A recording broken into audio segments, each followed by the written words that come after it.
Good morning, fools. Hey, there's Jason Hall. How you doing? There is Lou Whiteman. Hey, buddy. Yeah, no, I am Matt Frankel today. Matt couldn't be here, so I'm filling in.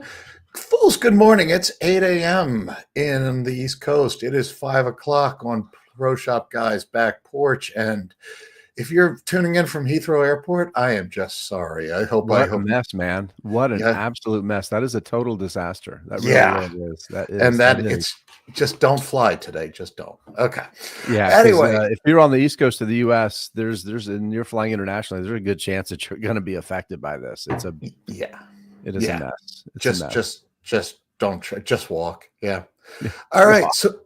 So this is Fool24. We are here to answer questions. We are here to give opinions, to, kind of talk about what we think. We are not here to give financial advice, certainly not individualized financial advice.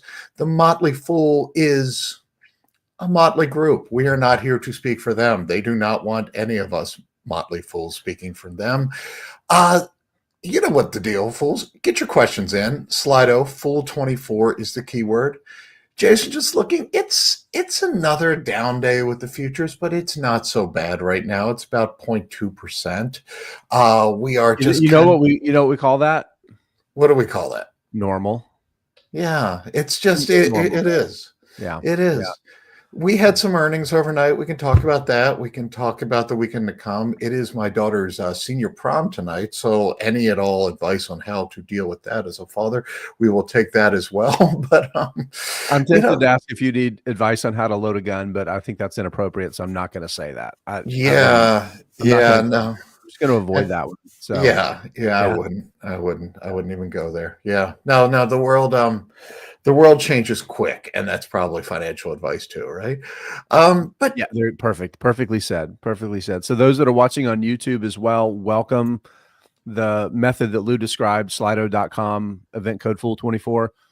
Questions from you as well. We want questions from our YouTube audience. We want questions from our Motley Fool members as well. Yeah. And it's funny because there's one Myra in Wisconsin. When is it safe to buy the dip? As we say, we're down 2%. And it's like, because this is something, when is it safe? When is it ever safe? And I don't think we can answer that, but I was just actually reading this morning. So how has it gone this year? All right. And this is, I'm just going to steal this from Bloomberg, because they were talking about people buying the dip, and the indication is retail in particular. So individual investors have been aggressively buying the dip. So far, not so good. For 16 separate sessions in 2025, day traders snapped up more than $2 billion in stocks. I don't know how they define day traders here, so I'm just going to yada yada over that.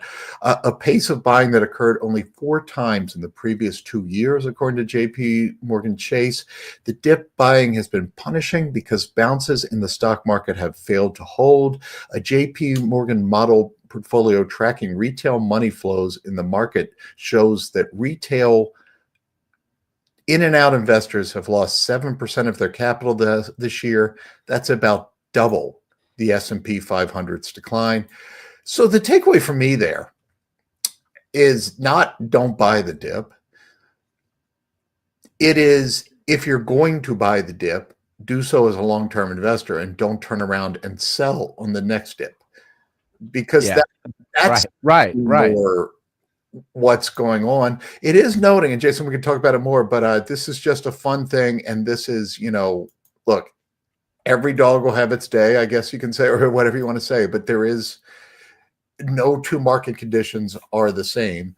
The Cambria Global Asset Allocation ETF, which comes up every time there is volatility in markets. Actually, an interesting for the sort of an ETF, not a terrible expense thing. So it's kind of interesting, but it's basically a ETF of ETFs that go across different stock markets, bonds, real estate, commodities. It is beating the market, the S&P 500 by 6 percentage points this year.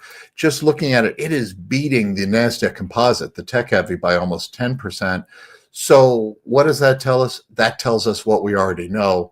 It has been a weird, volatile period for stocks. But shout out, because every time things get crazy. You hear about this, and if you are a partner in Hindsight Capital Management with the ability to go back 3 weeks in time and buy things, I would definitely offer financial advice to go ahead and buy that over the S&P 500.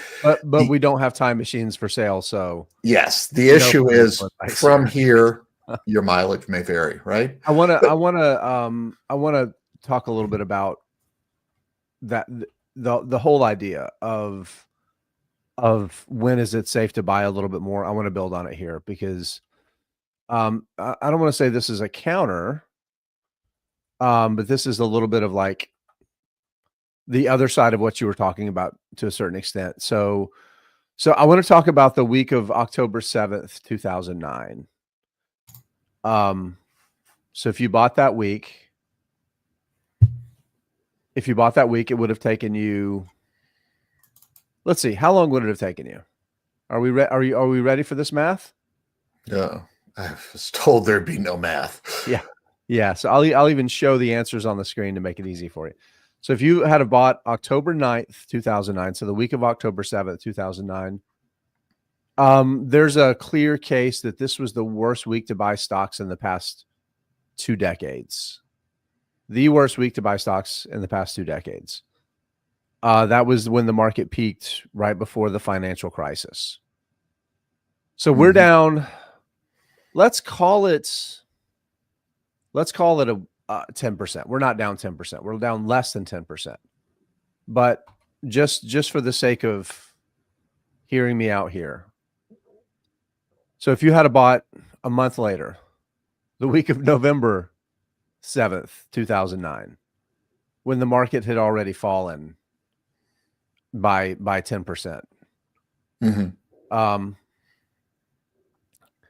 It still would have taken you the better part of 5 years. Yeah. And fools, look at the actual numbers there. Changing, I was going to say change the number lines. You were about to lose about half of your value. No, not about half. More than half from the peak, from that week of October, from October 9th, which was the day of the peak. The S&P 500 fell 56%. Yeah. This is the total return. So this factors in dividends. So it doesn't even show like the entire loss. You got to add a few percentage points from dividend yield in there. But again, the point, the lesson, the thing that I want to stress is that, again, this is the peak that first week in October. I'm going to go back from that week in November when it was down 10%. It's like, okay, we don't get, because one of the things I've talked about a lot, Lou, is that we get 10% market drawdowns roughly, call it 3 out of every 5 years. Yeah. Roughly is what the math over the past 60 or 70 years. So they don't happen a lot, but they happen often enough that they're almost always worth taking advantage of. Right. To some degree, particularly if you're buying individual stocks, because if the market's fallen 10%, you probably have some stocks you like a lot that have fallen more, right? Because we do know that growth, high performing stocks that usually they trade for a little bit of a premium to the market's valuation because those are the ones that are growing their earnings. They usually, when the market's falling, they usually fall more, right? So there's probably, when the market's down 10% or more, there's probably some opportunity. Right.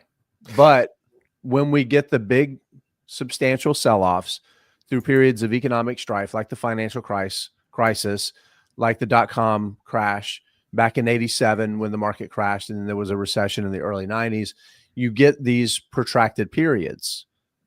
And in this case, it was the second half of 2012. Yeah. 5 years, more than 5 years to fully, and that was for the market. So there were some stocks that took even longer. Some stocks rallied before, but the lesson, this is the point that I wanted to stress, Lou, is don't put money in stocks when you need money. All right. So I'm going to say it again. Don't put money in stocks when you need money. So when do you need money? You're retiring in a couple of years. You're going to, your kid starts their freshman year of college next fall. Lou Whiteman. Yeah. 2 years out, 3 years out. The point is that what do we know about stocks? And this is going to be the second part of my narrative here. We know that stocks in the short term, because of the volatility of the market and that sentiment and fear and greed drive the market in the short term, we know that it is an excellent way to destroy your wealth in the near term if you have to turn those stocks into money, because you don't have the control over the market. And in the near term, you don't control the market. The market can take your wealth that should be money, that's this predictable thing that generally holds its value, and can incinerate it for you. Let's go back to the chart. I'm going to bring that back up, Natasha, if you can share it.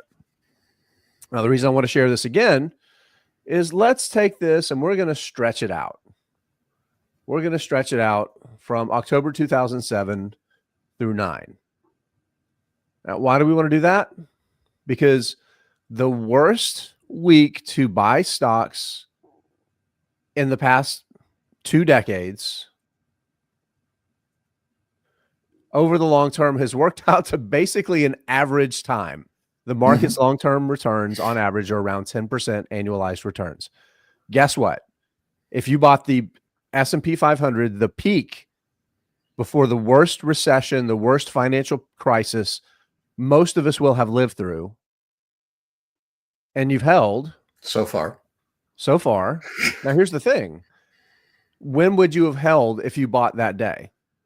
Your dollar cost averaging in your 401k, your weekly contributions, your payroll contributions, that sort of thing, your dollar cost averaging into stocks. If you have the capacity where you don't need to, again, let's look at that, like that brutal period. If you didn't invest money in October 2007 that you needed to turn into actual money in 2009, and you had half as much, and it was a long-term investment, it's been average. It's worked out fine, is the point. So the answer to the question is, when is it safe to buy the dip? When you don't need money for 3 to 5 plus years. So it's funny. You just said 3 to 5. I always say 5, and I've gotten pushback on here from that 5. Like 5 is too much. I wouldn't argue 5 plus. I mean, I wouldn't disagree. Well, I was going to say I was a younger man. I had hair back during that time. That time is look, fools. We are all just creatures of what we have experienced. That period is why I am so adamant on the cash I have. I mean, you mentioned I have a kid going off to college in the fall. I have, or am trying to attempt, and she's going to a very, very, expensive school, but I am attempting to have all 4 years of her college sitting in cash. And that seems somewhat stupid right now, but it's just and it probably, if you run the model 1,000 times, that's a bad move in 900 and something of them. And that is because of that chart. That is the way I want to live my life, it was that moment in time. It's very good you put up the second part too, because that's the other thing. It's that if you want, that's why we're here. That's why we do what we do. That's why the Motley Fool exists. Right. And again, is not to tell you what to avoid. I mean, and that's important, because like helping investors develop the skill sets to get through these periods in some ways, Lou, is, and you know this more than me, because the time that you spent in the industry, like on the front lines, the reality for the average individual retail investor is building the skill set to get through downturns can be more valuable than the best stock picks in the world. Because if you can't hold them, if you don't have the mindset to hold them, and if you don't understand the realities of investing when it comes to volatility being either risk or an opportunity, volatility is always going to be a risk to you. Right. And you're going to make bad decisions. Right. So that's the importance of the first part. And then the second part, why the first part matters is because it allows you to get to the second part of that chart. Right. And again, I get what Bloomberg was trying to do, but just to emphasize again, and to just kind of, my big takeaway from that report was they thought they were talking about, buying the dip, but I'll just repeat it again. Really, this sounds to me like buying in and out, just without conviction. People who have been buying and then selling, because if they've actually lost their capital, have more than doubled the S&P 500's decline. So whatever you do, I agree. Like, I mean, we can't give personal financial advice, but we can say what we do.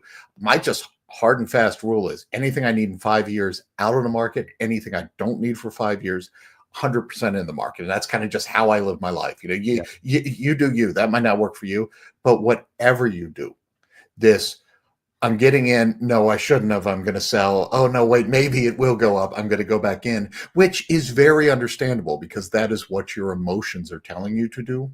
And that is what, everything that seems right in that moment seems to do.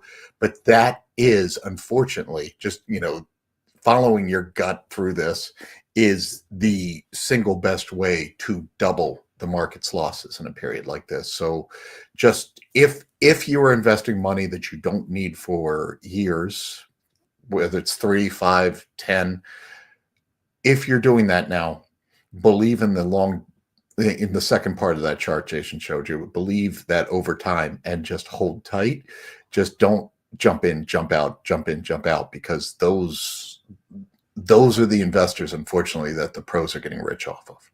Yeah, no, that's exactly right, because it's only a zero-sum game when you're trading, and there are direct winners and losers. The beauty of the market and capitalism and investing in public stocks is the wealth that they create over the long term isn't because you beat somebody on a trade. It's because the companies that the stocks go up the most over the long term, it's because they've grown their earnings per share, Lou. That's the biggest driver of shareholder return over the long term is earnings per share growth and dividends. Those are the two things that create value. In the near term, we're voting on the value up and down and up and down and up and down. But what happens is the company's earnings per share grow. The range that we're voting the shares up and down moves up and down based on the company's ability to deliver more earnings per share. It's that simple. All right, let's take some more questions, Lou. We got questions coming in. Should we go visit America's favorite car company? Lord, I don't want to talk about General Motors anymore. We're not talking about General Motors. So Ed, and good morning, Ed. It's good to see you're up early with us. But I said, what do you think of the Democratic response to the vandalism of Tesla cars and dealerships? Do you think people will say enough and Tesla price starts to go up? There's a lot to unpack there. I think there are other YouTube channels that will be devoted to various. This is not the format for analyzing the response of one of the political parties. There's nothing valuable from an investor perspective. Yeah, and perspective there. And let me say this. There is one thing I want to say that I think is valuable and useful for investors. The things that are happening in regards to Tesla, and whether it's legal protest or destruction of private property protest, which is against the law and basically everywhere. This is not just a thing that's happening in the States. That's important. That's an important part of the story. Yeah. It's happening in Germany. It's happening in other parts of the world. So again, all we're going to do if we respond to how we think about how anybody's responding, all we're going to do is we're going to piss somebody off. Right. Well, actually, we're fine with doing that, but we want to do it Jason, over. I am going to take a on the hard company, stand, not the political aspect of it, Lou. Yeah, I'm going to take a hard stand here. However you feel, don't vandalize. Yeah, don't do that. No, don't break the law. No. But so the first part I can't. But that's so dumb. It's just yeah. But so here on the second part. By the way, Lou Whiteman has been a notable bear on Tesla for a very long time. So that's a strong position for him to take. That's a man with integrity right there next to me. Well. I mean, I don't know if I'm a bear, because I haven't been shorted. It's just too hard. It's too hard. But and that gets to the second part. My knee jerk is: do you think people will say enough and Tesla price starts going up?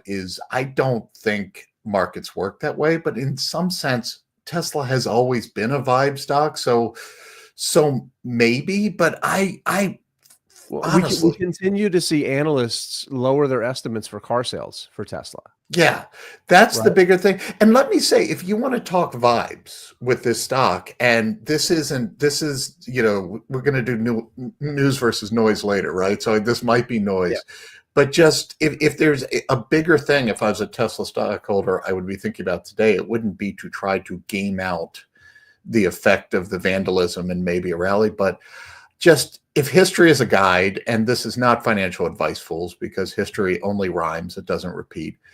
But I have never, ever wanted to be involved in a stock where the CEO sends a memo to employees urging them not to buy the stock. Okay. And that is what happened today. To me, that is a bigger sign. But look, I keep saying this. I don't think so. So Jason's right. I've never been able to get Tesla, and I have at any time in the last decade, I could have produced for you a model that showed why the numbers say Tesla can't go up from here. And every time I would have done that, I would have been wrong. All right. I don't think now you can suddenly use the numbers to figure out what a floor is or where it can go from here. This is a stock that trades on the long-term future of the company. Part of that is its visionary CEO, who has pros and cons, but I don't think anyone would, or I don't know, I can't imagine making the argument that their CEO isn't a very, very effective messenger of the long-term vision, and that has always carried them. So there is certainly he's been the entire PR and marketing department of Tesla for 15 years. And that is his brilliance. Absolutely. And I'm not even trying to be snarky here. There has never been someone who is, it's been a long time since we've had someone that has been so effective at just having these huge visions, articulating them, and getting people excited about the future, which is a great thing. So to some extent, this is a stock that just has always traded on vibes. I am very, very hesitant to ever assume the right now can be extrapolated to the long term. And we have had a lot. That's right. And we're always looking forward. I mean, that gets to the heart of picking stocks, individual stocks is we're picking individual stocks broadly, it's because we think the future for the company that we're going to buy today is maybe a little brighter than the future for another company we could have invested in, or a little brighter than the market writ large. And that's why we're buying that individual company, because again, we're looking at that future, Lou. And I just want to add this. I'm going to jump in, and because I think the key with Tesla, this is so important. Two things.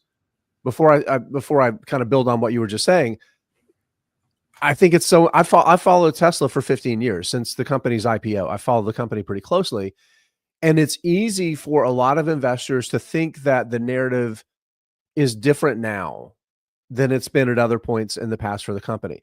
And I will tell you, Lou, that for years, the one of the parts of the bear case for Tesla has been that Elon Musk has too many other things that he's involved in. He's spread too thin, and Tesla is going to suffer as a result. Do you remember back when he was making flamethrowers? Yeah. You remember that? A lot of people have no idea what I'm talking about here. Yeah.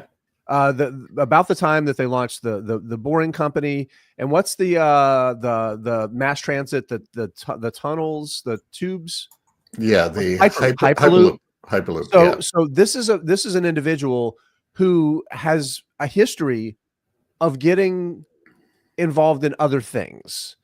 One could say distracted. I mean, there's a lot of ways that you could describe, like, that's what's happened now, Lou, is that this is at the biggest scale we've ever seen, and it's probably more concentrated than we've ever seen. I mean, here's the weirdness to me.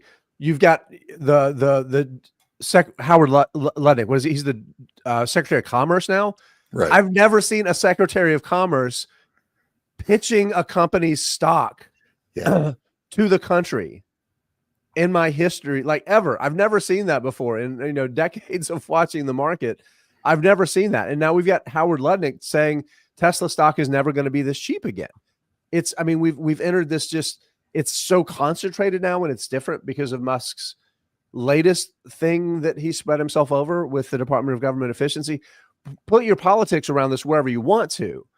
But again, the key is, this has always been the reality for Tesla investors, is that Musk is going to get involved in other stuff that's not Tesla.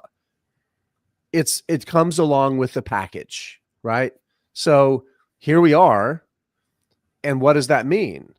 It means that you have to face the reality that all of the stuff that's going to create value for Tesla over the long term, which if you're investing in Tesla for the long term and you follow any of the analysts that are bullish on the company, they're saying, yo, it ain't cars, it's self-driving cars.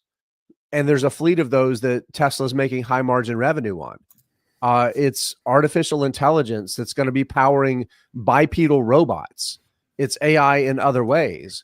It's continuing to scale up the renewable energy business, the batteries, solar panels, all of these other things, this integrated energy and transportation company that Musk has been talking about for years. Right now, it's a car maker that's struggling with a weak environment, soft sales, and its most important public figure that is probably, I guess you could say, disillusioned a massive portion of the core buyer of the product. So the market is down because of that latter, but the former is still the case. If you believe in Tesla for the long term, it ain't because hippies in Silicon Valley or with a lot of money are going to be buying Teslas. It's because of all of those other things are going to be worth so much more money and economic power. That's the reality. And you have to figure out where you stand on that. And you have to figure out if you can make the case for that. I can't make the case for all that other stuff. It's in the too hard pile, so I just don't own Tesla. So that's me.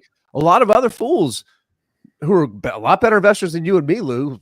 Tom Gardner's one, has consistently supported Tesla over the years when others have not, and been right as the stock has continued to create value for investors. Will that happen over the next decade or not? We're going to find out based on their ability to deliver all of those other things. So, okay. So wait, one more thing, because with Tesla, there's always one more thing. Well, but I think there's an easy and obvious solution to this problem. And the funny thing about it, I want to throw it out there, because if you are a Tesla holder and this, what I think is a simple, obvious solution comes to be, there's probably going to be panic in the stock. So I just kind of want to throw it out there so we can normalize it. And so maybe you don't panic, because I actually think this would be, again, a simple and easy solution and not a problem. The CEO's overwhelmed.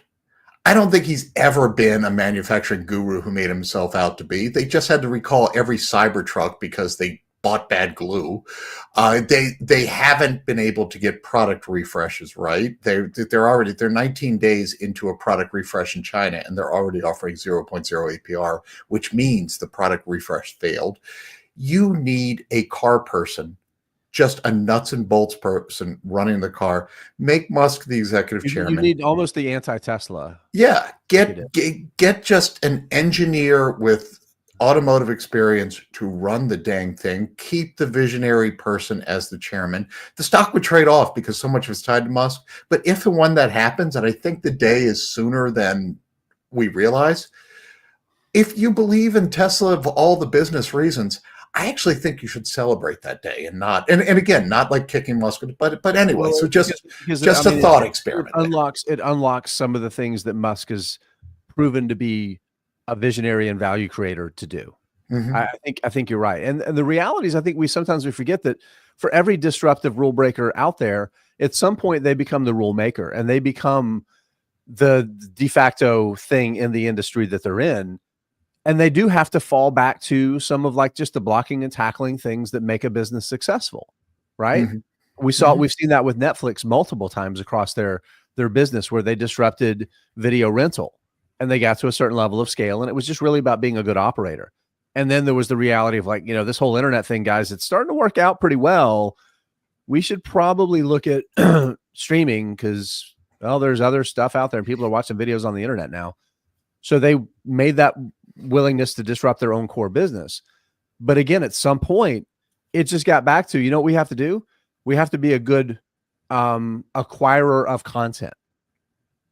So they had to just basically do the same thing that every successful studio in history had ever done. Be really good at acquiring content, right? Mm-hmm. And so for Tesla, guess what? They're a manufacturer now. They've got to be good at manufacturing. So yeah, I think you're right, Lou. All right, we've talked and we're going to move on to other proletariat rant topics in a second, but just in the subject of owning your losses, it's probably online somewhere, fools. But if you can take the Wayback Machine back to before the internet was invented in 2010, you can probably find something written by me to explain why the Tesla IPO, why the business wouldn't work. So own your losses, right?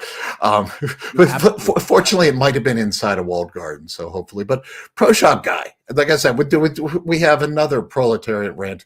So the rise of private equity firms has taken profitable U.S. small caps that made this slice of the U.S. equity market so compelling in prior decades and made them unavailable to individual investors. Thought. All right, so I get this, but I'm going to take the other side on this just to be that guy. And I know it's private equity, but Lou, you and I've got to do our Munger hour together sometime. Yeah. Oh, I thought that's just yelling about things, but yeah, inverting too. Here's there is some truth to this, okay? That there are companies that in past cycles would have gone public at a young age that did not go public and they instead went to other areas. I wouldn't blame PE here. I would more blame, like, we really have a new industry we didn't have, which is institutionalized venture capital. Yeah, that is literally the exact description I would have used. It's the institutionalization of VC. That we've gone. Yeah, I mean, when we have $100 billion VC funds, which is really just private equity with other. But a couple of points, Pro Shop got to push back at you here. Okay, for one, I think us retail investors need to look in the mirror, because one of the reasons that all of these companies, or a lot of these companies, have kind of gone a different route is that, except for, rare occurrences, there just hasn't been investor appetite for small caps for a long time. So part of this is the lack of compelling options on the public market and weighing them against other options, because trust me, there are reasons these companies want to go public, especially if they've used stock-based compensation, a lot of things like that. Secondly, I think if you look at PE portfolios right now, and some of these big, and again, there are notable, meaning private equity, yeah. or venture, yeah, not gym class, but there's, if anything, what's going on right now is like these funds have 10-year windows, and the way the business is set up in a PowerPoint slide is we spend the first 5 years accumulating and the next 5 years divesting.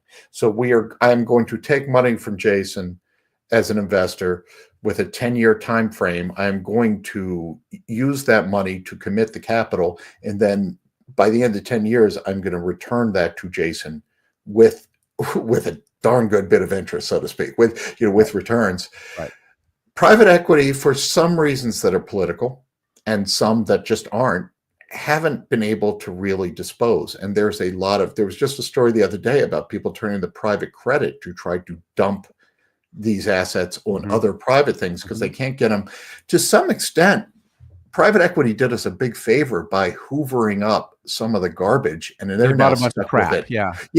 So in a way, they're bag holders. I mean, I get, yes, it has happened in a big way, but for one, I do think we have to look at just sentiment, and the fact that it was kind of a lack of appetite drove some of this, and two, that we all know the big companies that we wish we could invest in that have made it, the successful unicorns are out there.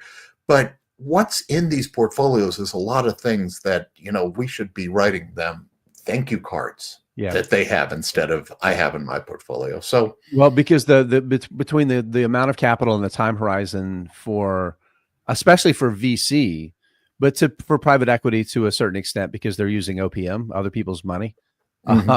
And they have it locked up again for that period of time, they can take on a certain level of risk. They can aggregate risk in a different way that a lot of retail investors, individual investors, small money folks can't necessarily do.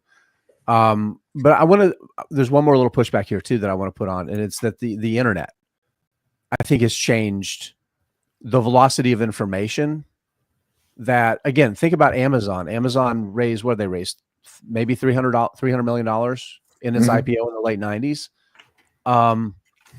Any really growthy idea tied to a popular theme now can raise a lot more money than that. With VC particularly, than it would have been able to back then, because a lot of the VC money that exists today is because of the success of the internet companies.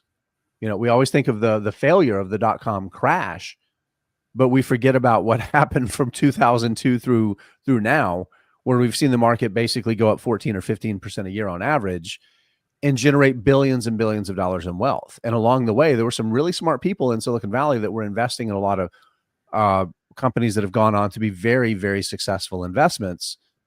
And they're leveraging everything that they learned along the way, including access to information and the velocity of that information.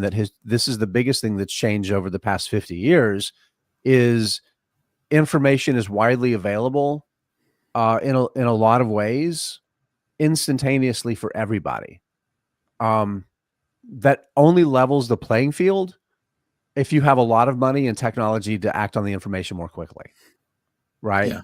So just because the information is publicly available is at the same time doesn't necessarily mean the playing field is leveled. So it's different now, right? It's the game is different from that perspective. Yeah. But Lou, let me one more thing. While we're spending all of this time berating private equity and private credit and all this stuff, the market's generated 20 to 40% better average return. So we're complaining about all of this that's happening, while all we had to do was just buy index funds and we would have done better than our parents did. Yeah. Yeah. Just saying. Yeah. If anything, the answer to me here is that the PE firms have all gone public. Can some of these huge institutional venture capital firms go public? Because look, that is, I mean, if you want to talk the big picture trend is that, I mean, Silicon Valley wasn't necessarily just all angel investors. There has been VC forever, but the size and scale of VC, Pro Shop Guy actually posted in the chat that National Venture Capital Association VC assets have gone from 242 billion in 2010, which is still, that was the beginning of this trend, to 1.2 trillion today. Yeah. The institutionalization of venture capital, I think, is driving a lot of what we're talking about here. And as you get bigger, as you get more corporate, as you raise more money, you're just going after bigger whales. And that means later stage companies that have an option other than going public. Well, here's the thing. So direction, I want to say this too. So Pro Shop Guy, for those that don't know, those that are watching on YouTube and maybe other fools watching behind the Motley Fool paywall, he's in the room with me and Lou. He's helping, do you see him back there? No, I didn't. He's in the virtual room with us, but he does a lot of things to help make Fool24 happen. So we're aggressively entering this debate because it's somebody that we get to push back on, and that makes it more fun, but also because we get to engage in the debate in a little bit deeper way. And it creates value because I think there are points, again, directionally that Mike is making that I agree with. But at the same time, this is also the thing that has fertilized the field that is the U.S. capital markets, that makes it so attractive. It's a reason why we have companies like, what's the Korean e-commerce company? Coupang. Yeah. You know, the dominant player in South Korea in e-commerce, their headquarters is in California, right? These things don't happen on accident. It's why Mercado Libre trades on U.S. stock exchanges, despite being domiciled and physically headquartered in two different countries in Latin America. There's the corporate domicile, and then there's the physical headquarters, and all of its business operations being outside of the U.S. So as much as there's a certain level of frustration to these things because of that institutionalization of pre-IPO businesses that's happened, it's also the thing that has made the field more fertile, and that has been the rising tide that's lifted even our little tiny dinghies next to the super yachts owned by the mega wealthy VC fund bosses. Okay. All right. That's 2 rants from me before 9 a.m., Lou. Yeah. And that's with a cold too, right? I mean, just imagine. Yeah, I'm struggling to breathe this morning, people. I really Yeah. am. All right, can I talk about Lenar? I want to talk Sure. about Lenar. Yeah, there's a bunch of earnings today, and yeah, I think wasn't that one of them? So a couple people have asked about Lenar, and man, I've talked about home builders so much over the past few weeks. But Ed did ask the most recent question about Lenar, and Ed's question, I'm gonna get to the answer, but I want to talk about the results a little bit. So Lenar reported earnings after the market closed yesterday. So Lenar's tickers are LEN and LEN.B, the two tickers for Lenar. And here's the thing. So if you look at revenue and earnings, revenue came in roughly where expectations were, but beat our adjusted earnings. It's always important to remember that the analyst estimates that they put out are adjusted. So beat adjusted earnings estimates by like 25%, like a pretty good beat. I mean, there was some softness to the results that wasn't expected. Some people were asking me yesterday, what was I expecting? I was expecting Lenar's results to be fine, and they were fine. The quarter was fine. We kind of already knew what it was going to be. They sold around 66% fewer homes than they did. They delivered, so actually recognize the revenue on them. 6% fewer homes in the first quarter of their fiscal year. I think earnings were down a little bit. Gross margin came in okay. It was right around 19%. Again, they were all fine. Some things the market didn't love. First thing is that the orders were only up 1%. The dollar value of those orders was actually down about 4%. So the quantity of homes that customers ordered increased, but the dollar value was down. Well, that wasn't a total surprise because they have, like a lot of home builders, been shifting into lower cost builds, because between interest rates, the cost to build a home, costs are higher, but also because there's a lot of demand for lower priced housing, smaller, entry level, first move up, that kind of thing. So it's a little bit of just kind of their strategy, but also the price, the downward pressure on pricing from interest rates and other things like that. So, but the big thing was the guidance. The stocks, I haven't looked at it in the pre-market, but I know in the aftermarket yesterday it was down double digits. So it's going to be down. It's going to be down today. I mean, there's no doubt about it. And my guess, Lou, is because Lenar is one of the 3 biggest home builders. I think we're top 2. It's going to probably pull most of the other home builders down along with it. Because I think what we're seeing is that, and again, this is not a surprise to me, but it's a little bit different narrative than from some of the smaller home builders that were a little more optimistic with the guidance that they gave a few weeks ago, when most of the other home builders were reporting their guidance for revenue growth and how many active communities they'd have operating at the end of the year, all that kind of stuff, was a little more optimistic. And those, I don't know how many people remember me when I was talking through some of those, like LGI Homes, for example, was one.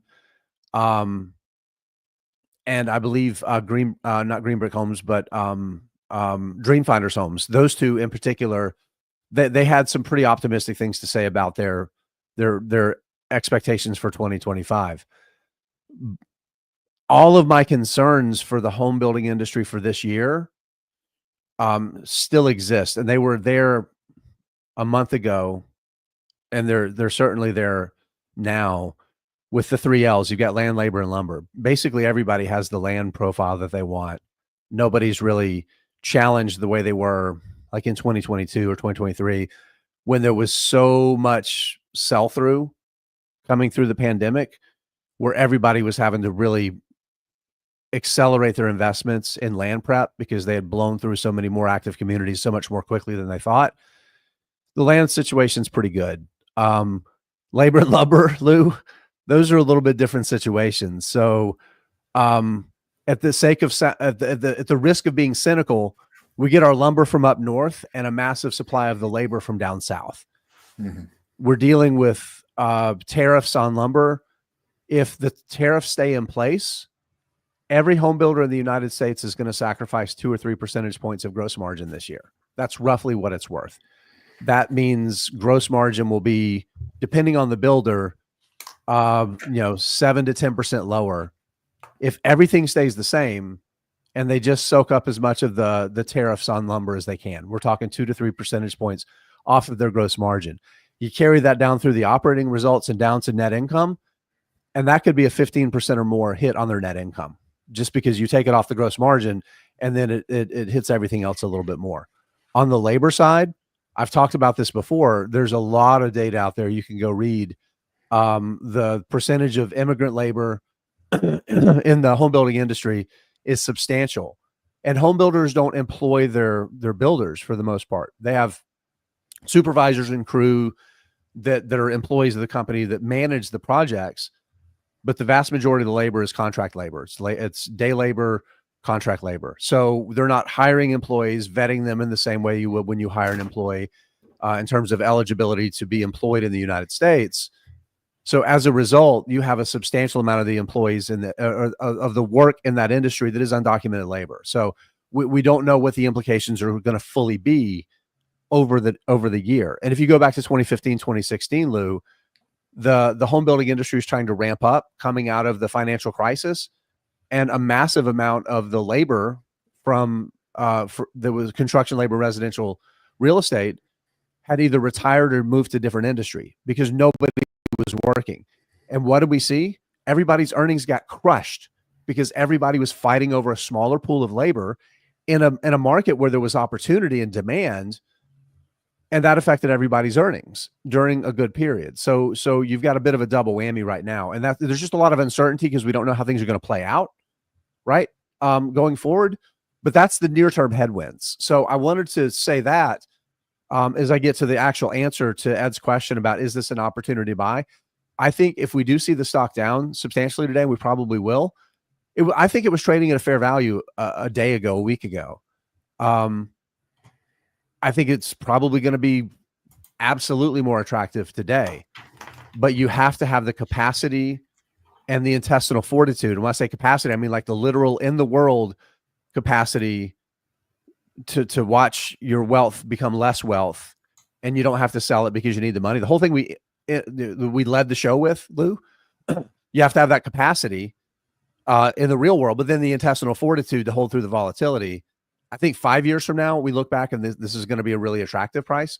I can't say that between now and March 2026, just because if you think about all of the uncertainty that's driven the market down recently, it gets hyper concentrated in an industry like home building, where it's so much more directly impacted because of specific things that are going on the macro side, the government side. So there is risk there. I've added to my Lenar position in the past few weeks. I think that by itself should say, where I stand on the business.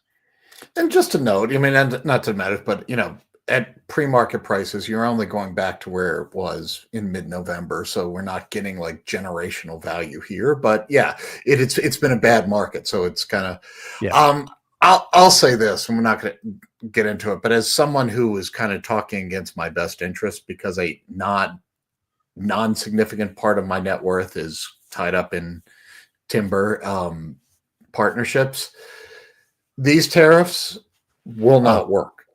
Yeah, okay. No, and again, I should benefit from higher U.S. lumber prices, but just what has happened to the sawmill industry in the United States since pre-COVID and amplified by COVID, it's going to get really ugly. And if you can build me a dozen sawmills real quick, then it would certainly be in my own best interest to see 100% tariffs on foreign lumber. But otherwise, you're just going to have trees falling down in the woods. So I want to circle back to Tesla here, Lou. Just quickly, Dave J put in a comment that I want to respond to, and then I want us to kind of lightning round if we can. We've got about 10 minutes left, and there's a lot of questions I want to try to get to. I'm saying that because we have to hold me publicly accountable to not taking 10 minutes to answer questions like I have in the past.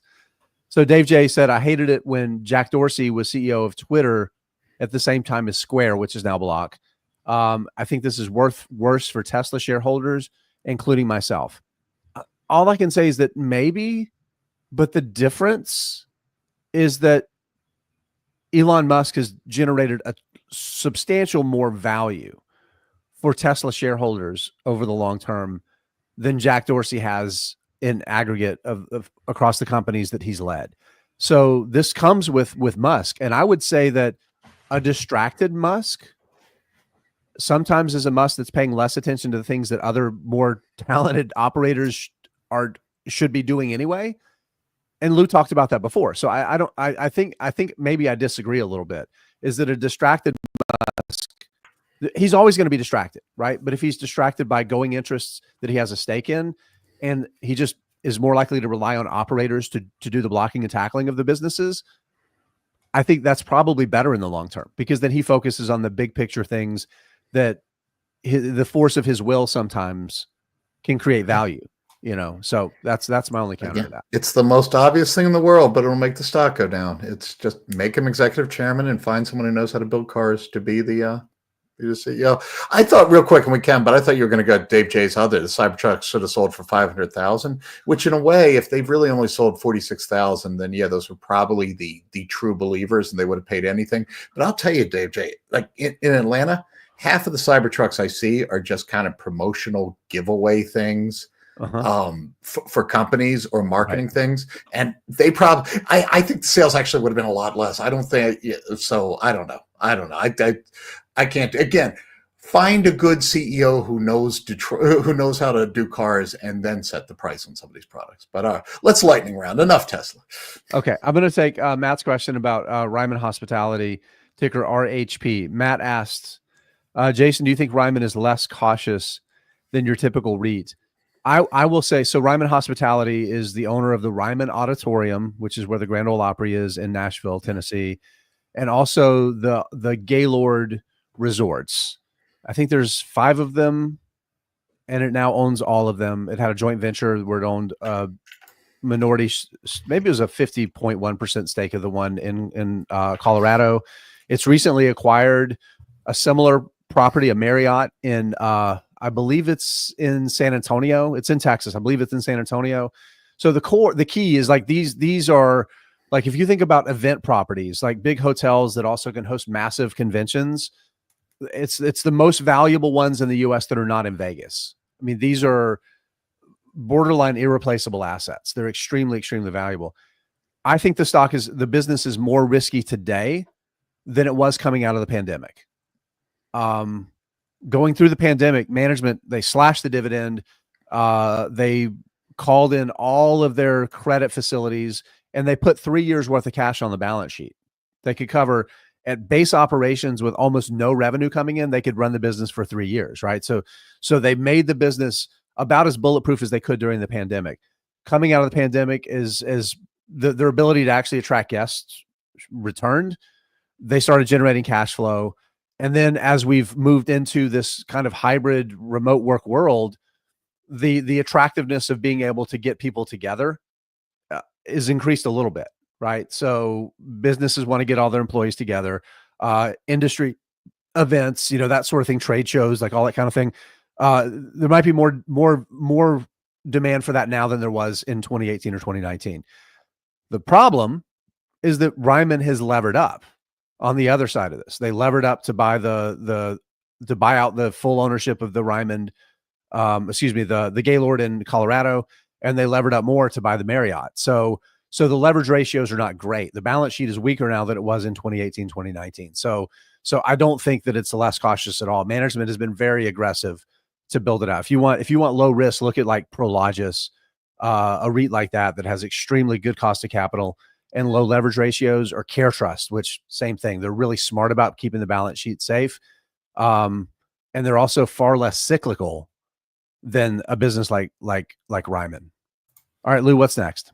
I don't know. Do you want to, I need input real quick. Hey, Lou and Jason, if you have to pick only one company to buy and hold at current levels for the next decade, what would it be? Oh, one. So of course it's Jason's lightning round. Folio just wait. I mean, we have to stop everything because Folio got it right. Jason's in the lightning round, but Lou is currently texting to gyms. The It's gym true. telling them they're starting late. Yeah, Oh, they're not texting. They're spreading this in our studio chat. Yeah. I want to be clear here. But in a very Jason way, I'm going to answer that. I need input with two stocks that I couldn't go back and forth on. But for me, and I am kind of conservative, but AirCap and Kinsale Capital are two that I would just that I would go back and forth to just sit in my portfolio for 10 years and hope. And yeah, Lou, if I can only buy one stock, this completely blows up my ability to probably give the answer that they're asking for, because I would have to go to like lowering the threshold of risk if it's one stock, and it would probably be something like Berkshire Hathaway, which I believe from this price over the next 10 years is probably going to underperform the S&P 500. I think that's probably what would happen. Now, if you wanted me to answer the stock that I had the highest conviction in right now, and that I felt like the risk reward was really compelling, I'd give you a different answer, but you didn't ask that question, so I'm not going to answer it. What's the next? What's the next question?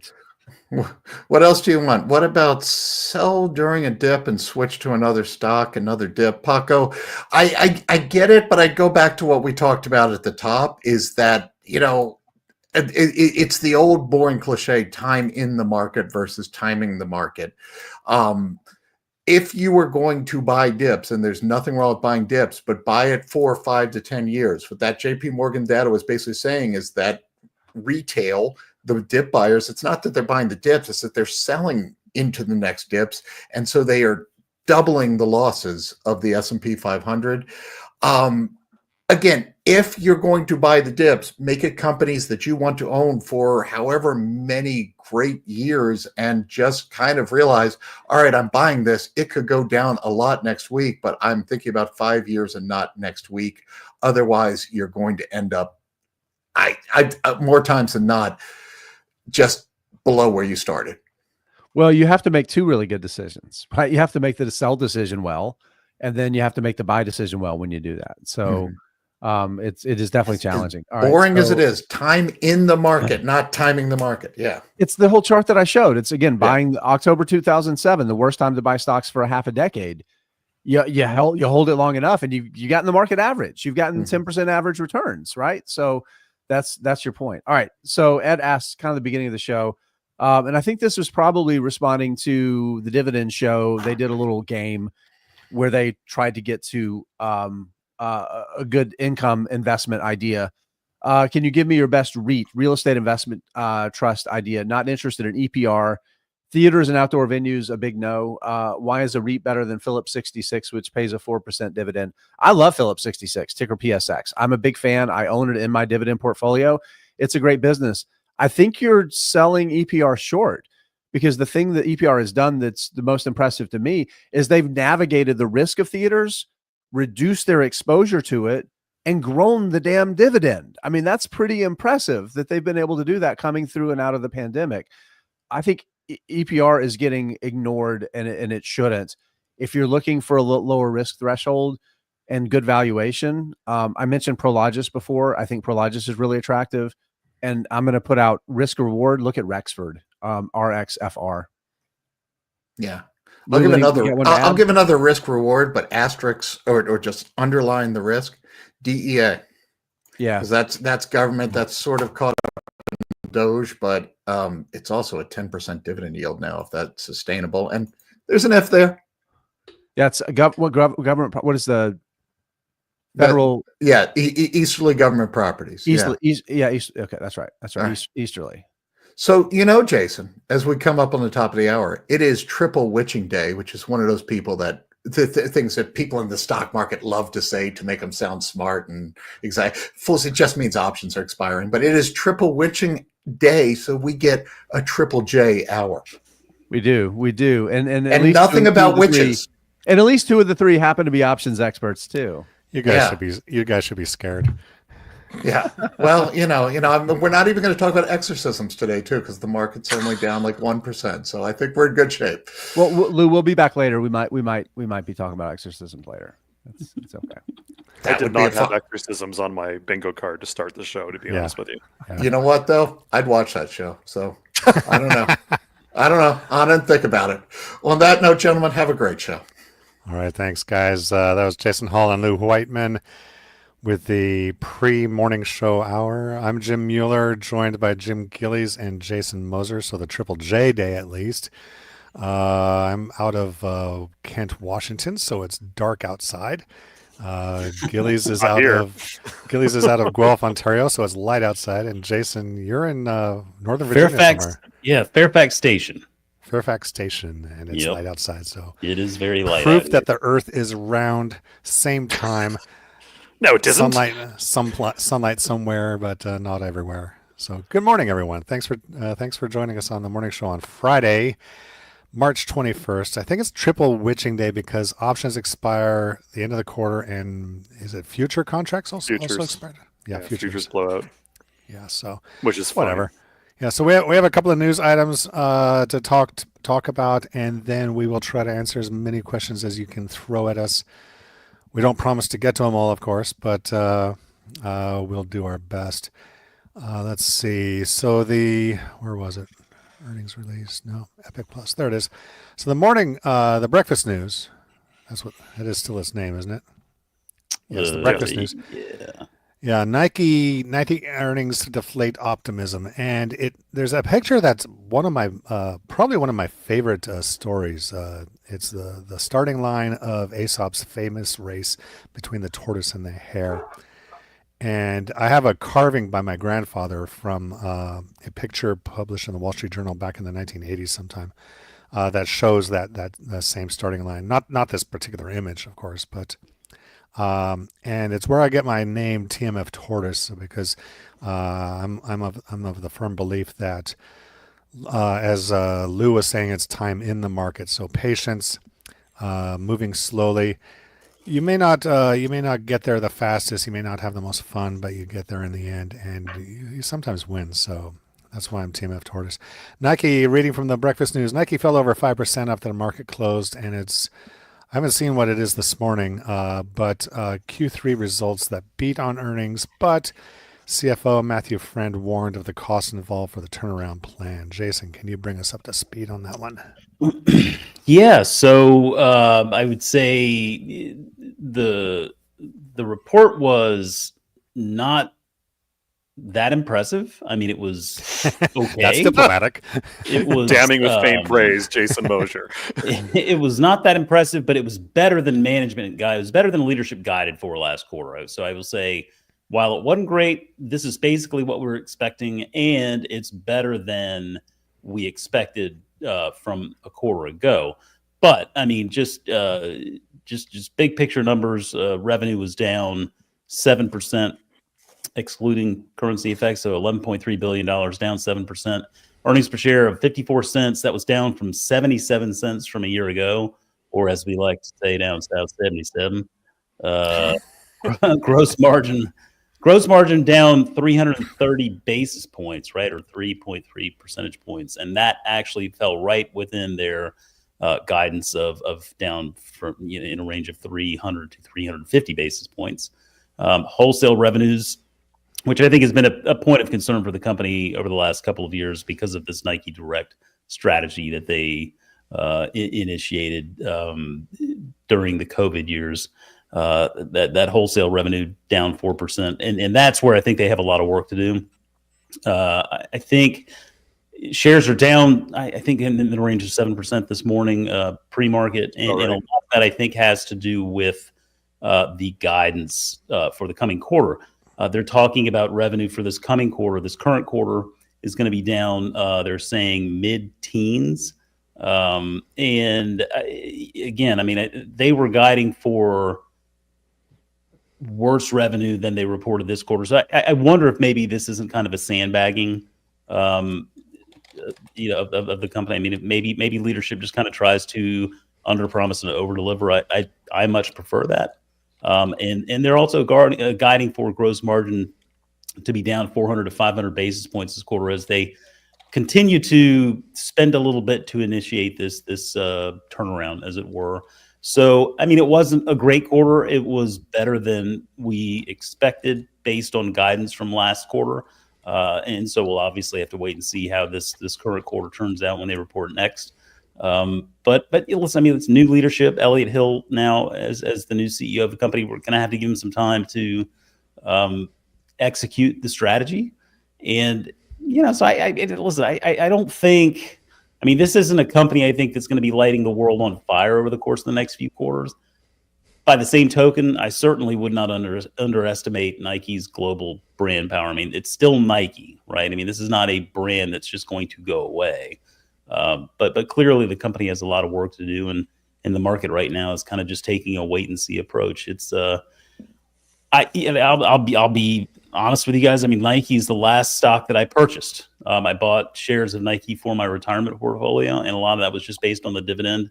I think that it's a reliable dividend that should continue to grow over time, and ultimately, I think it's going to boil down to Elliott Hill, and if his vision actually turns out to be a good one. But it's sort of in a wait and see approach right now.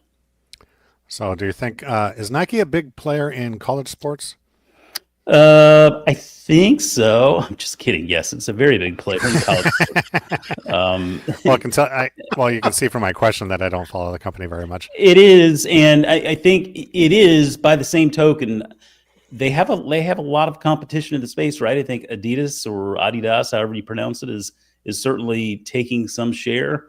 Under Armour, which has always been a smaller competitor in the space, right? I mean, it's kind of like they had their place in it, but it's not a company that I think is really going in there and taking a lot of share from Nike right now. But yeah, I mean that I think is the key. There is Nike still maintains a very strong presence in everything from college athletics to professional athletics.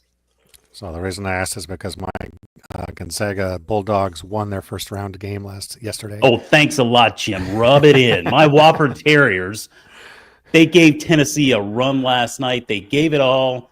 And I'm really proud of what Wofford did. It was just a real success, just even making it to the tournament. They're Southern Conference champions. And it was a wonderful game when they were able to beat Furman to make it into the tournament. But yeah, that was a fun game to watch last night. I was really proud to see they just had no quit in them. But ultimately, they fell to Tennessee last night. I'm guessing this is basketball March Madness. Yeah, it's the March Madness thing. I have nothing to add. So I heard on the radio yesterday that something like 60% of the brackets that have been filed and made public or tracked or however are now done. Because, I was going to say they're already blown out. Yeah, they're already 60% because Louisville lost to Creighton, wasn't it? Yeah, Creighton beat Louisville, and then also Clemson played a great game toward the end. I mean, Clemson was getting blown out. This was a 12 seed versus a 5 seed. Clemson was the 5. And they lost, apparently. We just lost, just like we just. And they were heavy all game long, and they really brought it back at the end there. And they ended up only losing by 2, but that was another big upset. And, Chris Hill gave me a great piece of advice back in the day. About constructing brackets? He quit doing brackets a long time. He said, you know what? I don't even do brackets anymore because the problem is when you do those brackets, it just starts getting you because you're not going to win these brackets, right? You're gonna miss them immediately. You're gonna lose some games. It's gonna get you all worked up. And he felt like it made the tournament less enjoyable to watch. And I adopted that philosophy as well. I don't do brackets anymore because, frankly, I don't enjoy the games as much if I fill out the bracket. I think you're right because you get so wrapped up into rooting for the team that you want to win because it's on your bracket, and you get so mad if they lose. And exactly. There's a parallel there, I think, with emotions. Welcome right? to Toronto Maple Leafs fans and Stanley Cup playoff brackets. Like, what are you? You guys don't know pain. You don't know real pain. Well, I was a Boston Red Sox fan for a long time, and 4 World Series in 20 years, sir. Yeah, but it was a long dearth before Long that. drought. Yeah, but it most was of a us long weren't drought. alive for most of them, so that's fine. Yeah. It was a So, long drought. but getting back to Nike, there was a really, I think there was a really good Nike ad that was tied to the Red Sox when they broke that drought, showing, I think it was a father son going to the games over the years for decades, and then grandfather father and or father son, and then that guy's son going to the games over the years, and just hearing announcements over the years of another loss and all this, but at the end they win it, and I think at the end it was just show the Nike swoosh and just do it. It was a pretty good ad. Getting back to Nikes, they've had some good successes there. Branding. Yeah. I think with Nike, I mean, it just they're going through a tough stretch right now. I mean, it's in all businesses do it, right? I mean, all good businesses. I mean, think about Netflix back in the day. I mean, Netflix went through just a brutal stretch for a time, and a lot of us really questioned the company's future. I know I did. I tend to take the more glass half full perspective with Nike over the long haul. I mean, like I said, I bought shares from my retirement portfolio. That was not because I think like Nike's going to be up next quarter or even next year for that matter. I mean, I think that it's a company that I want to own for the next 15 years, right? It's just a company I'm happy to hang on to for the next 15 years. Primarily it's because of the dividend, but I do believe that it's a very strong brand. And, I talk about this often. I look to my kids and their friends and the stuff that they're buying and the things that matter most to them, the brands that resonate with them, because it gives you an idea of kind of Jim Gillies, where the puck is headed. And Nice. Well done. and I think I see with my girls and their friends, the younger generation of consumers, the Nike brand still holds a lot of sway. It still holds a lot of sway. Yeah. And I think they made a bad strategic decision a few years ago when they really tried to focus solely on the direct side of the business, and they kind of let their wholesale partners hang in the wind. But I think that's that a nice will. way to put it.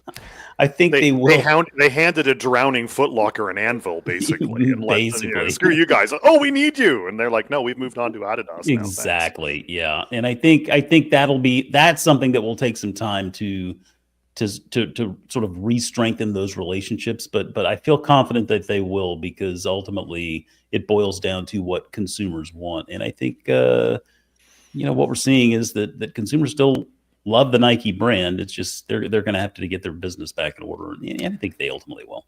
So the foolish fun question at the end of the breakfast news was: Nike is up just 8% over the last 5 years versus the S&P's 145%.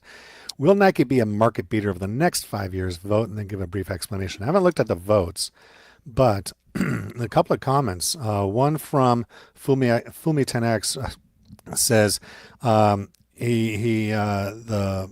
poster writes, Nike is a strong brand and quote unquote can't fail, but scared that the people said the same for Sears and Intel. Ooh, that's bad. That's That's I strong. don't think Sears. I don't think either one of them is a terribly appropriate comparator. I know Sears is a terrible comparator because there was a massive industry shift. Very different businesses too. Yeah. Completely ruined Sears, and I can give you another. Which is now. ironic, given that it was a catalog retailer for such a long time. Then couldn't handle the switch to online. Well, because someone did it better, right? I am reminded of this is not going to mean anything for most Americans, but the department stores of my youth, okay, which were the big stores, that's where you got your stuff, were Sears, Here, JCPenney, Macy's, Sears. How are they all doing, right? Yeah. Well, up here, it's up here. I think that I can think of the big mall close to where I grew up, right? The Scarborough Town Center had a Simpsons, which was a brand sort of associated with Sears. They're gone. They don't matter. It was a Simpsons, a Bay, Hudson's Bay Company, Canada's arguably oldest company, dating back to the 1600s, predating Confederation by nearly twice the lifespan of the country. Eaton's, which was a Canadian brand, they're all gone now. Sears, Simpsons, Eaton's are long gone, and the Bay has filed for bankruptcy protection within the last week. So, the age of the department stores are gone. I don't think the department stores are the appropriate comparator. And I think Intel, in a lot of ways, suffered from super overvaluation, at least at their peak during the tech bubble, such that it's like considerably down today. But so I would argue where is Nike's value today? And full disclosure, when Jason was buying shares, I was selling my Nike shares. It was a small position. I'd owned them for a decade. I didn't get much more than the dividend. I'm like, you know what? I've got exposure via index funds. Why am I having this? I'm going to free up the individual stock. And so, I think I probably sold it about 6 months before JMO bought them, but it's just like, I've got exposure already. Is this a high conviction individual stock idea for me? And I didn't think it was. It's still an important brand. They still have resonance, as has been said, with the youth of today. Although the problem with asking the youth of today what they like, can you gentlemen name, or anyone in the chat name, the most popular social media site TikTok, for the youth of today? For today, more for communication purposes. More for communication purposes. It's not Meta. Communication? I don't know. Is it Snap? Snap? It's absolutely Snap. Yeah. My kids are both like, and I don't understand this. I think, I said to my kids, I think you guys need some real problems. They have to. My daughter got upset because she broke a Snap streak or whatever, a friend or whatever. They exchange at least one Snapchat a day, like one picture a day. That's apparently she a missed thing. it. And she missed it. And she was verklempt over it. And I'm like, yeah, you need some real problems. This is not a problem. I broke my streak of consecutive days of solving the New York Times crossword puzzle. So. Well, see, I think that's a more useful. But again, we're old, and the kids, But the point is, ask the kids how much they're spending on Snapchat. The answer will be, well, no one pays for Snapchat. So the problem becomes, quite often, I understand the Lynchian urge to go in that direction. It's like, if you like the company's product, you might like the stock as well.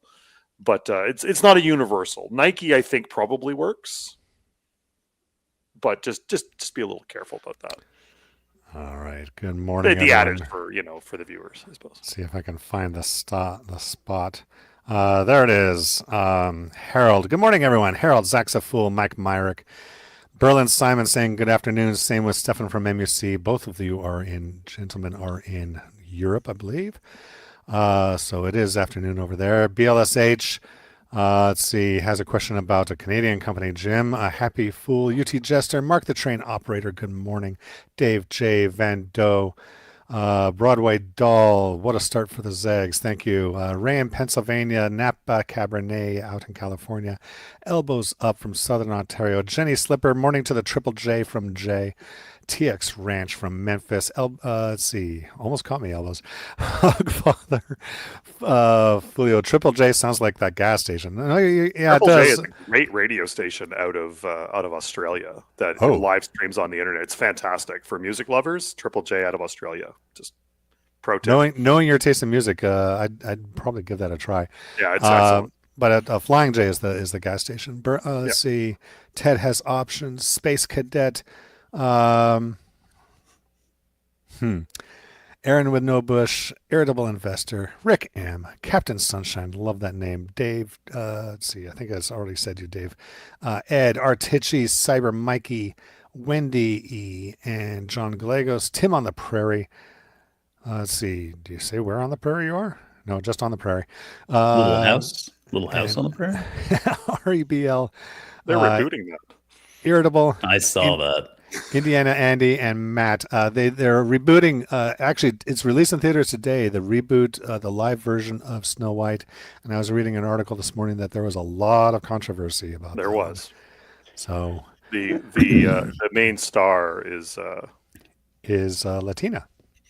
Oh, it's nothing to do with that. It's just that she's said a few things that have she said a few things, and and also Palestinian versus Israel thing. And I'm not going to go there. But also a bit about depiction of women and in the original cartoon version of the movie, it was because of her fair skin. But in the Grimm Brothers fairy tale, they actually mention a snowstorm contributing to her name as well. Well, I will also just say that when the evil queen is Gal Gadot, oh yeah, I'm rooting for her. like, I'm just going to say, Wonder Woman herself, it's hard not to root for Wonder Woman. Yeah. But I was in no danger of seeing Snow White anyway. I think the last time I saw the animated classic, I was probably 7 years old or younger. So yeah, that's an interesting point there. I mean, it's not directed at me. It's funny what time does, isn't it? It is. 10 years ago, we would have gone to the movies likely to go see that with our kids. Now my girls are going on 19 and 20, and wow, you just couldn't pay me to go to the theater to go see the thing. And I mean, there's no way I'm going to watch it. I'm not going to stream it. I'm not going to go see it. And so it does kind of make you wonder with Disney, yes, they have a lot of powerful IP, and yes, they have done a wonderful job through the years of just repurposing that and doing new things with it. But I'm fundamentally against making these. Okay, fine. You need a rant. We need a rant for Friday. Yes, I am we do. fundamentally Here we go. Sit back, folks. These absolutely soulless remakes of animated classics. I'm with you. I agree. The Lion King was brutal, and now they put a Mufasa after it because Disney. There's nothing that Disney will not sequelize if they can. The Jungle Book was fine. But, I don't know that the original is that beloved, frankly, the original movie, not the Rudyard Kipling book. The Beauty and the Beast was fine. The Little Mermaid was, again, not directed for me, but, what little I saw of it, it's just like all you do is you make me want to rewatch the better classic, and of course when you're talking about a movie like The Lion King, where all of the animals or all of the characters are talking animals, you can't really make a live remake of that, right? So you're just making a fancier cartoon CGI. I'm going to watch the original. It's fine. This concludes the old man shouting at clouds portion of the show. But in a broader thing, I've looked at. I was recently looking at a publicly traded movie company, Cineplex in Canada, for those who care. And looking and in their presentation, they show the slate of upcoming movies for 2025 and 2026. And the big thing that comes across is that everything is a sequel or a spin-off. Please give me new, interesting ideas. We need to stop mining nostalgia, because as JMO said, when you're younger, nostalgia plays in, but you get older, your kids get older, and you stop going like, I don't need to watch this. Right. And so it strikes me like the movie that I'm most interested in. We used to be very regular moviegoers, like at least once a month, maybe more. I think last year we went to 2 movies in the theater. We have not yet been in 2025, and 2025 is almost a quarter of the way over. It's literally, we're just like, we'll wait for the streaming play. And the one that we've gotten closest to, and just because of our schedules, I haven't made it happen yet, but I think the one we might go see is that Mickey 17, because we like the director, Bong Joon-ho. He of course did Parasite. He did Okja, I think it's called. He did Snowpiercer, which, as my son pointed out when we were watching it, is like, this is just like if Willy Wonka grew up and went apocalyptic, right? I'm like, yeah, it kind of is actually.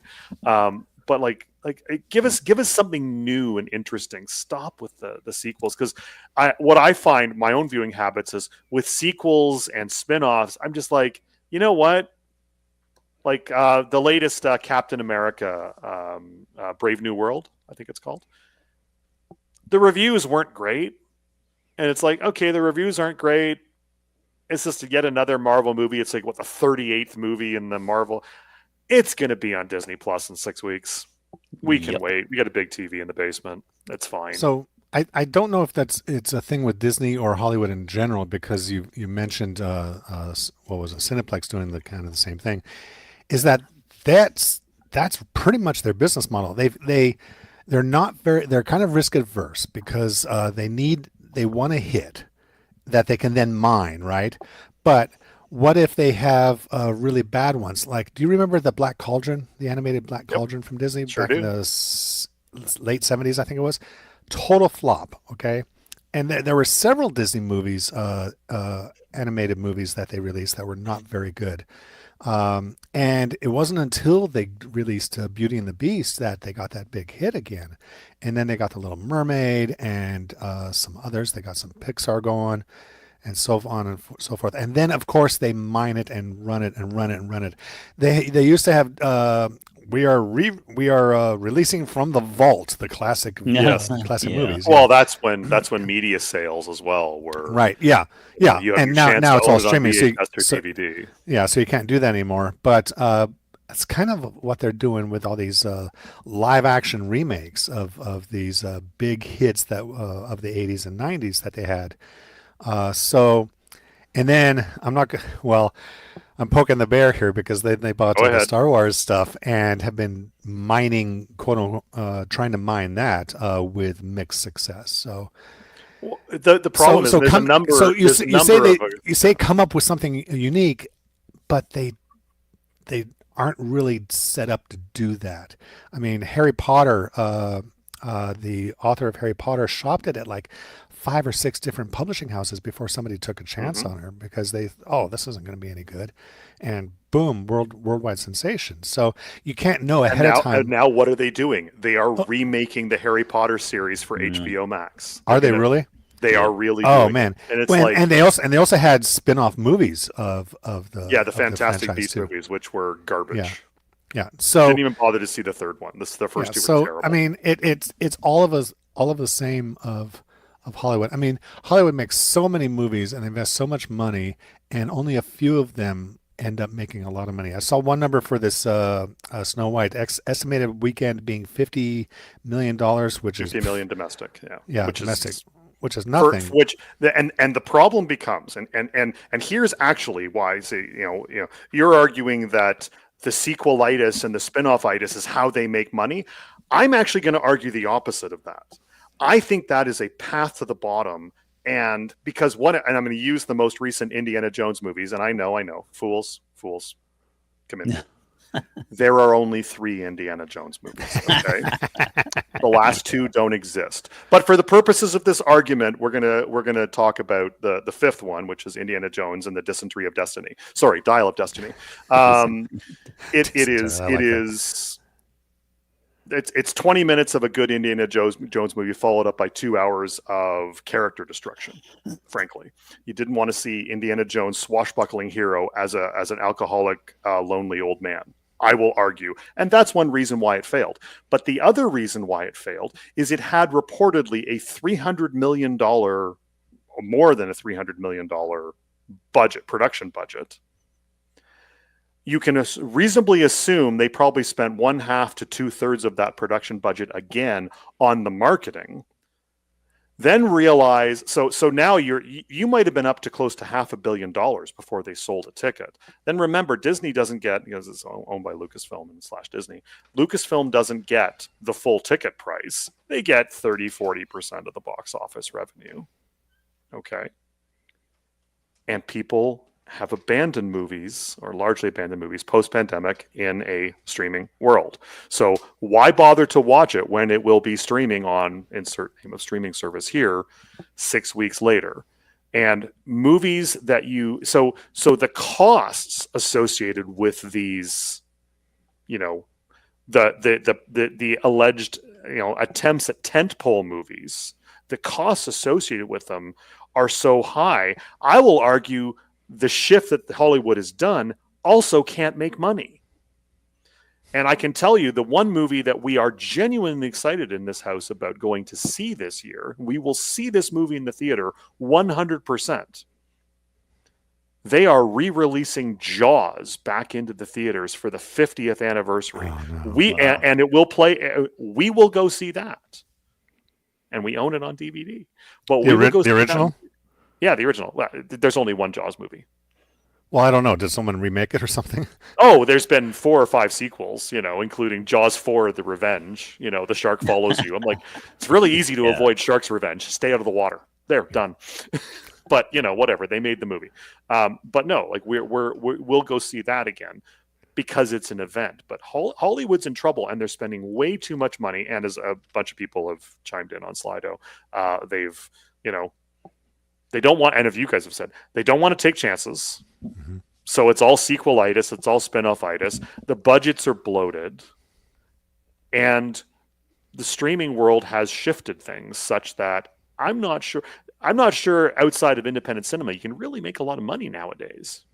So anyway, didn't intend to go I off do on know this cinemas are trying other ways of generating money, such as dinner cinema or drinks or brought to your chairs or that kind of Sure. thing. So. But the problem is, and again, looking at Cineplex, which is the big Canadian chain, dominant chain, they're I'm going to make the numbers up because I don't have them in front of me, but just looking at them, they were comparing for years. They've been comparing themselves against pre-pandemic numbers, so against 2019. And they would tout like, our box office is 85% of 2019 levels and trending in the right direction. They also measure, basically spending per, basically what we would call ARPU in other industries, right? The box office spending per person or per patron or whatever. I think they call it BPP, box office per patron. It's up 30 or 40% since pre-pandemic, but visits pre-pandemic are down 30%. And so you're just really squeezing more juice from a declining number of rocks. And the problem is that that's an example of Stein's law. That which cannot continue will stop. Very, very perceptive guy, that Herb Stein. Like if your box office per patron is up 30% at the same time as your box office visits are down 30%, you've net gone nowhere. And I think I think there's going to, Mike McMahon has just said something that is fundamentally wrong. I'm going to call him out in a minute. But I think you are going to be disappointed and realize you cannot keep on squeezing blood from that particular stone. And so cinemas are in real bad predicaments. Mike, I love you, Mike. But saying, be careful watching a 50-year-old movie. Watch the original Star Wars and you're disappointed because 50 years of technological advancement changes your perceptions of what it felt like 50 years ago. You, sir, are incorrect. Absolutely not. I happily watch Star Wars at least once a year. Yeah, I think I tend to agree with that. The more I look at how technology and computer-generated images and whatnot have impacted movies, that doesn't sway me at all to actually go see the movie. It doesn't, it's not something that really interests me. I mean, I just want good content. And frankly, I mean, I much prefer to see movies that don't really incorporate a lot of that nonsense into it, because I'm looking for something with some entertainment value, some substance. It doesn't have to be these grand special effects and everything. I mean, I even remember they in Gillies, you'll know this for sure, and Jim, you might too. But they took the original Star Wars and then enhanced it, right? They added the some special of that editions, new the new CGI to it. So when the Death Star blew up, it becomes like sort of a nuclear bomb type explosion that is just waves grander than what was in the we've original. got all versions in this house. We've even broke out the I got into an argument with Lulu because this is what we do. We went during the pandemic, we went and resaw, because during the pandemic a lot of movies were shut down, right? And so they brought back a lot of movies and played them in theaters, and they were selling tickets for $5 and you could go to it, and no one was going anyway. Like, we went and saw a bunch of movies for like $5 in the theater, and quite often we would be the only people there. But we saw Empire Strikes Back in theaters for the 40th anniversary of Empire Strikes Back, and I mentioned during the show that the Emperor that when Vader kneels before the Emperor's hologram, I said to Lou, I said that's been added for the special edition, what Jane was talking about, because the original, it was a woman who played the Emperor, but of course she was shrouded and and the voice alteration, but it was a different actor. She didn't believe me, so we got home that night and queued it up. Pulled out the old VHS because we don't own a DVD copy of the originals, but we do own a couple copies of the original VHS. So we had to go find a working VCR, which we did find one. Attach it to a TV. That's a lot of work in the 21st century, let me tell you. Yeah. And then played it, and I've said, see? And then we watched the reason. She says, oh, okay, you're right. I says, I know I'm right, but you're going to argue with me about Star Wars. Anyway, we should probably move on from... How you get away with being right in an argument with a woman, I'll never know. I'll give you the secret, Jim. I'll give you the secret. You just look at her and deadpan, I respect your right to be wrong. Yeah. I mean, you're sleeping on the couch for the next week, but it's worth it. Okay, go Habs go. Jaws remake, put it in IMAX for a new experience, just like Interstellar. It was excellent. I don't want to remake. The original's just fine.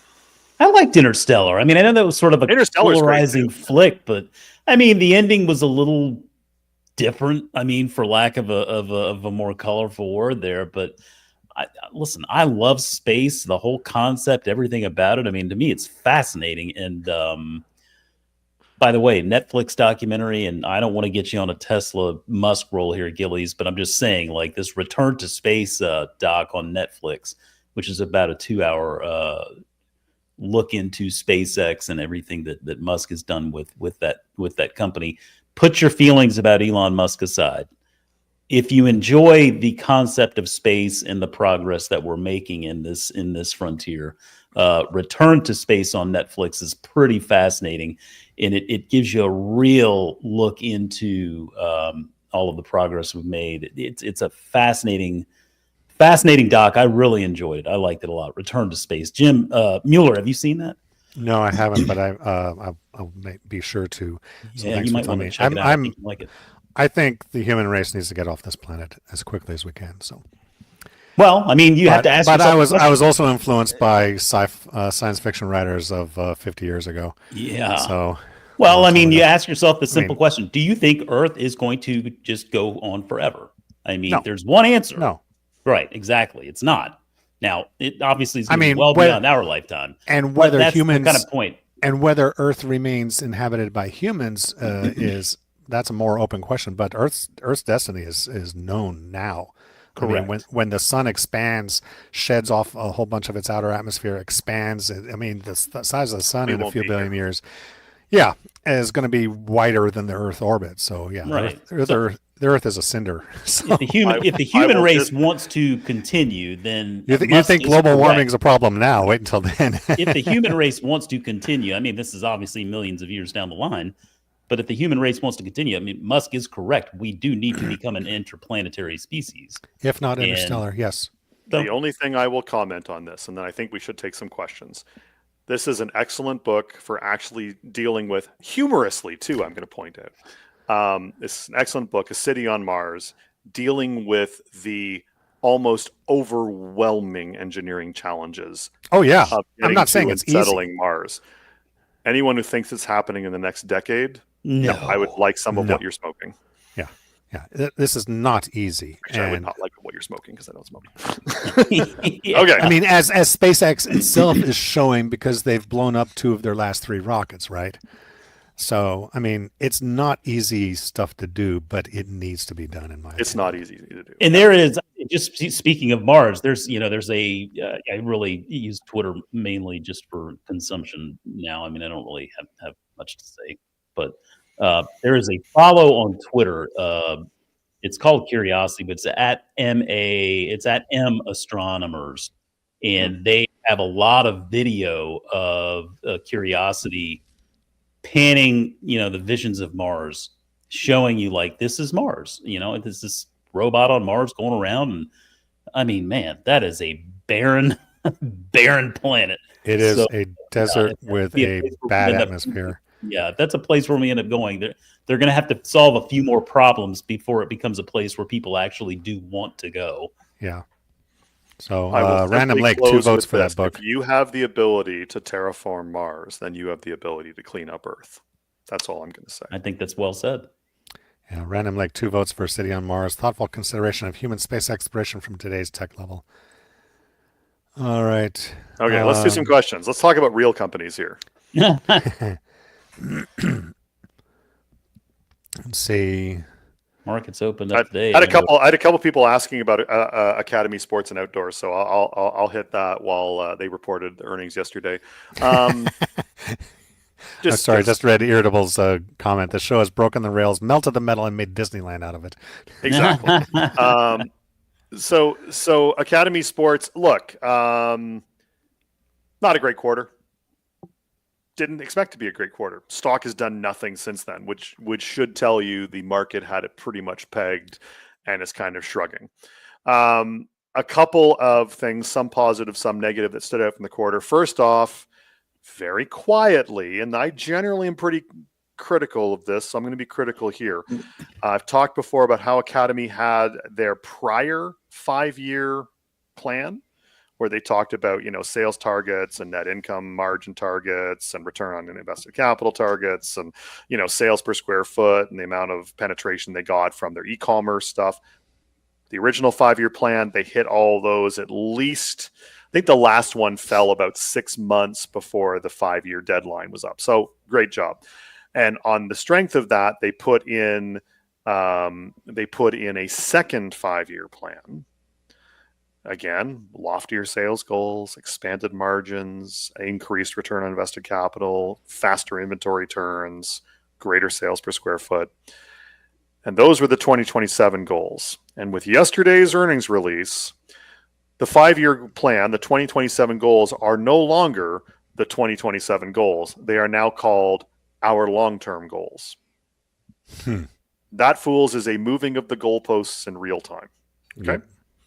Now, the good news about that is, in my modeling of this company, I never took that 5-year plan seriously. So, the 5-year goals, which calling for more than $10 billion in sales, in my modeling, I think it took 8 years to get to $10 billion in sales. The 13.5% adjusted EBITDA margin, I never got to that. In fact, my highest, I think, was 12.8%, and then it starts falling off. The story, I believe, absent 5-year or long-term goals, whatever you want to call them, and again, that's a moving of the goalposts, fools. The long-term story here is, can they essentially expand nationally? I think they're only in about half of the U.S. states. I think 23 or 25 of them. They're largely still a regional out of the south. Southeast, southern U.S., Texas mainly is where they come from, as Emily reminded us on Monday. But can they turn into a national brand like a Dick's Sporting Goods? Is there room for a Dick's Sporting Goods and an Academy Sports and Outdoor nationally? I think so, but ultimately the market will decide on that. They did fine. They even though it was a lower, you should have been expecting lower results, because that's what management guided for. Absent, the downdraft, they kind of did what I expected they would do. They made a lot of cash. They paid for all their store growth, even though the store growth is new stores are currently not spinning up that quickly, and they are running negative same-store sales right now. I think that'll probably change, but they made a lot of cash. They're fully covering their own growth, so it may not be intelligent capital deployment in the here and now, but long term, you think, well, okay, it should be better, and if it's not, hopefully they'll curtail their growth and be content being a cash cow in the regional part of the U.S. But what cash they generated, what they use it for? Well, they pay a small dividend, which they've also recently boosted, and they are aggressively buying back their own stock, as they have been doing for a while now. So I think, if I can just pull it up here, I think they're now down below 70 million shares, which is, yes, they are. They're down to about 68.5 million. For the full year, looks like they dropped it by 8% share count down overall since their IPO. Just briefly looking here, they're down by about they're down almost about 20% shares, or actually more than that. So like the 25%, sorry, in the past 5 years. If a company struggles, and let's be honest, that's what Academy's doing right now. They're struggling, as a lot of retailers are. If a company struggles, but yet lives within their means and deploys that cash flow into cheap shares at low prices, a year, 2, 3 from now, when they have a good quarter, when there's truly, a rebound, because companies, retailers do tend to move in cycles. If there's another 20% less shares here, this could have a really interesting play. And if you look at any of the really aggressive share repurchase stories of the past that have worked, so I'm talking like a Teledyne, or even like an Apple. Apple's eliminated almost 40% of their shares in the past decade. eBay's taken out 2/3 of their shares. Home Depot's taken out over 60% of their shares over the past 15 years. Like, one of the things that drives these share prices higher is that you are pressing that cash flow and that earnings base over an aggressively shrinking share count. And take that to its logical conclusion. Everyone sells their shares but you. That will never happen, fools, but play along. What does that portend over time for your returns? I will argue it's only good things. So anyway, Academy is about what we expected, which wasn't great, but didn't need to be. I like their capital allocation, and for now, I'm fine with them. And I still continue to believe that they're demonstrably undervalued, even though I have haircut my forecast a little bit. Again, I've never come near their long-term goals, and I still think the stock's worth about $75 today. So trading at 47, good deal. Maybe if you're willing to sit it and put it aside and not worry about it for another couple of years. How's that? All right, there are a couple of questions I want to hit. Ed had one from about an hour ago. How do you sell a fractional share in your account, particularly at Schwab? And was it Tim on the Prairie asks, being a U.S. citizen, how can I know if a Canadian stock is going to withhold 25% tax of the dividend in my IRA for a Canadian company? It should be 15% withholding. Whatever. There's a reciprocal agreement between the countries for that. I think the answer to both of those questions is ask your broker. Call the broker up. If you have a fractional share and you don't know how to sell it on at the brokerage, call them up. They should be able to tell you that answer. We probably don't know. Probably couldn't give you. And the broker should also know if a particular company, a foreign company, is going to withhold tax on the dividend. In a taxable account, you can claim that withheld tax as on your taxes somewhere. I don't know the exact details, but if it's an IRA, you're out of luck. So, speaking of taxes, man, guys, just the other day I got our taxes for the year done. It was a glorious moment. I'm going to do ours. I'm going to finish up ours next weekend, I think, not this weekend. I think, for the most part, I could get our taxes done pretty easily, but we're a little bit more complicated because my wife owns a little retail shop here in Flippen. It's sort of a little side gig. And it's an LLC. And so we got to file all that stuff together, and it's just a little bit more complicated, but just, a little shout out to TurboTax, because I use TurboTax in their full service offering. And, it's been wonderful. I've been able to use the same tax expert for the last 4 years now. And she's just been tremendous. Every time I log in, every year, they're like, do you want to work with the same expert you worked with last year? I'm like, heck yeah, I do. Because she's wonderful and she knows our deal. But man, I tell you, just a little shout out for TurboTax. They're into it, for any folks out there complaining about customer service or Intuit could do something better. I think at the end of the day, man, TurboTax is still a pretty strong offering. I think that speaks to a very core strength of Intuit's business. Yeah. I have an in-house tax preparer, so I just buy your dinner.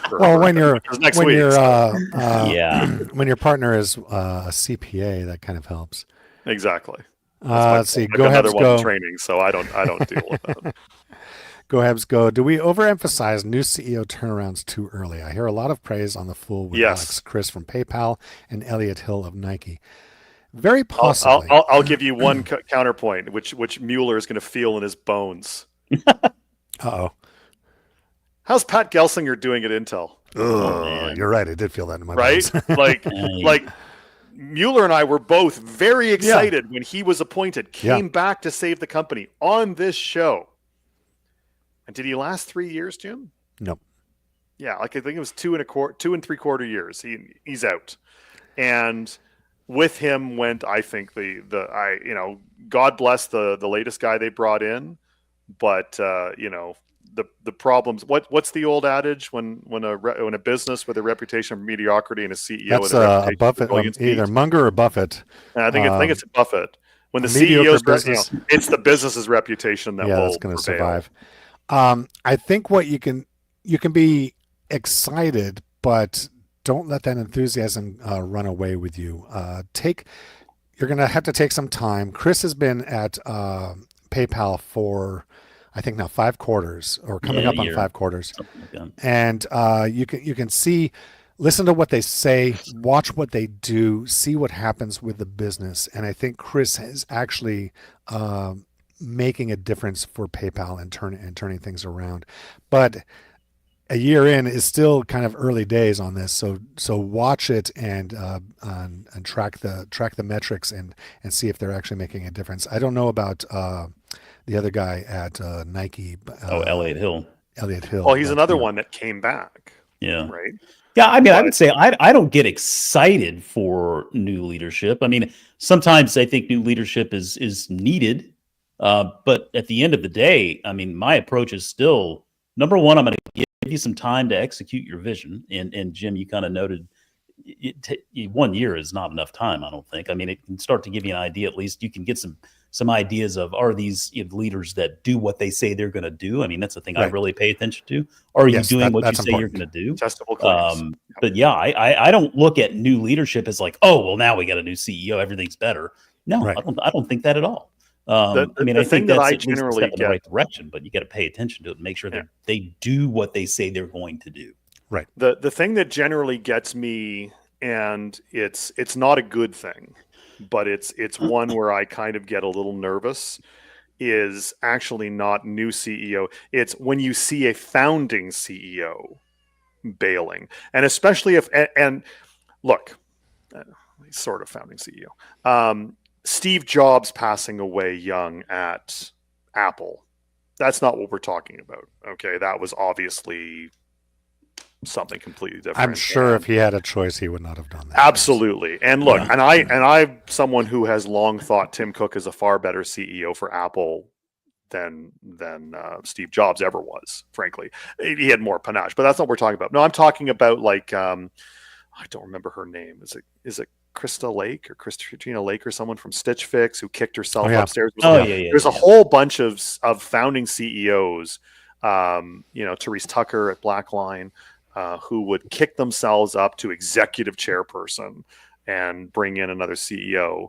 And when a founding CEO when a founding CEO kind of moves on, but still wants the CEO paycheck, which is what executive chairman really means. Are we thinking like Schultz at Starbucks? Yeah, him too. But no, arguably he's not also. He's the founder of the public company that is Starbucks. He's not the founder of Starbucks. But still, when that guy moves on, or that woman moves on,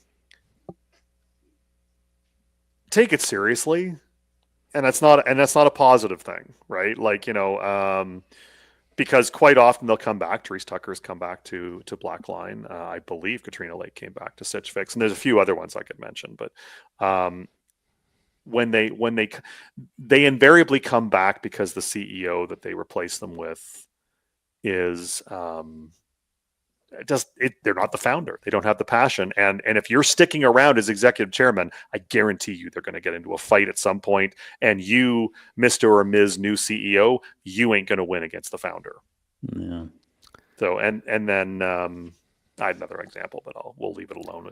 Well, and I mean, sometimes you've got founders of companies that, they're entrepreneurial in nature, but they're not Sure. necessarily operators, right? And it's so sometimes it can be a good thing. Like if they have the self-awareness to say, look, I've taken this business to where I feel like I can take it, but we need to bring new talent in to be able to take this thing to the next level. I mean, sometimes that works, sometimes it doesn't. Sometimes you're kind of, your hand is forced. I mean, I think about Chipotle and Steve Ells, right? I mean, I don't think Steve Ells would have left had it not been for the food safety issues, right? I mean, that was something The repeated that food played out, safety issues. right? Exactly. And I think he kind of, I'm not sure this was totally his decision. I'd imagine he was kind of pushed in this direction, but he came to the realization. He's like, look, man, I think I've done what I can do, but this is what is required to take this business to the next level. I don't have that skill set. And so sometimes you need to bring really sort of an good point. operator in there. And we saw what Brian Nichols did. Obviously, Chipotle's been a wonderful investment for so many people, myself included. Mhm. It's tricky, but sometimes those founders just, they're entrepreneurial in nature, right? They're serial founders, right? They like to start new businesses. I'll give you another one as well before we throw it back to Jim here, but just red flags when a CEO transition happens, when a management team transition happens, and it's the CEO that you're really watching. Turning point: be aware when the person coming in has no experience in the industry. It sounds obvious, right? Yeah. Multiple companies I could list off. Most recently would be Turning Point Brands, the tobacco company.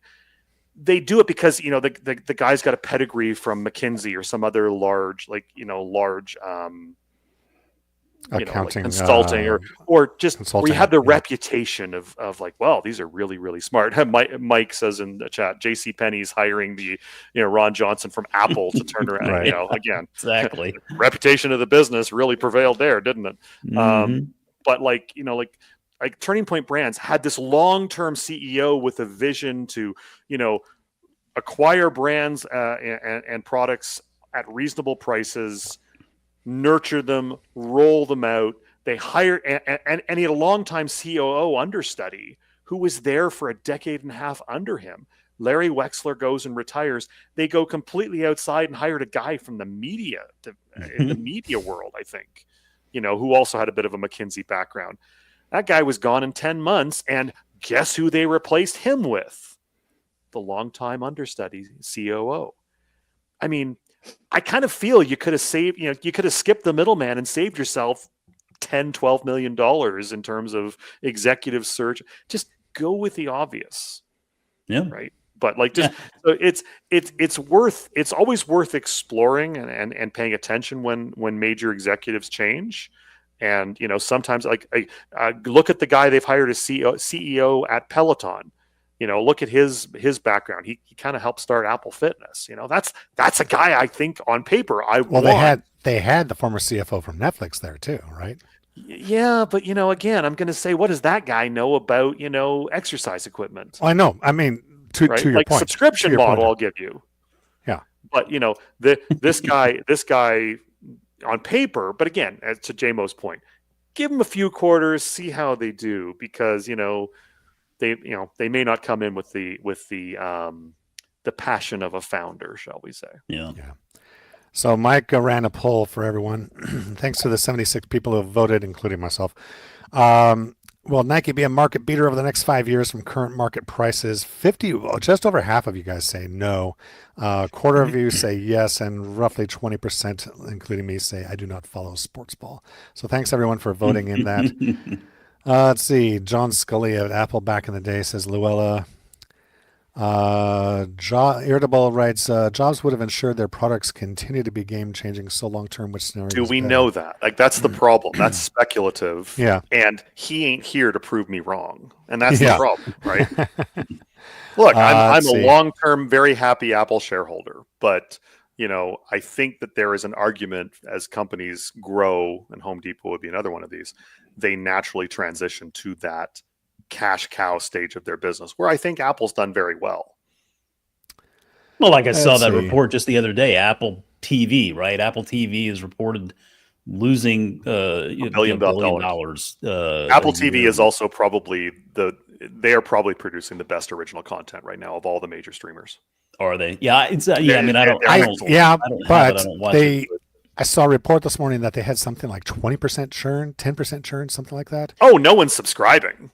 Yeah, but and so they're losing. Of they're our losing 5 or billion 6 streamers or whatever we have in this house, I'll tell you, Apple will be the last one to go. They are, but I mean, I feel like Apple TV is just. I think that's just the sort of the quintessential loss leader. I don't think they look at that as like some. So you think it's like all their music stuff to support the iPod?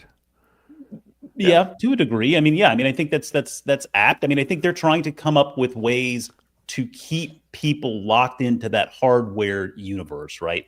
So they're getting harder. $1 billion loss is just a rounding error for Apple. Yeah, for Apple, it's nothing. It's absolutely Mr. $100 billion a year free cash flow. Who cares? Yeah, I mean, it's a loss leader in a way to keep people locked into that Apple ecosystem. Okay, I mean, if that's I'm the an case, iPhone user, but I mean, I don't have Apple TV. I'm not either. And if that's the case, why would you then cut budget production?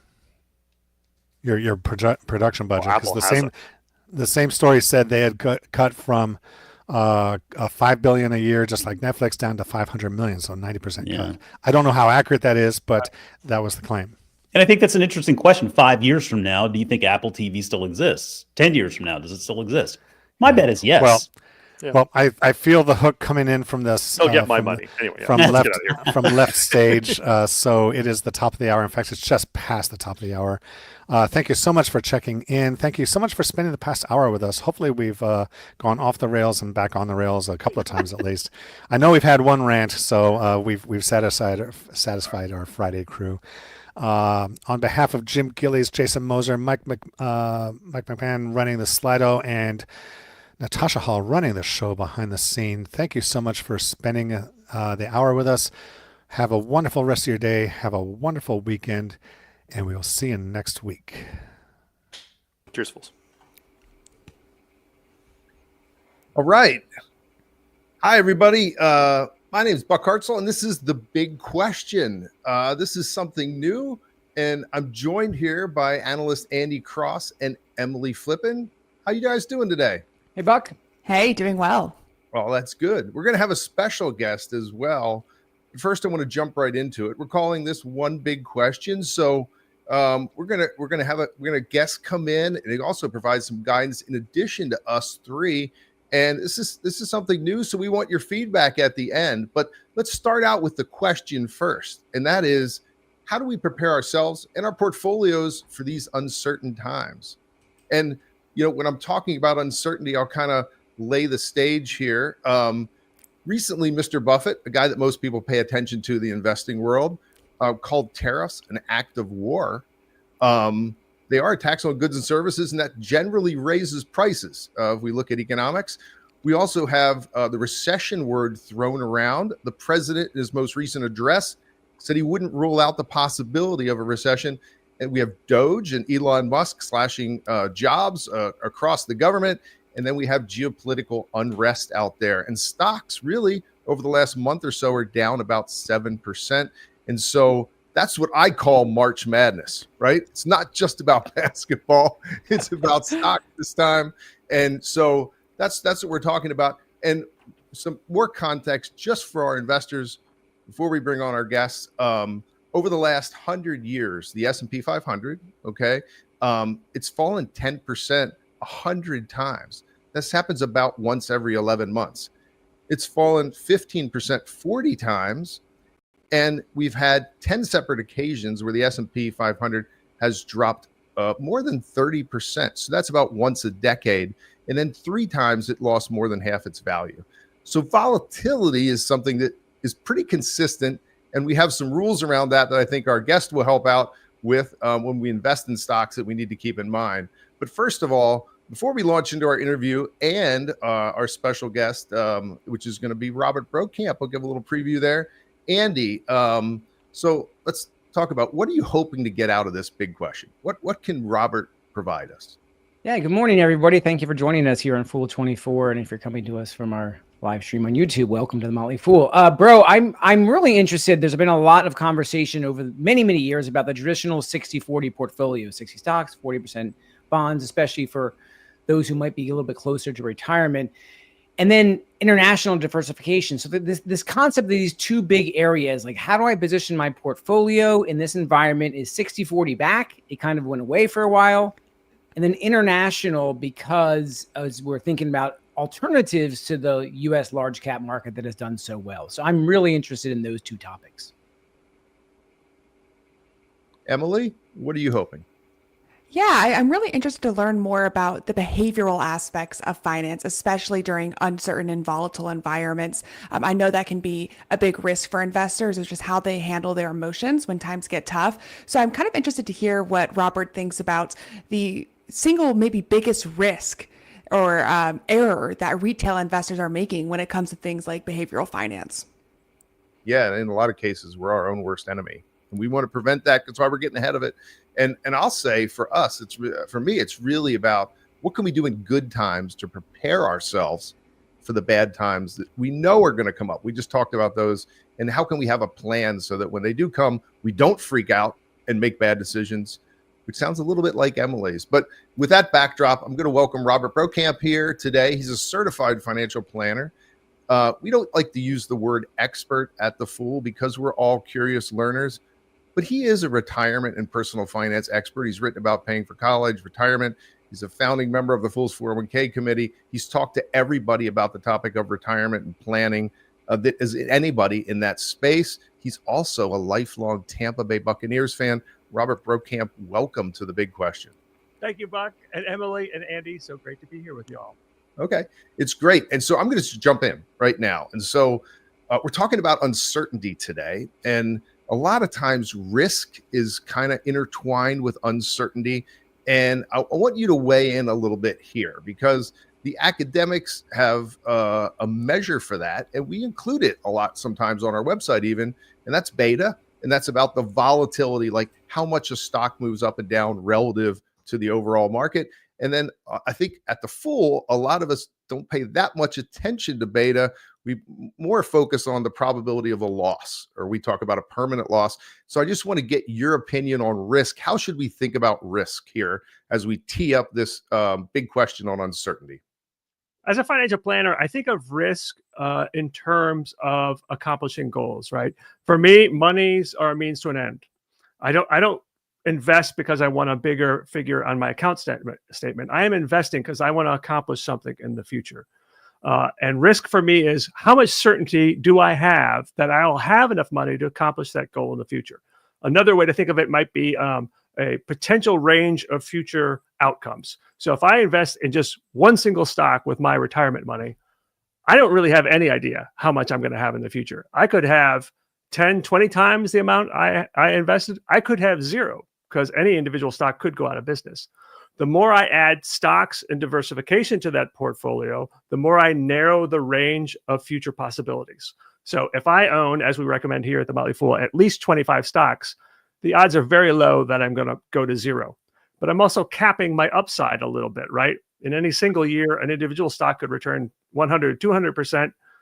A portfolio of 25 stocks is likely not going to do that. And then when you add things like cash and bonds, you're further narrowing the range of potential outcomes so that when you're getting closer to or into retirement, that makes sense because I'm okay capping my upside because I want to make sure there's a floor on my downside because I'm going to be converting my portfolio into a paycheck. So that's how I think about risk. Right. So that's great. So risk for you, the probability of achieving one's goals, and obviously your goal as a planner and things like that is to maximize your chances of achieving those goals. Great. So Emily, what do you have? Yeah, I love that. I love that definition of risk, thinking about the inability to simply achieve what your long-term goals and plans are. And that's really easy to say conceptually. It's much harder to actually execute upon. So it kind of goes back to what I originally wanted to get out of this conversation, Robert, which is what do you think is probably the biggest reason why, or biggest risk to retail investors that are preventing them from actually achieving those long-term goals? Well, first part, I would say you have to decide on your goals and you have to do a little bit of analysis, right? You have to use, for example, I'll use the example of retirement because it's the goal we all have. you have to run the numbers and see how much you need to save to accomplish your goals. How much do you need to have saved by age 65 to retire? So that's the first part. When it comes to your portfolio, I think the biggest challenge is determining the right amount of risk beforehand, right? So at some point you decide, this is how much I should have in cash, stocks, and bonds. This is how much I should have allocated across various sectors. This is how much I should have in a single stock. Decide that beforehand. And then when you have something like the last month happen, be comfortable with sticking to it and not reacting emotionally. Now, if something happened to your portfolio for good reason, maybe your favorite stock dropped because something significant happened, accounting error or something like that, or a scandal, then I think it's fine in that situation to make a change. But if nothing's changed about what's going on with your portfolio other than market sentiment or something going on like that, then the trickiest part is sticking with it. So is the mistake not having established a risk tolerance beforehand, or is the mistake underestimating or overestimating your risk tolerance when you establish it? I would say it's a combination of both, right? Because every study has shown that when you try to assess the risk of an investor, that risk tolerance will often depend on what's happened in the market over the last month or even that last year. So if the market's doing great, everyone feels very comfortable with risk. When something happens in the last month, people reassess their risk. I recently read about someone in his 80s who had more than 80% of his portfolio in the stock market. Well, now he's reassessing that risk because of what's happened. So now he's selling some of his stocks. So I think the mistake is to decide ahead of time, what am I comfortable with in all of the various ways you can invest your portfolio, and then just be comfortable sticking with it as long as nothing significant hasn't changed with what's underlying your investments. Robert, I think the assessment of the risk is really tricky. And I want to get your opinions on this, because I think most people are like, oh, it's age. It's only age. But talk to us about maybe some factors that we need to consider when we are thinking about that assessment of our own risk tolerance as individual investors. I would put it as more timeline than age. So we often say here at the Motley Fool, any money you need in the next 3 to 5 years should not be in the stock market. So that's definitely a key one. Other factors could be the level of wealth that you have. So in his 2013 annual letter, Warren Buffett wrote about how he's directed one of his trustees for his wife's eventual inheritance to invest 90% of her portfolio in the S&P 500, 10% in cash. Now, Warren Buffett's wife is up there in years. So that's an aggressive portfolio for someone that age, but her wealth is so massive that it could drop 50% and she's going to be just fine. And then another aspect of that would be, what do you have as your non-portfolio resources? Do you have a good pension? Do you have a business? Do you have wealthy parents that are up there in years and eventually going to leave you a significant inheritance? All that could factor into it. And then the final thing is just behavior. How have you acted in previous times when the market dropped? What happened in 2022 when the market dropped? What happened during the pandemic panic, which, by the way, we're just celebrating the 5-year anniversary of? If you've been a longtime investor, what did you do during the dot-com crash or the Great Recession? If in those situations you often panic and sell towards the bottom, then you probably should have a little more out of the stock market. Bro, how about those who have maybe real estate holdings they depend on for some income? How does that weigh in there? Because that's maybe, it's not invested into the stock market, but it isn't necessarily, always guaranteed either. So for real estate income, how might someone consider that? I think I would put that in the same category as additional resources, right? And when you say that, right, it would depend if you own a single rental or you own multiple rentals in multiple locations. But you could even assess a probability, like what's the certainty do I feel that I will get this income year after year after year? If you feel very certain of that, then it acts sort of like a pension, maybe even sort of like a bond, which would allow you to take more risk in your portfolio. On the other hand, if you don't feel that confident in it, maybe you own a bunch of office real estate here in the nation's capital, which I'd be nervous about given that Doge is trying to cancel a bunch of leases. I would feel less certain about that. Yeah. And I would imagine that real estate, some of that you might have mortgages on. So you might or might not have a lot of equity, and that adds a little bit of risk. And I know folks here that follow real estate, right? If it was on the shore of North Carolina, the insurance costs have probably gone up, right? With the likelihood of hurricanes and that kind of stuff increasing as well. Okay. So mine is, do you have any rules of thumb kind of for our listeners to think about how they can prepare their portfolios? I heard you mention one, and that's an important one because I want to repeat it.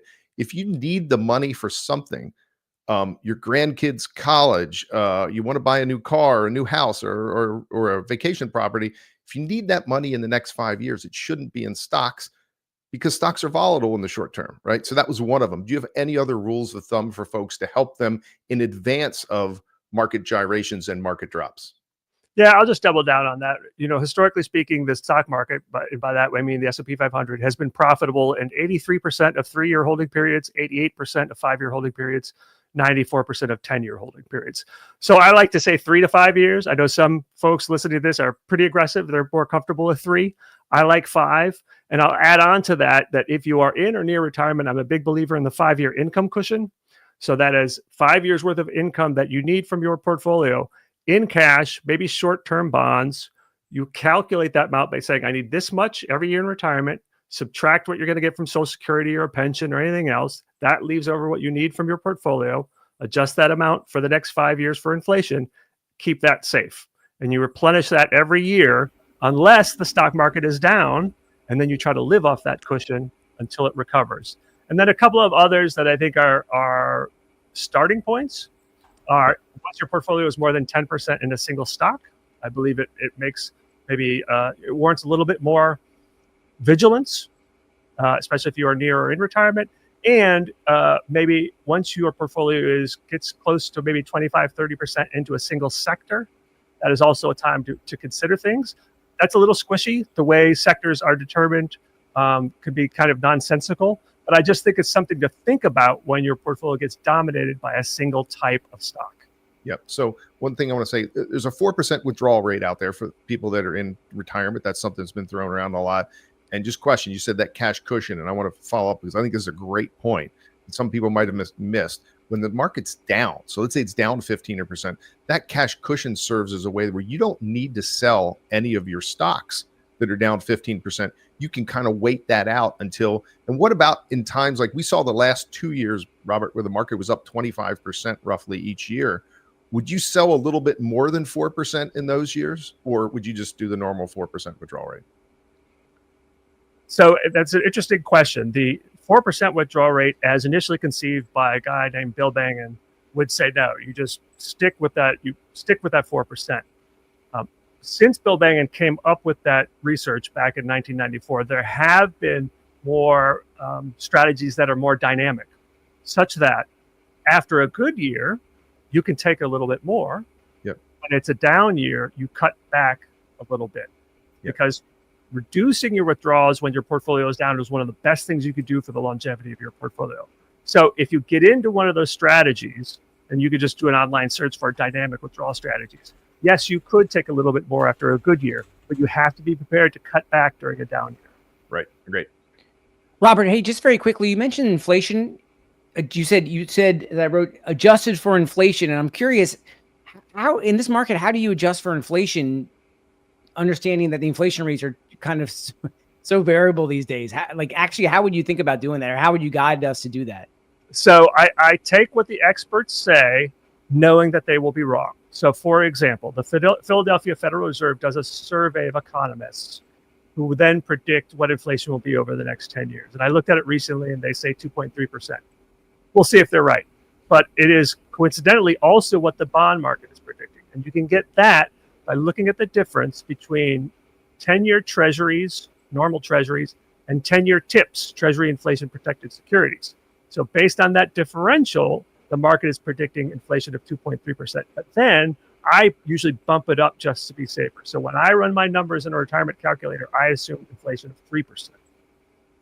I'm actually really interested by this, bro, because you had mentioned that, you don't want to panic sell. And I think that's something that every foolish investor probably is already aware of. When the market drops, you don't want to be selling. And that's why you mentioned having a cash cushion and managing your strategy and your exposure.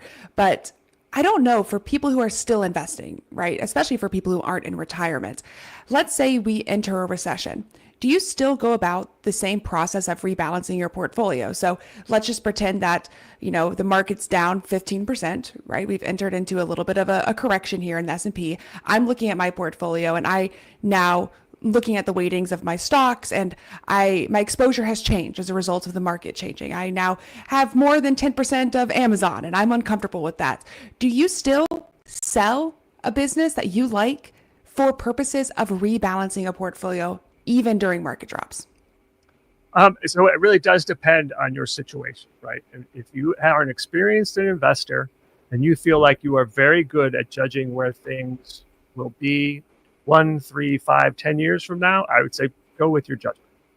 For the typical investor, when it comes to rebalancing, I would say there's time-based rebalancing and percentage-based rebalancing.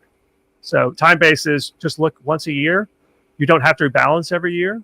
In fact, studies show that rebalancing every 2 to 3 years is better, especially if taxes are involved as part of the rebalancing. But by percentage-based rebalancing, what I mean is, I'll just give an example of something that I do. I aim to have 10% of my portfolio out of the stock market, mostly in cash, a little bit of bonds. If the market does so well, stock market goes so well that my cash and bond allocation drops to 5%, I know it's time for me to rebalance. So I sell some stocks to go up to 10%. On the flip side, if the stock market drops and my cash bond allocation goes to 15%, then I know it's time for me to sell, to use some of that dry powder to buy more stocks. So again, assuming you at some point decided this is the right allocation for me amongst cash, stocks, and bonds, and amongst individual stocks, if something happens to where, I really love this one stock, I had 10% into it, but now it's dropped so much, it's only 5%. If you love that stock so much and believe in it so much, maybe it is time to rebalance more into that stock because now you're getting a better bargain.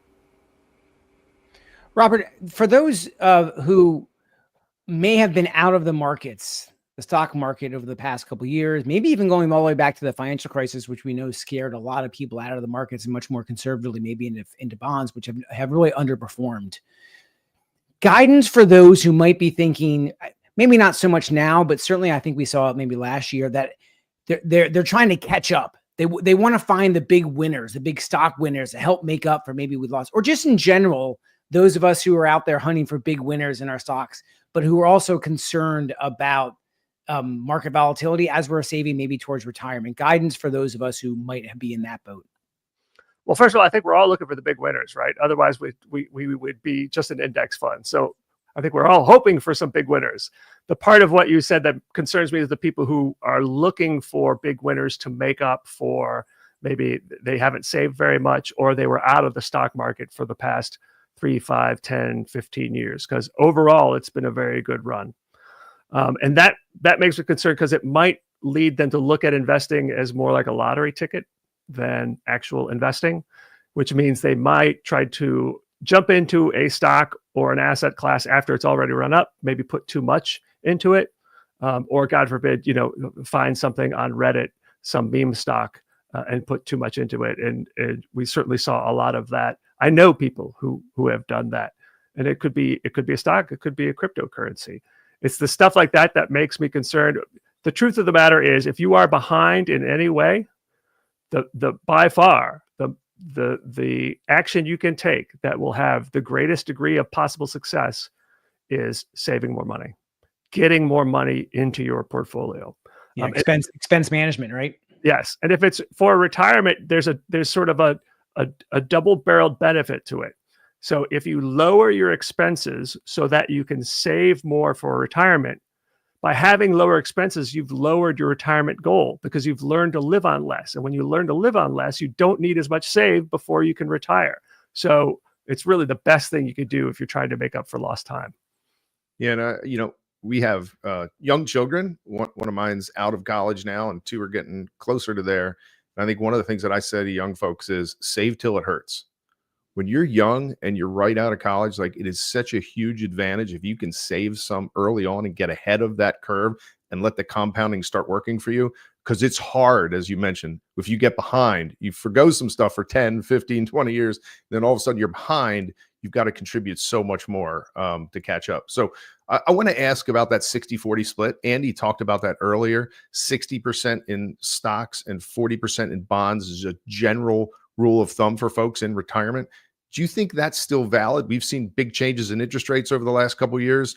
What do you suggest for people that are just kind of coming into that retirement age, and how much should be in stocks, how much bonds?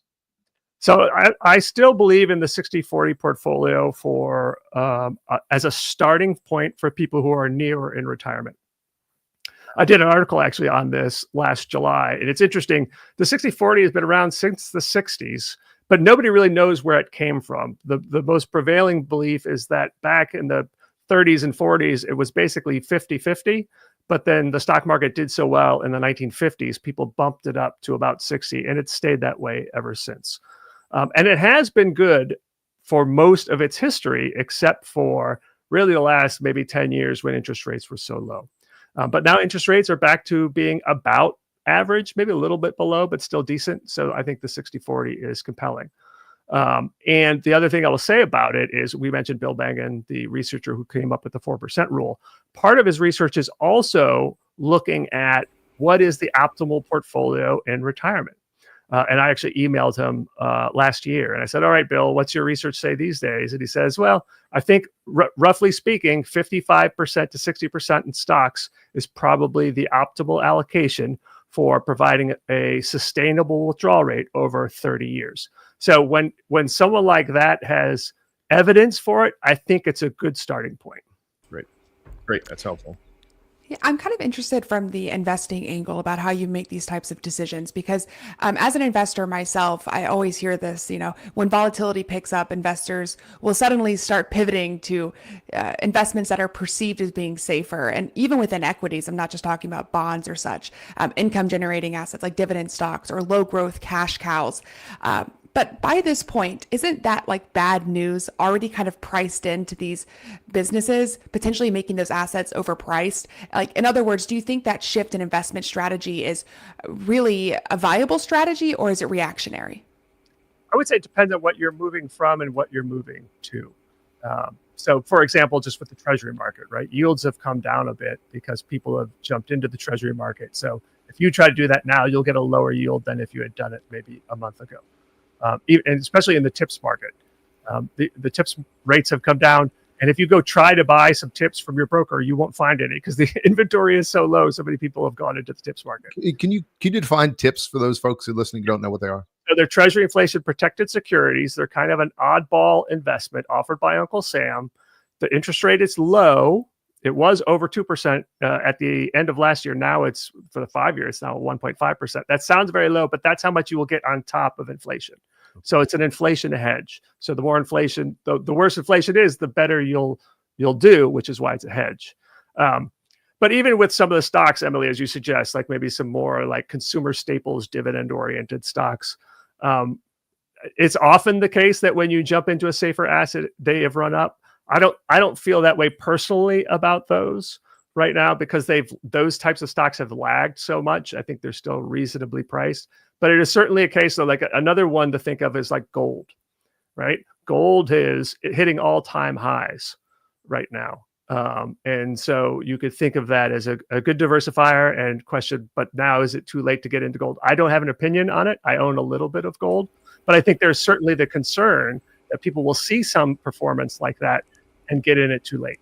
Not to jump on everybody else's time here, but that was kind of the next question I had for you, which is, so if we're not going into income generating assets or cash cow investments, potentially because they're overpriced, to your point, it really does depend, then are people moving towards alternative investments like real estate, commodities, or even cryptocurrencies because these things are viewed as diversifiers for a portfolio, or are those still really speculative? I think it just, again, depends on what it is, right? So cryptocurrencies, I will claim agnostic on them because I always base my portfolio on history, and the history is so short with those. But I have no problem with people wanting to invest in that if they want to a limited degree. The other things you mentioned, alternatives, real estate, commodities, they unquestionably over the long term have been diversifiers, but you have to often put up with long periods of very lousy performance, commodities in particular. They did so well during the dot-com crash that people jumped into them because they were such an extraordinarily good diversifier. And then, for probably most of this century so far, they have not been so good. When inflation ticked up in 2022 and 2023, they did all right. But now they're going back to being not so great. So I think they are valid. The history shows that they can be good diversifiers, but often you have to hold on to them for so long for it to pay off that most people don't stick with them. Buck, maybe you and I can go with one each question, then we'll get over to because some great comments over there and questions over in Slido for Bro. Bro, besides asking about a tips that's indexed to egg prices, which is what I really want, with as Americans are like living longer, or just as we're living longer, thoughts on do we outlive our retirement? How do we avoid that? And then just maybe quickly how you're thinking on Social Security for those of us who may be in our 50s and just worried about how much Social Security we might have when we do go to that retirement stage. Yeah, you definitely, absolutely have to factor in the possibility that you will live a long life in your portfolio, right? According to Social Security, about 1 in 3 people who make it to age 65 will make it till their 90s. And my wife doesn't believe this, but marriage actually enhances longevity. So if you're a married couple at age 65, there's a 50% chance one of you will make it to their 90s. So when you think of that type of a time frame, you have to make sure your portfolio lasts, and you make sure your portfolio keeps up with inflation. And for that, you have to maintain a healthy allocation to the stock market. Now, as you mentioned, Social Security is another way to mitigate so-called longevity risk, right? Because it lasts as long as you do, it adjusts for inflation every year, and it's partially tax-free. In fact, the article, for those of you who are members of the Motley Fool Premium Services, we have something called Game Plan, and my article today is 7 reasons why you should delay Social Security. Because the longer you delay, the bigger your benefit. So that enhances your longevity insurance. That said, Social Security is funded about 75% from payroll taxes and 25% from a trust fund that is going to be depleted in less than a decade. So I think anyone who is in or near retirement will probably get what they're promised. But I think the prudent assumption is, for those in their 50s and younger, is that there has to be some sort of benefit cut. Now, maybe your benefits aren't cut, but you have to pay higher taxes. But that's sort of just like a backdoor benefit cut. So when I run my numbers, I assume I'm only going to get 75% of what I'm promised. But the fundamental principle of delaying to get a bigger benefit, I think, will still be a good strategy. Okay, great. And Robert, this is going to be your last question. We do have Slido questions, but we're going to finish up the show and we'll take those. I want to ask about dividend stocks because my parents owned dividend stocks. They owned no bonds, and it was a great way to provide income during downturns. And I just wonder, it's hard for people sometimes to buy bonds. If you say, hey, you should have 40% bonds, they're not sure where to buy them. What are your thoughts on dividends, stocks, and especially versus bonds? So I love dividend stocks because dividends, when you look at a diversified portfolio of dividend players like the S&P 500, dividends over long-term grow at a rate that exceeds inflation 1% to 2%. If you have qualified dividends outside of a retirement account, it'll be taxed at a lower rate than ordinary income. So you're getting inflation-beating tax advantaged income.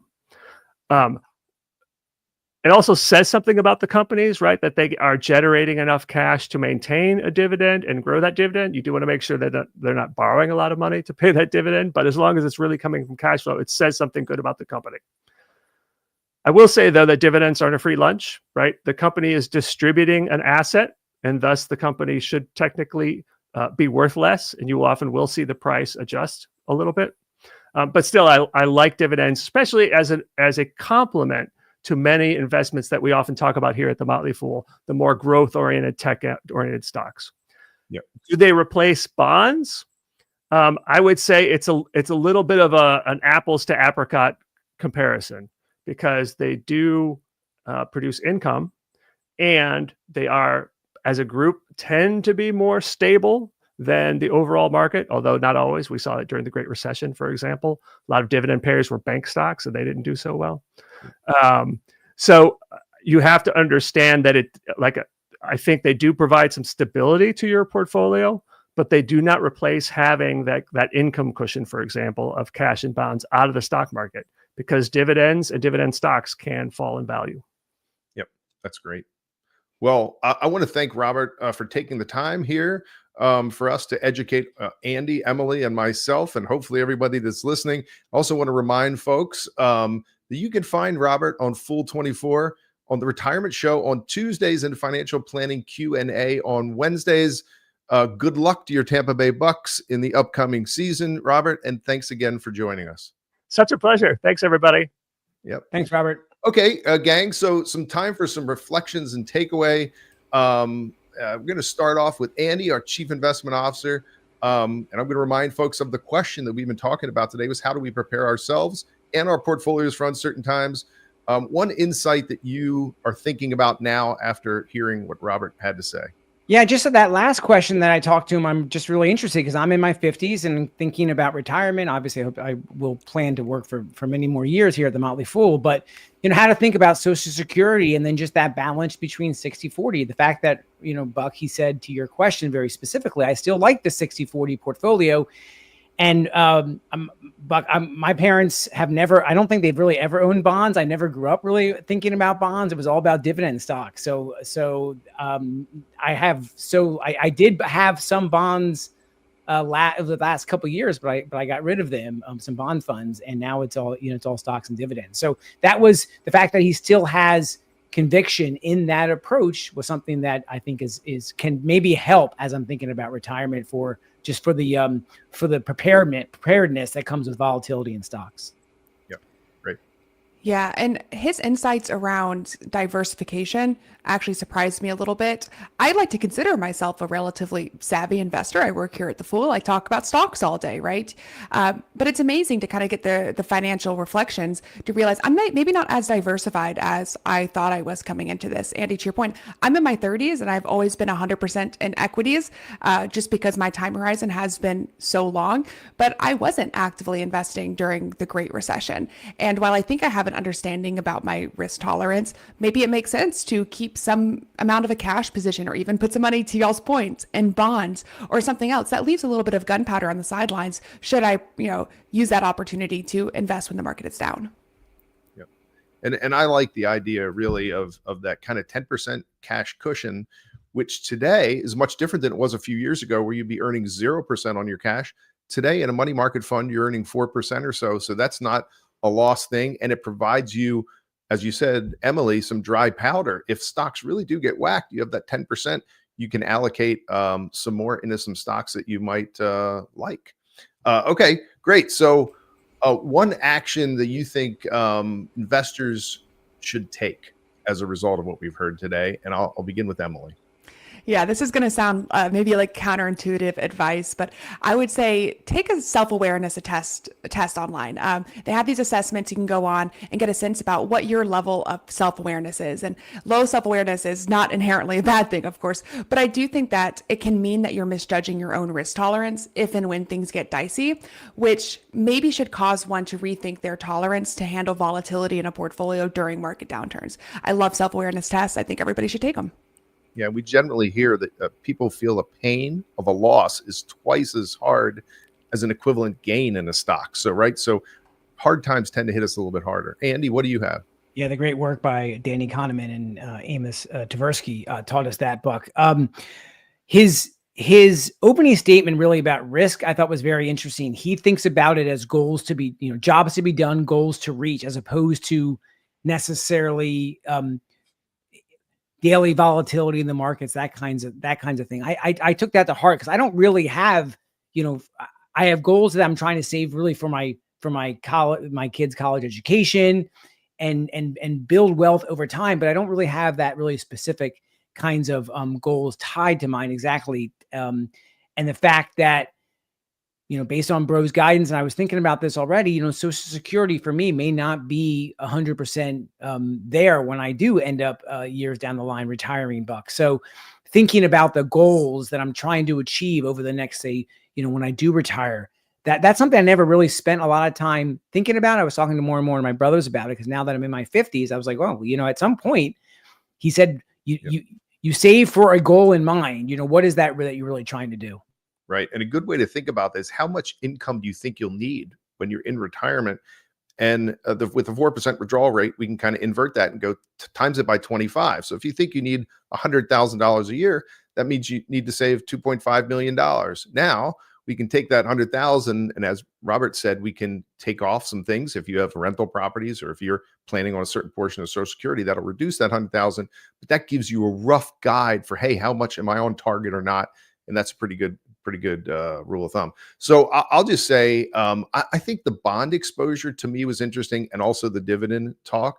And I would say for folks that look at their portfolios right now and have no bond exposure and very little dividend exposure, I think it makes sense for folks to have some of that. Those dividend stocks will likely decline in a down market, but probably decline less. We've seen those companies, once they start paying that regular dividend, that's really the last thing that CFO and CEO want to do, is cut that dividend, right? So they tend to keep paying that in down times. And bonds now are paying a much higher rate than they were just a few years ago. You're almost getting stock market returns from those. So that's great. Okay, so now we want to go to predictions, and I'm going to kick this one off. One big prediction that folks should think about in uncertain times, and I'm going to say the United States is looking down the barrel of $2 trillion deficits pretty much as far as the eye can see here. And I would say I was at the Warren Buffett's Berkshire Hathaway's annual meeting last year, and he sold about 600 million shares of Apple this past year. And the one reason that he gave for that was that he expected tax rates to go up. And so I'm going to make a prediction for those of you who are doing your planning for retirement and those kind of things. Expect that tax rates will be higher in the future than they are today. So that's my prediction. Yeah, I have a similar prediction, Buck, and I hate that this sounds so negative, but I promise there's a wonderful silver lining here. My prediction is that interest rates are going to stay higher longer than many investors expect. In my world, that means I don't think we're looking at any cuts over the course of 2025. I think a lot of investors are baking in at least 1 to 2 cuts over the course of this year, just driven by that persistent inflation that we've seen, I should say sticky inflation that we've seen, as well as the Fed's commitment to just controlling inflation. But regardless of all of that, I think investors who are well diversified and focus on the long term, they're going to be the ones that are best positioned to weather the storm.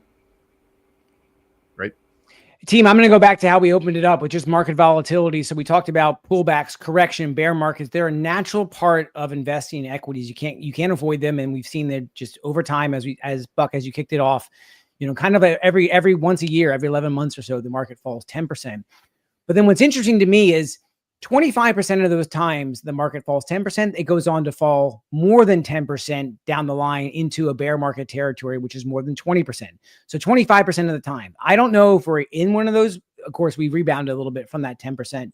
I don't know if we're there, if we're going to be there, but I think it is interesting that it happens only really 25% of the time. The other 75% of the time, the markets kind of recover. And if this kind of market scares us out of stocks, we end up potentially penalizing ourselves over the long term because of the nature of markets. Now, that's not for individual stocks, Buck, one stock, because the individual stocks are more volatile than the overall market. But in general, getting scared out of the markets, I think, is something that we do not want to do. So I don't know if we're going to fall further from here, but I think investors need to be prepared that we're not going to do that, because it happens very frequently after these 10% corrections. Right. That's great. And we're going to conclude here with something we're calling Throw Me a Line. So I need one sentence really from each of you that's some wisdom that our listeners can take away and they can throw out at cocktail parties with their friends and really impress them. Andy? Okay, I'm gonna continue with the market theme overall, and again, looking at market history. I know, sorry, team, to go all historian on us, but if you go back to 1995, missing the best days in the market would cut your returns by more than half compared to an equal investment in the S&P 500 if you just held through that diversified basket of stocks. And furthermore, Buck, a lot of those bad days in the market a lot of those best days in the market come during right around very bad days in the market. So again, not to get scared out of stocks. Yeah, Emily, see if you can do better with one sentence only. Though I do agree with that. Like, we don't pick bad times. Go through them, right? Be ready for them before they happen. Emily, one sentence. this time isn't different. Even during periods of extreme volatility and extreme uncertainty, data consistently shows that investors who remain fully invested will outperform those who attempt to time the market. Okay. And mine is, as you're entering retirement, have a goal set early on, 3 years living expenses in cash. That'll prevent you from panicking. It'll also help buoy your portfolio if we do have a downturn where you don't have to sell much stocks. And if you don't sell much during the downturns, sell a little bit more in the upturns, you're never going to run out of money. So that's my takeaway. And now I want to move on and say, basically, Andy, Emily, thanks for joining us. That was great. And I want to say for everyone listening here, we'd like to know how we did, right? So we're going to wrap up with a Q&A portion of this from Slido. Please, go in there and give us a score. 100 is you really like this, going a little deep dive on a bigger question. Ours was, how do you manage your portfolio in uncertainty? Or 1, if you really didn't like this and want to see something else. And if you have a big question that you would like the team to address in a future episode, go ahead and throw that in Slido as well. So now we're going to go ahead and jump over for some questions that we have popped in here. Does somebody want to take one first, or should I read them off? I'm going to go ahead and start. This is Besties. Would you agree that tariff wars will remain a headwind in the market and a recession will tank the market further into correction territory or maybe a bear market? Does anybody, you know what? I'm going to start off and then you guys can add in if you want. If we go back to 2016, the last time the president was around, not much really happened with tariffs. There was a lot of talk. People came to the table, and I'm guessing it's going to be pretty similar this time around. And as for bear markets or recessions, there's a lot of times when we use lagging indicators from macroeconomic standpoint, I'm not a big fan of that. A lot of times, by the time we say we are officially in a recession, we're already out of it. So I wouldn't invest based on any macroeconomic things. I don't do that. I'm a bottoms up person. If a stock's attractive and the market's down 800 points, I'm buying that stock. So any of you guys want to add into tariffs or potential recession fears caused by them? I'll just add, I have a differing but an agreeing opinion with Buck. And I'll say, I do think that some of the economic indicators, lagging as they are to Buck's point, do indicate right now that if we are heading for something, it's probably a contraction in our economy. Tariffs definitely play into some of those estimates that economists have put out there. Notoriously wrong, of course. But the end result, regardless of whether or not you think we're heading to a recession or not, is exactly the same as what Buck said. I don't factor in those into my asset management or strategy management positions for all the reasons we just discussed over the course of today's episode. Okay, I'm going to read, and Bro or anybody else can jump in here. Thanks for joining us again, Robert. How long do we need to prepare for a bear market? Besties ask, and how would you target the longest bear market in history? How long are bear markets when stocks go down? So the average bear market takes about a little over 2 years to go down and then back up. If you adjust it for inflation, it's closer to 3 years. But 2 of the significant bear markets we saw this year, dot-com crash, Great Recession, it took 5 years to go down and come back up, which again gets back to why I like the 5-year income cushion if you're close to or in retirement, or just the general principle of having 3 to 5 years. Any money you need in the next 3 to 5 years shouldn't be in the stock market. Right. And that's where that comes from. That's great. Okay. Here's one. Building up dividends in an IRA. That's an individual retirement account. 6 years away from official retirement, self-employed, need to rebalance brokerage portfolio fund time. So we've talked about this a little bit, Robert, and I would say, first of all, how often do you think people should rebalance within a retirement plan? So it could be their 401k or an IRA. Do they need to do that? We have some people that sell services now that rebalance every day for you, or every quarter, or every year. How often should we rebalance? I'll frame it a little differently, especially for someone who's getting close to retirement. If you go into retirement with multiple types of accounts, maybe you have a brokerage account, you have a traditional, then maybe a Roth, you have to start thinking about, okay, what am I going to tap first? And studies indicate that you want to drain your taxable account first, then usually a little bit of the Roth, or usually the traditional, and then the Roth. That does vary by individual, but that's the sort of the baseline rule of thumb. So when you think of that, if you're getting close to retirement, think, okay, it's the investments in my brokerage account that I'm going to sell first. That's where you start maybe ratcheting down some risk. If you don't have much money in a brokerage account, then you start looking at the traditional IRA first. And the reason why you want to do the traditional IRA first is those are subject to required minimum distributions. You might want to drain those accounts a little bit before you get that age, 73 or 75 if you'll be born 1960 or later. Roths, one of the great things about the Roth, besides the fact that it grows tax-free, is there are no required minimum distributions. So that's why you would save the Roth for last. As a rule of thumb, everyone's situation is different. Yep, that's great. And if you're bequeathing, if you have more money than you're going to need in retirement, I think there's some tax advantage reasons for saving those Roth IRAs and things like that and bequeathing those to the people you love. Right, because there's nothing that says I love you like leaving someone tax-free assets. Leaving people money, right? Exactly. So a lovely Lily asks, I don't know much about bonds or even where to start. I know about some ETFs. I'm pretty close to retirement. 60-40 can be a goal. How do I find a bond to buy? And this is tricky for a lot of people. We didn't talk about this. It's really easy for anybody to go on their brokerage and just buy a stock, right? They type in the ticker and it's that easy. It's not as easy for bonds. So Robert, what would you suggest for people? And I'm going to give two out. One that doesn't want to spend much time on this. They don't want to go looking and investigating and researching bonds. And maybe the other ones maybe do want to spend a little bit more time and look at some individual bonds. I'll start by saying that these days, you mentioned this previously, Buck, you could get over 4% in a good money market fund.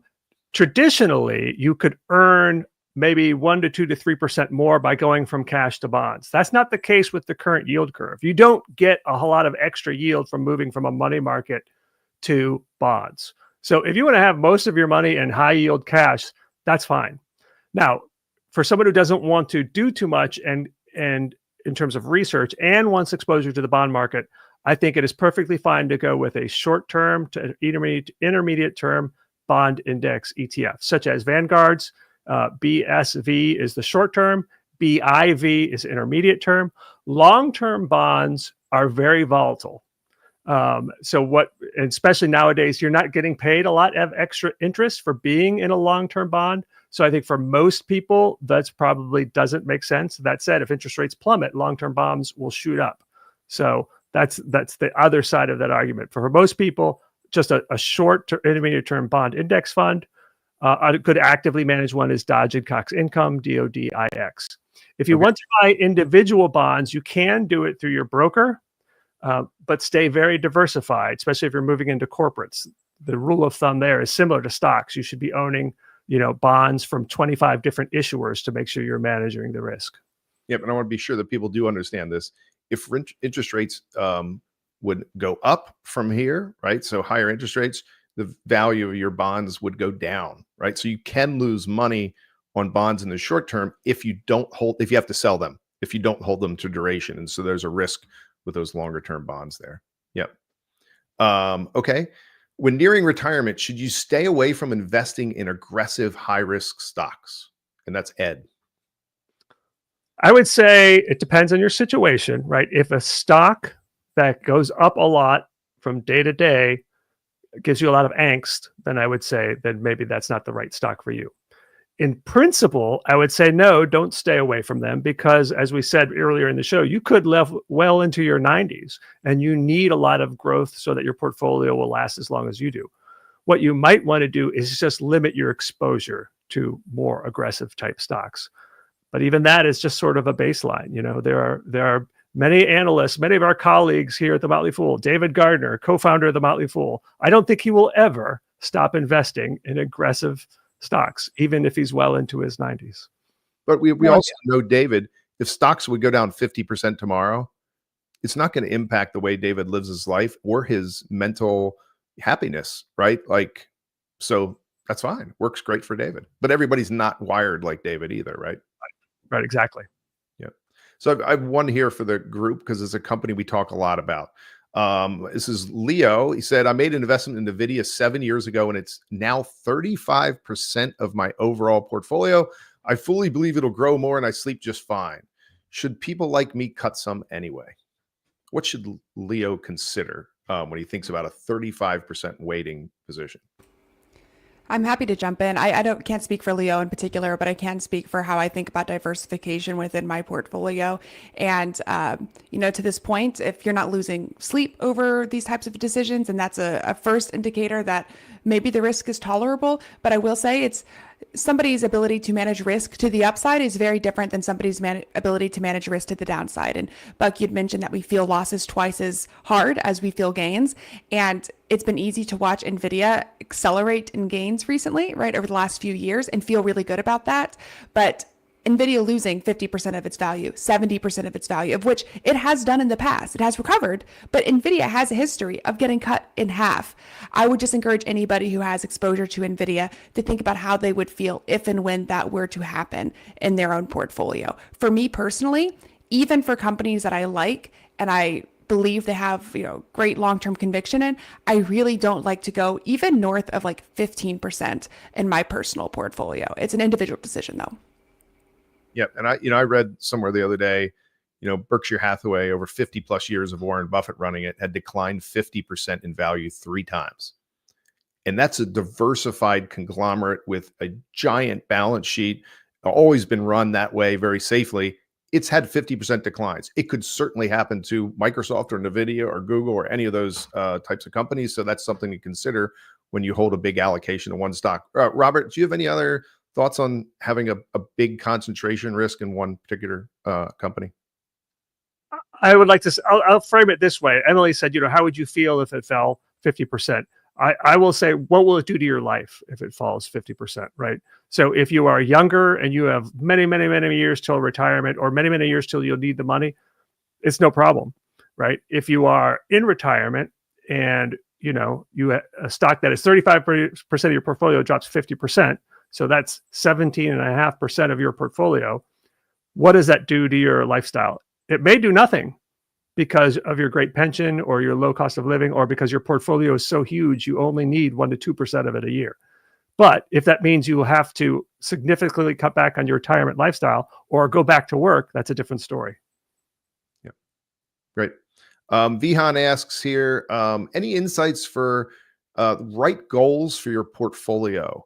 Well, what if somebody's young? So he says kids, in their teens or 20s, and then adults, 30s, 40s, 50s, 60s. So, and looking into dividend stocks sooner rather than later for growth. So any just goals, let's just say young folks, teens or 20s, how should they construct a portfolio and how would it look different than somebody in their, let's say in the prime of their working 40s, and then when they're getting closer to retirement in their 50s or 60s? Robert, I'll start with you since you're our guest. I will just take the goals aspect and you all could weigh in on the portfolio if you want. And that is your number one goal is build the emergency fund of 3 to 6 months of cash on the side. And I think it's even more important these days because I think we are going to see more layoffs. So if your job is at all threatened, you might even want a bigger emergency fund. Then it is your retirement, and then it's your kids' college. Never sacrifice your retirement to save for your kids' college. If your kids get to college age and they don't have enough money, they can get scholarships, they can borrow money and go to community college. If you get to your 60s and you don't have enough money, there's no such thing as an old person scholarship. You have to keep working. So make sure that you're prioritizing your retirement over your kids' college educations. Right. Great. Andy, if you're creating a portfolio for young people, you have a couple of young people running around the house. How would you go about creating a portfolio for them? Well, I think it's not, the reason I was talking to Bro about the factors that go into understanding risk is because it's not just about age. It's really is about goals. As I learned, one of that key takeaway, Bro. Thanks for that. But certainly, the younger you are, you can if you are investing in that capital, you're just not going to touch. Then that can be all equities. It can be in higher growth companies, and you're not even going to think about it. And so with my kids, they're all invested. It's all invested in equities outside of their 529s that are just, they're not even, we talk about them time and time again, but it doesn't impact their lives based on the stock prices over the course of a couple of years. The older you get, I think the lessons we talked about over the past hour or so about managing risk, understanding how things impact your life toward that goal, I think is really important. And you probably have to get a little bit more conservative as you get older, depending on those other assets you have that can be that cushion outside of the stock market. Yep. And I'll add, my kids are all stocks. They're 24, 22, and 20. And they probably have 40 to 50 stocks each, and they're companies they're interested in. And some of them I've bought. But it's a great thing to discuss with the young people too, to have them interested when they get that dividend. Wow, look, you just got some money came in and you didn't have to work or do anything for that. That's fun. And then if you buy their products and services, that's kind of cool too. Like, hey, we just bought something, a little bit of that money comes back to us. So that's great. Well, I see we are at 1 minute to go here. I want to take this time to thank Robert Brokamp for joining us as a special guest, Emily Flippen and Andy Cross, and I'm Buck Hartzell. Like I've said, once again, let us know in Slido if you liked it. If you didn't, I saw somebody gave us a 95.87. That was a nice score. But if there's other big question topics that you'd like us to cover in the future, put them on there too, and we'll be sure to do our best to get to them. Thanks, gang. Thanks for joining us. Thanks, Buck. Thanks, bro. Thanks, everybody. Thanks, Fools. Have a great day. Yep.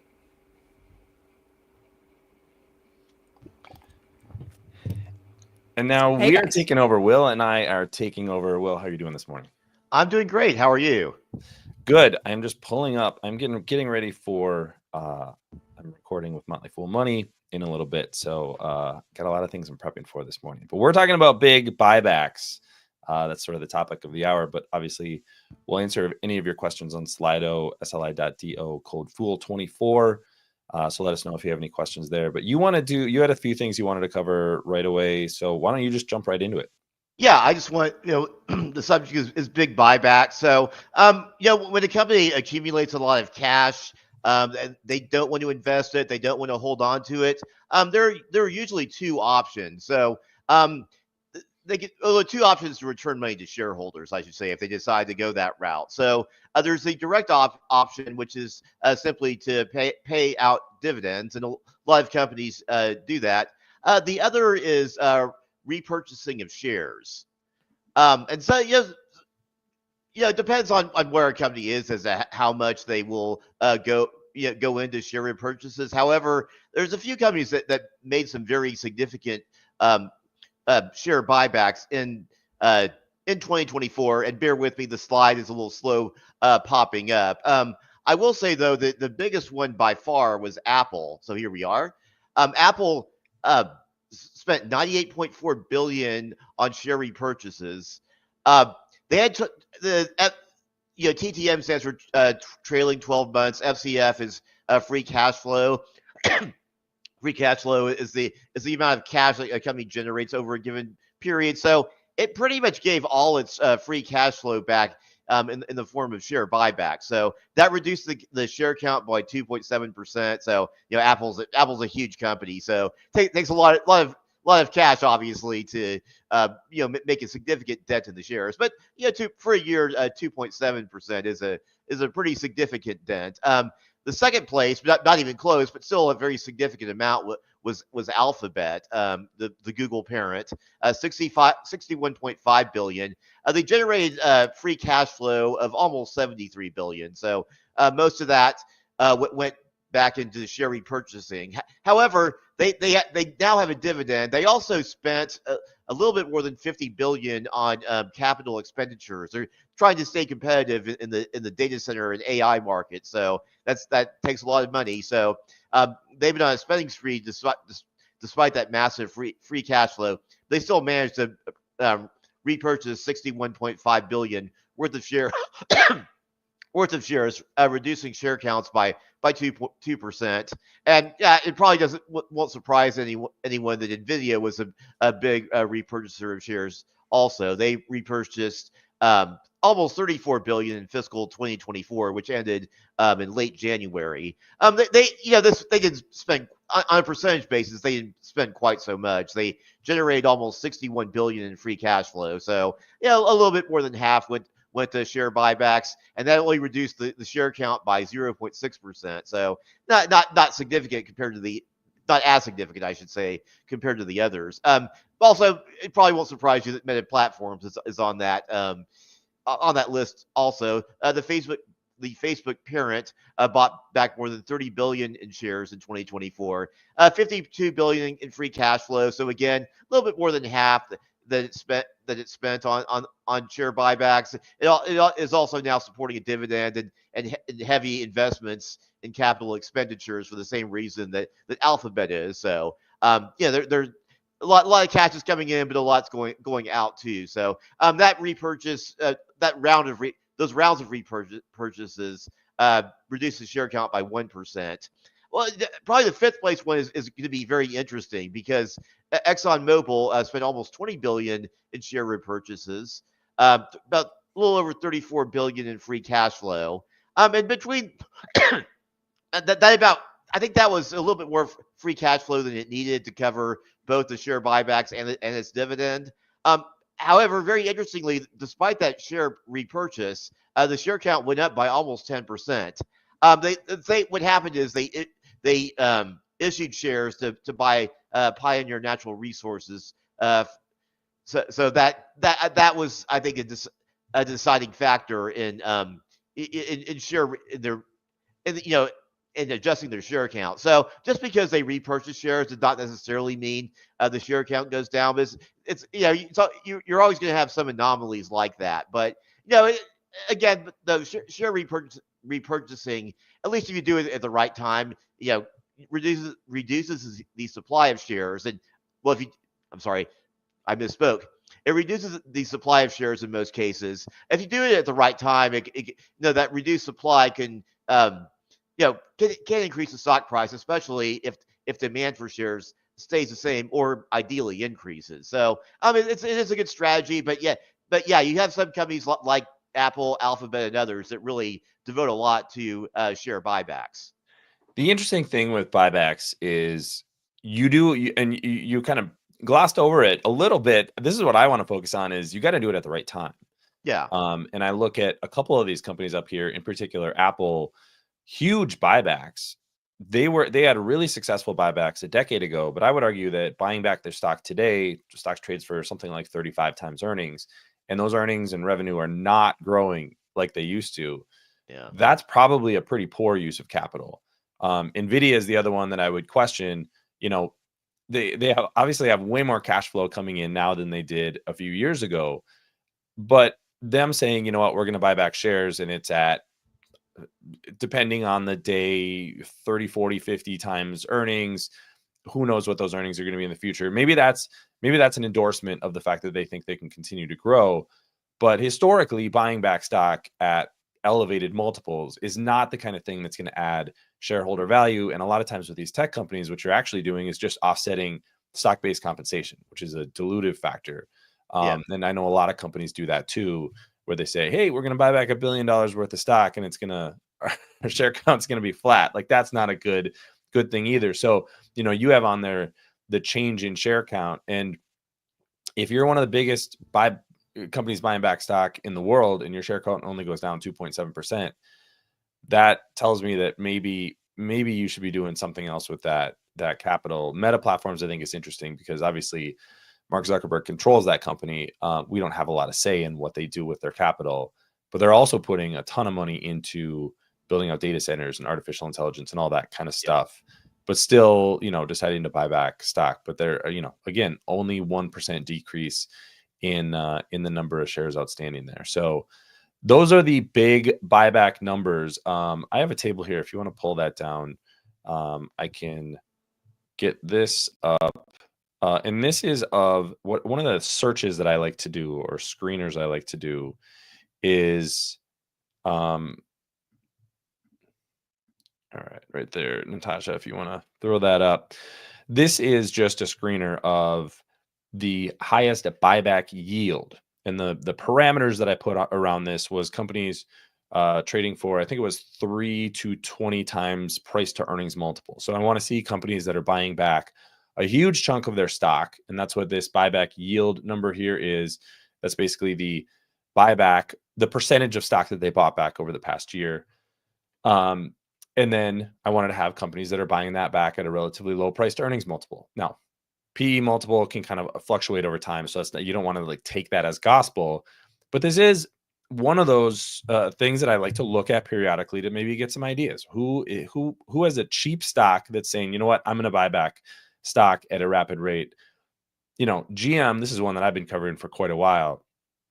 They announced, I think it was November 2023 was when they first got really, really aggressive with their buybacks. They said, hey, you know what, we're going to buy back $10 billion worth of stock. Guess what? The company's still only worth $49 billion. So you're buying back, you announced a $10 billion buyback. That's 20% of shares outstanding. That's a huge buyback. They announced a $6 billion buyback, and they've done a couple of these, but announced another $6 billion buyback. I think it was late last month. The other one, and I've covered this on this show with Andy Cross, but MGM Resorts, 15% of shares acquired, 40% of shares acquired since 2022, still only a $9.3 billion market cap. And I would argue that they could probably buy back 15 or 20% of their shares outstanding just on an ongoing basis with their recurring cash flow. Dropbox is another company where founder owns a whole bunch of the stock.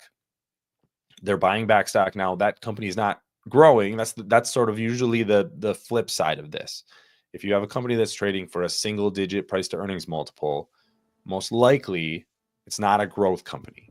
So then you have to kind of balance, what does the future look like? Does it look bright, or is the market pessimistic about that company for a good reason? I mean, a company like GM went bankrupt. What was it, 17 years ago now? That's a risk in the auto business. I think GM is in a much better position than they were in 2008. So, I don't think the same risk, default risk is there for GM, but that's why a stock like that trades for a low single digit price to earnings multiple. But management is saying, you know what, you want to give us our stock at 4 or 5 times earnings? Fine. We'll just keep buying it back and reduce our share count 15, 20% per year. So that's just another thing to look at with buybacks, is not only how much are companies putting into buybacks, but also what are you actually getting for that? What is the percentage of shares outstanding that you're able to reduce? Because ultimately that's where the gains for shareholders are going to be, is if, your price to earnings multiple is the number, the market cap of the company is the number of shares outstanding times the price. You reduce the number of shares outstanding, the market cap goes down. If your earnings don't change, you just own a bigger percentage of the earnings of the company. So that should increase in time, should increase the value of those shares. Market doesn't always work as efficiently as that, but that's where companies that can be opportunistic about their buybacks can be ultimately really good capital allocators.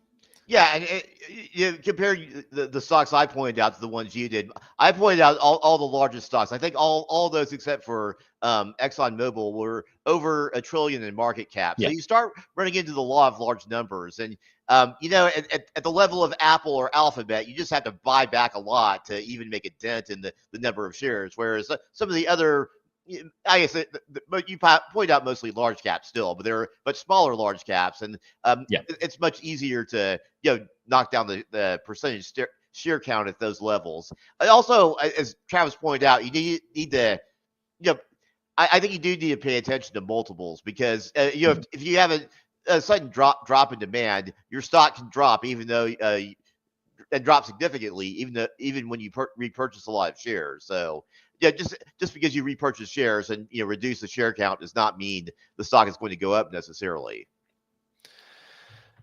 Which out of those big companies that you highlighted, which one of those sort of piques your interest? If you weren't a shareholder in any of them, and I don't know if you own any of them, which one sort of piques your interest and where buybacks is a good reason to own the stock? That's a good question. I don't know that I would buy back any of these shares simply on buybacks, because, like I said, these are such large companies. It's hard to make a dent in the share count with a buyback. So I don't know that that would be necessarily a good reason to buy the shares. It might be a good reason to. Okay, maybe let me frame it this way: which buyback program is the best buyback program out of those companies? That's a good question. I'd probably lean toward Meta, but just because I think it's trading at a relative discount to most of the others, except for maybe Alphabet and ExxonMobil. So I think you're getting relatively more yield for your buyback. So I'd probably go with Meta, but I don't really like any of them, to be honest, from that standpoint. I was just going to look up these multiples. So Meta's price to earnings multiple on a trailing basis is 24.5. Alphabet is about 20. ExxonMobil is currently at about 15. Okay. And yeah, I honestly I don't follow ExxonMobil's because I almost never look at energy stocks nowadays. Let's see, their market cap is. Bear with me just a second. Their market cap's about 500 billion approximately. So yeah, maybe that might, in some ways, that might be better suited because all the others have market caps well over $1 trillion. So I guess Travis is having some technical difficulties. Oh, there you are. Okay. I just had a coughing fit, so okay. These colds are running through the house again. Yeah, I've had some of the same thing happen. So yeah, I guess it Meta or maybe ExxonMobil if I followed it more closely personally. But yeah, like I said, I'm not when it comes to stocks that are that large. The buybacks have less of an effect. I don't know that it's really a factor in one's purchase decision per se. It's more for the companies to deploy their capital. John has a question here about some of the companies that are small caps who are buying back significant chunks of stock like eBay. I'd also put Etsy in there. But a lot of those companies are trading for relatively low multiples. So pretty good use of capital, I think, for the companies that have durable cash flow. Yeah, so eBay. Well, eBay's a large cap, but not by much. It's about just under 31 billion right now. Etsy is probably more mid cap at 4.8 billion. So yeah, but yeah, the smaller the company, obviously, the more effective buybacks are going to have. So.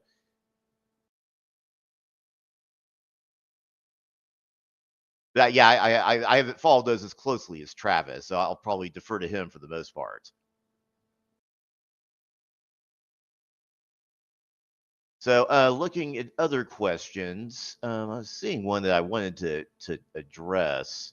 Oh yeah, Besties from 19 minutes ago asked, what is diversification really? 30 stocks, what kind? If all in growth, is that diversification? Why not just an index mostly like some of you do? That's a good question. And that's going to vary depending on who you ask.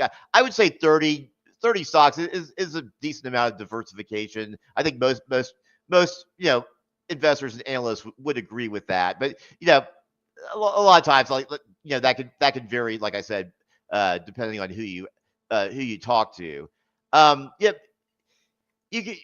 You could also index too. That's also an option, especially for people who don't want to follow the market as closely. Indexing might be the better way to go, but that's one much easier way you can offer diversification. I wouldn't necessarily recommend buying one fund per se, but even if you did just buy one fund, you would be somewhat diversified. So that is one way to approach it as well. But yeah, I'd say 30 stocks is. I think I own either 22 or 23 right now, so maybe that's a little less than the Motley Fool recommends.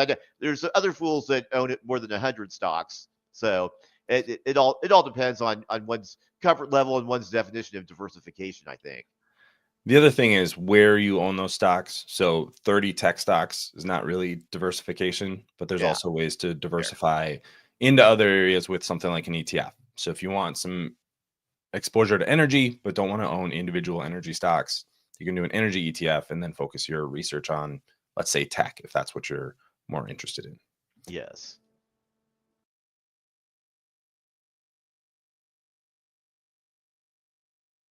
So T-Stock asked, thoughts on preferred stock? That's an interesting question. I don't really look at preferred stock. I guess the one advantage is if you're a dividend payer and things start going downhill, you'll be placed ahead of the common stockholders, assuming there's any money left to pay shareholders, which there probably won't be, but you are technically ahead. Yeah, like I said, I don't follow those as closely, but from what I've seen, they tend not to appreciate as much. So it's probably more something you would look at if you're purely dividends. But like I said, I don't really look at those too often. Do you happen to look at preferred stocks very often? It's not really something that I typically look at. With a preferred stock, you're not going to get the same upside that you would get with owning common shares. So I think those are more typically for institutions who maybe don't want to take common stock risk, but maybe want a little bit better yield than a bond would get. So, and there's, they're usually perpetual. So that's one of the reasons I just don't, it's not the part of the risk curve that I usually invest in. Yeah, I would agree with that.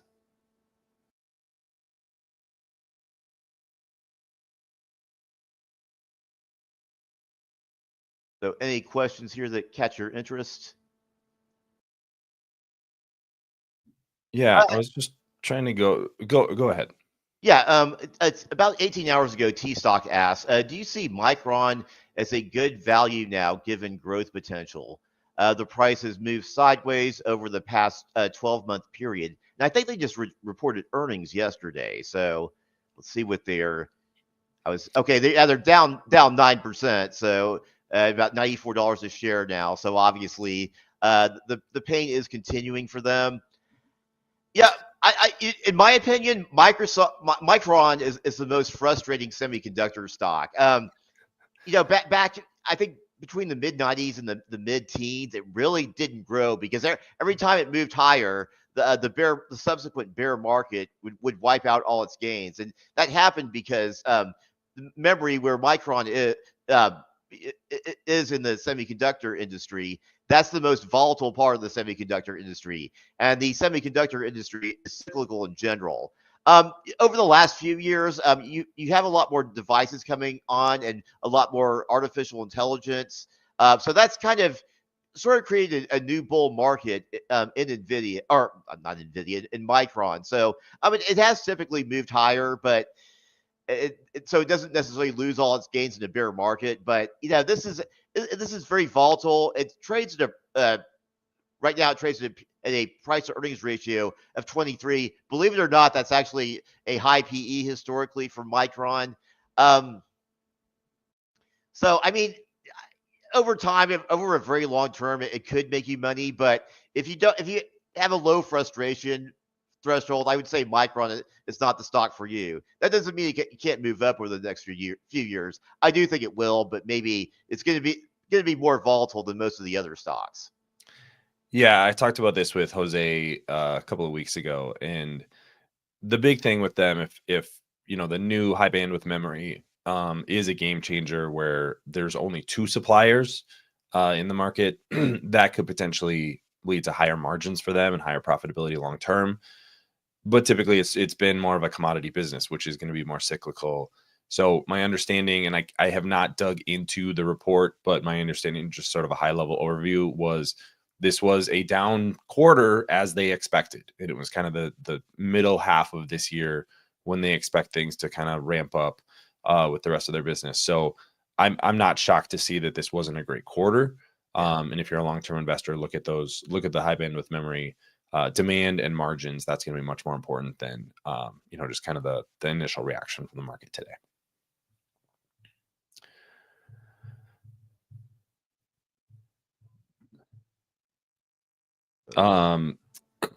60-40 bond ratio, is that still what the pros recommend going into retirement? That's an interesting one, and there's so many ways that you can.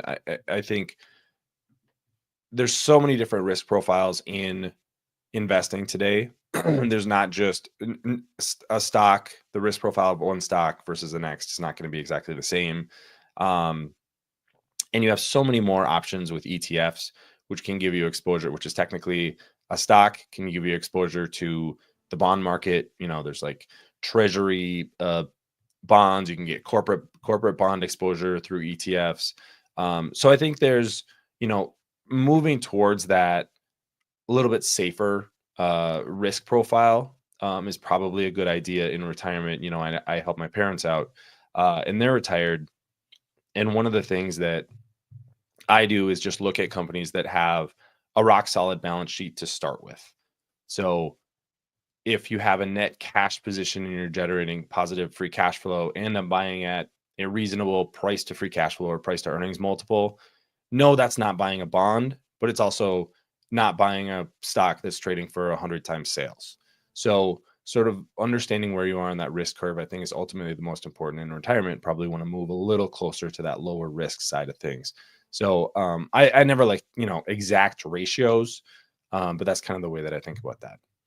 Yeah, I look at it pretty much the same way. Yeah, as you're coming closer to retirement, you obviously want to lower your risk. So that could be cash, that could be bonds, that could be stocks that are a lot more conservative, like like a Procter and Gamble, something that's not where the business is unlikely to go away, and they pay a little bit of a dividend. So any of those options, or just more index funds too. They're invested in very, very conservative names. But you definitely do want to gradually go more conservative as you get near to retirement. But how you do that is definitely up to you, and that's going to be different for each individual investor. So again, that kind of borders on personalized advice. So I can't say specifically, but yeah, I would almost always recommend that people go more conservative in some way. So.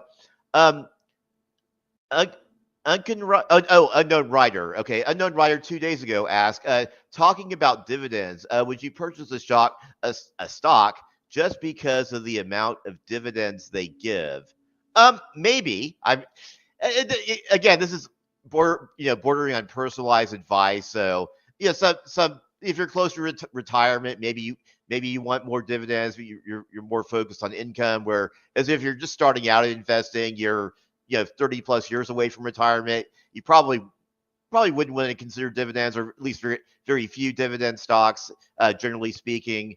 But if the stock is solid enough, it pays a high dividend. I would definitely consider it. In fact, I did that a couple of months ago with Realty Income, because at the time I bought it, the dividend yield was almost 6%. And I did some due diligence. I confirmed they could pay that. For those of you who don't know who Realty Income is, the symbol is O. And they specialize in single tenant properties for commercial purposes. So if you're a Walmart, a Dollar General, a Planet Fitness, you're probably going to rent a building from a company like Realty Income. So this is usually pretty stable. And Realty Income also has more than 15,500 properties. Almost 99% of those properties were leased. So this was, I felt that like it was very stable. And like I said, they were producing the cash flow to support their dividend, which they call themselves the monthly dividend company, because they do pay a dividend every month, which is quite unusual. But most companies just pay dividends quarterly, or some even less often than that. But typically they pay quarterly. So but yeah, if it's a good enough investment prospect, I'll definitely consider it because I have. The one thing I'll note, and you highlighted it, is that you still have to do the due diligence on the business. Yeah. The worst thing to do is go to one of the financial sites, whether it's the Motley Fool or somewhere else, and just look at that dividend yield number and then assume that that's a payment that you're going to get forever in the future. A lot of times there's sort of a threshold of 8, 9, 10%. Once you start to get up there, then you go, why is this yield so high? And you should really start asking your questions about, can that dividend be paid for the foreseeable future? You get into situations where, like NextEra Energy Partners just cut their dividend. I don't remember if they cut it or eliminated it, but that yield was like 20%. So if you just looked at that yield number, you would go, oh my gosh, this is an amazing dividend. But it was because that cut was coming in the future. And so that's something that typically happens. So just something to be aware of. You still have to do due diligence on the business. Yeah, the S&P 500, the average dividend yield, I think, is around 1.3 to 1.4% at the moment. So up to double that, I don't really worry too much about it. But if we're starting to get above 3%, that's where I'm really cognizant of doing that due diligence, and maybe even a little bit less than that in some cases. But yeah, the higher Travis is absolutely right. The higher the dividend yield, the more you have to worry about the sustainability of the dividend. I just thought Realty Incomes was sustainable despite the high yield. There's a question about Uber or Lyft, and I just want to give some stats behind those two companies just from a valuation perspective, and then we can talk a little bit about their businesses. But Uber forward price to earnings multiple, which is maybe a little bit more indicative of their current valuation, is about 30. Enterprise value to sales is 3.5. Lyft is trading for about a quarter of that from a price to enterprise value to sales is 0.7. Price to earnings multiple is about 11. So Uber is getting the premium for being the bigger company that is more dynamic, more international exposure. I think it's pretty clear that they are probably the more stable company if you're just looking at it's a lot of value in being number one in a market like this versus being a very, very distant number two with Lyft. I own both of these stocks, so I do like both of them.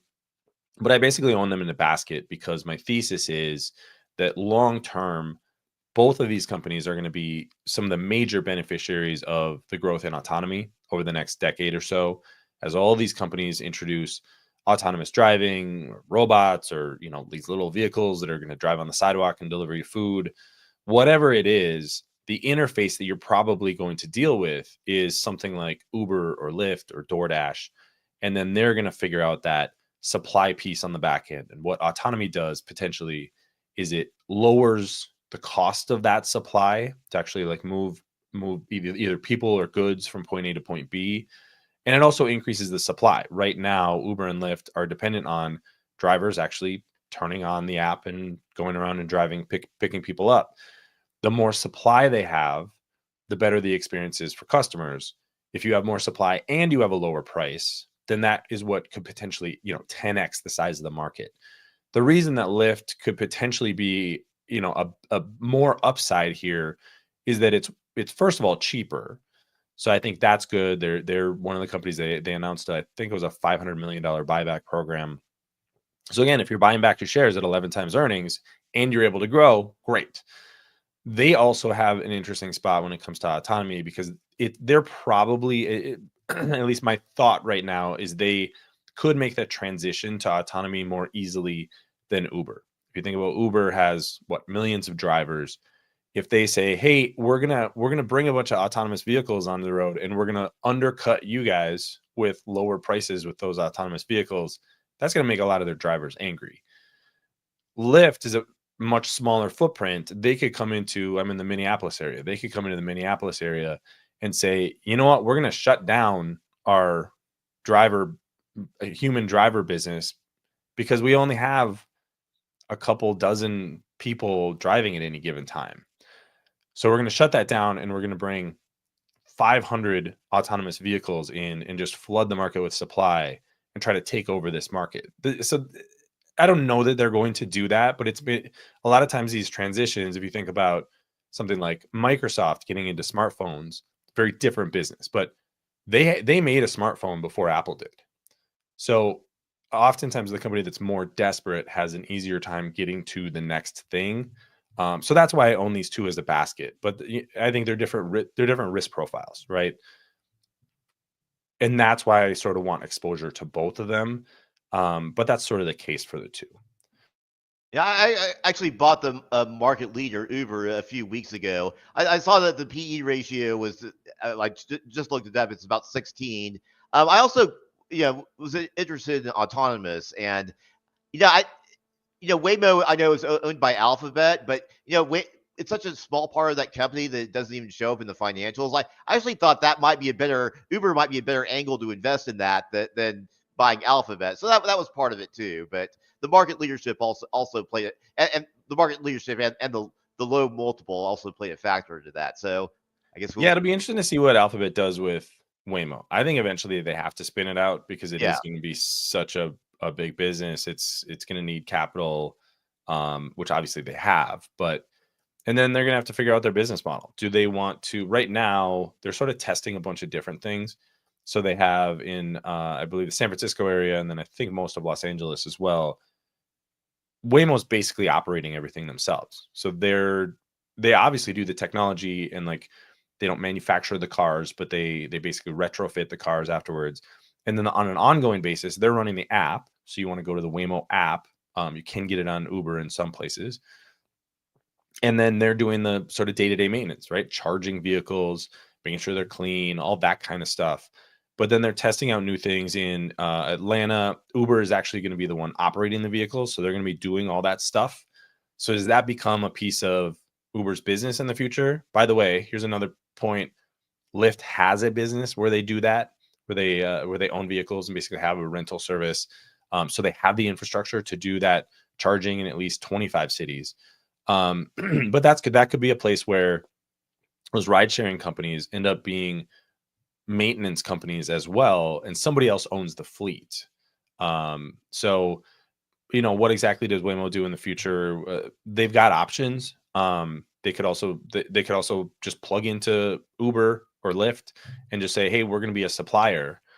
We don't want to build our own app and our own network effect in ride sharing. So, but they're going to have to make a decision here at some point, because both Uber and Lyft are moving quickly into autonomy and making their own partnerships. And I don't know if there's room for 3 players in that market if Waymo tries to keep doing it on its own. Yeah. Okay, so a couple days ago, Rose asked the pros and cons of investing a huge lump sum into ETFs immediately, or wait a couple of weeks to research, buy stocks, or DCA into both. This cash outside the 5-year cushion. Well, despite that last addition, I think this is going to be a very personal decision. As we've said, we cannot give personalized advice per se. I mean, I guess the advantage of going into the ETF immediately is it just makes your life a lot simpler, right? Rather than taking time to research all these individual stocks, you could just buy the fund. Because there's so many stocks in the fund, or at least there usually is. It's less likely to be moved, but it's less likely to move one direction or the other in an extreme manner as compared to an individual stock. But the disadvantage is there's less potential to make money over the long term. Less risk, but less potential also. As for waiting a couple weeks to research the buying stocks, well, I guess the disadvantage is that you have to put in a lot more work, and you are taking a lot more risk. But on the bright side, you have a little bit more control, and I mean there is more potential to make money if you happen to pick the right stocks. Of course, you can pick the quote unquote right stocks, and something you don't see can come along and bust the investment thesis. That's happened to me more than once. So it is it's a lot riskier, but I guess that would be the advantages and disadvantages of either approach. Yeah, one of the things that I heard this from Stanley Druckenmiller was, and I've started to kind of implement this myself. When you come up with an idea, it's almost better to at least start a position before you're really comfortable with it, because that does a couple of things. One, it allows you, it gives you an incentive to keep up with the company. As I develop this thesis and I'm thinking about it, is the company doing the things that I'm doing, that I think that they should be doing, or are they not? I have sort of a vested interest, rather than just saying like, oh, this is on my watch list. Now I actually own a piece of it, so I care a little bit more. The other thing is, it allows you to sort of develop your investment thesis in real time. And I've found this to be useful because oftentimes when you are first researching a company, you have sort of an idea of what you think. You maybe looked at the financials. Maybe I've developed this long-term thesis where I think a company is going, but maybe those things change over time. And just kind of keeping up with it. And then what I will do is I'll go, okay, they're moving in the direction that I think that they should be going. And I've updated because I've listened to some more conference calls or conference, conversations that they've had. So I'm going to add to that position a little bit because I like where they're going, or the opposite direction. Dropbox would be one that I owned for a while. I had a thesis when I bought shares. Over the next couple of quarters, things did not go the way that I thought that they could go. And so as I'm solidifying my thesis in the company, it actually went in the opposite direction. I said, you know what? I'm going in the wrong direction here.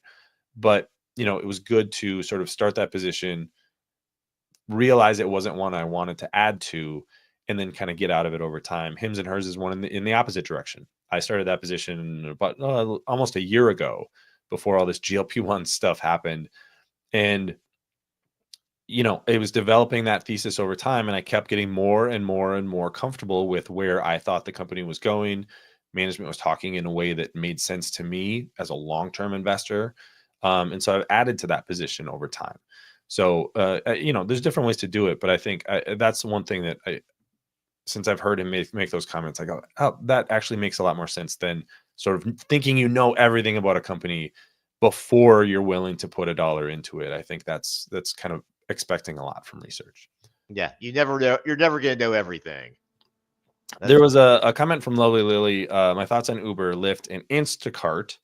I would add DoorDash in there as well. By the way, DoorDash trading at if my memory is right, their multiple compared to Lyft is like 10 times higher, which just doesn't make a lot of sense to me. But obviously the market disagrees with me. Are going to shine in baby boomer population. I worry about not driving in the future, but I don't worry now. I would add, go to the complete other end. My kids are 8 months to 7 years. Where in that range, because probably between my oldest and my youngest, you will never have to learn how to drive. That I think is really interesting, because now you get to a generation where they're never going to think about, I was saving money for years to buy my first vehicle. I did really well in the stock market when I was in high school, and probably spent way too much money on my first car before I went to college. Those are big capital investments that young people have thought about for decades. What if that's just not something that's even on the table for, let's say my youngest, where he just goes like, I don't know, there's always a scooter around that I can pick up, or, an autonomous vehicle that's within, half a mile from me. Like, I don't ever need to learn how to drive. That's going to be an interesting dynamic, because that's usually when the sort of major business shifts happen, is when there's a structural difference in a generation. When my grandparents never learned how to use a computer. I sort of grew up when computers were starting to be much more common. My kids are never going to live a life without a computer or without internet. So like, it's going to be an interesting generational shift with all of these markets. And I think that's an opportunity for all of those companies, and those companies that are aggregating demand. Here's one of the things, we talk about developing your investment thesis over time. I'm really and continually evolving on where I think there's value in autonomous driving, because I think we all can see that autonomous driving is coming, but who's going to make money on that?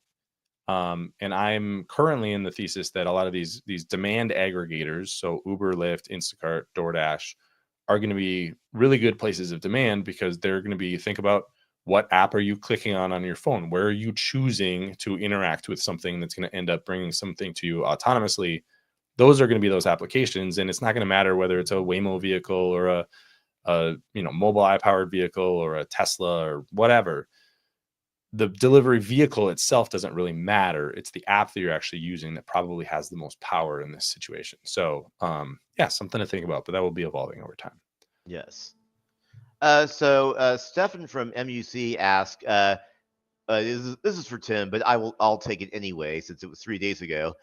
Do you think that we will see lower prices for toast, symbol TOST, due to customers' financial uncertainty? Wild guess, please. Well, for those of you who don't know Toast, it's basically a fintech and enterprise software platform for the restaurant industry. And among at least American fintechs, it's been very, very fast growing and successful, especially when you compare it to, say, a PayPal or a Block/Square, which has had more struggles lately. I it's hard to give guesses because you don't know where a stock's price is going to go. I personally like it at these levels. Its forward PE ratio, I think, is it's 30. Well, no, I'm sorry, that's the price. The forward PE ratio is 39. Trades at about 4.3 times sales. You look at its revenue growth. Its revenue growth was let's see. The ARR growth was 34%. The revenue growth was a little bit more than 40%. So and it just now turned a profit. I think for the year it reported a profit of only 19 million, but that's it had been taking on substantial losses before that. So I think it's not very expensive and poised to grow significantly. So I like it at these levels. However, I'm not going to promise that it's going to stop going down because it certainly could fall from here. But I think this is a good price where it is right now. A couple that I wanted to take, I'll start with Vihan's. Is the thesis intact for Hims and Hers? It is a better valuation today. This stock has been all over the place over the past year. And this is one where if you're interested in Hims and Hers, I would really encourage you to take a big step back and think about where this company is going and where the pharmaceutical industry and sort of the way that you interact with medicine is going in the future. Because I think when you get out of thinking about what happens with GLP-1s this quarter or in the second half of 2025, then it's much easier to think about how this platform could be different and valuable a decade from now. So I think the thesis is well intact for Hims and Hers, but I look at this as much more of a platform company than just a product company. And I think that's where I'm very different from a lot of investors. A lot of investors are worried about, what happens with GLP-1s? What happens with the weight loss business? I think about our experience. We've got 3 kids with the healthcare industry. None of it is convenient and none of it is built for, getting the answers that you need in a timely basis. You're doing a whole bunch of work yourself. It's not open to, the doctor's office isn't open 24 hours a day. So you go to the emergency room. It's all kind of a mess. And so Hims and Hers has come in and said, okay, we're at least going to start with one product. And they started with ED products where we're going to make this experience better. So instead of taking, scheduling a trip to the doctor, going to the doctor, then going to the pharmacy, blah, blah, blah, we're going to make that whole process easier. We can scale it. We can bring more products in, personalize those products, maybe make, do our own generics. There's all kinds of ways that this could go, and take that one product and then just keep adding more and more product lines over time, which is what they've done. They've added hair loss, they've added weight loss. They're going to add menopause products this year. So just, they'll be at basically 5 product lines, but I don't know, in 10 years, that'll be basically anything you can go get at CVS. And how many things do you get at a traditional pharmacy where it would be easier to, get a hold of somebody digitally 24/7 and get something to deliver to your door than it is in the current structure? Also, with all the things that they're doing with, I hate just like talking about AI and saying like they're going to use AI, but this is medicine is a place where I think we could put a whole lot more data into the system. Rather than when you go to the doctor, you get a single data point, right? That check your blood pressure, bang on your knee, whatever, and say, oh, yep, you need this medication. That's like a balance sheet. Like that's a snapshot. We have the opportunity to turn medicine into more of like an income statement, which is like the measure of the entire. I'm wearing a Garmin watch. You could tell my heart rate all day long. You could tell, if something's going, there's all kinds of data you can collect, inputs that you could put in to then get a better diagnosis and potentially a more personalized solution than we get today. In 10 years from now, that's the kind of thing I think we're going to be doing. Who's equipped to do that today? Is it CVS? No. Is it Walgreens? No. Is it Lilly directly? Typically, this is the kind of transition that those established companies are not good at making. Lilly would be like the Sears in this situation. I look at Hims and Hers as more like the Amazon, the one disrupting. Maybe that's wrong. I fully admit that I may be wrong about this thesis, but again, this is where my label here is 10x stocks. This is a 10x opportunity And if you look at this as a long-term investment, I think they're doing a lot of the right things. Made a bunch of really interesting bolt-on acquisitions just over the last few months. So the thesis is absolutely intact. Is the price going to go down 50% over the next 2 months? I don't know. Maybe. It may also go up 100% over the next 2 months. So I'm again looking at that long-term thesis, and it's one I'm comfortable having as one of the biggest stocks in my portfolio. Yeah. So Ed about 3 hours ago asked, do you own any stocks that can be affected by tariffs? Why or why not? Well, we live in a very global economy. I think if you own American stocks, I mean, we rely so heavily on trade. I think if you own an American stock, you almost have to assume that it's going to be affected by tariffs one way or another. Unfortunately, a lot of the time, anyway, you don't really know, how much it's affected because we don't have the transparency. The only way I think you can be sure that you're either not affected or at least minimally affected is just to invest in foreign stocks that don't really deal with the U.S. I own 3 of those in Mercado Libre, C Limited, and New Holdings, the parent of New Bank, because 2 of those operate exclusively in Latin America, and the other is mostly in Southeast Asia. None of them really deal with the United States very much, but I think this is hard to answer, but I personally would just assume that if you have an American stock, it's probably going to be affected in one way or another. There was a question a bit ago about Crocs, which I assume is SB asked. View on Crocs, valuation is cheap, but is there sustainable growth? I bought a pair 3 years ago, but don't think I'll buy them as they're not very durable, and they have poor M&A. Is that a risk? Crocs has been interesting. This is one that I own, covered for a little while now. Very cheap valuation. I think the price earnings multiple is about 6. Buyback yield, if we go back to that term we started the show with, is about 10%, and they could actually increase that because that doesn't include the debt that they've been buying back. That debt was actually associated to their acquisition of Hey Dude. That is the poor M&A that is being alluded to there. I would say that was probably a pretty terrible acquisition. Possible that business starts to turn around and starts to go from negative comps, which I think it's going to be early this year, to potentially positive comps later this year. I think the risk reward here is pretty positive because kind of at worst you get Crocs, which is a really solid brand, much more durable than I thought it would have been, 5 years ago or 10 years ago.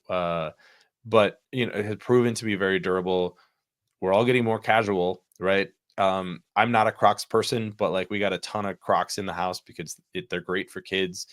So I think that is a product that is not going anywhere, and it's going to be much more durable than a lot of people think. So getting that for somewhere around 6 times earnings and have the optionality where if Hey Dude turns around, and again, it's sort of anecdotal, but I'm seeing Hey Dude shoes more. Maybe it's the ad campaigns they have, which are, relatively compelling.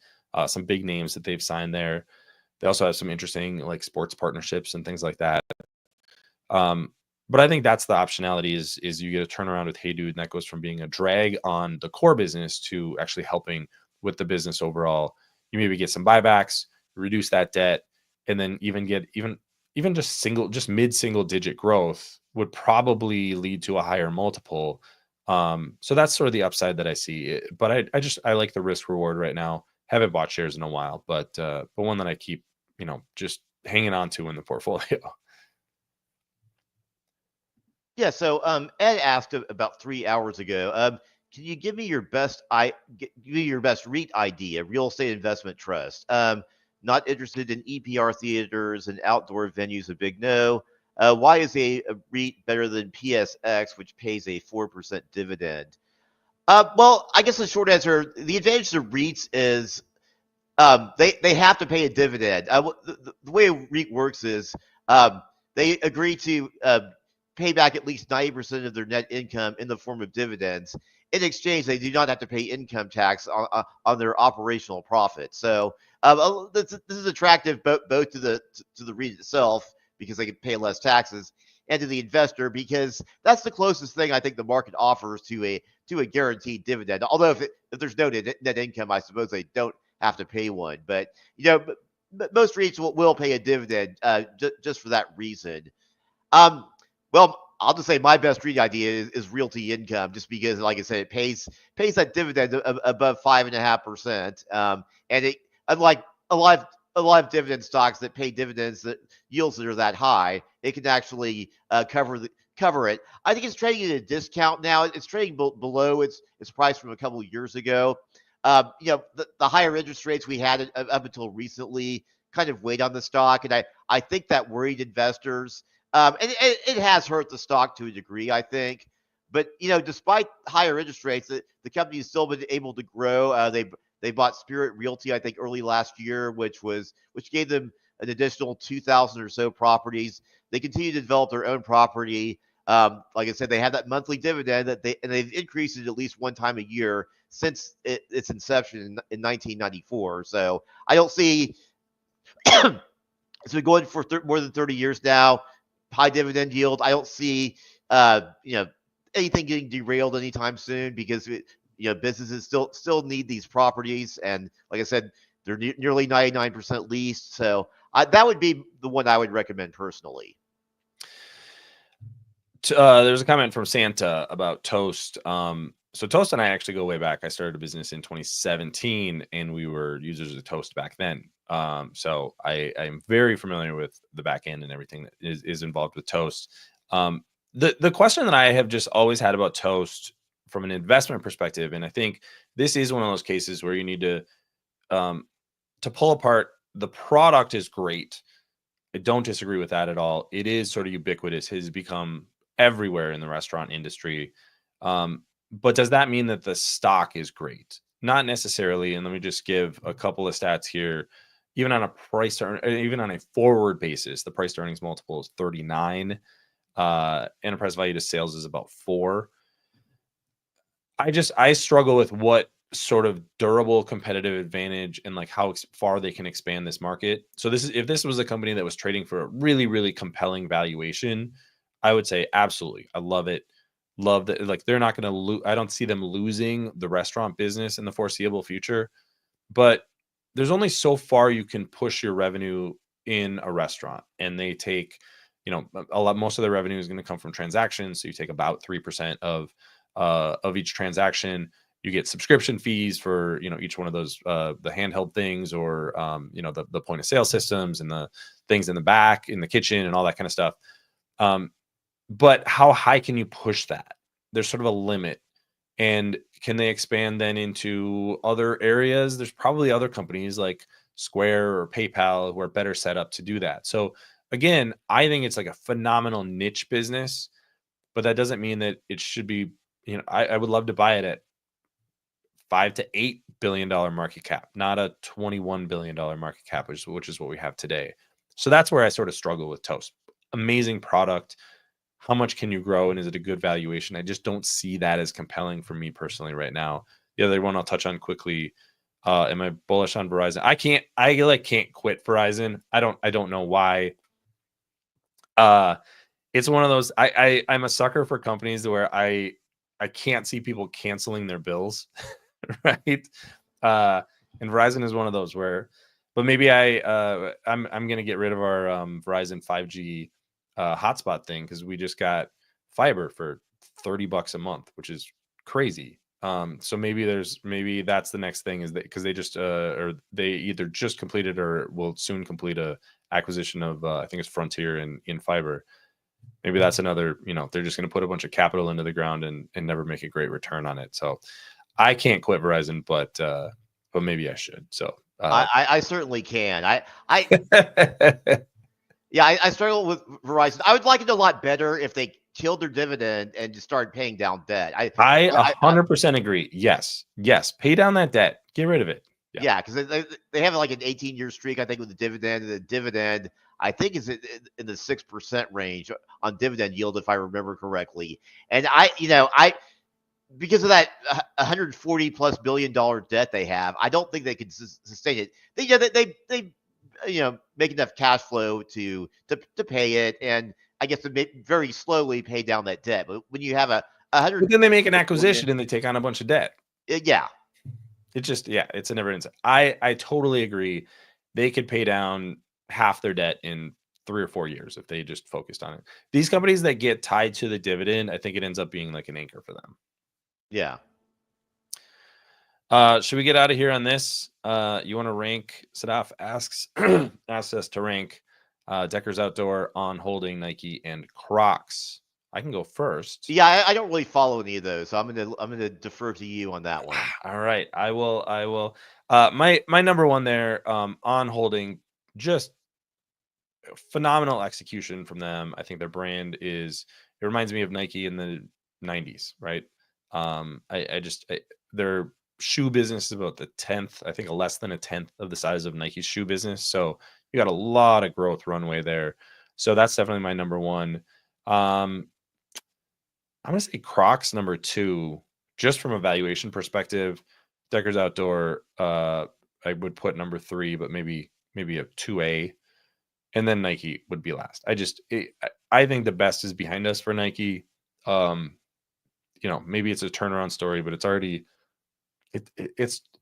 I just don't find that one to be compelling as a value stock when there's other companies out there that are just kind of eating their lunch, like On, or Vori, if I'm even saying that right. I think that's what I'm wearing today. There's like these brands that, have grown up in an internet era, and they're just much better equipped for the modern economy than Nike is. So yeah, I'm not a fan of Nike either. They made a strategic misstep by getting out of the stores that they're now trying to get back into, and there's so many choices, and I don't know that I don't think they're going to recapture the magic that brought them to where they were. I agree. Well, our hour is up. So I think we are going to hand things over to, looks like Danny and Lou are waiting in the wings. And we're going to be back in an hour with cash-rich stocks. So, all right, we'll see you another hour of Travis and myself coming up. And with that, Fool on. There we go. Danny, not to, and I don't want to ruin the conversation and everything, but the interesting question about Nike, just following up on what the guys are just talking about right now, is not whether or not Nike can ever be what they were before, because, yeah, I get that. But look, they are right now trading. The stock is at the same level it was during the COVID panic, March 2020, basically. I get why a value investor, this is what is a value, what is a trap, but I get why a value investor might be drooling a bit right now, seeing that global brand at that level. Does it have to get to where it was when Michael Jordan was dunking over the Detroit Pistons to make it work today? That's news versus noise. I don't know. I don't know the answer, but I understand the question. I don't know. That's a weird way to come in, but man, it just had me thinking. Hi, fools. Hi, Danny. Hi, Lou. We are here. That's Danny Vena. I'm Lou Whiteman. We are here to answer your questions at Slido Fool24. We're here to give our opinions, our thoughts. We're not here to give personalized advice. You know that, my Dow, but please get your questions in. We would love to talk about whatever you want to talk about. SB, looking at you. We're going to get to that in a second. But Danny, news versus noise.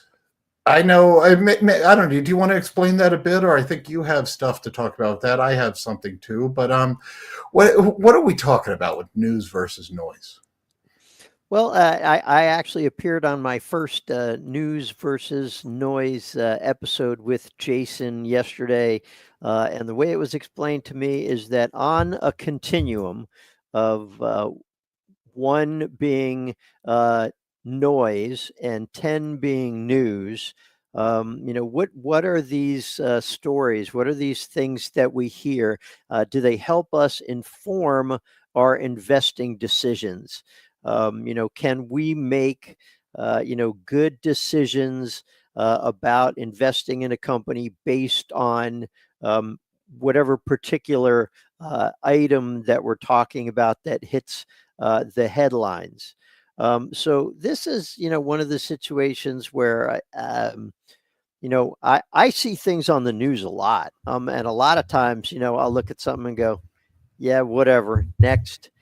because it's the latest rumor, or it's the latest stock equivalent of ambulance chasing headline. That this particular law firm has filed a suit against X company because the stock dropped 20%, and we're looking for a lead investor. When I see headlines like that, to me that's just absolute noise. It doesn't have anything to do with the company's business, its operations. The stock price can fall for a number of reasons. Sometimes those reasons can be related to the business. And so, we want to look at the underlying, causes of something like that. On the other hand, we have seen recently, just in the past few months, that stocks like, NVIDIA, ticker NVDA, this is a stock that is at the intersection of the AI revolution. In the most recent quarter, they grew their revenue by more than 70%. And so the company is operating on a really high level, but the stock is down more than 20%. Did the company do anything wrong? I don't think they did. I think the reason the stock is down is because the valuation got ahead of itself.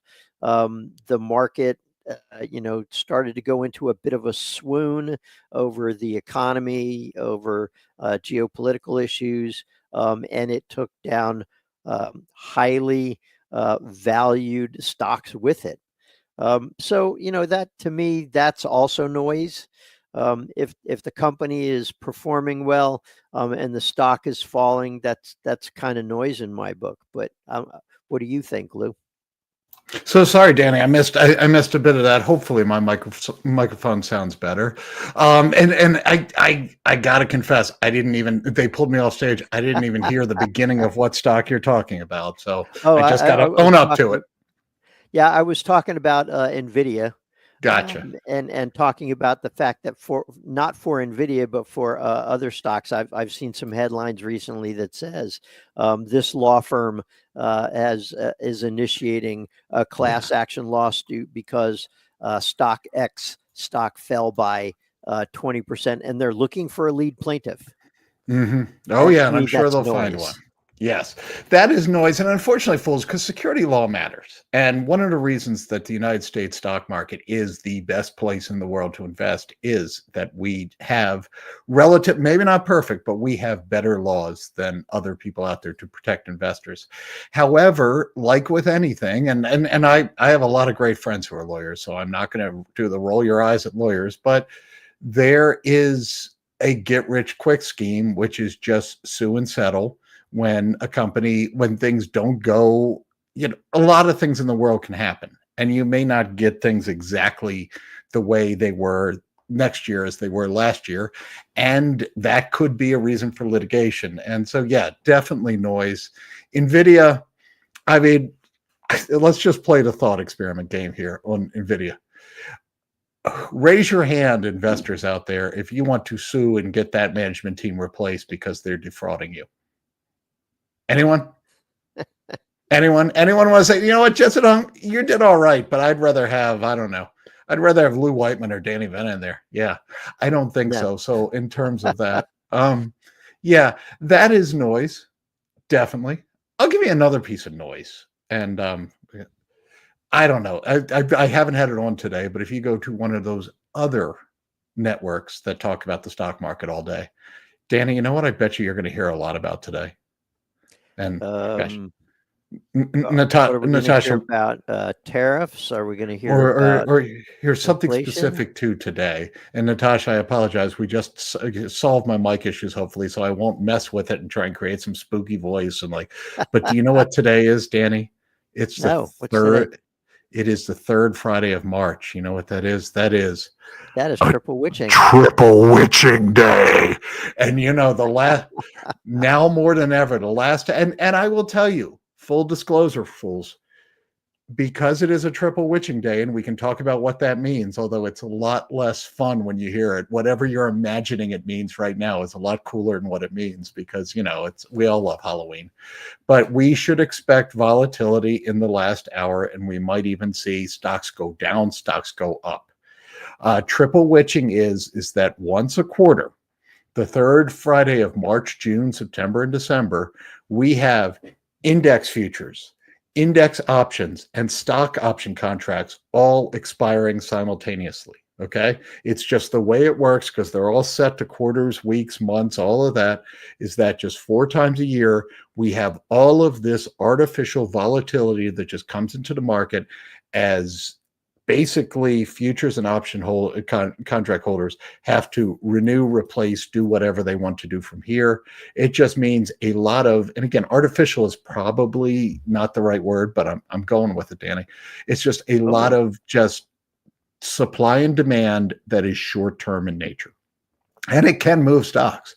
It can move markets. It can do all sorts of things. And you know what? A week from now, or us long-term investors, we will have survived another triple witching hour, and there is no. So there is tons of reason to look at it, to panic, to think the sky is falling. There's also nothing for a long-term investor to care about.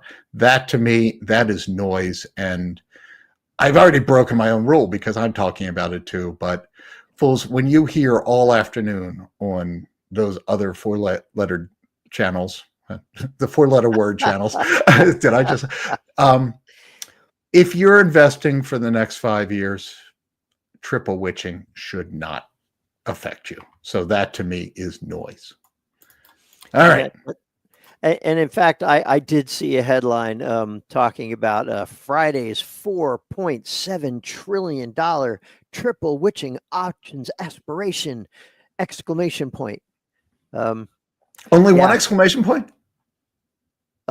Well, it could have been more, but yeah, no emojis, no, I don't know. Yeah, but yeah. But fools, if you didn't know what triple witching was before, the important thing to know is you don't have to know what it is going forward. And that's really, really just kind of that is your takeaway on that. And here's another interesting tidbit. I saw an article on Morningstar that said experts believe this month's triple witching days might actually help restore a sense of calm in the market after a wild month. I'd want to hear more about that. I don't know. Just because it exists, you aren't required to care. Right. That's, I don't know. That's the bigger takeaway for me. Could it restore calm? I don't know. Maybe. I don't know. But anyway. I don't know either. All right. So we have questions and good ones coming in. There's one I want to get to, but I need 3 seconds to just get the actual quote, because I actually thought this was interesting from my my little view of the world. Did you check out Accenture's earnings? Have you seen that at all? I didn't. I know Rachel covered it a little bit yesterday. I did not. So fools, this was fun because part of what I do here, I was kind of required to look at Accenture's earnings just when they first came out. And I, in hindsight, very, very, very incorrectly, Danny, said, hey, this looks fine. All right. They beat on the top end, beat on the bottom end. Look, bookings were a little short of what we'd want, but it looked fine to me in the pre-market. And the pre-market trading was up 2-3%. And then they had a conference call, Danny. And after the conference call, they were down 7%. All right. And I'm going to read you from Julie Sweet, I believe is the name of the CEO. Yeah. And I'm going to read you just a couple of statements about here that turned noise into news for a lot of investors. Okay. As you know, the new administration has a clear goal to run the federal government more effectively. During this process, many new procurement actions have slowed, which is negatively impacting our sales and revenue. In addition, recent GSA has instructed all federal agencies to review contracts with their top 10 highest paid consulting firms, including Accenture Federal. The GSA's guideline was to terminate contracts that were not deemed mission critical to the relevant federal agencies. This was the first Doge dog, okay? To kind of coin a term. This was the first time that all of this talk about what's going on with the Department of Government Efficiency actually translated into lost revenue, which brings us to SB's comment from 20 minutes ago, or a question, and I think it's a good one. Is it a good time to look at consultant stocks given the hit to the government spending concerns? Mentions Accenture, IBM, and small ones like Endava, DAVA. So here's what I think, just as first of all, the context on this.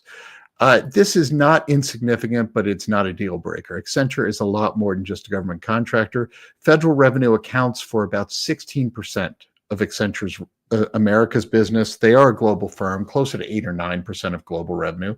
So not nothing, but not the majority by any means. Interestingly, that we also saw a sell-on effect from companies like Booz Allen Hamilton, BAH, which is much more tied to the government consulting. They dropped about a similar amount to Accenture. It's important to note the second part of Ms. Sweet's comments, which was, while we continue to believe our work with the federal clients is mission critical, we anticipate ongoing uncertainty.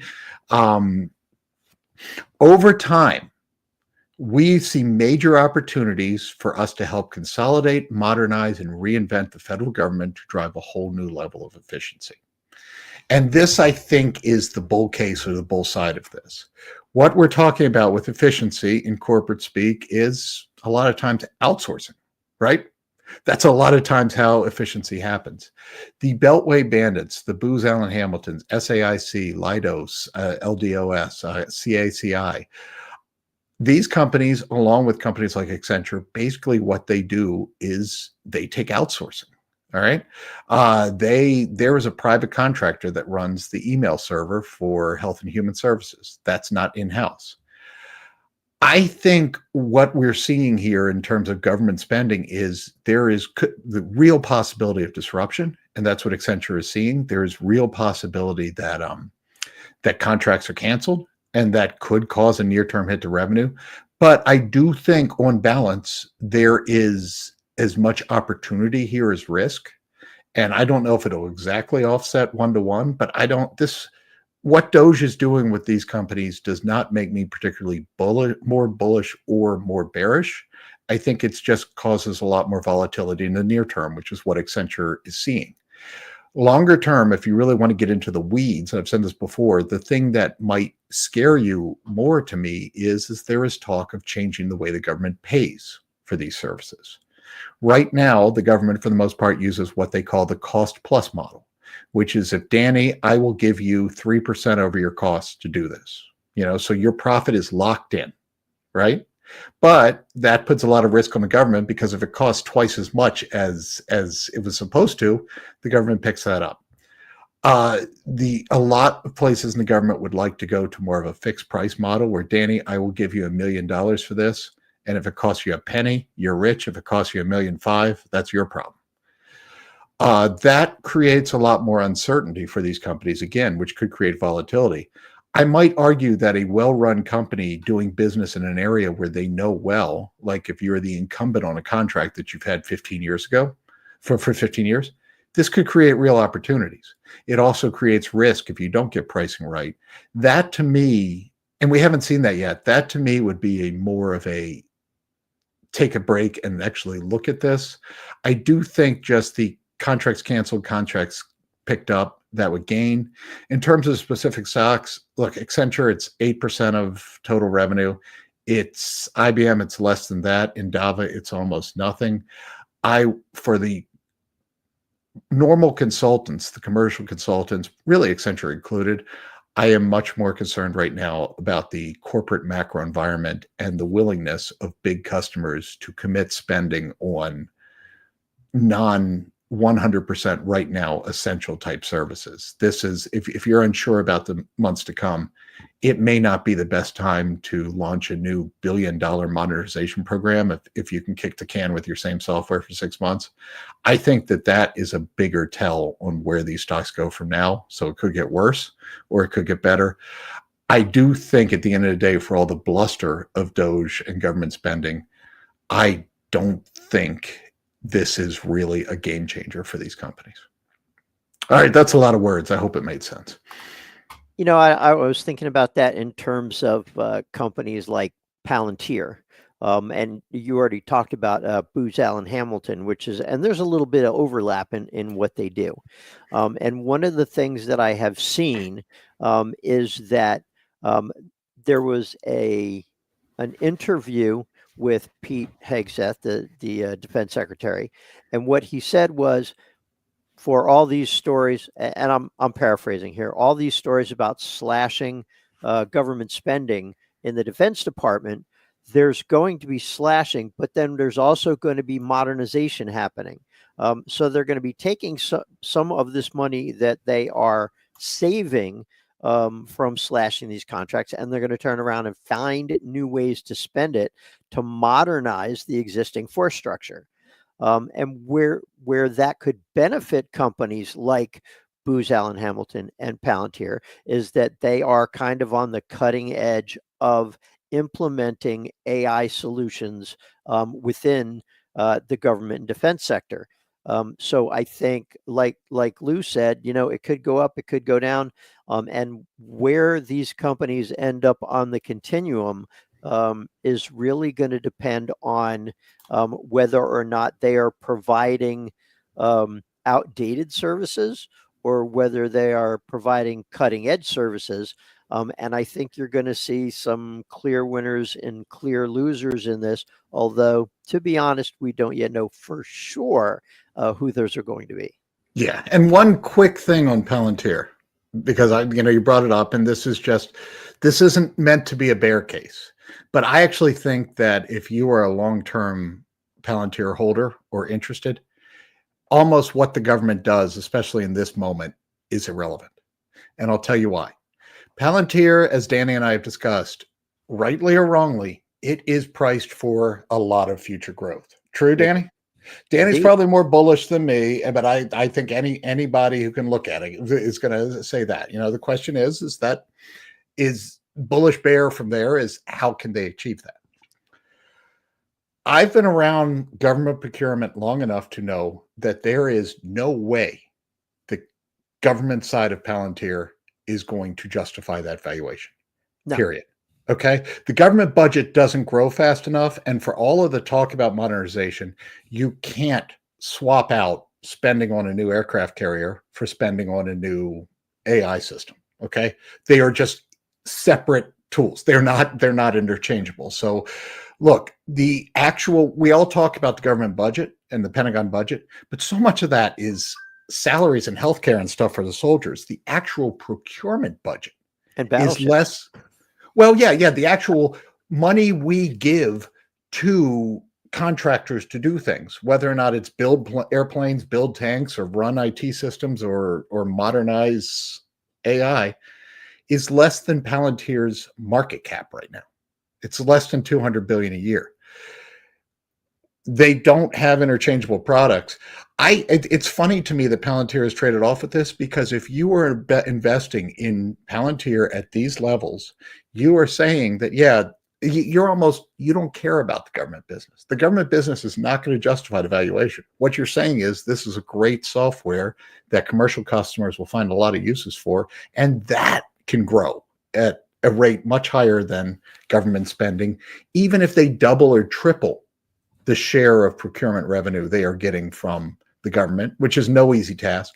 It still won't justify it. So just, a little thought. It's actually meant, it's kind of a backwards way to get there, but it's actually meant as a way to say, don't worry about this. Don't sell into the Doge if you're a Palantir holder, because look, this has got to become a commercial story to justify it. I don't know. Dan, maybe I'm wrong, but that's the way I see that. Well, and I think you are right. And it's interesting. You brought that up. So I wanted to put some numbers to that. So in fiscal 2024, Their U.S.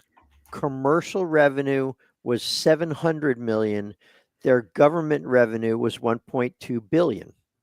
So still, government revenue represents an important part of the company's, overall results.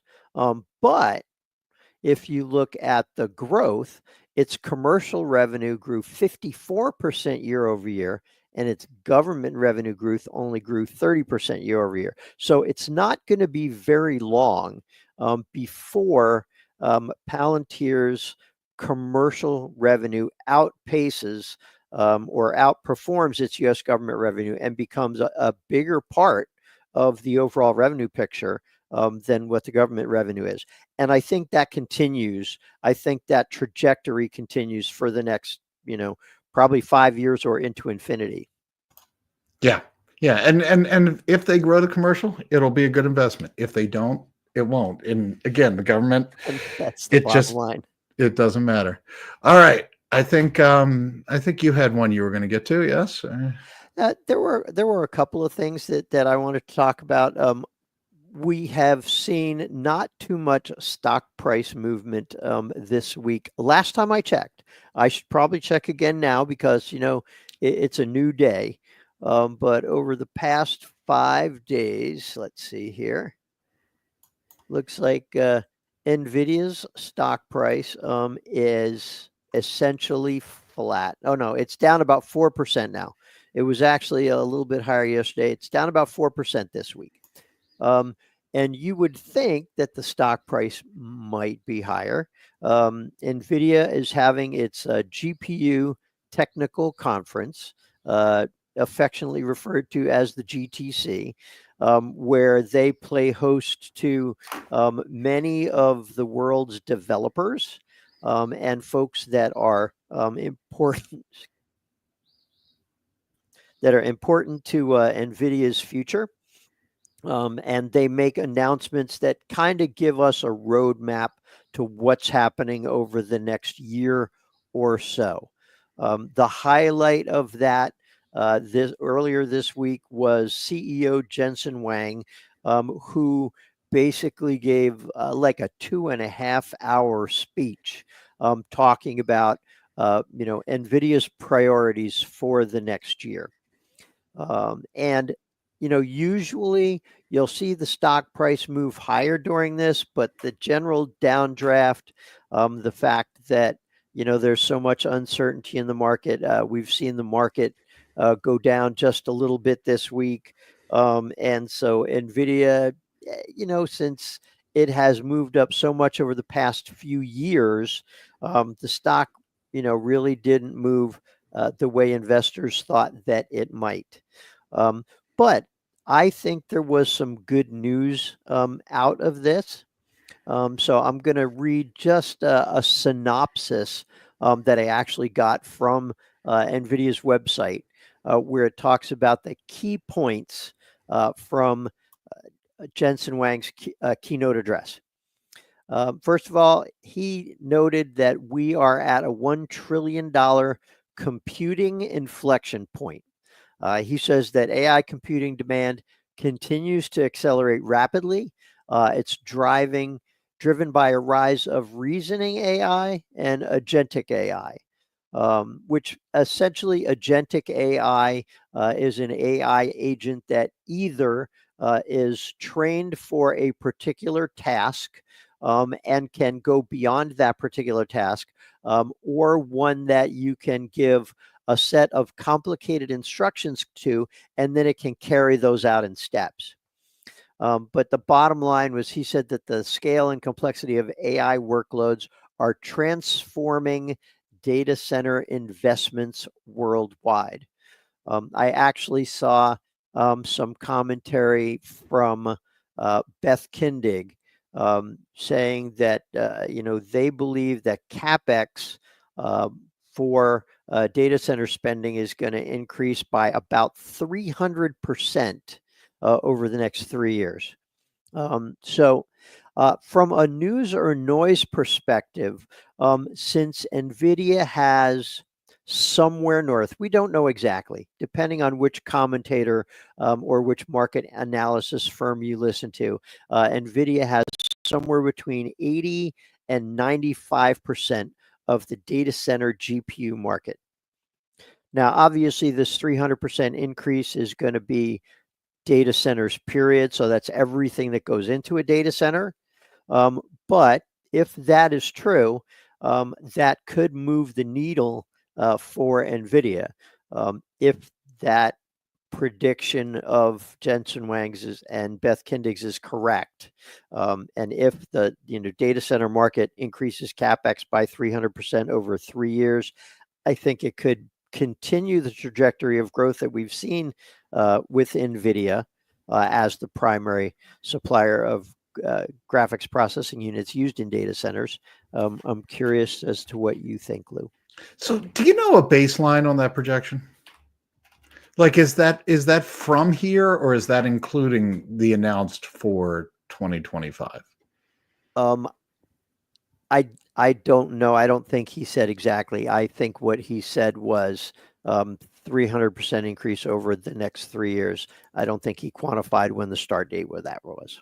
Because I'm just thinking, look, Meta, so that would be, I mean, I know he's not talking individual company level, but that would mean Meta spending 180 billion 3 years from now, and Google spending what? $250 billion 3 years from now. I mean, we saw huge jumps when they released earnings earlier this year, and they said for this year. So maybe if you include that, they're almost there. But I mean, that is sensational. So I'm a little skeptical on that. I think if so, I just look. We're coming up on just some really, really weird numbers where.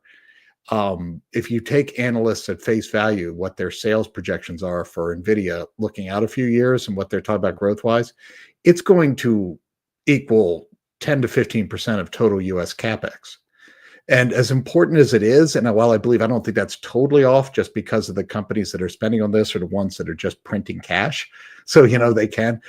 We still need to, maintain buildings and buy staplers and do a lot of other, there feels like a natural cap to CapEx. So you're going to require the entire U.S. economy to grow substantially just to support that level of spending. I do think some of the projections kind of are over the top for me. But that said, it's funny because last year we almost were in silly season with this conference. Jensen Huang would say the word Dell, and Dell shares are up 15%, right? It was almost like adding Danny and I are both old. We remember about like an age where everyone would add .com to their name and see the stock double, or a blockchain a few years ago. It almost felt like that. I actually thought it was a little, and I mean, if you want to be contrarian and say that maybe it should be reassuring to investors, the fact that people yawned at what was really an impressive conference and a really bullish, maybe that means that some of the hype is out of it and we're just focusing on the business. So I thought it was an interesting conference. You kind of buried the lead though. I believe Jensen Huang also said now is the time for robots, which is just so cool. As a way that NVIDIA, their gaming history, their AI chops, that just kind of the global kind of shortage in workers, that's where they're thinking at. You talk about a forward-looking company. NVIDIA at worst is fine, and at best is better than fine. And the fact that just mentioning, oh yeah, we partnered with GM doesn't cause a double in GM shares this year, I think that's probably healthy. And if anything, bullish, even if it did just end up with NVIDIA down for the week or just kind of plodding along for the week. I don't know. That would be my takeaway. So I want to share with you one of my favorite charts that I saw recently. And let's see here. All right, I'm clicking share. So this is one of my favorite charts recently. And what it shows here, waiting for the chart to come up. But basically this lines out what the four biggest tech giants, three of them cloud computing experts, one of them Meta. Yeah, it's just Meta. And what they plan on spending on CapEx over the course of the next year, $315 billion. And if you look at the numbers going back, I mean, it wasn't all that long ago where all of them together weren't spending, like 100 billion or even 50 billion. You go back a decade and you're looking at, oh yeah, that's probably about $25 billion. And now we're talking about 315 billion. So I think there definitely is some spending going on CapEx wise in the AI build out. I don't think we know where that will end. And I think what's going to happen is they build this out and then they need to show a return on that investment. I think they're seeing some of that now. I see that their customers are adopting AI. And as long as that cycle continues, and as long as the companies that use them get to see a return on their investment, then we'll see that cycle continue. If we get to the point, and I've heard commentary about this, but if they are not able to generate a return on investment for AI below the level of the tech giants, to your enterprise companies that go to these cloud servers for AI, then I think you're going to see a retrenchment until such time as AI spreads more widely. Yeah.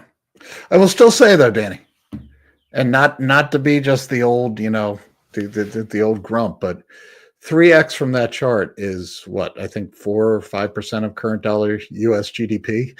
Not undoable given, the source. Again, these companies have the money, but and that's unfair to me because I'm comparing future spending to current dollar GDP. But it does seem like there is eventually some amount that is too much, and I don't know, but it's growing.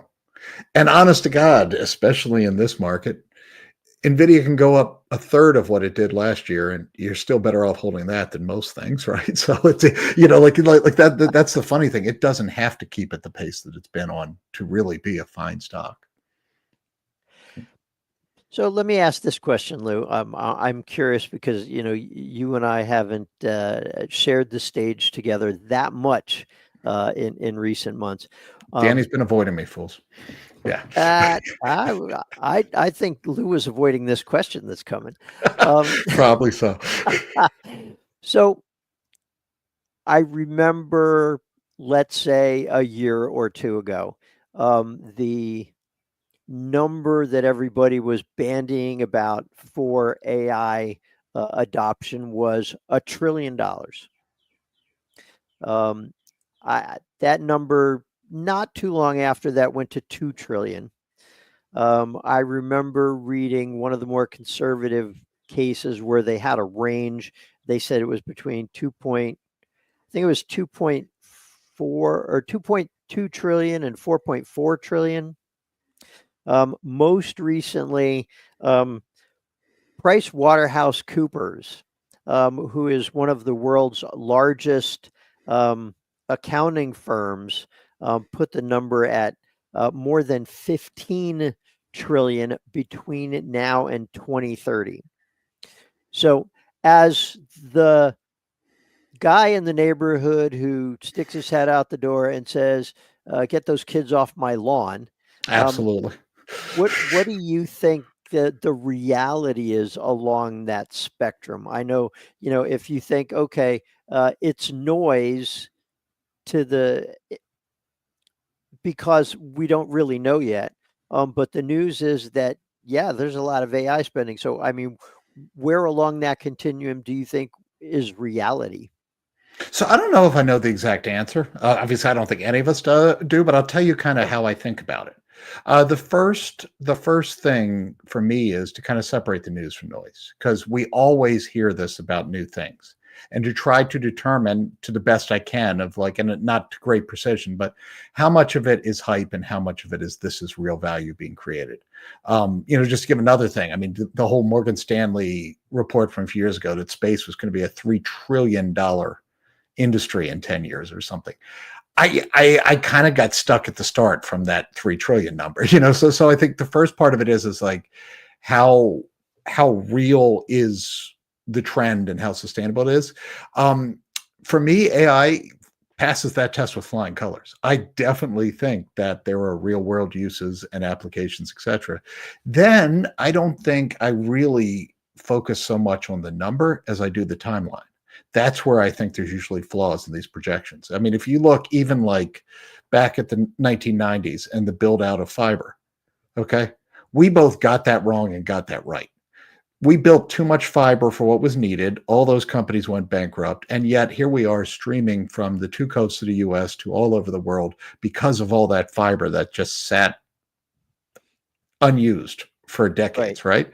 So the problem in those projections wasn't the eventual output and the need and all of that. It was the time frame that we all are we tend to be just in general hopelessly overly optimistic because exciting technology is real. So I don't doubt the numbers on AI. I do think there's something real there. I think we're seeing it all around us, and it's only going to continue in all sorts of industries. I would hate to invest too heavily, though, on especially the closer end time ranges, because I think if there is just an area where our brains just get ahead of itself, it's more in just how soon it'll come and not the effectiveness. Does that make sense? I really weaseled out of not answering it, but that's sort of my thought process there. I think your statements are directionally accurate. Yeah, I mean, that's better than most things for me, Danny, so I'll take it, right? All right, so we have a question here. This was from Ed about an hour ago that I thought was important to answer. If we are in or near a bear market, do healthcare stocks and food stocks perform the best? I would say, first of all, we are not in a bear market yet. Yeah. And I think we can still avoid one. There is the potential to avoid one. I think one of the things that we need to know about a bear market is the definition of a bear market. And a bear market is when the major stock market indexes, or at least one of them, falls at least 20% from its recent highs. So I pulled up the numbers to take a look at them as of right now. The S&P 500 is about 8% off its peak, and the NASDAQ is about 12% off its peak. So we still have quite a ways to go before we get to the definition of a bear market. Now, we have seen a correction. The correction, the NASDAQ was actually is still down more than 10% off its peak. I think the S&P was briefly and has recovered a little bit. But now that we've established a bear market, do healthcare stocks and food stocks perform the best?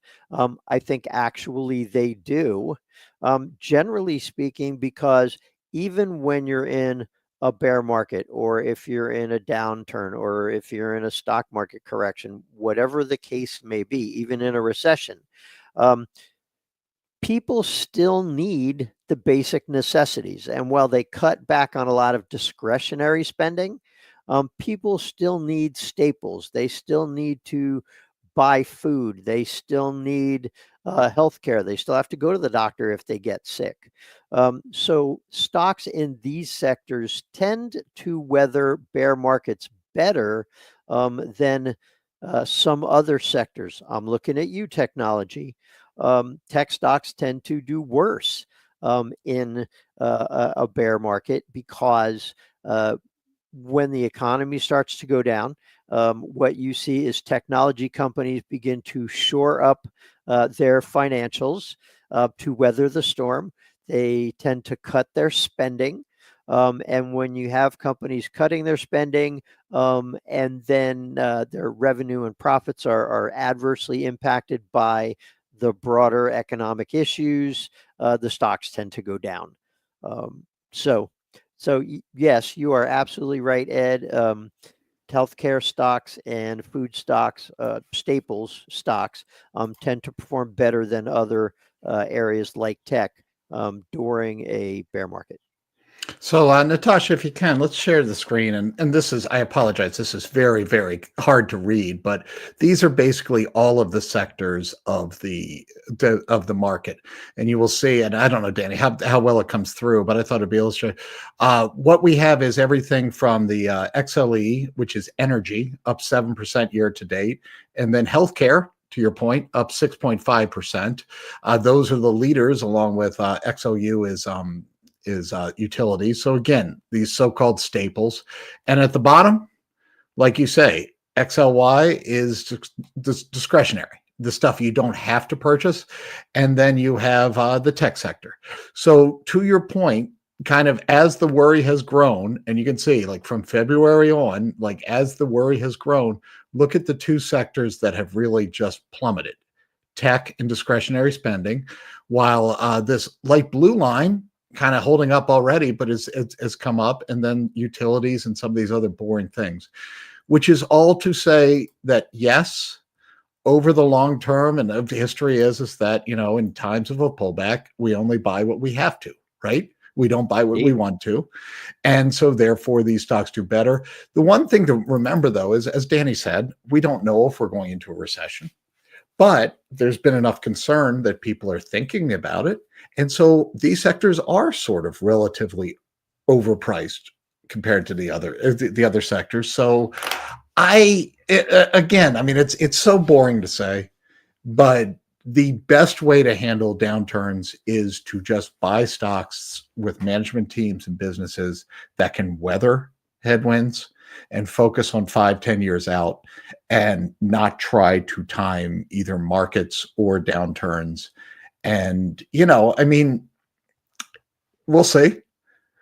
Right. I would suspect that if it happens, that in the near term, those stocks will go. But over the long term, I don't think that you are going to outperform having a basket of consumer staples versus having a basket of high quality tech, even if you do outperform in the next few months. So just remember what your target is and don't get too caught up in the near term. And I'll be honest with you, my target is that when I retire, I don't want to have to eat cat food. So that's, yeah. I said it this morning, and I would do this even if times are well, but I mean, my daughter starts college in the fall. It is a way more expensive place than I wanted her to go to. I will tell you that. I am endeavoring to have all 4 years plus some, because I know this kid, in cash. And there's a real good argument to be made that I'm making life harder on myself by trying to have her senior year tuition in cash right now, because it's just more cash you have to put aside. But that's what allows me to sleep at night and just pile my portfolio full of stocks that I'm just not worried about well past that date. So we have another question from Besties along a similar line from about an hour ago. How long a correction? How long a bear? Any technical cues that might announce these? So I did a little research. I looked the numbers up. So the average correction lasts for about 115 days or about 4 months. So, you know, Lou was talking about February. If the correction that we're in now is average, we're about 1 month in. We still have a few months to go, which means the stock market could continue to fall. We don't know exactly how far it could potentially go. Now, bear markets, on the other hand, are a little bit different. As we discussed earlier, a bear market is a decline of 20% or more from a recent high. Generally, bear markets tend to last about 11 months or 349 days on average. And now remember, average means that some of them are shorter, some of them are longer. Some of them, you know, you just don't know. Sometimes you'll get a bear market, and then you'll get what we think is a bull market, and then you'll get a double dip. Now, when you talk about cues, what's interesting, we don't generally know, and I'm going to use the R word now. We don't generally know that we're in a recession until 3 months after that happens, because it takes time for the economic data to be tabulated and reported. So usually you don't know you're in a recession until a quarter after it already happens. The thing about a bear market is, immediately if you're in a bear market, as soon as the stock market dips 20% from its peak, bam, you know it immediately. You're in a bear market. As soon as the market dips 10% into correction territory from its recent high, bam, you're in a correction. So we don't know for sure if there's even going to be a bear market. We don't even know for sure if there's going to be a recession. What we do know is that the stock market's in correction right now.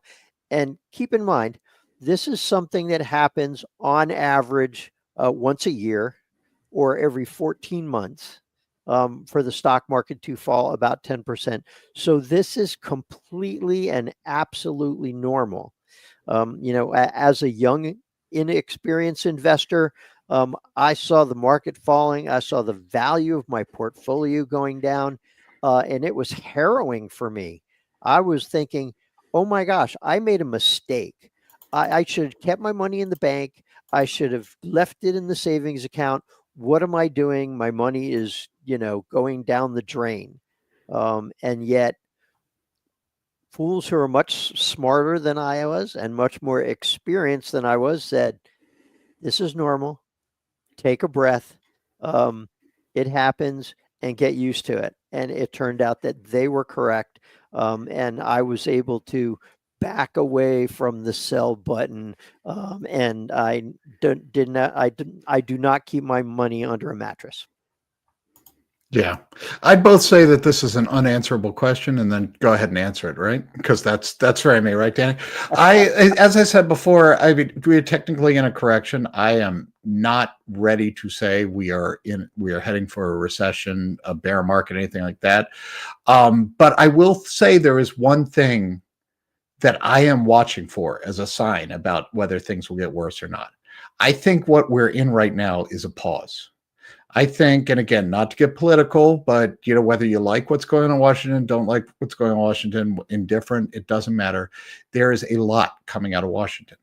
And every business leader I've ever talked to, a good CEO, a good management team can navigate through almost anything if they're certain about it.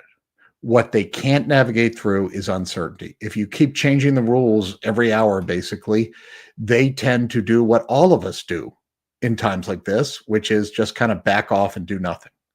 What we're seeing in the numbers right now is a lack of confidence and a lack of just certainty. So the biggest sign I'm looking for in terms of when this might be over, if I'm right on that, if we're not really just seeing the sky is falling out there, but we're seeing just a lot of caution, is if we just see the pace of change or the pace of just pronouncements slow and executives get more of a feel, and consumers too, of what happens from here, like what are the rules of the game they're playing. That to me would be a real positive sign. So we'll see. But I do think I'm harping on this, but I think there's a huge difference between just fundamentals based slowdown or heading for a recession, all that, and just kind of the uncertainty driving caution. Does that make sense, Dana? That could end up being very wrong, but we'll see. The numbers aren't that bad. I think there's a lot of uncertainty, and I think you're right. It's the uncertainty, and it's coming from a number of different areas. We see some geopolitical uncertainty. We see some socioeconomic uncertainty. We see some, we're still dealing with the stickiness of inflation, and the will they or won't they, when will the Fed begin slashing interest rates again? Investors seemed reassured, I think, when the Fed said no, we don't think it's time to cut interest rates yet, because inflation is stickier than what we thought. And I think that was the right call. Not that I'm an economist or anything, but it seemed like Wall Street was in agreement. And I think as we go forward, I think the biggest telltale sign, because earnings season is less than a month away. Earnings season kicks off April the 15th, 16th ish.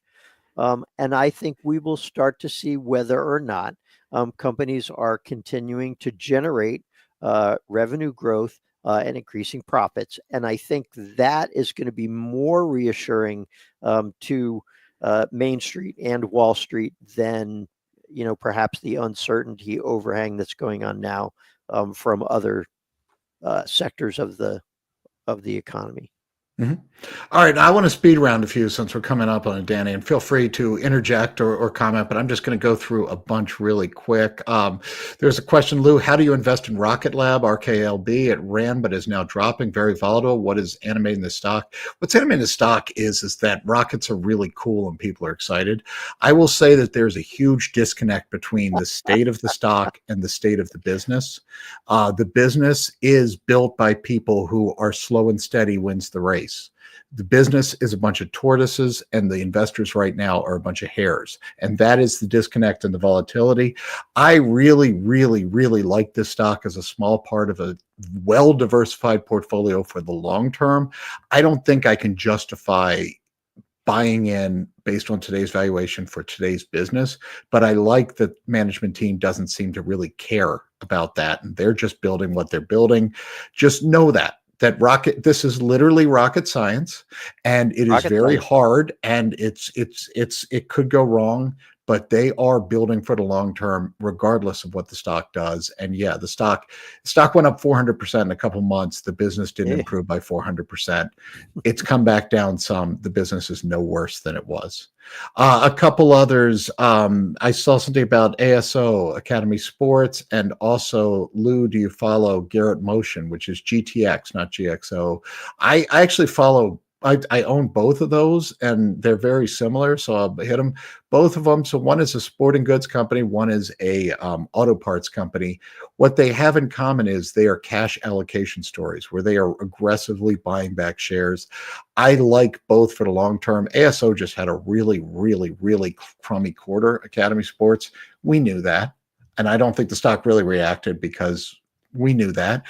These are long-term. These are part of my portfolio that are speculative. They're not going to do what NVIDIA does for you, but they have the potential to take out a third, half of their shares over time, and just cash generation, good, well-run businesses. So if that's what you're looking for, those are two good candidates. They're just, again, they're not NVIDIA. Finally, Ed says Musk has Tesla meeting with employees and assures investors, stock up 4%, assures employees investors future is bright. I have no comment on that other than I have never in my history found it reassuring when a CEO goes to employees and says, hey, please don't sell your stock. Okay, that is not normally a bullish indicator for me, but Tesla, it is just a small footnote in a longer story. So I wouldn't get too excited about Elon begging employees not to sell this stock, but yeah, it's good. Hopefully not. I don't know, Danny. It just feels like that's always the first chapter of a Michael Lewis book when the CEO goes up and says, hey guys, don't sell your stock, please. And wait, one more, and then I'll let you, because this is quick, and then I'll let you get it. Said said, can stimulus prevent a recession in general? The problem with the question, unfortunately, and trying to answer it is the in general part. Depending on what's causing a recession or a downturn, stimulus can help. If it is the so-called stagflation that everyone's worrying about right now, where prices go up, but we aren't seeing economic growth, there's not much stimulus can do there other than cause prices to go up faster. So stimulus is not a aspirin cure-all, but in the right recession, it can help. All right, sorry, that was a lot for me, Danny, but go ahead. No, you're good. Sadaf asked about 5 minutes ago, what happened to MU. Ticker MU is Micron. Micron recently reported their earnings. Actually, earnings were good. They were better than what Wall Street expected. Revenue grew about 38% year over year. Their net income and their adjusted earnings per share were up 100% and 271% respectively, from a low base, obviously.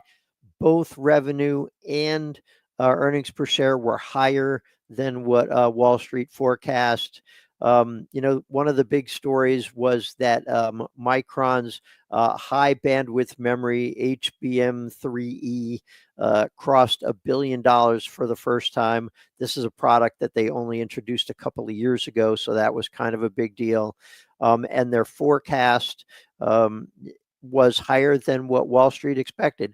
So with that being the case, why is it that the stock is down 7%?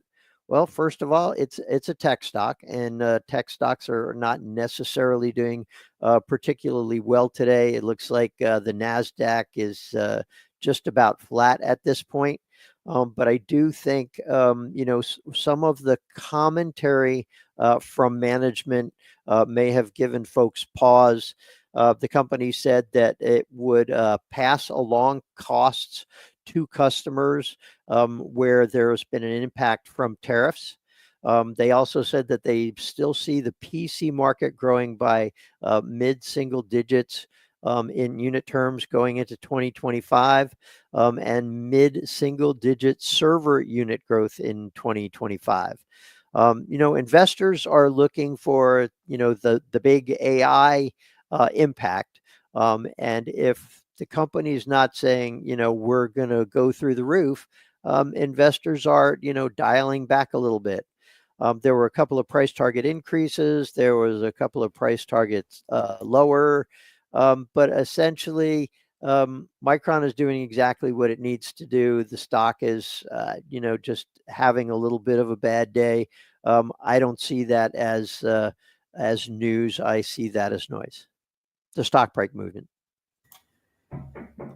All right. And I think we have a recording now, don't we? Natasha, help me out. I was just going to say, but if so, oh no, we don't. I thought we did for some reason. I'm sorry. All right, No, but we're never back. mind. Better than a recording. We have Travis and Will. Even better. Yeah. All right. I can hear my dog. I'm going to go ahead and say goodbye. Have a good show, guys. Fool on, guys. Fool on. See you guys. Will, we are back. We are. Cash-rich stocks this time. Yeah.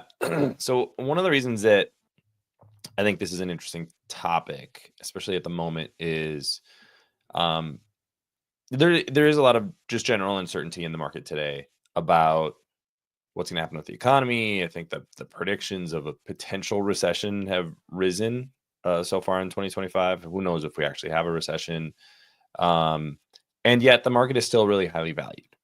So one of the things that I always like to look at with companies that I'm researching or investing in is how can they react to some sort of dislocation in the market? And one of the best ways to put yourself in a good position is to have a really good balance sheet. So, we're talking about cash-rich companies. I will pull up. This is just a screen of the companies with the most cash on their balance sheets. And I left out the banks on the top. They always, you do a screen like this and you always get some wonky results because banks will show up because they have, JP Morgan has like $1 trillion worth of cash in equivalents on the balance sheet. Yeah, I think cash, and you have to include cash in equivalents. Yeah. Sorry, you wanted to say something? Oh, I think that includes deposits, which that's something they would obviously not be investing in something in a company, or at least you hope they wouldn't be anyway. Right, or short-term treasuries, stuff Yeah. like that is going to end up in that, is going to get swept up in this because if you just do cash, then you don't get the short-term investments that Amazon or Apple has on their balance sheet. But you can see Amazon has $100 billion worth of cash. Alphabet, almost $100 billion.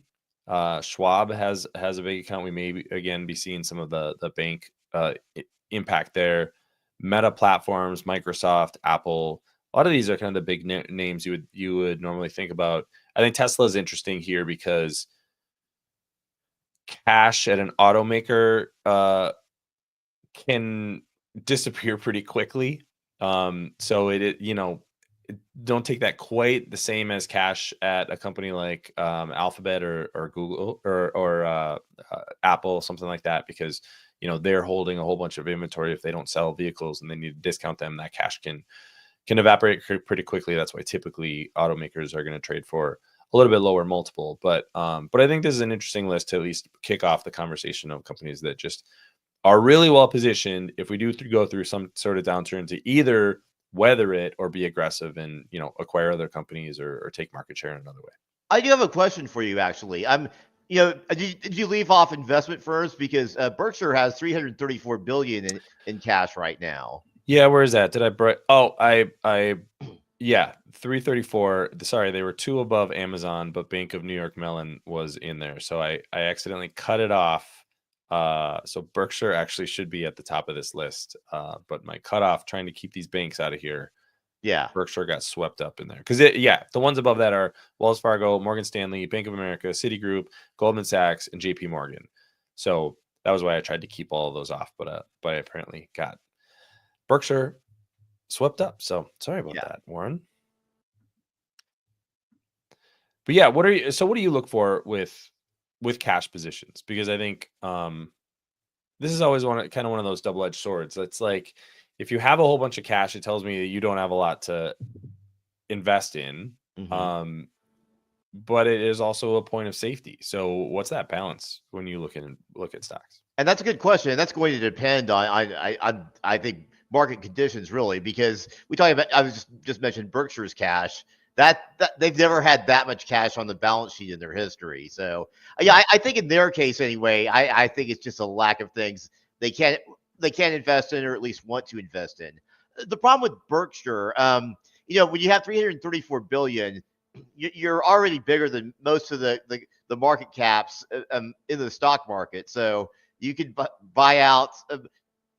You can buy out the majority of companies, at least on an individual basis, just with the cash. So anytime your cash goes into one of these companies, it's going to substantially affect the stock. So Warren Buffett, excuse me, Warren Buffett and his team bought a lot of Apple between 2016 and 2018 because I think it was one of those stocks that it was big enough that their cash wasn't going to upset the apple cart as much as it would a much smaller company. And it was, at the time, it was trading at like a 15 PE ratio on average. So it was extremely cheap. And I think you're muted, Travis.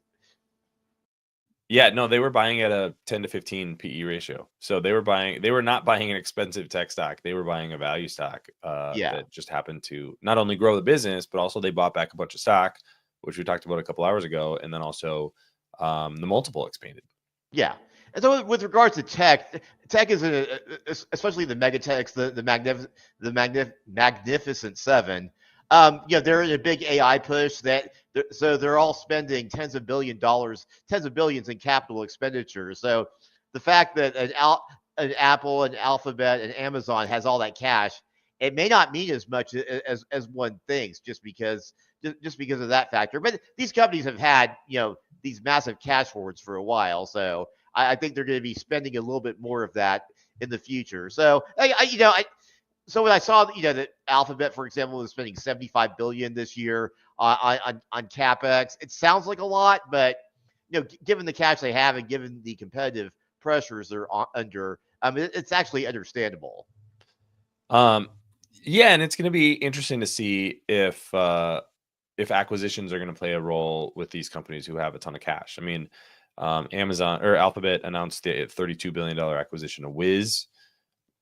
They got the cash to do it. I didn't even look at what the details of that acquisition are, if it's stock or cash. But but these cash-rich companies have the money available if there's some sort of bolt-on acquisition that's either strategic or that's most likely what they're going to do, is strategic type acquisitions like the Wiz acquisition was.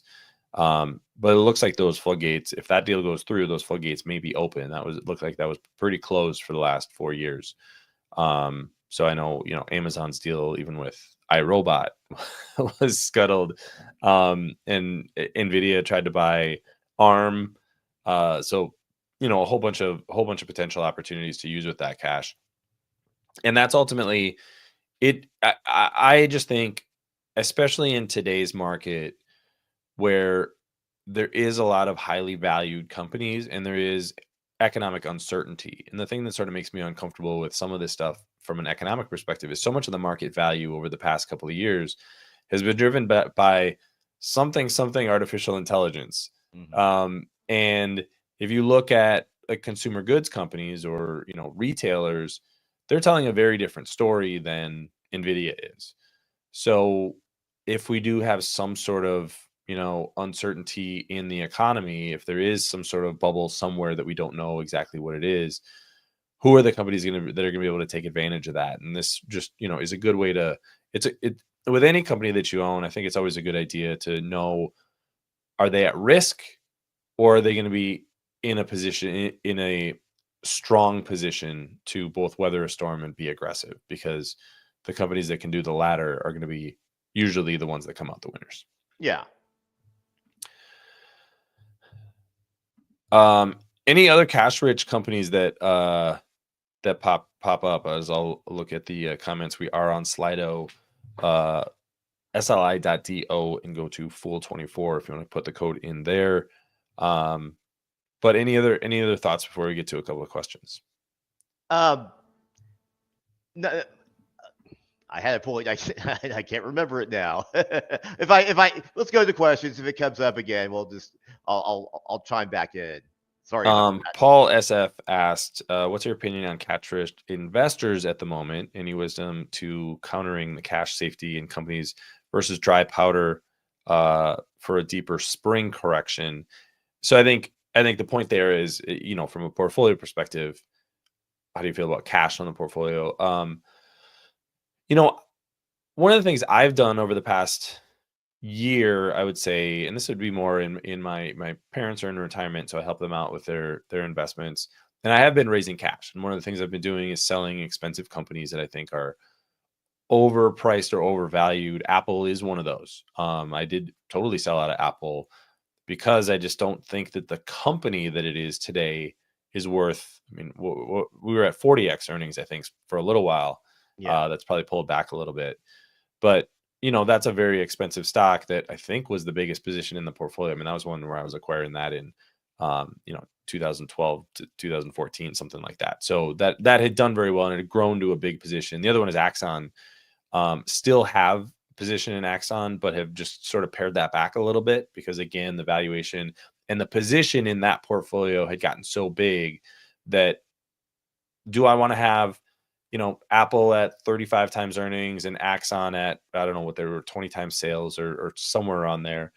Those are a little bit uncomfortable from a valuation perspective, and it increases the risk in their portfolio. And I'm not about taking high risks in that portfolio. So I can get 5% or so from just cash sitting there. I'll do that. And so that is a portfolio that has a pretty high percentage cash for me, 20 to 25%, something like that.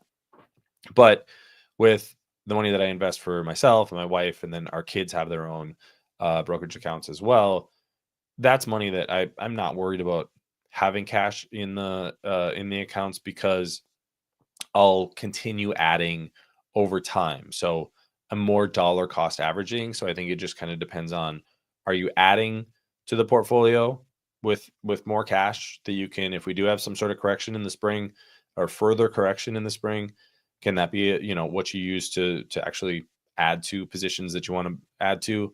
Or are you at a lump sum and I got to choose, do I want to be fully invested or do I want to be cash? I think the answer is just a little bit different from a risk perspective. Yeah, and I've been accumulating cash up until around New Year's. This year, I have been buying some stocks as prices come down. I did add to my position in the trade desk earlier this week because it had fallen, lost more than half its value within about 5 weeks. And I thought it was a little bit oversold. So if I see deals like that, I'll buy. But I've found in life it pays to have cash because you just don't know when that opportunity is going to come up. And when it does, you want to be able to act quickly. So I always recommend having at least some cash in your portfolio, no matter what. Paul also asked about has this correction turned any companies into acquisition targets? It's interesting because like this, I guess is it technically a correction now? I forget what the terms are. Is a correction 10% and correction is 10%, bear market is 20% or more. Yeah, I tend to not. I think this, this correction territory is just kind of market volatility. But if you look at historically, we're still at a pretty high valuation. And so I tend to think if you're going to be an aggressive acquirer of companies, there's probably more downside. But that said, I do own a few companies that I'm worried about getting acquired because as we talked about earlier with buybacks, I would much rather see them buy back a whole bunch of their stock and then 5 years from now, if we get multiple expansion, they've bought back 50% of the company and I get to ride that upside. So if somebody buys them out in the meantime and they get all that upside, that's not what I want to see for companies that I think are pretty good values. I just recorded, we'll be releasing Motley Fool Money here probably in the next few days, I guess, about MGM Resorts. And that's one where they're buying back about 15% of their shares. Private equity has not done well in Las Vegas, so that may scare them off a little bit after the Harrah's acquisition in kind of the mid 2000s. But that's one where that I think would be a pretty compelling buyout target if I were running a private equity firm because of the cash flow that you have in that business. And I would hate it if it was acquired as an investor. So, so that's that's one that I look at as a possible acquisition target. Lyft, we talked about a couple of hours ago. That's one that, again, I worry. There was rumors that Amazon was going to be interested in acquiring Lyft. I could see somebody like DoorDash acquiring Lyft. That may actually make some sense strategically, but DoorDash is really expensive. Lyft is really cheap. I want to get some of that multiple expansion from Lyft before they actually get bought out.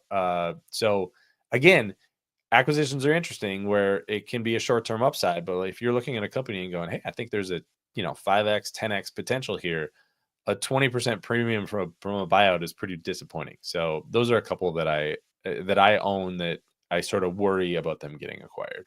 Yeah, and you don't necessarily have to wait for a correction either. I own Celsius, and I own it in large part because it came down last summer when stocks were going up in general. That lost about 3/4 of its value. I bought some, but I do worry about it being acquired because it's its valuation is way down. It has that very close relationship with PepsiCo. PepsiCo may just decide it's best to buy it out. So, we'll see whether that happens or not. But now that its valuation is much lower, I'm sure that's a much more attractive prospect. Yeah, they may allow the Alani Nu acquisition to actually go through first before they that's before true. they do that. I would agree. And that may actually complicate that. I don't know. I mean, I thought about that when that acquisition was announced. Was this putting off a Pepsi buyout? Because that would be really complicated if Pepsi tried to buy them out now. But we'll see. Yeah, we'll see what happens with that one. Paul just asked, do you see AI agents threatening trade desks' actual ad business model? I don't think so. And I don't think that's really.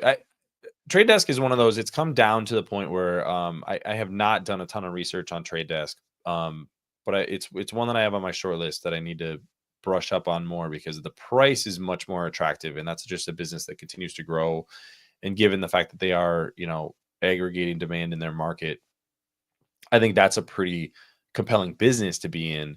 I don't think AI agents probably threatens that, and I tend to wonder about AI agents and that sort of theme at the moment anyways. I'm not sure exactly what value is going to come out from AI agents. Maybe I'm completely wrong about that, but like Salesforce has been talking about AI agents and their growth is slowing. So do they need to talk about AI agents because they're worried about them being a threat to their business?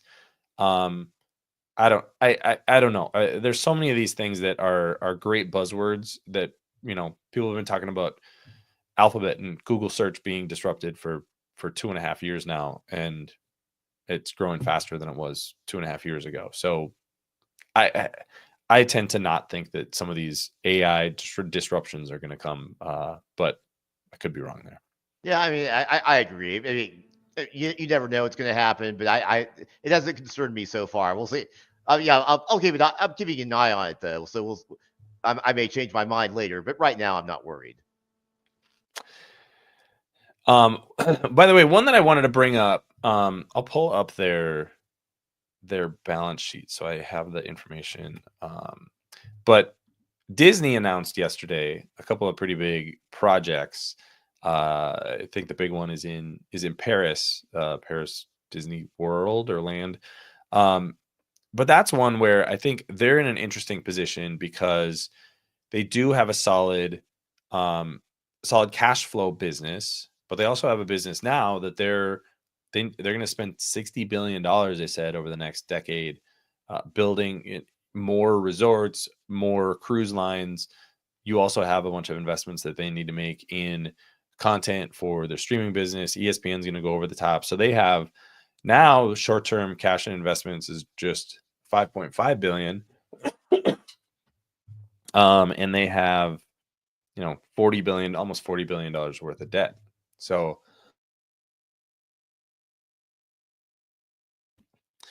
they're an interesting one because big balance sheet, big business, but does that balance sheet kind of constrict their optionality going forward?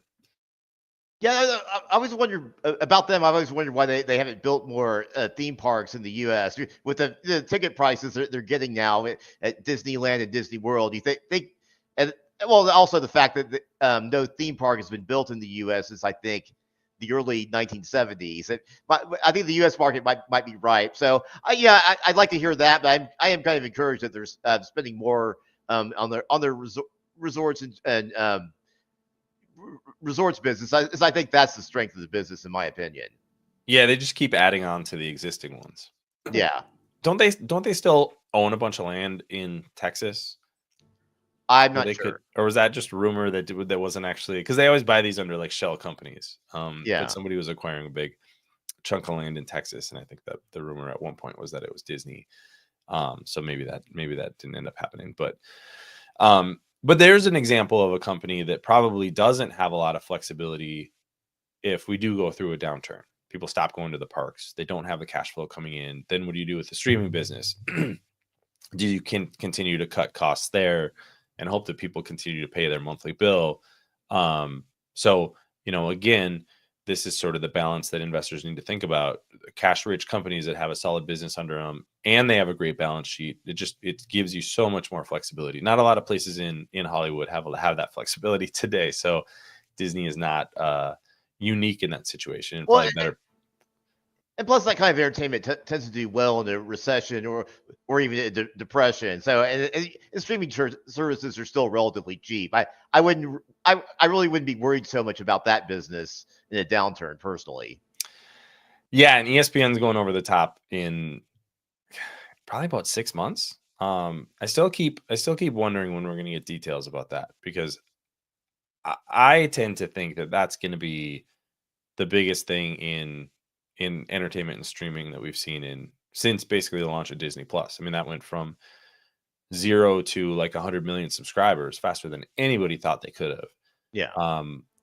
Is ESPN going to be a really impressive product where people go, oh my gosh, you got to get this, even though it's $30 a month? Or is it a real disappointment, which I think like ESPN Plus has been? Yeah. I don't know, but that could lock them into, I've said that they could be generating more streaming revenue than Netflix by next year, if you include ESPN in there. So it sounds crazy, but it's not when you start looking at what people are going to probably have to pay for sports. Yeah, it all comes down to execution, and they're going to have to. Hopefully, they've learned lessons from ESPN Plus, and I think it just ESPN Plus was never big because everyone knew it didn't offer. It was never full service. I think if they go full service, I think they have a better shot at attracting some of these premium subscription prices, and maybe turning that part of the business around finally.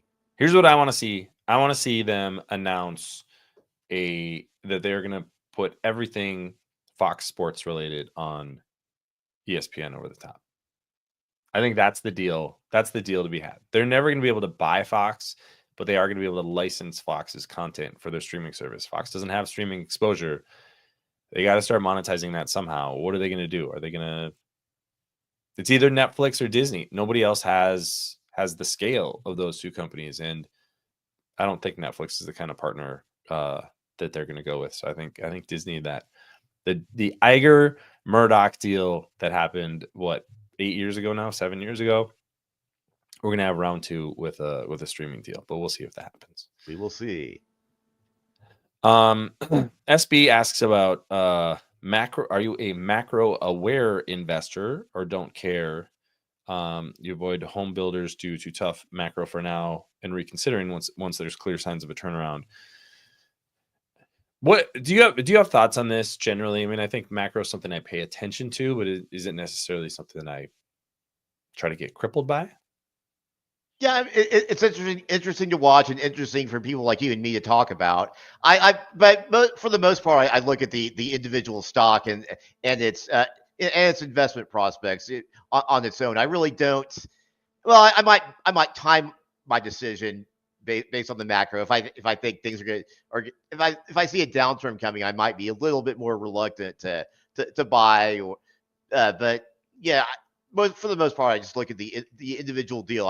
I'm focused on the micro, even though I talk a lot about the macro. Yeah, I think the macro is definitely something. Macro aware is probably the right term. Something that I definitely keep track of. I'm not really worried about like what the Fed's projected rate cuts are and things like that. I guess one of the things I try to do is, from a macro perspective, challenge the conventional wisdom, because you will see this over time. The conventional wisdom at the beginning of the year is always wrong. Like, it's just always wrong. What was it? 2022, 100%. There was a Bloomberg headline: 100% of economists predict recession in 2022. Guess what? We didn't have a recession. Nobody was predicting a recession at the beginning of 2025, and we might have a recession. The Fed now, Atlanta's Fed now is predicting at least negative GDP for the first quarter. We'll see what happens. But I think being aware of what's going on and the expectations of the market and investors is important. I mean, home builders is one of those where we've been talking for 10 years about how we need more homes and this should be a great business. And it always seems to turn out differently than sort of this conventional wisdom. And so looking at why is that the case, I think is almost what's more important. Because home builders is one of those, I keep hearing about home builders and I just don't see it, but maybe I'm completely wrong. I mean, you look at so I'll try to find counterfactuals. And I used to do this argue with John Rotanti about this and be like, actually, the housing supply has grown at the exact same rate as household formation over the last 50 years.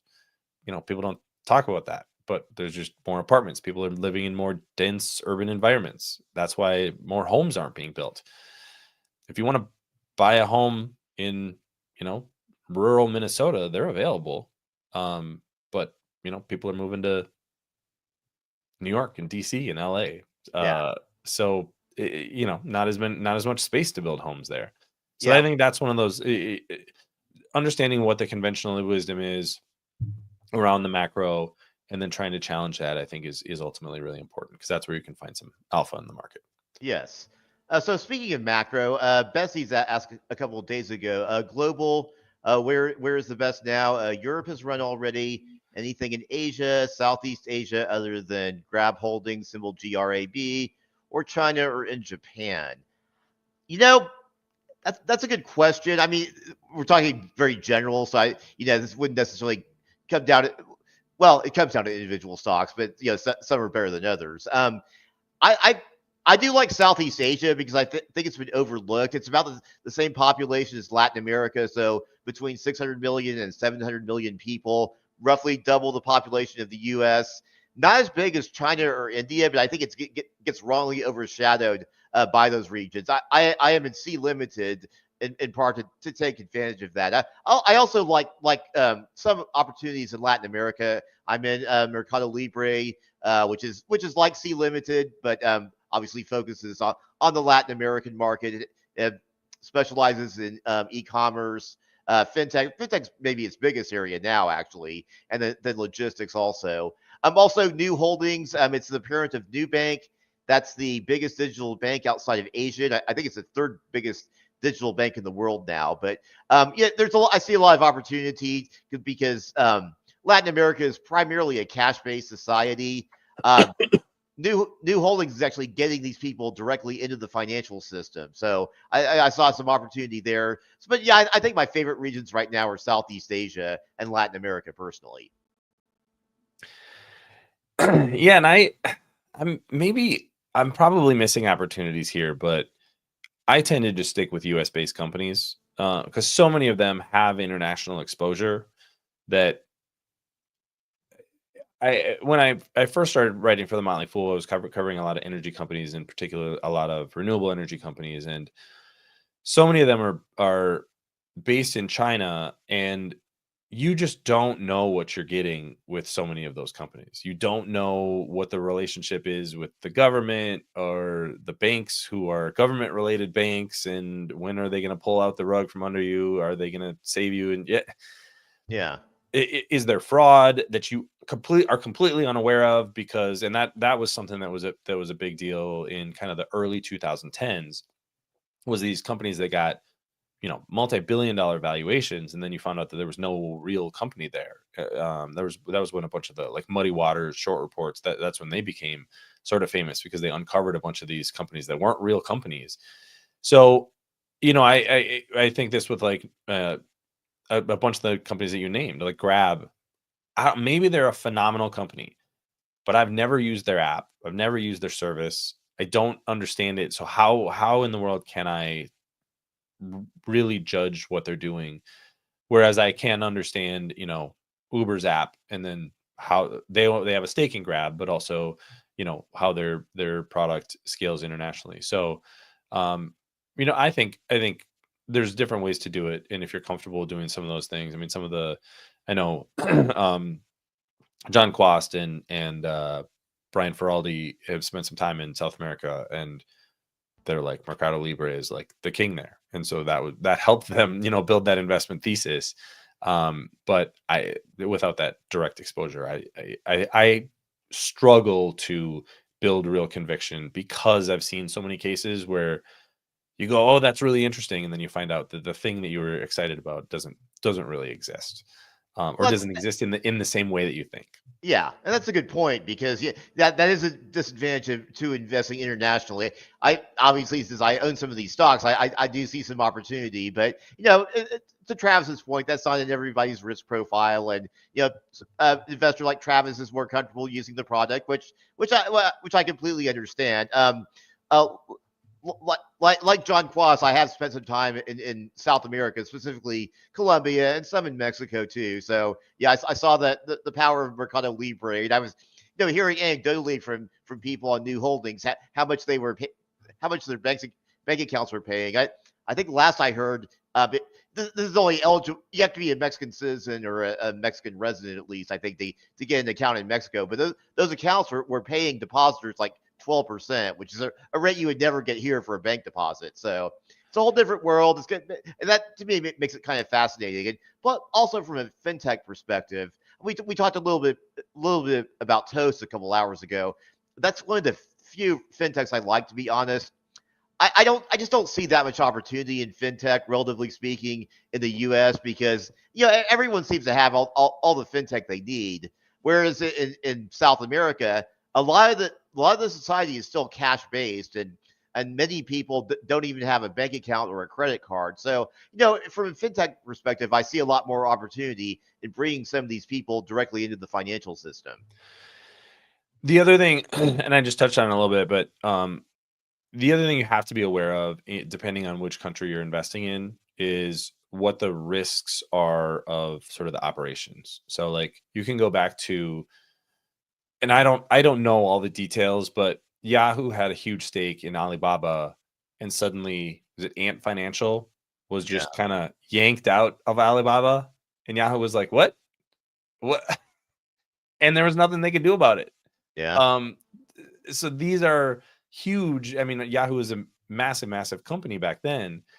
And a huge part of their valuation was based on this Alibaba stake, which included Ant Financial. The US is just a safer place to invest. Capital markets are generally more stable. Yeah. And you're not going to get as much of those kind of shenanigans going on.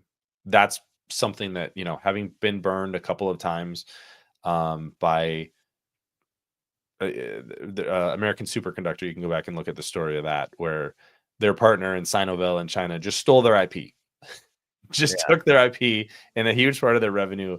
And it was just like, I don't know, what are we going to do? Like, there's somebody that went to jail, but like shareholders got nothing for it. So there's risks. You got to be aware of those kind of risks. Yeah, China has an added geopolitical risk too. That always comes up when we're talking about Taiwan Semiconductor. But to be honest, I don't really know why it doesn't come up with Nvidia or AMD or Qualcomm and others, because Tesla because all the chips are made there. So if God forbid, Tesla doesn't. I don't think they technically own their factory in China. So if the Chinese government wants to just take it back, they can just take it back. Yeah. There's all kinds of weird risks that we oftentimes gloss over. Not to mention the fact that you can't actually legally own a company in China as a U.S. citizen. So you're doing these weird financial structures where you own the future. This is why I just stay out. Yeah, in fairness, that's not only China, but I think it is riskier with Chinese stocks than say a stock from Europe or from South America, from my observation anyway. I think. But yeah, a lot of the foreign companies use these American depository receipts, but very few have that hard prohibition against U.S. investors owning shares in a company in their country like China does. There was a question here about hilariously overvalued companies. I was going to try to do a screen of price to sales, so maybe I'll try to do that as we talk here, but this is going to be counter to a lot of people's opinions, but I think look at Apple's operations and specifically their hardware growth, and the fact that that company is trading for over 30 times earnings and they're using their cash buying back stock is I think crazy. So I that's probably not a popular pick. Palantir would be another one it's not quite over 100 times earnings, but it's like sales, but it's like 70 times sales. I think. Well, I sold Palantir in the 40s because I thought it was overvalued then. Then it pretty much tripled before pulling back. So you never really know what these stocks are going to do. There's a bunch in the kind of pre-revenue or very, very low revenue that are losing money like crazy, that they remind me of companies like Plug Power, where the story just always keeps being 5 years away, 5 years away, 5 years away, like SoundHound, Rigetti Computing. I mean, some of these, the quantum story, the quantum bump last year, we're going to go through this. We go through this every few years where there's something where everybody seems to agree that, oh my gosh, this is the next big thing, but there's no real there. And I always go back to so many of the best companies and most disruptive companies and most valuable companies in the world were profitable way before you thought they were. I mean, Alphabet, Google back then was extremely profitable when they went public. Microsoft was extremely profitable when it went public. Typically, great companies are not struggling financially, and then suddenly they turn on the money spigot. Amazon would maybe be one there that, even as a public company, they had to struggle through a bunch of years. But I think that's one of the things that there's a lot of companies that have a lot of hype. And when the hype doesn't match up with the financials, that's when I start to have red flags up. Yeah. Well, I'm fair to say I don't think Palantir is fraudulent by any means, but it's definitely, the valuation has gotten way ahead of itself. Yeah, let me look. Okay, so here, price to sales multiple over 50. Okay, Yeah. this is by market cap. Palantir is number one at 70. MicroStrategy, that's going to be a very different company. I think that's also hilariously overvalued, but it's a different story. Revolution Medicines, I don't know that one. AST Space Mobile, that would be another good one. They are over 1,000 times sales. That they're basically pre-revenue, so that one maybe take with a bit of a grain of salt. Joby Aviation would fall in that same category where it's basically pre-revenue. Ionic, that's another popular one right now, 130 times sales. That is a company that does have some revenue, but again, when are they going to increase that revenue by 10x, 20x?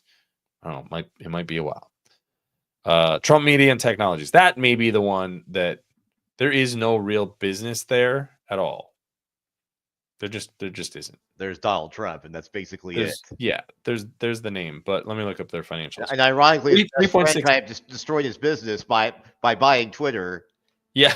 So $3.6 million in revenue last year. Yeah.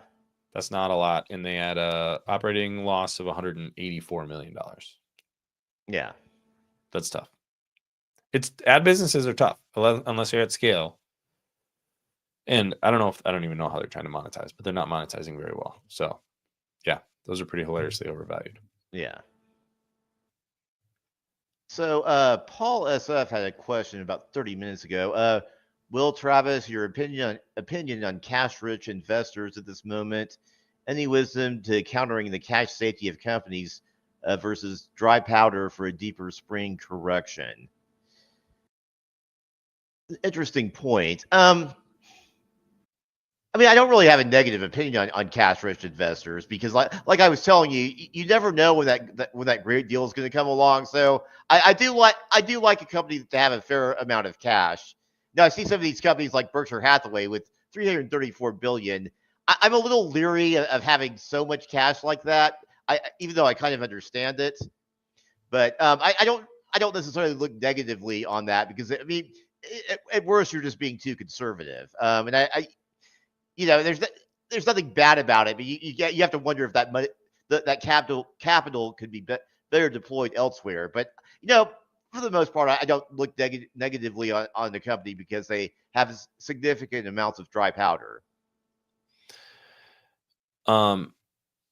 A good question, kind of countering what I said earlier from SB. How can we build conviction for non-consumer facing companies like Lindy? Just go by earnings and valuation. You never get to actually test the product.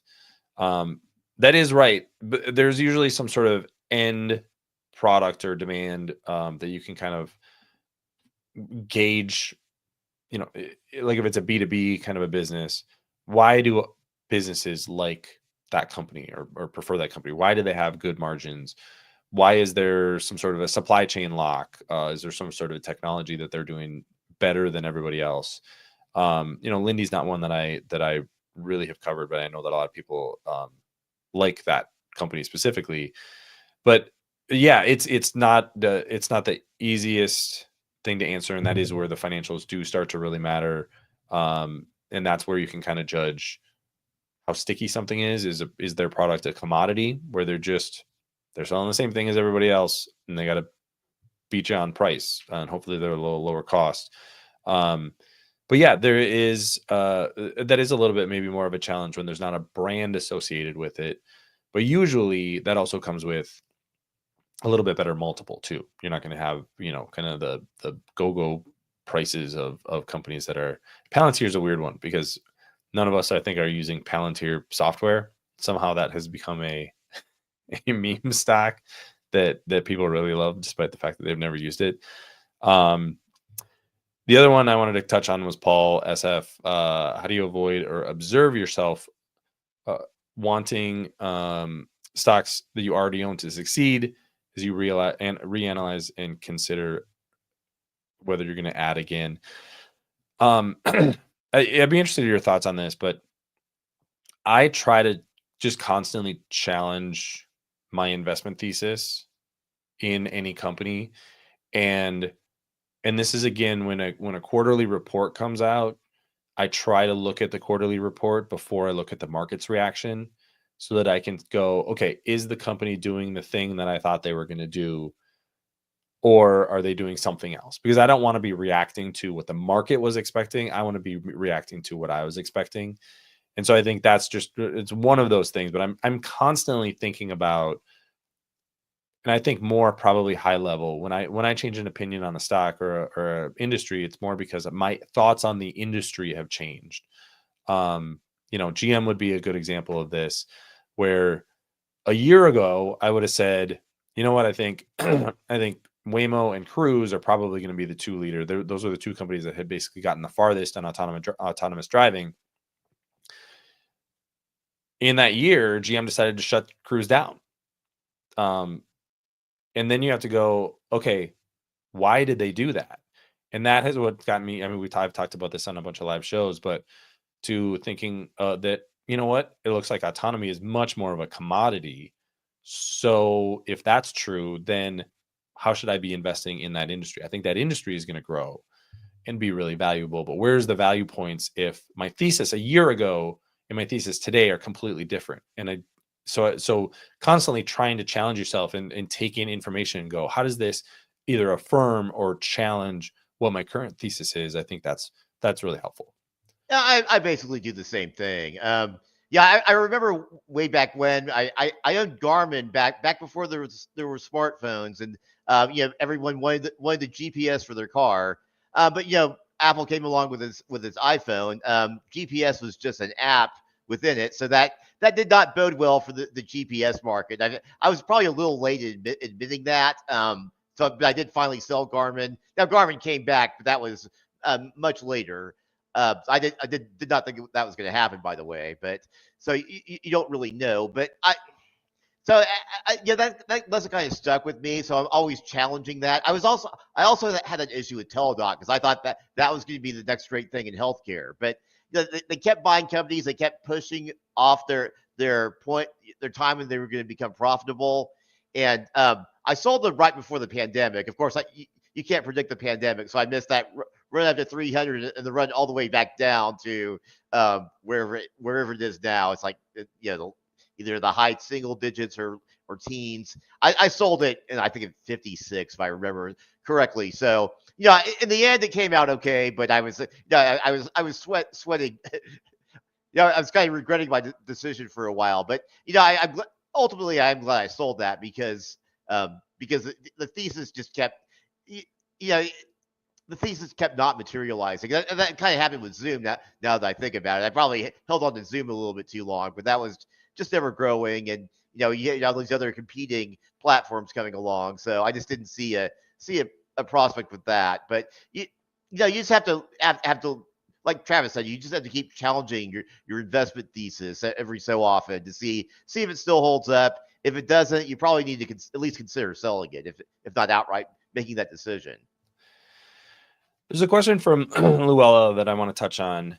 I think, I mean, we could spend an hour talking about this, but she says, I wonder how many people confuse great products with great companies. And I see this all the time when we get comments on, I do YouTube videos and we can actually get the comments that sort of gives you an indication where people's heads are at with different companies. And the example that I'll use is Rivian. People love Rivian, and the product, I think, is pretty undeniable. It's a great product. They make a great small SUV. I'll stick on that small thing because I didn't fit in the third row, so that's why we don't have a Rivian. But they make a great, truck and SUV. That can be true, and this can also be a business that is going to have a very, very hard time surviving the next 5 to 10 years. And both of those things can be true, and a lot of people have a hard time because they go, I love the product. Look at what happened to Tesla stock. I also thought that, that company was great in 2015, and that stock went. Obviously, Rivian is going to do the same thing. Is it? I mean, you have to actually understand the industry. And I have no idea what's going to happen with Rivian stock. Maybe it does go up 10x over the next 10 years. But there's nothing in Tesla's business that tells us that electric vehicles and electric vehicle manufacturers are fundamentally going to be more profitable than ICE vehicle manufacturers. And we can go back a century and look at how hard it is to be an auto manufacturer, whether you're looking at, GM or Ford or any of these companies. And so why is that different with Rivian? And I have never gotten a great answer besides some sort of projections on something that doesn't exist. Not to mention the fact that to get to the point where they could maybe get to positive free cash flow, they need a $6.6 billion loan from the government. Like, it's a great product. That doesn't mean it's a great business. And so I think the stock is just not worth touching, but there are so many people that are so passionate about the stock because they're passionate about the product. And that's where I think we oftentimes run into problems. And that doesn't mean that, like, as somebody who analyzes companies, it is always interesting when you get a stock that is people are very passionate about, because that should make you then think, why are they passionate about it? Is there something that I don't understand about the business? Because, these memes sometimes do sort of reinforce themselves and become reality. I was in Hims and Hers before it kind of hit that meme status, but there is something about the more awareness it gets, the more customers it attracts, the more, there is some sort of, and on top of that, the financials are backing up the thesis in the company. So both of those things are true. With a company like Rivian, you go, okay, here's the thesis, and then they keep missing and missing and missing and missing and missing. And this is going to be the third year in a row, 2025, third year in a row that they're going to have flat production and sales and lose money. Eventually this is a great product, is a great place to start looking at a stock. That's where I started with On Holding, right? My wife bought me a pair of shoes and I went, oh, this is a publicly traded company. That's a great place to start. But then if the financials and if the business model and the industry doesn't back up this is a great product, I should both buy the stock, then don't buy the stock. Yeah, I agree with you there.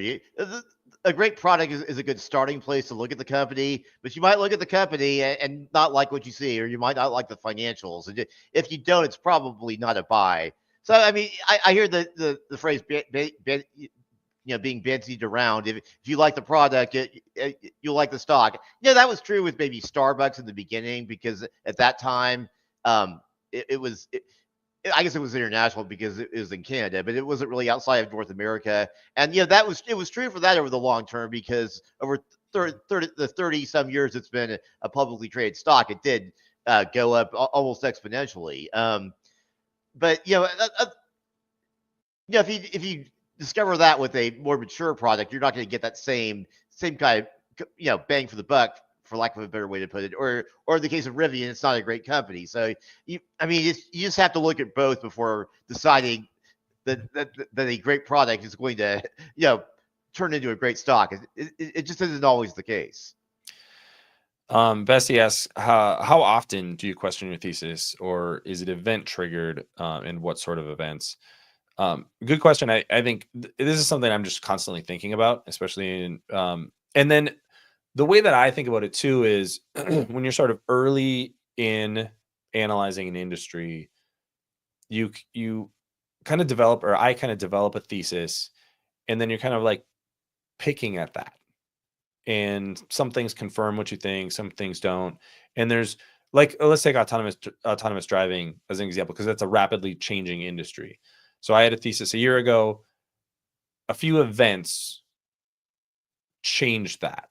Mobileye put on an event where they basically laid out, here's how we're going to get to, and they have a different business model than Waymo or Tesla, or any of the other companies. So that's a company that I was like, oh, it's interesting that they have this, kind of modular business model that is very different from the winner take all market that everybody thinks that autonomy is going to be in. Okay, so how does that play into Cruise shutting down? So Cruise shuts down, and then you go, okay, GM is set. It says in their press release, we're still going to use Cruise's technology. We're going to actually acquire all of Cruise. We're just going to put it in our passenger vehicles instead of making specific robo taxis. So GM is telling you this technology is still good. We're still going to use it. But you're going to be able to buy a car that has level 4 autonomy, level 5 autonomy. That should at least make you think, okay, how is that different than robotaxis are the future and that's where all the value is going to be? Is the robotaxi business not going to be vertically integrated like a Waymo or like Tesla sort of envisions? Is it going to be the case where Tesla's idea of you can buy a vehicle and just plug it into their, robotaxi network, is that going to be something that actually every automaker does? So you got to start kind of thinking through these things and analyzing where different partnerships are. I made a list in an article that I wrote of every one of the top 15 automakers and their autonomous vehicle partnerships. Like every single one has one except for like Renault. And they're just kind of a mess. But every single company has a strategy to get to full autonomy and then what that looks like. They're telling you what they're doing. And so sometimes events just sort of make you step back and go, okay, what was I thinking about wrong with this?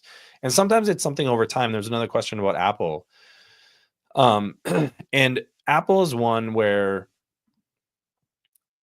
I've held that stock for a very long time. And there's just been something that seems stagnant with Apple. And the one thing that I don't like with companies is when you start moving from our growth is driven by these amazing things that we make that people choose to purchase to here's how we're skimming more money off of people. And that's how I feel about the services business with Apple. Yeah. So if you look at their hardware sales is actually not doing very well, but their services business is doing very well. And that's very, very high margin. And it's kind of something you can't get out of if you're in the Apple ecosystem. But that doesn't spell strong company to me. And I feel the same way about Amazon and their retail business. Their ad business is doing great. Guess what? The ad business makes the retail business worse because now retailers have to pay to be at the top of the search when you go on Amazon. So now you're paying to be a Prime customer and you're getting ads all over the place. It's just, it's extractive rather than being an amazing product. And once a company gets to that point, that's usually an indication that the core is not as healthy as it once was. And they're at this point where, okay, we built this big business. Now we got to start really pulling money out of it. And that's where I kind of start to change my thesis. And that Apple was one that happened over time. Right. Yeah. And there's just like data point after data point. Vision Pro, disappointing. AirPods are kind of like the last cool product that they've introduced. Apple Watch, meh. Well, I mean, their great innovator has been dead for 14 years now, so they haven't never really replaced Steve Jobs in that sense. Yeah, and you get little indications of that over time. And I think when somebody like Buffett starts selling, what is he seeing? Does he just see the stock is more expensive? Does he see that hardware sales are falling? What is he looking at? Because that was half of their portfolio for a while, and did really well for them. So there's a lot of answers to that, but that's hopefully that gives a little peek into. Yeah, it's almost never just one event. It's always a process where you decide you're not going to sell. I think that maybe the one exception I had to that was Super Micro when they had their accounting issues that came up all of a sudden. That pretty much kind of did it for me because that's an unforced error a company shouldn't make, in my opinion. So I guess that was a little bit of a process too, but that was the closest time to where a one-time event changed my mind about the stock. It's almost always a series of events. There was a question for me about Celebrate, which I don't know well. And also Sezzle, they're located here, but that doesn't mean that I know anything about them. I know Sezzle was one that I've looked at before just because it'll pop up. I mean, it's on the Timberwolves uniform. So whenever I watch a game, I'm like, what's that company again? And every time I look at it, I don't understand what the durable competitive advantage is there. So that's kind of a weak answer, but I struggle sort of building that thesis on like, this is why this is going to be a phenomenal company and have durable, products long term. Yes. So Bessie's had a comment. We were talking about Southeast Asia and Latin America a few minutes ago. Southeast Asia is more dynamic than South America, and the future is in Asia as it rises. I can't really argue with that. When it comes to population, there's nobody that beats Asia. So there's a bigger market to pursue there for that reason. Like I was saying earlier, the Southeast Asia region itself is approximately the same population as Latin America. So I think if you combine India and China, if we don't have too many issues with them, if you combine all that, then yes, I would have to agree with you. There's a question about Rocket Lab and our thoughts on Rocket Lab. Every time I look at Rocket Lab, I don't know. It's a little bit like Sezzle, right? Cool business, great, phenomenal growth. Technology is really amazing. I cannot get my head around what their durable competitive advantage is over like a SpaceX or any other company building rockets to put satellites in space. So until I get that answer, or it's some sort of no-brainer valuation, which we're not at that point right now. I don't know, because these are the companies, like I really struggle with companies that are growing like this but losing money and then trying to project what they're going to be in the future, because it is not a subscription business. It's not like Spotify where you can go, okay, they're cutting their operating costs, they're going to become more efficient, their operating margins are going to expand, and people are just going to keep paying their monthly bills month after month after month, and they're going to raise their prices a little bit. That was one where I was like, okay, I can see this money-losing company becoming a profitable company in the future. I don't know that with Rocket Lab, and until we get to that point and they sort of prove that, which I'm happy to be proven wrong, I'm just gonna sit on the sidelines. But I don't know if you have thoughts on that one, Will. I do not know that company. So very quickly, we have. Oh, I guess we're at time now. So what do we have coming up next? It's Corey and Asit, I believe, or Sanmeen and Asit. I'm sorry. There we go. Hey guys. Hey guys. Hey. Hello. We will pass it off. Have a good one, guys. Thanks. Thank you. Hey, good afternoon, Asit. Sunmeet, how's it going? Not bad. How are you? I'm doing pretty well for a Friday. I'm a workaholic, so when Friday comes around, I'm really depressed. Usually I'm like, oh my gosh, 2 days until I can go back and work. Yeah. So, but for a Friday, I'm doing okay. Well, you like basketball, right? So you've been watching some of the games? Yes, and I'm excited. My Tar Heels are playing in a couple of hours this afternoon. Nice. Against a very tough Ole Miss team. So I don't know how it's going to end, but I'm really proud of the way we've played over the last 10, 11 games. We're finishing the season strong, and I hope we can, live to play another day. We'll see. How about yourself? Yeah, well, my men's team is out, but my women's team is a number 1 seed and has a really good shot, doing very well. So I'm excited about them. Awesome. And my kids like it, so we filled out brackets.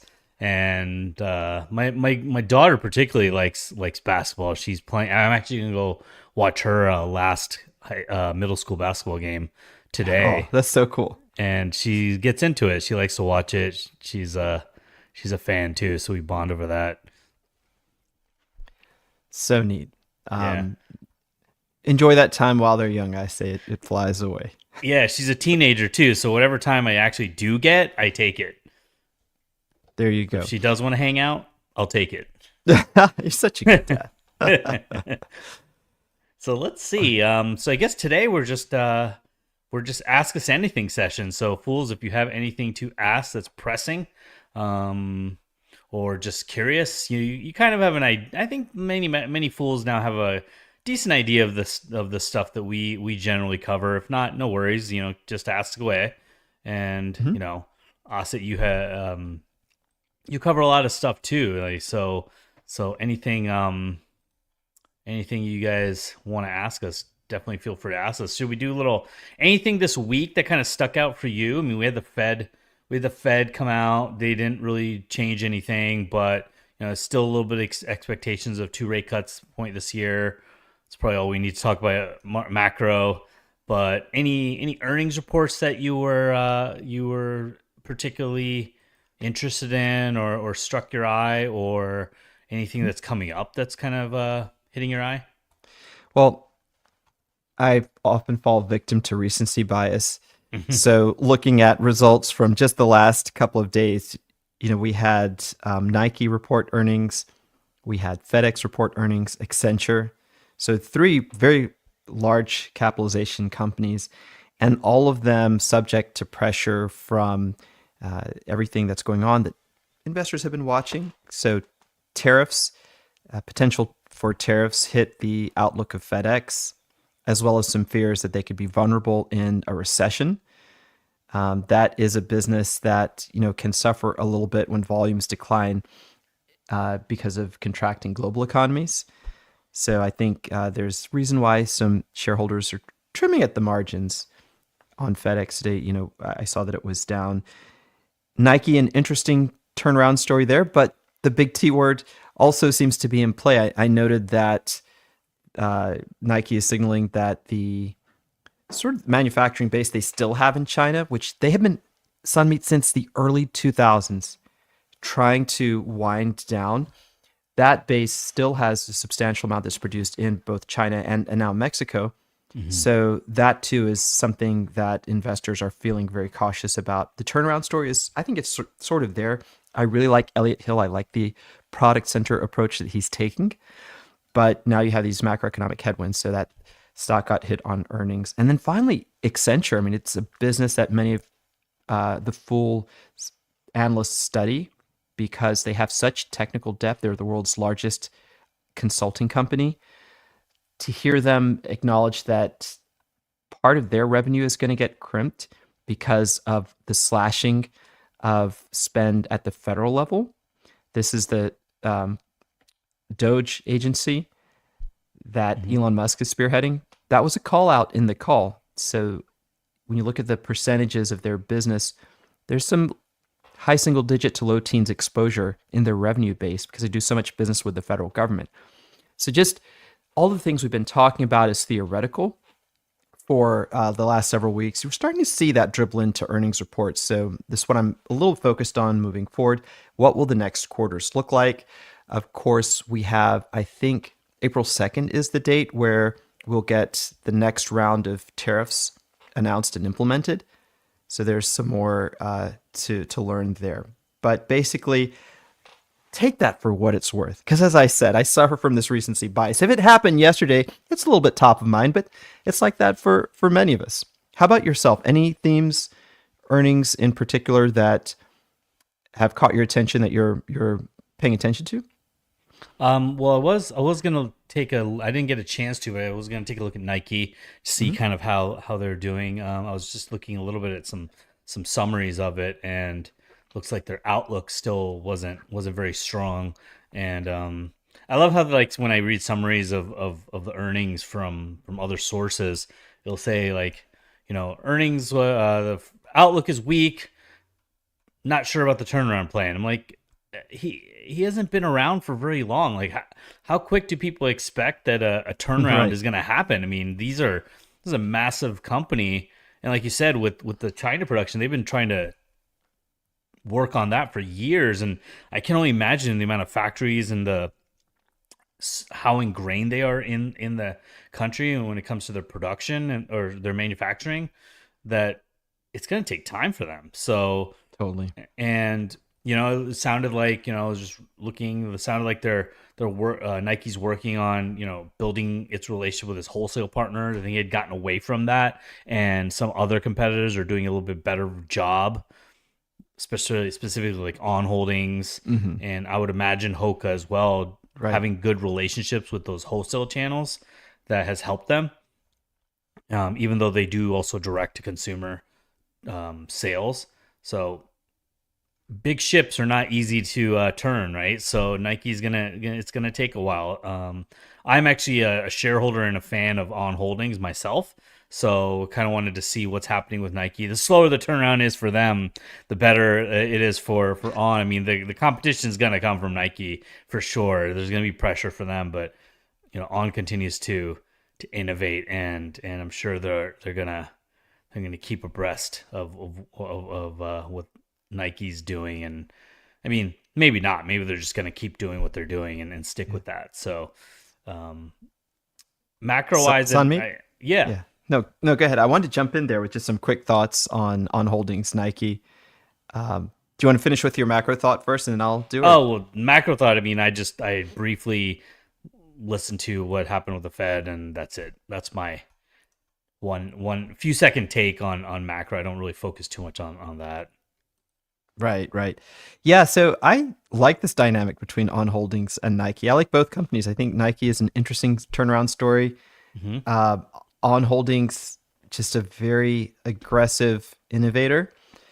And it's good for Nike to lose its brand dominance, to see smaller companies bring technical innovation to the fore. So the Hokas of the world, the On Holdings, I think that's good for Nike. And the fact that Nike opened up the door for them to form these relationships with wholesalers. I mean, I saw this expressed in such succinct fashion over the last few years, because my family buys different types of running shoes in the local, very nice sort of boutique running stores. So Capital Run Walk, if you all happen to live in Raleigh, North Carolina, and some other stores. The Nikes went away, and now we see on the walls where they have vertical strips of different brands, just the Brooks, the Asics, the Ons, the Hokas. They're the dominant, these smaller brands are the dominant relationship with the wholesalers. And I think Nike can win back some space, to be honest, because they do have long-standing relationships they walked away from. Mm-hmm. So the dynamic could be positive if you own both companies. The innovation that Nike can bring to bear with its deep pockets, which it traditionally has held as a leader in this space, will spur these smaller innovators, Hoka being part of Decker's Outdoors, to even ramp up their game further. So what this means at the end of the day, people, is we'll all be running on more comfortable shoes in the future. You can bet that is one outcome. Yeah, hopefully our feet will be well taken care of. If the investment cases don't pan out. Yeah, exactly. Let's see.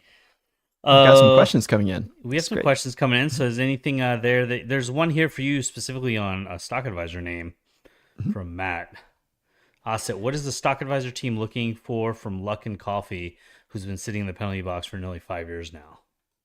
Yeah, Matt. So this is a good question. We've had many vigorous conversations about Luckin Coffee. This one is on the hidden gem side of the scorecard that penalty box holds. So ultimately, it's up to Tom to make that decision to pull it out. And my understanding is that, at least from our research, we acknowledge the fact that the company has become a lot more competitive. It seems to have left any trace of the fraud problems behind from several years ago. There is another side to that, which is the space is really becoming quite competitive in China as the typical user moves away from the Starbucks experience back into coffees which are more affordable and have just small outlets, small outlet coffee, which is the business model of Luckin. That space now has much more competition than it did before. And it's important to realize here, when we talk about the Starbucks experience in China, it's different than what it is here in the US. In China, the stores are a little more elegant. They look closer to a typical roastery than they do a typical Starbucks store here. They have higher price points if you even out the yuan and the US dollar, because it's a place for occasion. And so it's a premium experience. And the rising sort of feeling of nationalism in China, which is to say, hey, let's buy local. The crimped consumer in China as their economy has slowed down.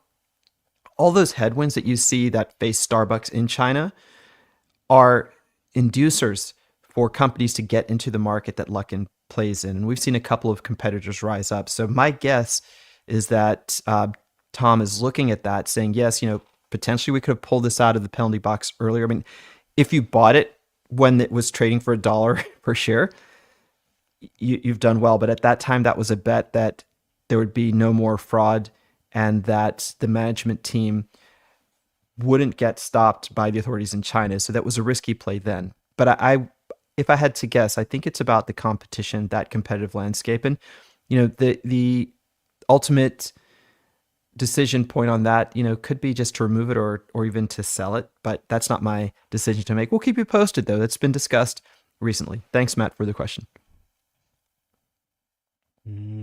Let's see. KJ asked, would you have any insights on Trek's exposure to tariffs? I had briefly been following Trek's before. I haven't looked at it recently, but do you know if do they source much from China? Oh, we can take a look at their filings. I haven't followed it very closely at all. I believe it's in the Rule Breakers service, though. It's in so Tim Byers would be a good person to ask. But you know what? We have most of an hour still together. So as we answer other questions, I'm going to look at the filings and see if I can make a determination of what type of impact they may have. And hey, people, that's always the best place to go. Sometimes we ask these questions of AI models. We ask our friends. We try to look at press releases.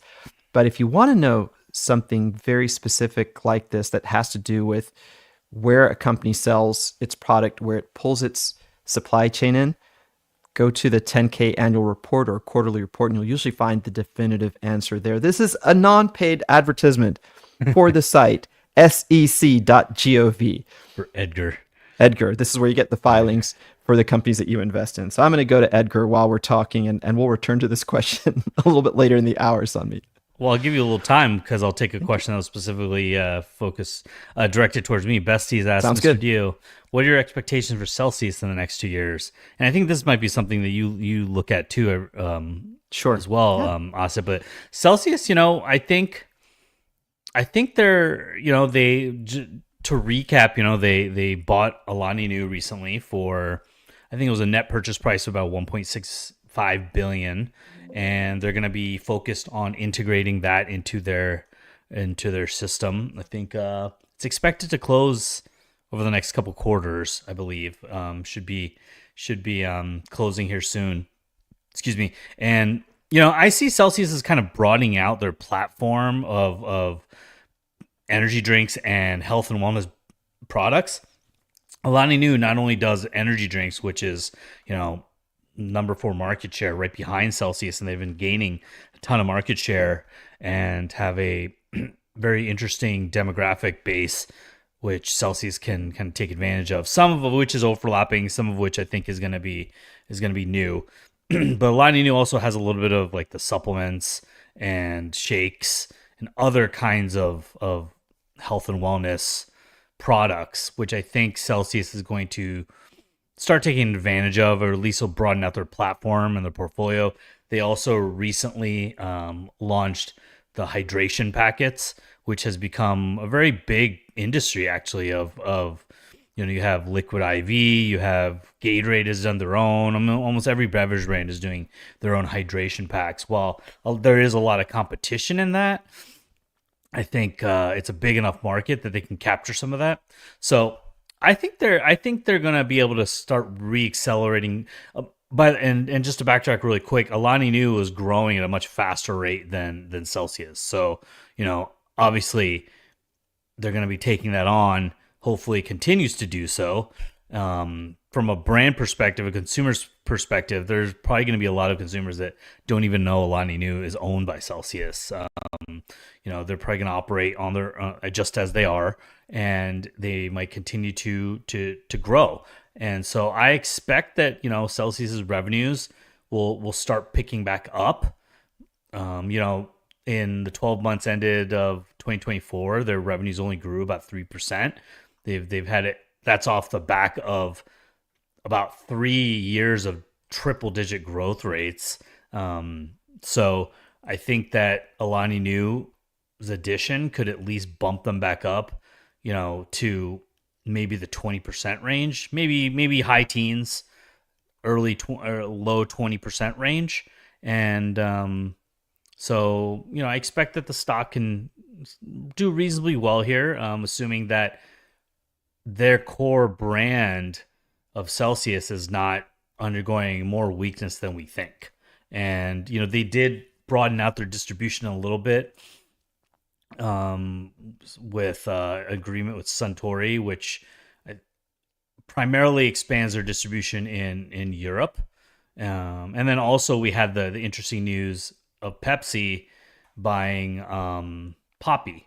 So that was an interesting little, I believe that was this week. So that was an interesting little wrinkle to the story here of Pepsi, Celsius, and this whole drink market. I don't expect Celsius. So Poppy is a little different than Alani Nu. Alani Nu is energy drinks. Poppy is prebiotic drinks. Not typically they don't have caffeine.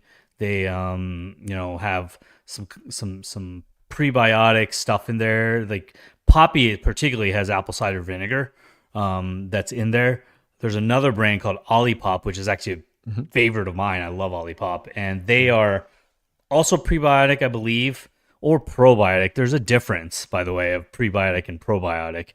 But Olipop has more of like, when you look at the back of their nutrition label, it has a ton of fiber. I've never seen a drink that you get so much fiber from. And that's because they have like powders and things, natural things that are in there that give you fiber. So I love Olipop. It's like a soda alternative, but that whole better for you soda alternative is gaining quite a bit of steam too, because Olipop literally has like all your typical soda flavors. They have cream soda, they have root beer, they have regular soda, they have a thing called soda, and then they have all these other fun flavors. Poppy I don't know as well, but they do have similar, I think. So that will be interesting to see, at least in terms of how Pepsi and Celsius's distribution dynamic works. Some of that demographic market between those soda alternatives and the energy drinks are a bit different. So I think, though, that Celsius will start picking up some steam here again with growth. I think Olipop has my favorite soda flavor, which is black cherry, if I remember correctly. I've sampled some different ones. I didn't take to it because in general, I have stopped drinking sodas. So that part of my brain is turned off now after it took me many, many years to turn that part of my brain off. But I believe that if you look at the trajectory of these drinks, Olipop is one of the fastest growing sort of good for you soda brands in the market today. There's been a lot written about it, but that one is still private, if I'm not mistaken. Olipop is still private. Yeah. They also have a cherry cola I just saw. They have cherry cola, they have cherry vanilla, and that might be the one that you might be thinking of. Maybe. But they're great. I would definitely, it's not paid sponsorship, but if you come across it, check it out. I find it to be awesome. Yeah. Sanmeet and I agreed before we came on today, we would only do unpaid announcements and sponsorships today. So getting that out of the way, just we can go on with some more endorsements during the hour. But in the future, we will be willing to take on some endorsements. There's sponsors out there who want to, help an investor. Okay, I think we're getting ourselves right into that gray territory where our managers are probably getting a little nervous. What are these guys pinged by compliance? So we should get on to the next question. Right, stop wheeling and dealing on your own account during live. But so let me jump back to this question on Trek, Sanmeet. And this is sort of the fun of answering questions that you're curious about and going to the source. You just develop a quick rhythm of how to get to what you want. And I wanted to extol the merits of the Control F function, which is something that Sanmeet, as investors, we use a lot. So if I open up a 200-page annual report, I'm not going to try to scroll through and read the whole thing to find out about the supply chain. I'm going to hit Control F, which brings up my search box on that web page, and type in supply or supply chain. And guess what? This is a North American supply chain for the member who asks about potential tariff impacts.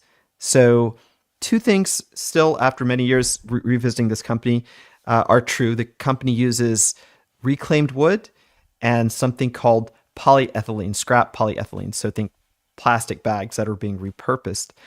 And it gets all of that wood supply, reclaimed wood supply from North American mills. It has a manufacturing facility apparently in Virginia. So this is a company that on the face of it looks like it doesn't have any major exposure to tariffs vis-a-vis the supply for its raw materials. Now, I could be wrong. I haven't read the whole 10K. There may be some exposure there in some other manner. But the crux of what you're answering is no, actually, it's not importing, say, reclaimed wood from Canada or Mexico or China. So on that count, Trex looks like it passed a test that many investors are putting their businesses through these days. Sanmeet, is this business vulnerable to tariffs? Yeah. So Besties asked another follow-up question. Mr. Deal, Celsius expectations. We know the product line. Got it. So I took a look at a little bit more. Well, my expectation is that they'll pick back up on revenue growth. So I would say that high teens, maybe double digits, high teens, maybe about the 20% range of revenue growth. And based on kind of consensus expectations, I don't have my own fully built out yet for that, but taking a look quickly just for napkin math here, 3 years out based on the consensus EPS estimates, which seem pretty reasonable. And on a 3-year forward PE, they're trading about 22 times, which, if they're able to get their earnings growth, their revenue and their earnings growth, up a little bit more, then that multiple, I think, could go up to like 25, 30 times. And especially since if they're able to gain market share and continue to build market share, especially with this Ollie New acquisition. So I could see that the stock could reasonably return maybe 10 to 15% over the next 3 years, based on some of those assumptions. So that's kind of why I'm going with now. Maybe a little conservative given what it's done in the past, but they still have a show me story here a little bit with fixing up those inventory distributions with Pepsi, how they're going to integrate the Alani New acquisition, and whether they can kind of pick back up on the revenues and their growth. Got it. So Sunmeet, I'm going to go to a question from earlier in the hour. We'll try to prioritize these and maybe work up. This is from Paul SF. Thoughts on AI agents' potential impact on ad and ad tech stocks, the Trade Desk, PubMatic, Magnite, etc. Yeah, this is a very interesting question, Paul. I'm guessing SF means from San Francisco. So there are a number of ways that AI agents could affect the performance of these businesses. I can think of a few, but maybe the biggest or most direct impact would be agents that are responsible for our experience as we navigate the web. So if you have an agent which is doing tasks for you and trying to help you, let's say, plan a trip, and if that agent has the directive to give you the least obtrusive journey once they present the information to you, then it can eventually act as sort of an ad blocker. So give you a clean user experience, show you stuff, and filter out ads. That dampens the demand for advertisers to use these platforms, which are expressly designed for humans bopping around the web, so that they can see the advertisements. So this is the one way that I think is maybe the biggest threat. There are other ways too that AI agents could sort of affect the business. They could become the negotiators with the platforms themselves, so they could negotiate with on behalf of the advertisers for the money stream that's going into the platform that then gets sprinkled out, that spend over so many ads. So could an AI agent perhaps be a better negotiator than a human that's working with the trade desk and just trying to allocate spend and sending money over to the trade desk for allocation? Yeah, I think potentially, but maybe the first one is the bigger threat. And I think the way that you counter that as an advertiser, forget the platforms, but I think the ad industry counters that by understanding how the agents are instructed and having workarounds themselves, or having such an organic experience that the content is what the agent brings back to you. So let's say Sanmeet's planning his trip, and the agent is gonna avoid flashy sites with a lot of ads, but it's going to show him very organically well-composed sites, which might have a few ads, but get him to his experience. Like, I don't know, Sanmeet, if your family wants to go visit the water park, the agent will preference web pages that are least obtrusive and best for you when you finally see that page. So you're not looking at a gazillion ads. So what I'm getting at here is the solution is to be much more purposeful with placement.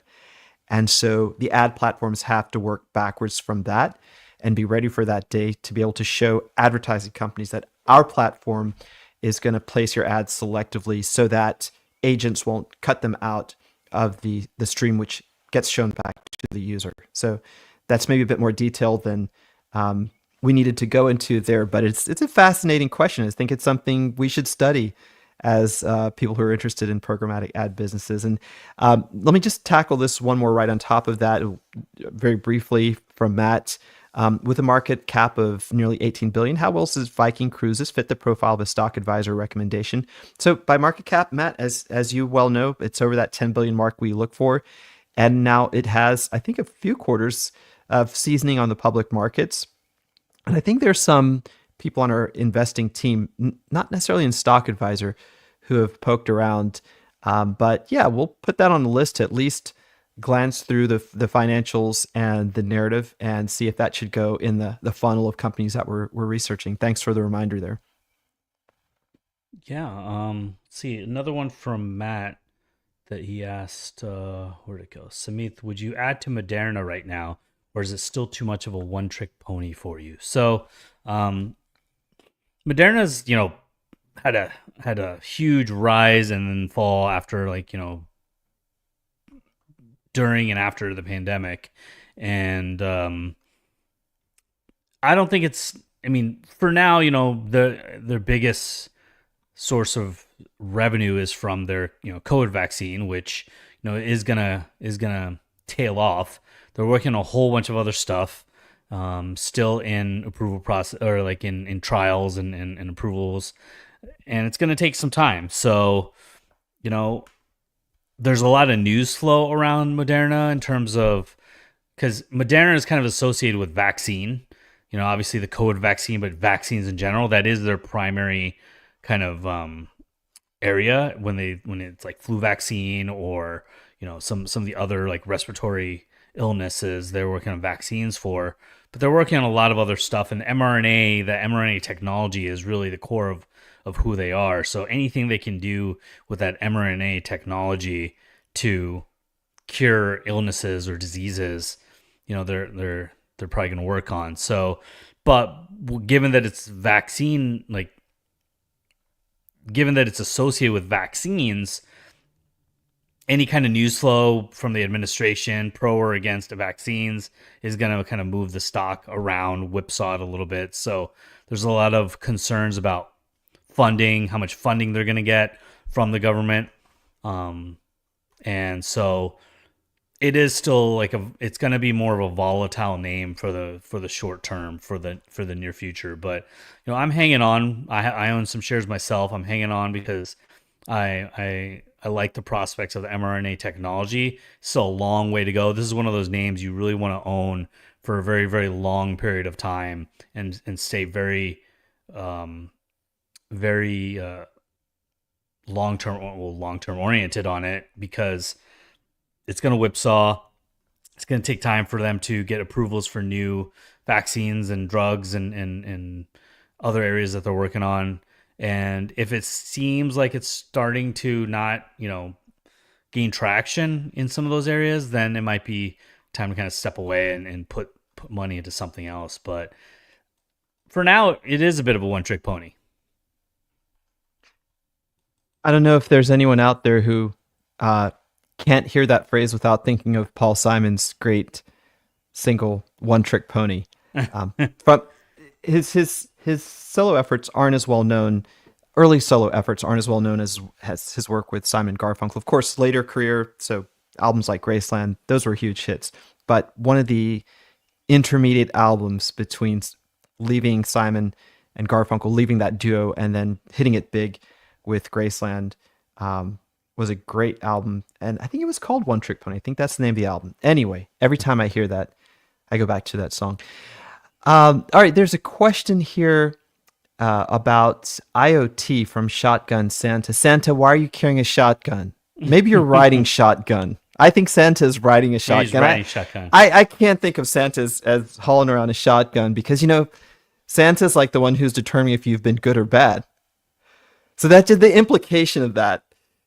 Because I'm always bad. It's like at the end of the year, Santa's going to show up. I think he's riding shotgun. Yeah, I think that's it. But the question, which is about Samsara IoT, I will, again, try to answer this the best I can.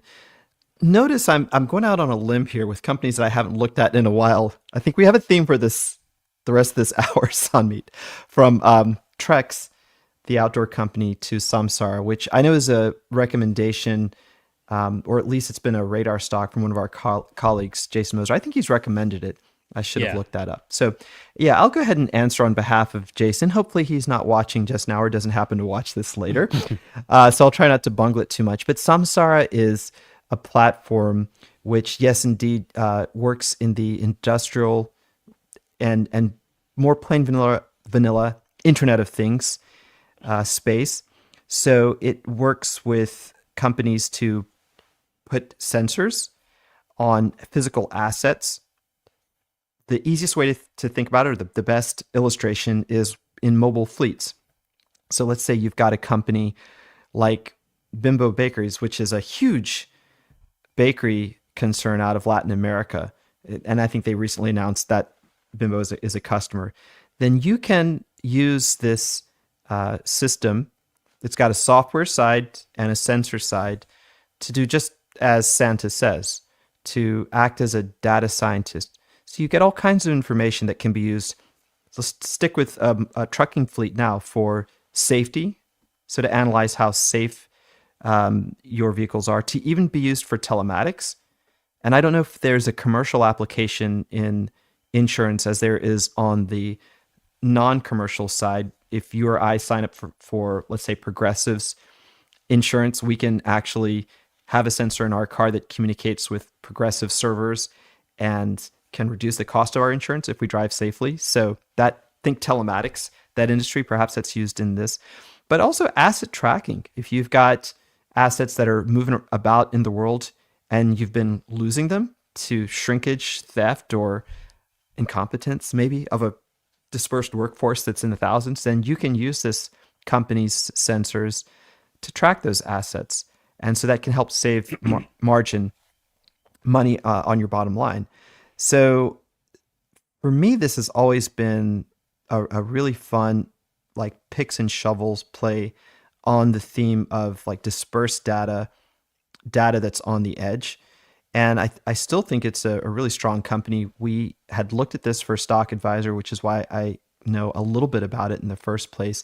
And as for how big that market is, I think it's a very big market. I don't know the recent performance of shares. I'll take a look just now as we're talking to see if it's been caught up in this sort of tech sell-off through the beginning of the year. Let's see what's going on here. Yeah, so it looks like it's had maybe a recent earnings in which it's rebounding from, but without having looked at the earnings, I don't want to make any comment on that, except just to finish with this thought that I do think that companies that play in the Internet of Things space have a future because they often are below the radar of investors who are looking for what's really current in the tech landscape, which is AI. And so this is not really an AI play, although they've got AI applications, but it's such a nuts and bolts play. And it does utilize what's underpins traditional AI. It uses a lot of machine learning. And the other thing I said I would close on that. Let me close on one more point that I like about this company is it wraps up the cost of its devices in its software subscriptions. So basically you pay the subscription and you're paying for that physical device that you get that becomes the tracking device. And that gets amortized over time in the cost of the subscription and the cost of sales. And that's sort of a neat business model for them. It can lead to higher profit margins over time versus me saying, hey, Sunmeet, you're going to use my software. Here are the devices to put in all your machines that you're tracking or your vehicles, and you have to buy those from me as well. So this deal sort of works a little bit better from an accounting perspective, a finance perspective, sort of think better unit economics over time. So yeah, it's sort of solid company out there that maybe doesn't get as much attention as it deserves.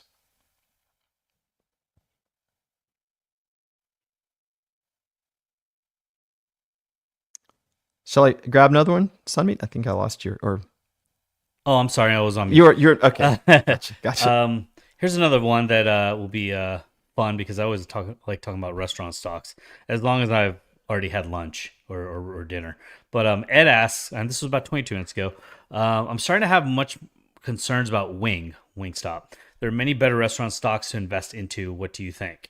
So Ed, I would love to hear what other restaurant companies you're interested in or what you're thinking of in that sense. But, when I think of like the restaurant names, I really focus on a few. Wingstop is one that, has the stock has come off quite a bit as of late. Let me look at it here. It peaked around 426 in September and now it's trading at like 213. So there were concerns even before. Wingstop had a fantastic 2024 when it comes to their business, their same store sales growth, their unit growth, their everything about the business fundamentals. They were just really doing very well, which is interesting because then the stock came down quite heavily as you heard from those quotes I gave you. But the reason for that is because the valuation, let's say in September, was quite high. It had run for a while. A lot of farming is a business for very well for quite some time, and with that, the stock went up, expectations went up, and it still continued to kind of meet and beat those expectations. But it just hit a point where the valuation just got too much, especially for a restaurant stock, where you're not going to really get these nosebleed, or you shouldn't really get these nosebleed valuations that a tech company or a Palantir, for example, might get, which is a sometimes considered a potentially next $1 trillion company. But Wingstop is not going to be the next $1 trillion company by any means. So if you're concerned about because of the stock price, I can understand.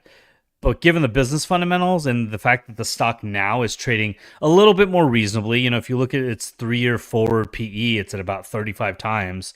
Still probably a little rich, but given that they can still continue to grow quite well when it comes to their revenues and their earnings, and they do pay a little bit of a dividend. They are growing internationally. A lot of great things to like there. In terms of other stocks, Chipotle actually is one of my favorites, obviously, and they are trading, if you look at their 3-year forward PE, they're actually trading a little bit more reasonably at 26 times, although for Chipotle and their growth is probably a little high because their growth is not going to be the growth rate of Wingstop.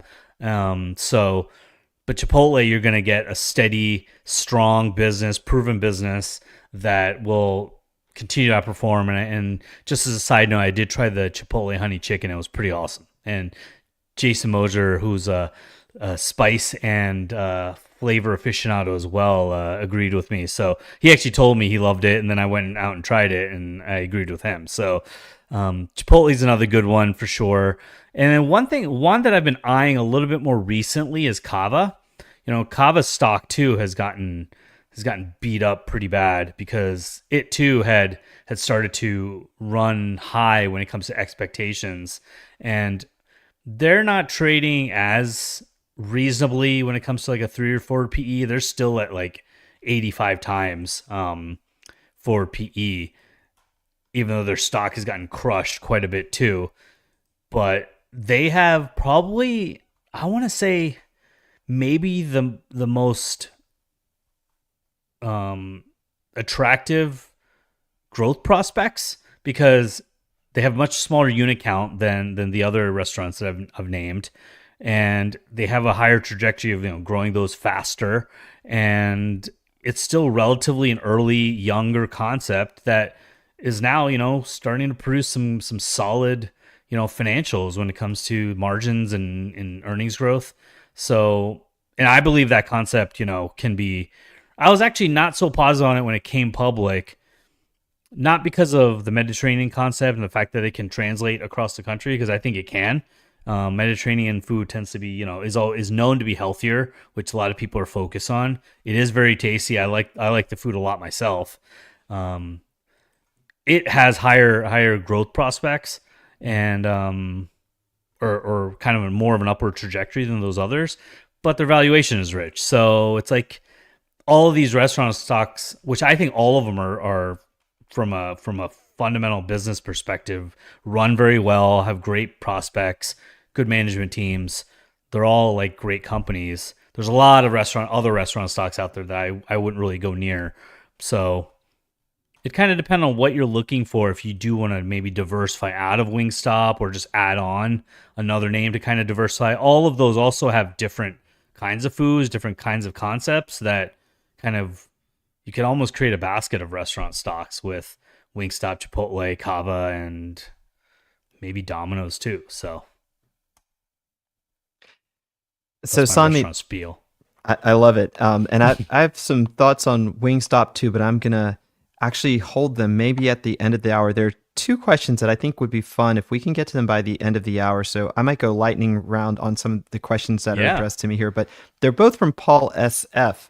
The one that I want to make sure that we try to answer is, Sanmeet Asit, what's your due diligence antithesis to your highest conviction holding? So if we could spend a few minutes at the end talking about it, it's a great question. Yeah. And having said that, let me see. Okay. So Kaush says, Asit, what is your view on Uber? I use Lyft. JK, you're asking about the business I know. And look, Sanmeet and I are both of Indian extraction. So for those of you who don't know, Kaush is probably like a shorter first name. It derives from Kaushik, which is the name of an Indian sage. So we can't get away being really flip on air for someone with such a wise name.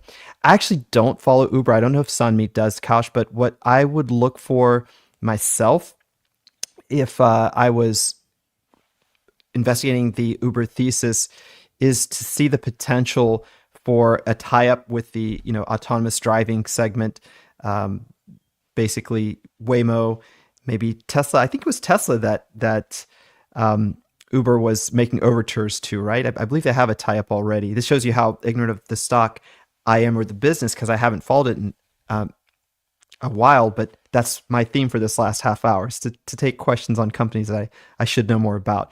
I would be really focused on that, because the world is going to a place where platform becomes very important for mobility, both on the actual vehicle side, but also on how we call those vehicles. And sometimes the dominant brand is the best access point for the businesses that have the actual machinery of the platform. So I think there is something interesting there to contemplate about Uber. I do like the cash flow it's thrown off in recent years. There was a time where this company was just burning through its cash, but under its, relatively not newish, but it's been there a few years now, and under their CEO, they've done a great job with discipline in their business. And finally, just final quick thought on that. I think they've got some really stiff competition with DoorDash on the food delivery side, DoorDash and Uber, and just a few other platforms. You may have heard me say this before, are the platforms that are going to be there now, because there was a time during COVID where a lot of capital was being thrown at these models.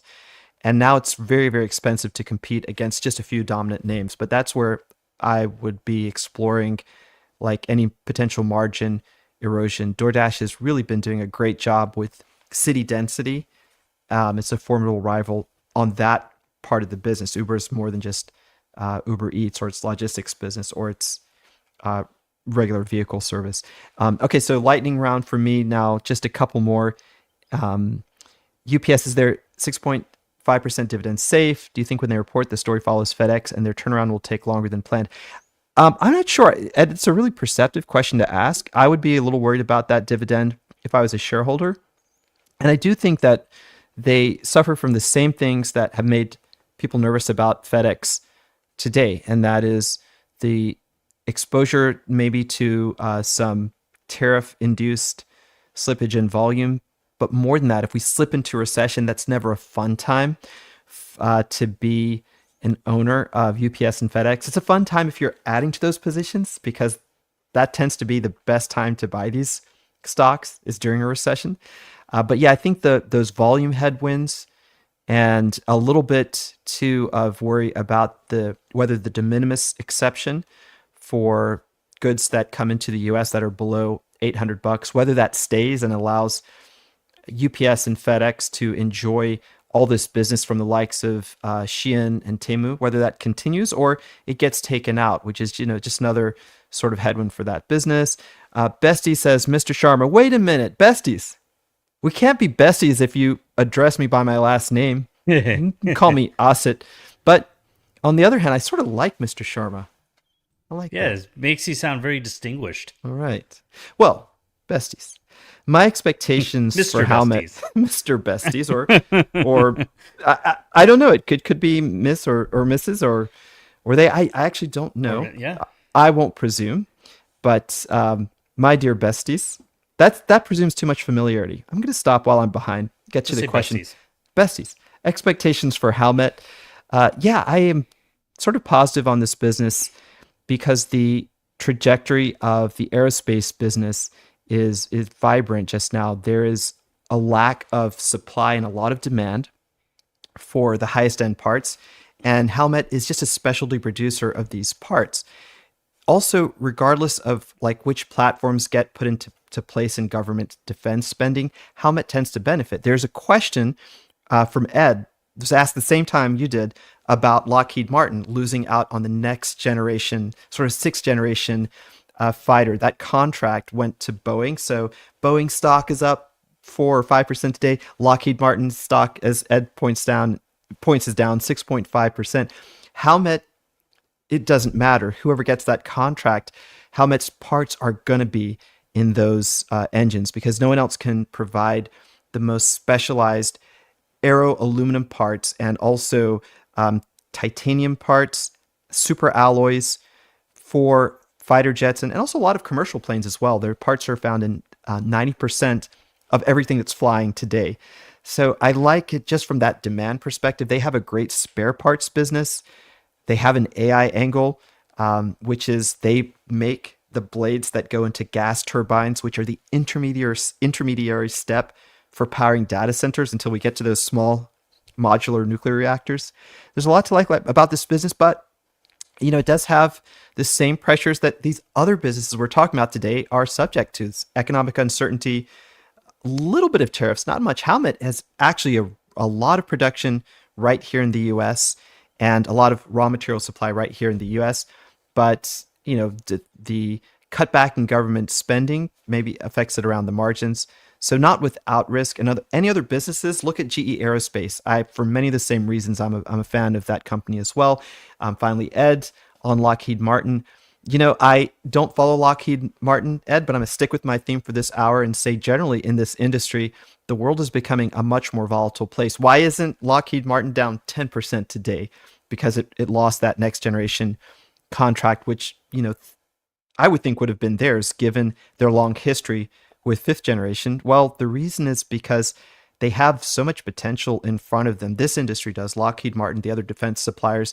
I am guessing that shareholders are not happy about it, but they're okay with it. They know that the company has a lot of locked-in revenue still to come, and it's got a lot of R&D still in the works, and is a perennial powerhouse in this industry with a very decent balance sheet. So I can't tell you if I like it at this price point because I haven't really followed it, but in general, I like this industry, and if it sells off, those price points become more persuasive to me. Okay, back to you, Sunmeet. Then I want to get to that last question from Paul before we go. Yeah. So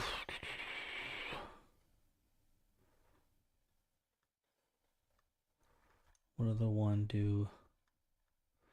Well, Bessie's asked, Mr. Dio, Kava bought Zoe's Kitchen, which did not work. What is the difference? Is the Chipotle presentation line setup the main reason? Any other reasons? Well, Kava is, again, I haven't dug too deep into this, but they are, they're showing an ability now to kind of grow revenues, grow margins, and I believe their average unit volumes, I'd have to take a look here what their average unit volumes are, but they're pretty solid also. So I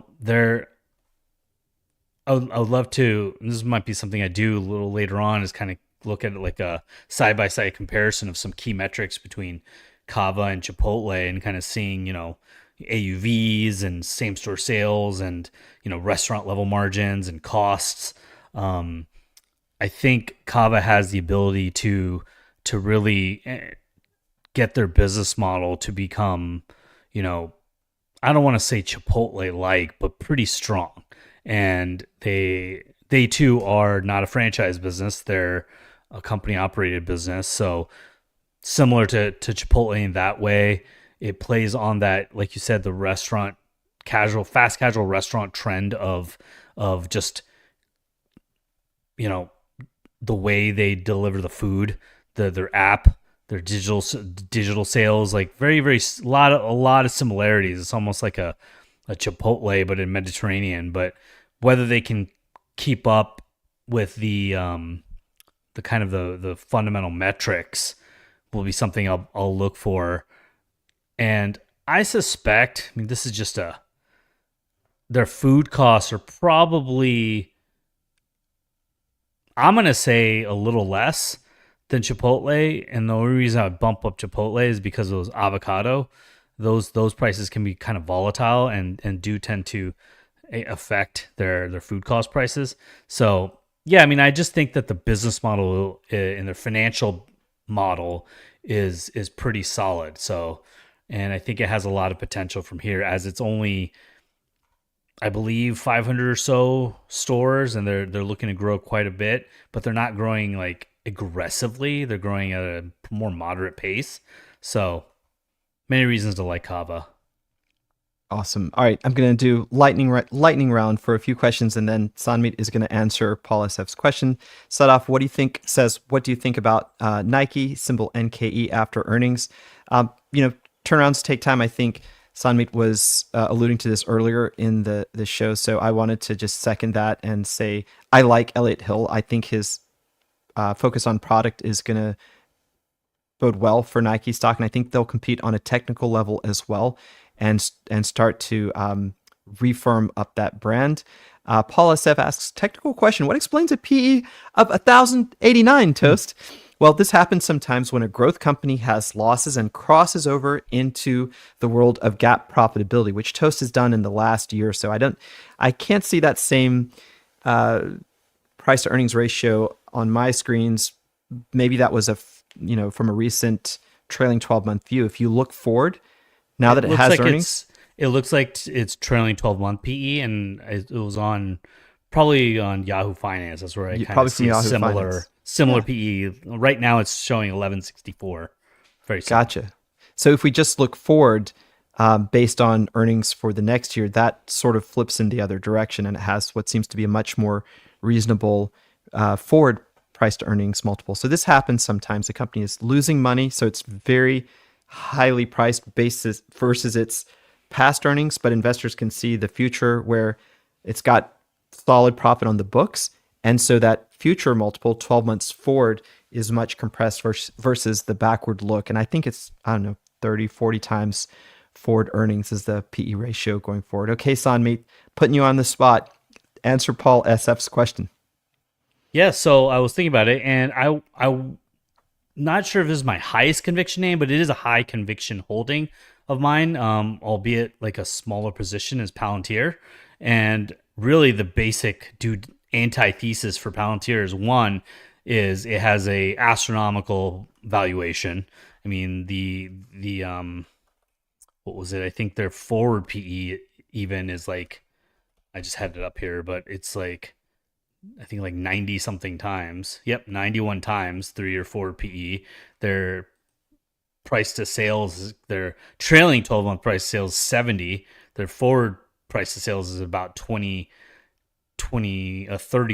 So astronomical valuation. 2, it's kind of a bit of a black box. We don't really know what they do, and don't know how. You can't really dig into exactly what they do and how they help governments and corporations in using AI to kind of better their systems. They've talked a little about digital twins and some of the software that companies and governments use that has helped, and they show how it has helped, and these governments and businesses kind of improve themselves. So just not knowing what it's actually doing and makes it a little bit hard to kind of trust what it is doing and whether it's sustainable, because you kind of have, with a restaurant company, what they're doing, what they're putting in their food, how they're delivering it, all that stuff. With Palantir, very, very little understanding. You have to kind of go with just the fact that they're signing on new customers, commercial customers,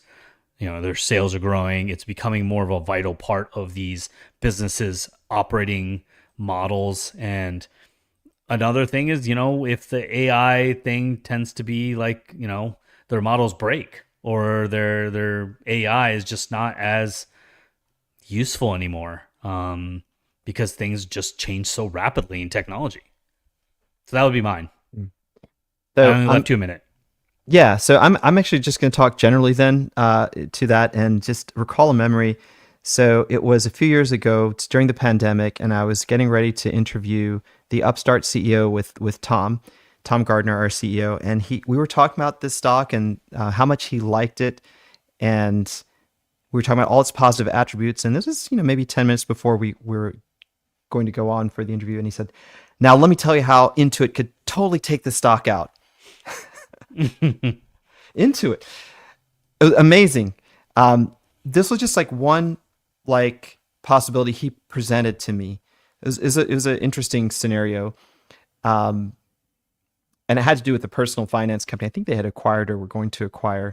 Those details aren't important, but what's important is the glee and the zest with which Tom was able to flip to the other side, the antithesis, in doing his due diligence, the ease with which his mind just went to the case, just with gusto. Like, this is how the stock could not be this multi-bagger, but could go the complete other way. So for all of us to have this idea of due diligence, which is to be able to take the emotional component out of it and our love for the thesis, the warm fuzzy we're developing for that business, and to take a step back and say, okay, if I look out over the horizon, what is everything here that's relevant that could be a risk? And if I exercise my imagination a bit, what could I see if I were on the other side of the coin? If I was a doubter, or God forbid, if I was a hater? It's sort of fun, and it's a skill. It doesn't come easily to most of us. It doesn't come easily to me, but I love the question that Paul posed, because it's a reminder to us to be the best investors we can be. It's not all about the love. It's about the discipline and the thought process. And with that, it's 3:01. Oh no, we've got to toss this over to Rachel and Jason. I think they're both here in the studio. Yeah. Hey guys. Oh no, hello. no. I mean, we get paid even for 59 minutes, so it's okay. Yeah, it's totally fine. Keep talking. Right. Y'all go take a coffee break. 3:07. We'll turn off. No, I'm just kidding. They don't want another 6 minutes of us, but it was a lot of fun, Sunmeet, as always. Yeah, we'll get out of your hair. Nice job, guys. We'll see you next time. See you all. Thank you. Hey, Rachel. Hey, Jason. Good How's to it see you, going? friend. Happy Friday to you. Happy Friday. Happy Friday. It's been a long time. Let's power through here. We have an hour left before the market closes. Fool24 is not going to end in an hour, but we've got the last hour of the market. This is typically our valuation hour. So Folks, if you have questions dealing with valuation, send them our way. Send them our way. If you have questions that are not dealing with valuation, send them our way. So we have our theme, but then you have your questions, and we want to do our best to answer your questions. You send those to us in Slido.com.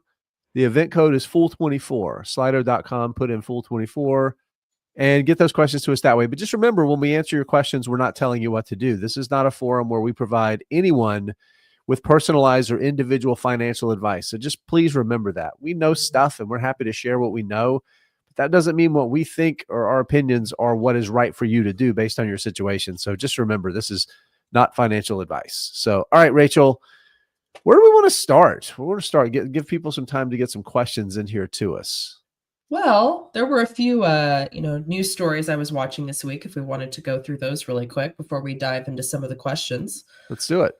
One, which will probably not come as a surprise to anyone that invests in these companies, is how the Magnificent Seven has been doing this year by the numbers. I say this as someone that is invested in several of these businesses. There was an interesting article that was put out by CNBC today entitled "The Magnificent Seven's Lousy Year by the Numbers." Apparently, Meta Platforms is the only Magnificent Seven stock that's in positive territory for 2025.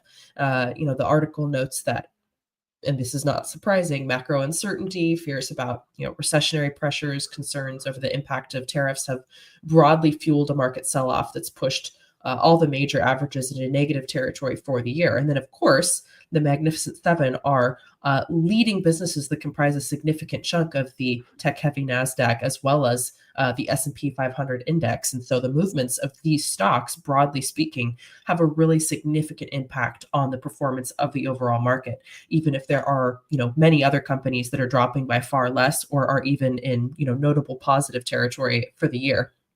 But this actually puts some numbers into some of those drops.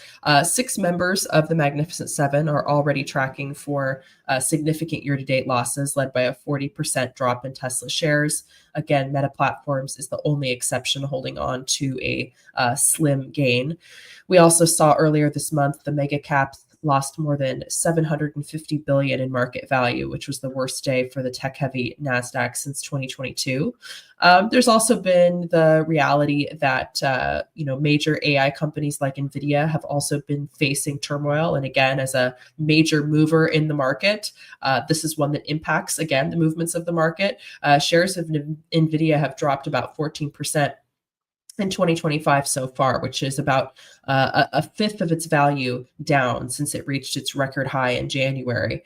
And shares are still headed for a negative week even after its annual GTC conference. Alphabet, now this is a company I own, which is another leader in the AI race, down more than 14% this year.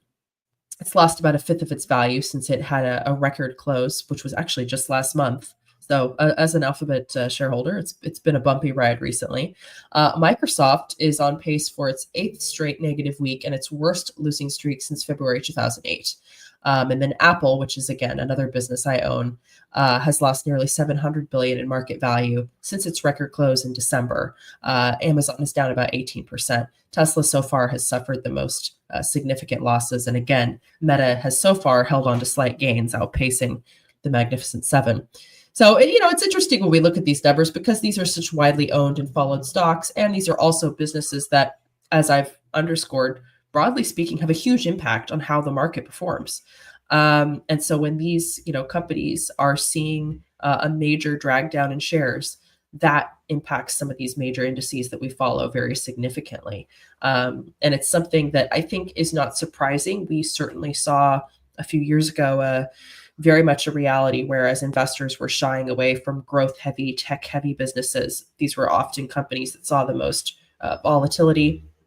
These businesses certainly have elements of cyclicality baked into them. And so I think that's something that's, reasonable to expect. But putting some numbers to that performance was something that even took me slightly by surprise. As a shareholder in a few of these businesses, I've been feeling the pain in my portfolio. Yeah, I want to build on that a little bit too, just because I think it's important because a lot of individual investors, maybe you don't own all or any of these stocks individually, But if you invest in an S&P 500 index fund, they make up roughly, these 7 companies make up somewhere between 30 and 35% of the value of that index fund. So they have an outsized influence on even diversified investments like that. So I think that's a really important thing to remember. And I also think we're talking short term here, right? I've sent over a chart, Adam, if you can share this chart. So you're looking at this, and I'm intentionally hiding the dates here. So, but you can see it at I can see it at the bottom. But the point is that this is the beginning of 2022 through the beginning of October 2022. So we're not going back very far. When all of these stocks, and the entire market was down, and it took about a year, probably a year or so, to fully recover. But including that sell-off, here's how they've done since the beginning of 2022, not just the period that they went down. So broadly, they've largely recovered. Tesla, of course, going through some unique pains right now as a stock. But again, over a 2.5-year period, 2.33 period, you've got some pretty good gains, even including that tough sell-off. So the point is that what we've seen so far doesn't tell the story over the long term. So again, two stories, 2 points that I want to stretch. We're talking short term. Guess what? Stocks fall in the short term. It happens, right?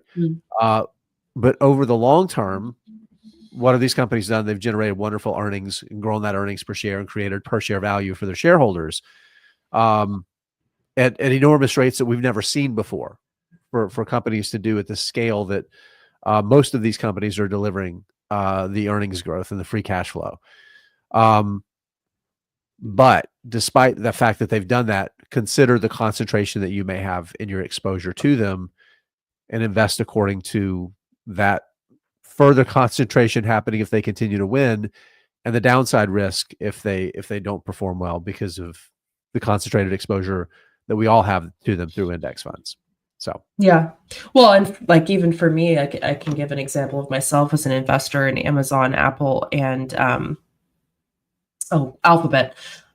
These are companies that, looking at that chart you showed, that I invested in I think in 2021. They remain some of the biggest positions in my portfolio, my personal portfolio, and I certainly have felt that volatility through the years, as well as the rewards. So I think it's an interesting point, but even more to the point, as you said, even if these aren't stocks that someone holds, individually, because they make up so much of the market, anyone that's investing in index funds or similar are going to have exposure to these and going to feel that volatility. Yeah, no, that's exactly right. So we've had some questions that have come in. There's a few that I want to just mention briefly that I think we should leave in the queue. A couple questions from Paco that probably were aimed at the two fools that were on here before us, that do work directly in and on some of the services that I think would be better. You'd be better qualified to hear from those folks on thinking about some of these things, dealing with some of the different parts of the service. But I will weigh in with my opinion. So again, folks, our producer folks, please leave this question in the queue, but I do want to weigh in on it.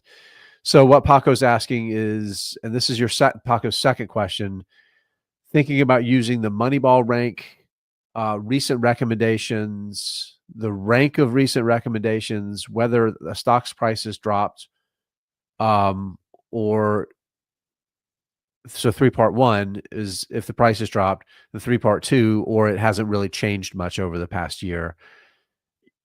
I like the idea of thinking about, for Motley Fool members. So if you're watching on the YouTube channel and you're not a Motley Fool member, I'm going to give you a little bit of kind of inside knowledge that can be useful for you when you eventually do become a Motley Fool member. The Motley Fool has levels of services that you subscribe to, that you may subscribe to, like the stock advisor. And I think that's all you get. And then there's some other things you might have access to. but as you go up in different levels, you get access to more services, real money portfolios, themed portfolios around certain trends and ideas, that the end result can be exposure to multiple services with different analysts that are making recommendations based on different goals for the different services that they may have. Like there's a dividend service. So obviously finding stable dividend or dividend growth stocks is part of that. Some of the others, again, like I said, are looking at specific industries and trends. So Paco's question that I think is interesting is the idea that if you see recent recommendations, potentially across services, thinking about weighting that if you're looking at these ideas and deciding where to invest yourself. The Moneyball service idea is interesting. So this is largely kind of quantitatively driven, because it's using a number of different factors and buckets of different things, some financial, some a little more squishy, like ranking management, where it can be a little bit harder to quantify management's value. To come up with like a super score is what they call, based on these different criterion. So weighing that in, whether the stock price has dropped, whether or not it changed in a year. So here's how I think about these things. The first thing that I think about if I'm looking across the services is recent recommendations. Like number one, if an analyst that I'm in a service that an analyst or an advisor runs or does work for, I'm going to be very interested in their most timely ideas as a starting point, right? I think that's a good place to start. I do find myself far less likely to be as compelled to buy a stock just because the price is down. I don't rank that very high necessarily broadly. Or if the stock hasn't performed, the thing that I can use it for context. If the business is performing very, very well, and maybe the market has concerns about something going forward, broadly, macro concerns or whatever like that, or maybe the company's gone through a bit of a turnover or a turnaround or some other sort of a change, and maybe the market's not recognizing the opportunity, but the business is going well, and the stock is down or hasn't performed well. That's one thing. But a lot of times I'm looking at stocks where the price has gone up. The best investments I've ever made over the long term are companies that every time I've added to it, I've ended up paying more for the stock because earnings are going up, revenue's going up, it's growing its market share, it's expanding. All of the thesis things are playing out well.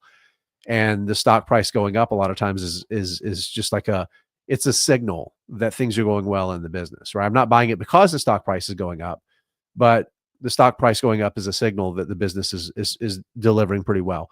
There are times like now where we are going through a bit of a broad market sell-off where I'm adding to positions that the stocks are down recently.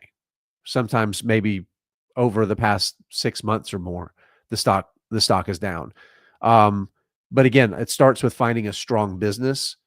And a lot of times when you see advisors recommending those services recently, the time is pretty good to start looking at it yourself too. So that's how I think about it. All right, what's next here? There's a couple questions I actually wanted to hit. One came in about 27 minutes ago from Matt asking about the restaurant stock Cheesecake Factory, which I'll admit, up until a couple months ago, I did not even know that this was a publicly traded entity. Yeah. But Matt was saying, for a solid restaurant operator, why do you think the stock of Cheesecake Factory has been mediocre at best? Is it actually good for income investors? Well, taking part of that question first in terms of their position as a dividend investor, they do pay a dividend, and they have for the greater part of over a decade, but there's been some volatility with that. They first initiated quarterly cash dividends to shareholders in July of 2012. They then, like a lot of businesses, actually suspended their dividend during the COVID-19 pandemic. So they suspended their dividend in 2020. They didn't reinitiate that dividend until 2022.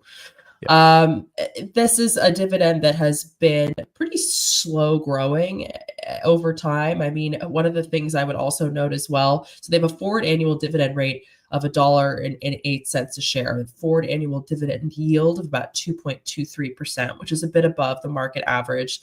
They have a payout ratio of about 34% at this point, which is something as well I would note. Their dividend has grown incredibly slowly over time. It's only grown by about 7% over the last decade, based on the numbers that I could find.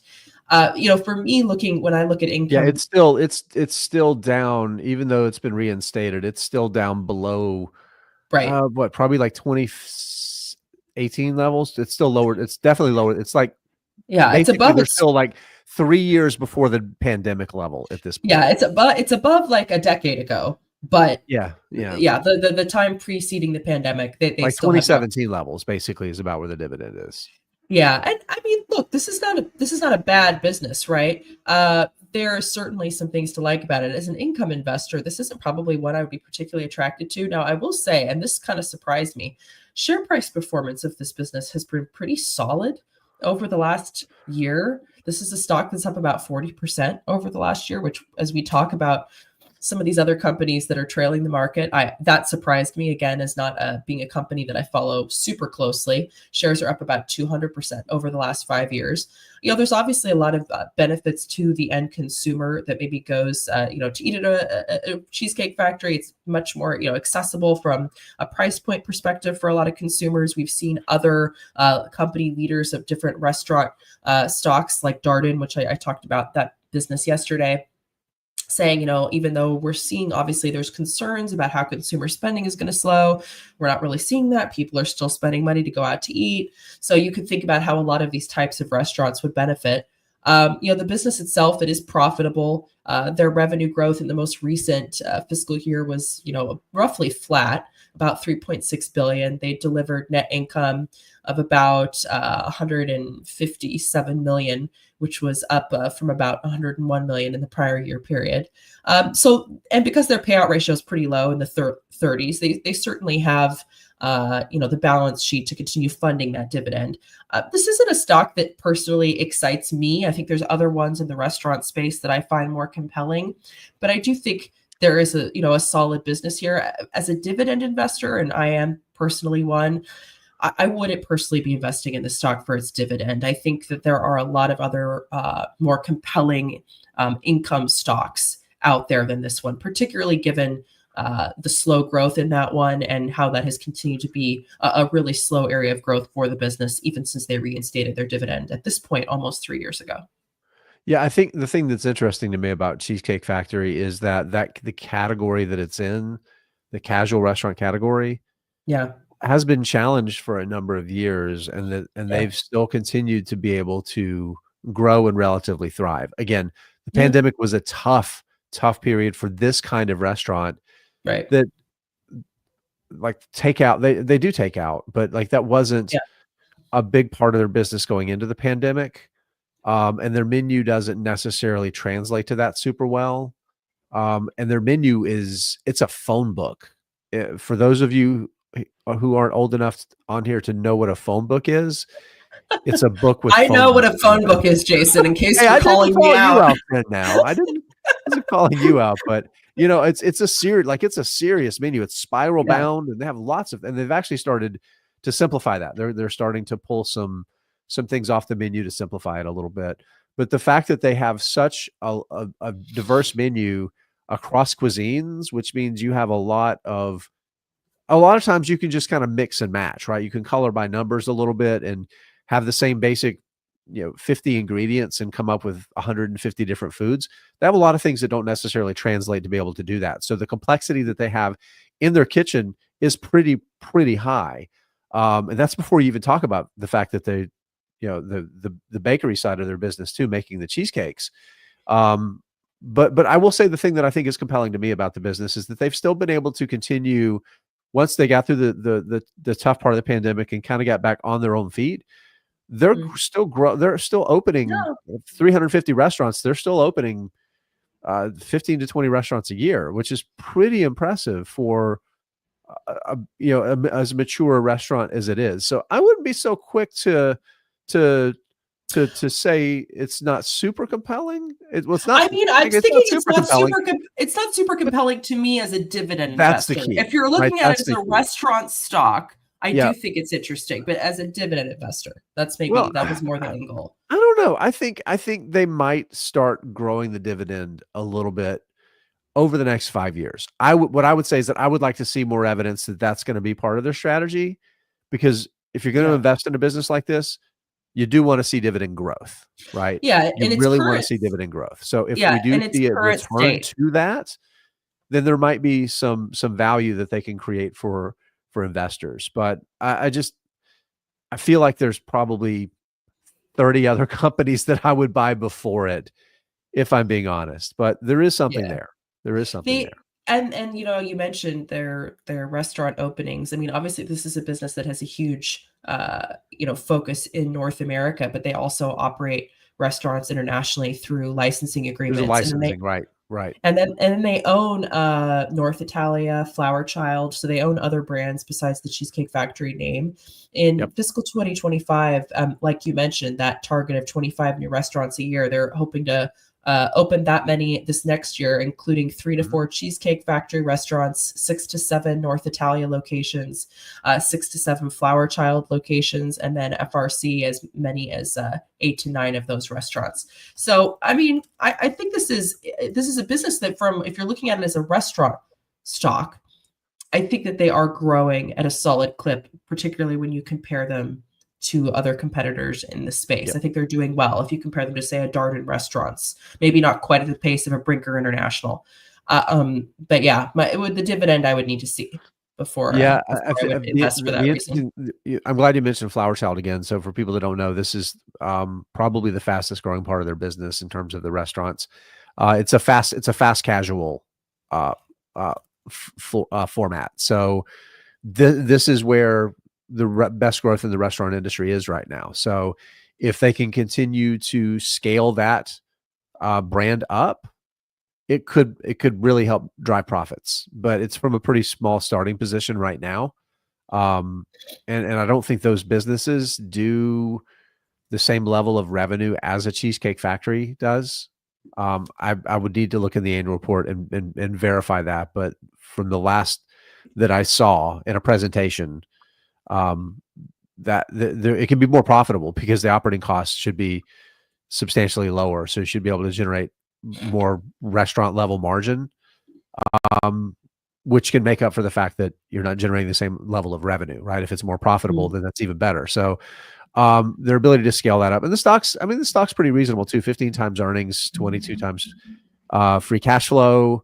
But again, I would probably want to buy this deeply discounted. You're like, I want to buy it if it's in distress. if I would want to buy if the stock looks distressed, but the business is not, right? So I think that's I think that's where we're on the same page here. Okay, what's next? That was a fun conversation. It was fun. It was fun.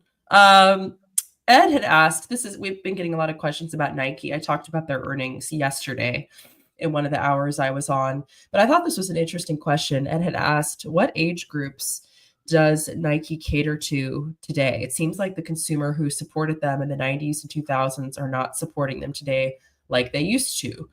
Do you agree?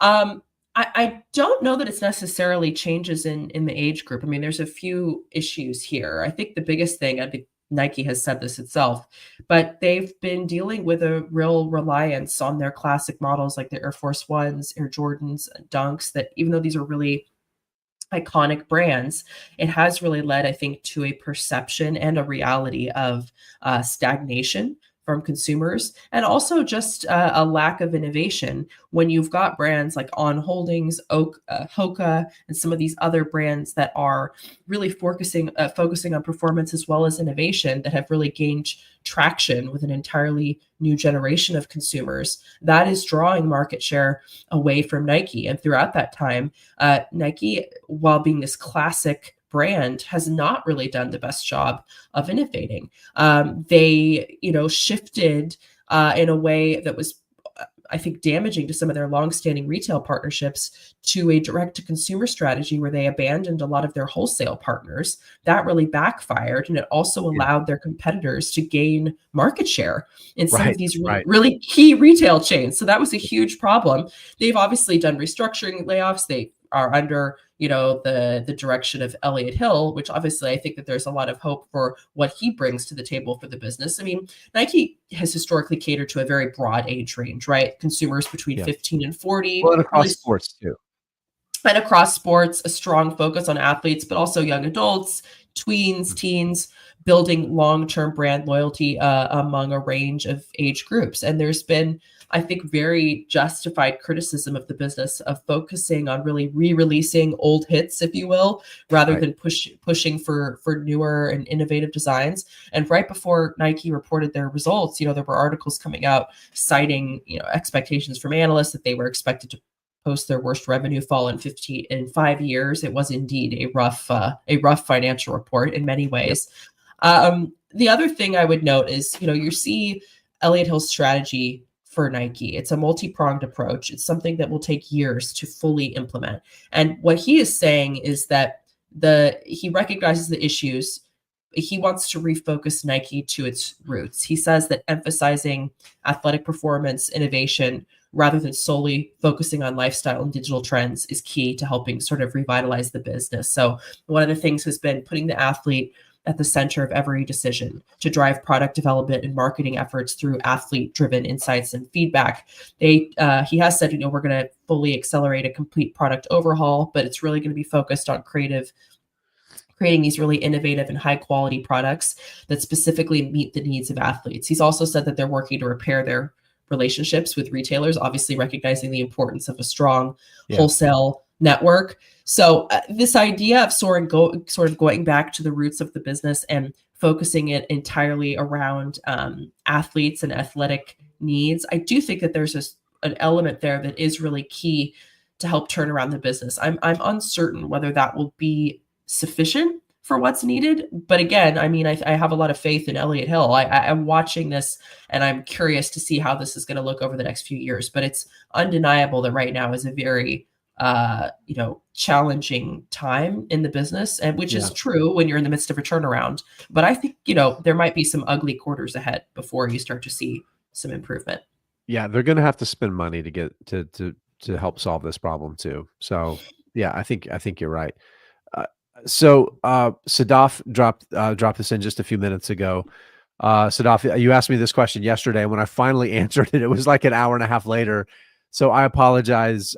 You weren't still hanging around when I finally answered it. So that just means I get to answer it twice. And that's Sadaf is asking for my thoughts on Lenar's earnings. Lenar ticker is LEN. It also has a B shares, LEN.B. But sorry, folks, I'm just trying to get the question here in the comments, but I'll let my production folks take care of that. So Lenar stock, how much is it down today? Let's just take a look at that first. How much is it down today? It is down. It's probably up a little. No, it's down 5% today. And yesterday it was down. That's just all today. Okay. All right. That's the sell-off is just today. So down about 5%. Lenar is a home builder, for those who don't know. It's one of the largest home builders. And so starting from their actual results for their quarter, which was their fiscal first quarter, that ended February 28th. So the results were fine. Earnings were flat-ish. Sales were down a little. It was all expected. Margins were roughly flat. Gross margin was roughly flat. Their orders were up 1%, like the number of homes that they had signed customer orders for and deposits was up 1% to just over 18,300 homes, but the dollar value of those orders was down 4%. For a few reasons. Number one, they are there's a little bit of mix in that, moving to a little bit of lower priced housing, but also I don't remember the exact number, but in the quarter, I think were giving away something like 12% of the promotions were worth something like 12% of cost. Things like buying down rates, covering first payments, things to keep buyers in the market in this high interest rate, expensive house environment. So those are things that took a bite out of their business, and they're expected to take a bite out of it going forward. You combine that with the labor situation, with the home building market, which uses a tremendous amount of immigrant labor. That's contract labor. It's not employees, but a substantial portion of that is undocumented. And in this environment, that's significantly a risk, right? So it's a substantial percentage of the workforce in home building. And then our lumber comes from Canada, a substantial amount of our lumber. So there's tariffs potentially in place there. So if the labor pool shrinks and lumber costs go up for a protracted period of time, the lumber cost is, you're going to have to eat as much of that as you can. It's going to be hard to pass all of it along to your customers, because market prices for houses are set by the market, not by your input costs as a builder necessarily. If the labor force shrinks, you're going to be competing with other home builders over this smaller labor force, which means your labor costs are going to go up, right? Because you're going to have to pay more to have laborers work for you versus a competitor that's willing to pay more as well. So we saw a similar version of this happen back in 2015 and 2016, coming out of the financial crisis, where there was a shortage of home builder labor, because so many of the people that were building homes in the early 2000s and through the aughts had to go find other work, because home builders weren't building new homes for 4 or 5 years. Like the rate of home building just crashed. People got to make money. So a lot of that labor went to work in other industries. And we also saw a lot of the older skilled labor retire during that period too. So there was a loss of trade, of skilled labor, and it took 4 or 5 years to really kind of build that back up. So we could be facing some similar pressures for the industry in the near term, that could impact Lenar. So it's going to impact a lot of home builders too. But I do think all of the positives that I've been talking about for home builders for basically a decade now that I've been talking about this, are still in place. We're still probably 4 or 5 million homes short of meeting the total need for the market. And a lot of that is just geographical, because all the demographic trends for where the population is growing in the U.S., where the job opportunities are and where people want to live, a lot of that's happening in the Sun Belt. An outsized amount of our growth is happening in the Sun Belt. And retirees with homes in the Northeast, or in the Midwest, those folks deciding to sell that house doesn't help somebody that wants to buy a house in North Carolina, right? So that's where the opportunity for home builders is still very, very strong. These are perfect counter-cyclical stocks to buy. When the market sees weakness, but the businesses are fine, they do get really opportunistic. The prices come down quickly. Businesses like Lenar that are well capitalized, strong balance sheets, have a long history of being good operators. This is the time that you look to accumulate positions to hold for 5+ years through the cycle. So I think Lenar is really, really compelling to me right now. I'm not worried about its business over the long term. They recently made that move I've talked about a few times to spin out what's now called Millrose, which is formerly was their in-house business for acquiring and developing land, physically developing it, getting it ready for communities. They've spun that out. So that has reduced their debt needs, their capital needs, and also the recurring operating costs of owning those businesses. So now they're going to outsource all of their property development, and that's going to further help them be strong through periods of downturns, because now that's another thing that they don't have to sustain when demand is weak and the market is slow. So, I think Lenar's only become more compelling to me over the past, 4 or 5 months. All right, what's next? There was a question from Bill E. I wanted to hit. What are your thoughts on the future of pot stocks? Will they get higher? This is actually a sector I have followed and reported on off and on for years. A little bit less closely the last couple of years, but there was a time I was interviewing a lot of cannabis company CEOs and also reporting on this space. So I wanted to hit this question. I think that in the medium term, I think that this is going to remain a highly, highly volatile space to invest in. And, there's a few reasons for that. Obviously, we see a dynamic where legalization is very, very much mixed at the state level. And obviously, marijuana remains strictly prohibited at the federal level. There's obviously always, discussion when a new admin comes in of how that could potentially shift. We've certainly seen some past support from the new President Trump, about potentially, impactful changes to state level legalization. But he has come quite short of ever indicating support for federal legalization. So it's not clear whether that would change in the next 4 years. There's a lot of unique struggles that cannabis businesses and cannabis stocks face compared to many other businesses and other, regulated industries, right? I mean, obviously the fact that legalization is so mixed is one issue. You have states where, cannabis is legal both for medicinal as well as recreational purposes, that border states where it's, strictly prohibited, or in fact is only legal for medical purposes. And the mixed legalization, and then broadly speaking, the fact that it still remains illegal on the federal level, has created a lot of issues in terms of accessing capital for cannabis companies, many of these companies of which, we see and talk about that are publicly traded. So many banks are very hesitant to work with cannabis companies, given the still mixed legal environment. Many cannabis businesses are forced to run similarly to sort of off the book operations, and they struggle to access many of the same financial institutional benefits that other companies do. There's also been the reality that there's been a lot of consolidation in the space in the last few years.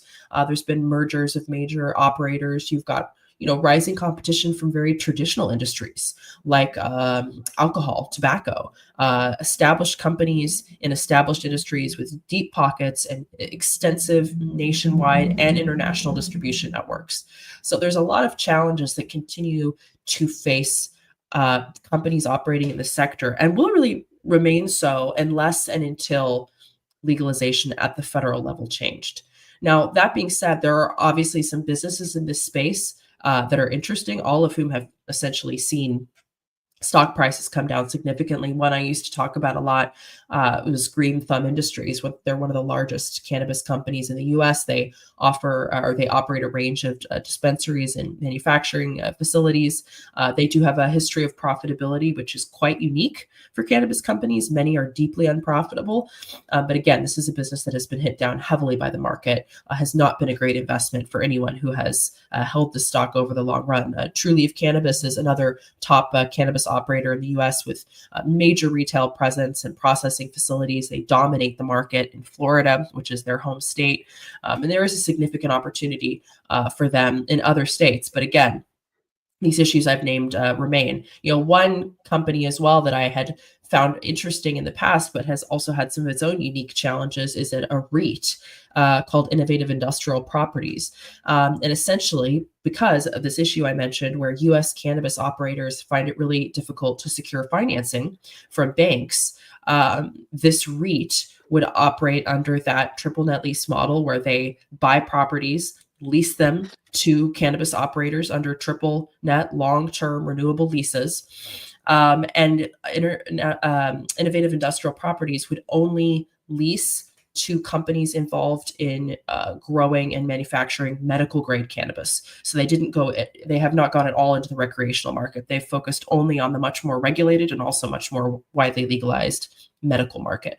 But they are also dealing with some of their own issues. One of their biggest tenants, PharmaCann, was defaulting on some of their rent in one of the latter quarters of last year. And that's a client that accounts for about 17% of their overall revenue. So when I mention these companies that are really kind of diverse, different ways to invest in the space, and they are all struggling for different reasons, a lot of it goes back to the mixed legalization environment we see. And unless and until that changes, I don't think that these are companies that are going to be necessarily robust market performers. Now, I will highlight one company that has some exposure to this space, but indirectly because they're a pharmaceutical business, and that's Jazz Pharmaceuticals. This is a business that I follow. They have a wide portfolio of products, but one of their products that they're known for and what they're working on as well in their pipeline are cannabis-derived medicines, which are focused on extracting and purifying cannabidiol or CBD to create prescription medications. And one of their primary product in this area right now is called Epidiolex. It's an oral solution. It contains highly purified CBD. It's approved by the FDA for treating seizures associated with several disorders, including Dravet syndrome and Lennox-Gastaut syndrome. And Jazz Pharmaceuticals actually acquired a cannabis business, GW Pharmaceuticals, a few years ago. And that was how they started to grow their footprint in this space. So they extract and purify CBD from hemp, which is a low THC cannabis variety, in order to create Epidiolex. And Epidiolex was approved in 2018. And that also allowed Jazz Pharmaceuticals to work around the whole plant problem that is an issue in terms of legalization of this space by focusing on the isolated cannabinoid CBD. And that has been a product that has been a success for them. But they have, many others. They have drugs targeting various neurological disorders like Xyrem and Xywav. They have a wide range of oncology drugs as well, treating everything from, leukemia to they had recently one that was approved for HER2 positive biliary tract cancer.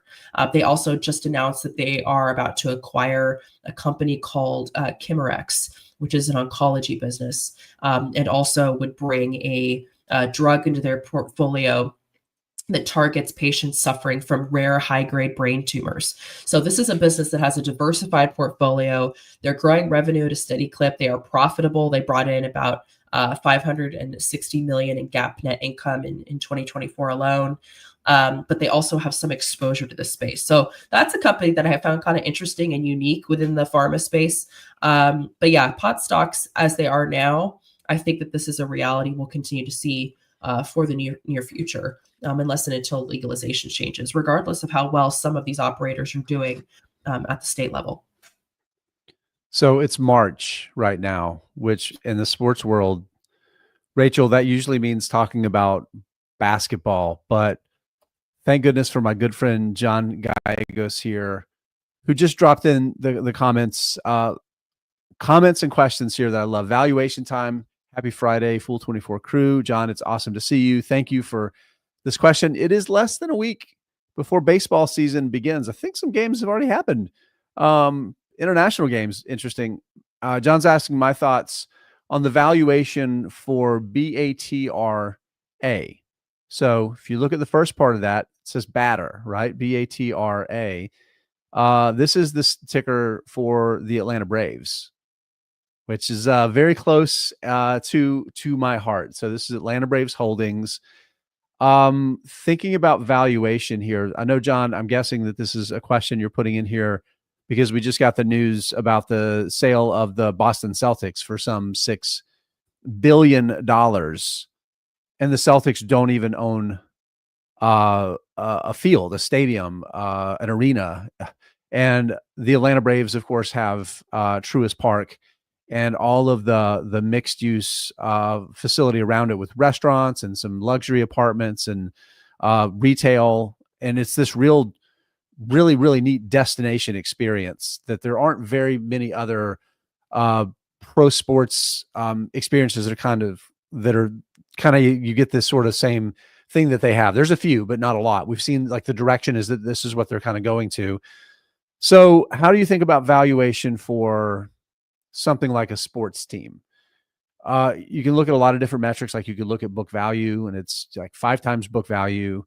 And that's the carrying value of the assets versus the stock price.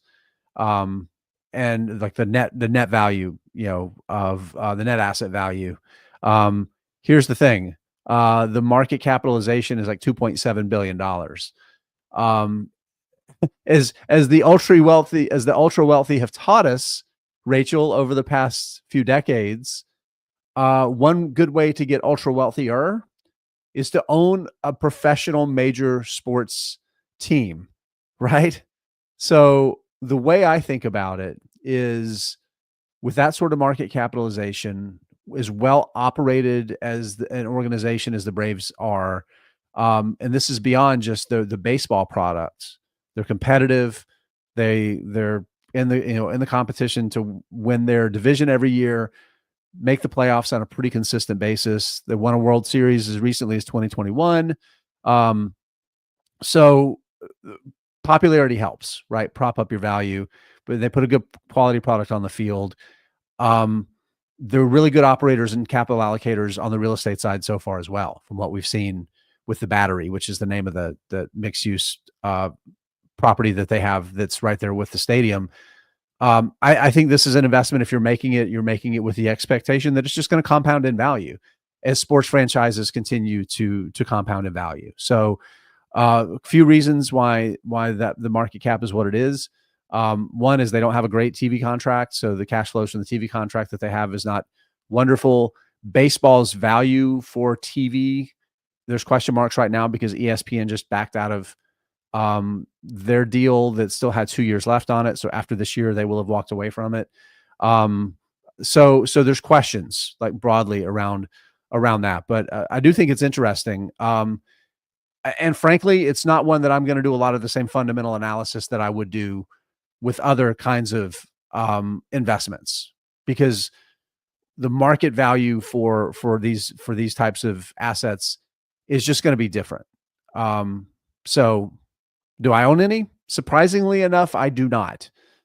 That might change here pretty soon, because they did something at the end of the year to change, because it was just a tracking stock, but now it's actually the holding company for the Braves and the assets that are part of the Braves. So it's compelling and it's interesting. So, we'll see how this plays out over the long term. But yeah, it's definitely interesting. John, I don't know if you thought I was actually going to do that or not, or if I was just going to make a glib joke, but might be something there. Sadaf was asking, as kind of a follow-up to my discussion on innovative industrial properties, do you think their dividend yield of 12% is sustainable? What happens if the company can't pay its dividend? Well, as a REIT, they are legally required to pay at least 90% of their earnings out in the form of dividends. And this is a company that has, very faithfully increased its earnings over time. And that's been something that has translated into really superior dividend growth for the business. It is worth noting when they announced their most recent dividend, that was $1.90 per share of common stock. That represents an annualized dividend of about $7.60 per common share. And since its inception, the company's paid about more than $885 million in common stock dividends to its shareholders. And again, these dividends have regularly increased through the years, given its successive earnings growth. Now, some of the concerns I mentioned, this is probably the means of investing in the cannabis space besides Jazz Pharma that I have been more interested in through the years, just because I like the structure of a REIT. My biggest concern with this one right now, again, they are building their portfolio. They are continuing to expand their tenants. At the end of their most recent fiscal period, their operating portfolio was 98.3% leased, with a weighted average remaining lease term of 13.7 years. No tenant represents more than 17% of annualized base rent, which is good. But as I mentioned, that tenant, PharmaCann, was having issues meeting its rent obligations at the latter part of last year. And that company, as last I checked, accounted for almost 17% of their rent. Now, again, they have given some updates on that. They are transitioning to cultivation properties to new tenants, from PharmaCann to new tenants. And so they are amending some of their leases as a result of these issues that I've mentioned. So I do think that these are issues that can be resolved. And they said that we've reached an agreement to resolve the existing lease defaults with PharmaCann, its affiliates, under leases for 11 properties. They fully utilized security deposits to cover the defaulted rent in full for December and January, along with certain penalties.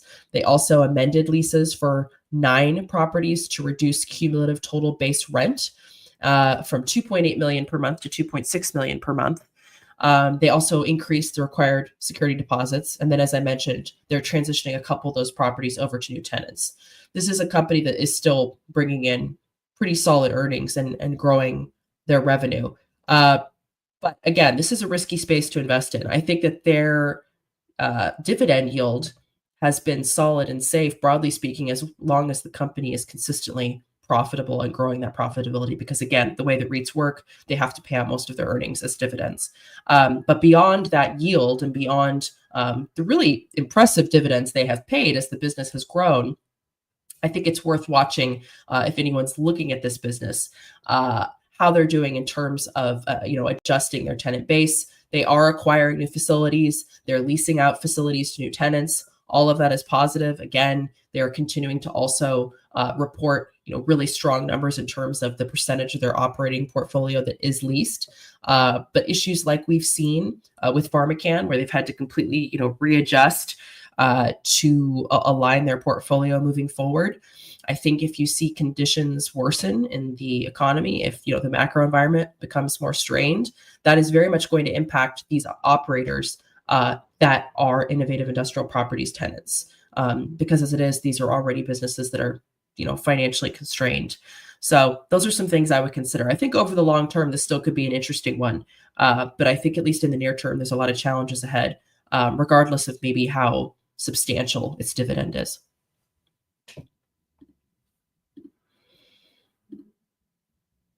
Oh, I think you're muted, Jason.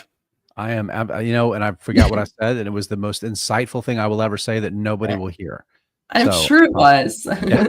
No, just with IPR, it's one of the things that I do think is like the big potential unforeseen risk is if we do see true legalization at the federal level, all of a sudden the competition becomes every single other lender out there that can finance these sorts of properties for what are now legal businesses that can do business with every bank and not have all of the finance challenges that the cannabis industry in the US is faced with right now. So their competitive edge of today might not be a competitive edge tomorrow. So looking long term, I want to take one here from Paul SF. This is a question directed at both of us, like right at the beginning of the hour.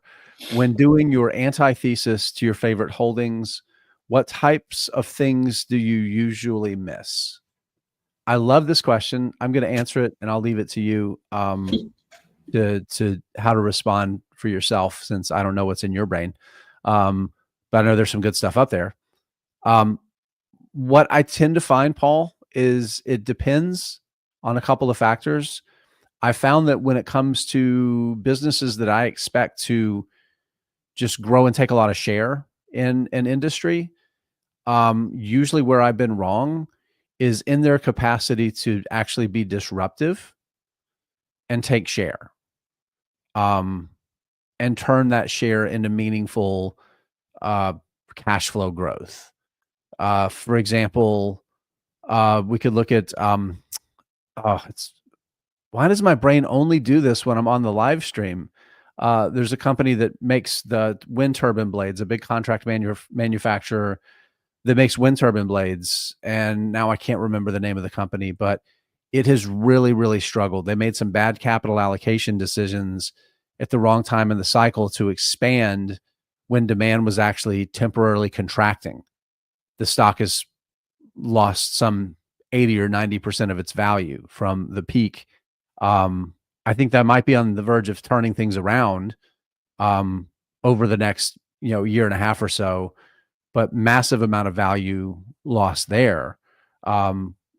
Fluence Energy is one that I've talked about a lot recently. That stock is down 2/3 basically in the past few months because their growth projections for battery installations for utility scale batteries, they missed their own guidance, and they lowered their future forward guidance because they had some big deals that are not going to happen even this year.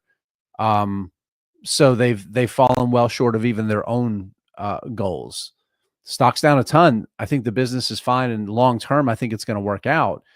But that's a tremendous amount of value the business has got to recover just to get back to break even. So a lot of times it's just that. It's just being wrong. Just, it's coming up on the wrong side of the risk, right? For these businesses that are doing something really, really, really hard. Now on the other scale, with larger, more mature companies that underperform, what I found, the thing that I've messed up on, that I've gotten wrong, is not put enough thought into valuation to create some margin of safety to get better returns over the long term. Large, mature businesses that aren't super high growth, your margin of safety is in paying the best price that you can. Because if you overpay, even for a wonderful company, but that wonderful company is only able to grow its earnings 6 or 7% a year, that's your returns are going to be negatively affected by that, right? You might not lose money, but you might substantially underperform what your expectations were. So those are usually valuation mistakes that I make. Beyond that, there's just so many litany of things that are easy to miss. But that is why I do spend more time trying to figure out what I'm wrong about than I do trying to figure out what I'm going to be right about. Yeah. I think those are really good points. I think for me, I mean, I've talked about this before, but sometimes confusing a great product with a great business, like, oh, this product is really fantastic, but is the business, and that's something as a newer investor that I think has been harder for me to overcome, especially in the first, few years when I was building my portfolio, because sometimes you can see an idea and think, well, this is going to translate to really great market share, a competitive edge, a great moat for the business over the long run. And inevitably that should translate to stronger financial growth over time, and share prices will follow. And that is not, sometimes a great product does translate to a great business. And we've seen that with so many of the stocks that we own and follow. Great businesses need great products. Great products, right. But great products don't always make for great standalone businesses. Right. Yeah. And you're absolutely right. And I think Zoom is a good example for me. My expectations for Zoom back coming through and out of the pandemic was they were going to be able to take that core product and extrapolate across communications and build something much, much larger. And that absolutely hasn't happened. So I'm glad you said that, because this is a blind spot for me too. Yeah. That's been an area where I think I've gotten stuck the most. And factoring that into my assessment of a business. And it's a much more difficult assessment to make. When we're looking at valuation metrics, right? Okay, there's a lot of different ones we can look at when we're evaluating a company. You've got some kind of a guardrail there, but sometimes when it's really evaluating these types of elements, Danny put in the chat, Zoom and Teladoc. Yes. I was a Teladoc investor too. I've joked that I still have like play money investment in Teladoc just because I was so wrong on that stock, but I still want to have a little skin in the game in case something turns. But that's probably my biggest one that I've struggled with. Well, we're right up against the top of the hour here, Rachel. That means I'm going away, but you're not. We're going to bring Danny Vena to the stage, and as we're bringing Danny up, I just want to quickly hit Paul SF's question. Jason, your Brookfield universe sentiments this week? My sentiments are very good for the Brookfield universe. I'll just leave it there. All right, guys, have a wonderful weekend, and I'll probably see at least one of you Saturday. I'll be back on Saturday morning. So you guys have a great hour here together. See you soon. Well, hey, Danny. Well, hi, Rachel. How are you? I'm all right. How are you? I don't have anything to complain about, dealing with the hectic nature that is life. But other than that, life is good. Well, there we go. Well, it's earnings hour. There's a bunch of companies that have been reporting in the last couple days or more recently. I know there's quite a few that were reporting today and yesterday as well that we wanted to maybe cover. I don't know if I can start with one, and then if you've got one or two you wanted to talk about, Danny, can go from there. But one I wanted to take a look at is Carnival, right? So they reported today. I think they reported, was it before the market opened? As I'm pulling this up right here. Yeah, I think it was before the market opened. Actually, I hadn't checked to see how, in fact, did shares respond. Okay, down about 1% today. This is me doing some quick math. Can you tell that I struggle with math? So Carnival, right? It's been an interesting few years in the cruise business. Obviously, this is, one of the largest cruise operators in the world. They make their money by selling cruise tickets. That is roughly 60% or more of their revenue in any given fiscal year. But then once passengers are on board, they generate revenue from a range of other sources, including specialty restaurants, spa experiences, onshore trips, alcoholic beverages. They also have casinos on board a lot of the times that are revenue generators for them. And their model relies heavily, as many cruise companies do, on filling ships to leverage high fixed costs. These are businesses which fundamentally have significant continuing fixed costs, such as the cost of powering the ships and the ships themselves. They have seen the last few years really robust demand and recovery in terms of cruise bookings and record bookings, in fact. And again, they operate a portfolio of cruise line brands that offer year-round and seasonal cruises around the world. They did, in their report, which they just released, actually raise their annual profit forecast. They are continuing to see very strong cruise demand. And this follows on a pretty strong year that they reported in 2024. Actually, both their revenue and net income in 2024 hit record levels. They're seeing increased demand for cruises. That's driving prices upward, both for cruise fares as well as onboard add-ons. That also impacts positively businesses like Carnival. They're able to raise prices and enjoy more growth as they see demand soar. And they said that consumers are choosing to spend more on experiences rather than goods, which is also contributing to the demand and kind of goes back to this trend that we've been seeing the last few years, where consumers, even in an environment where finances might be more constrained, are prioritizing spending money on experiences rather than things. So this was the results for their first quarter of their fiscal 2025. They said that they reported record first quarter revenues of $5.8 billion. That was up by over $400 million compared to the prior year.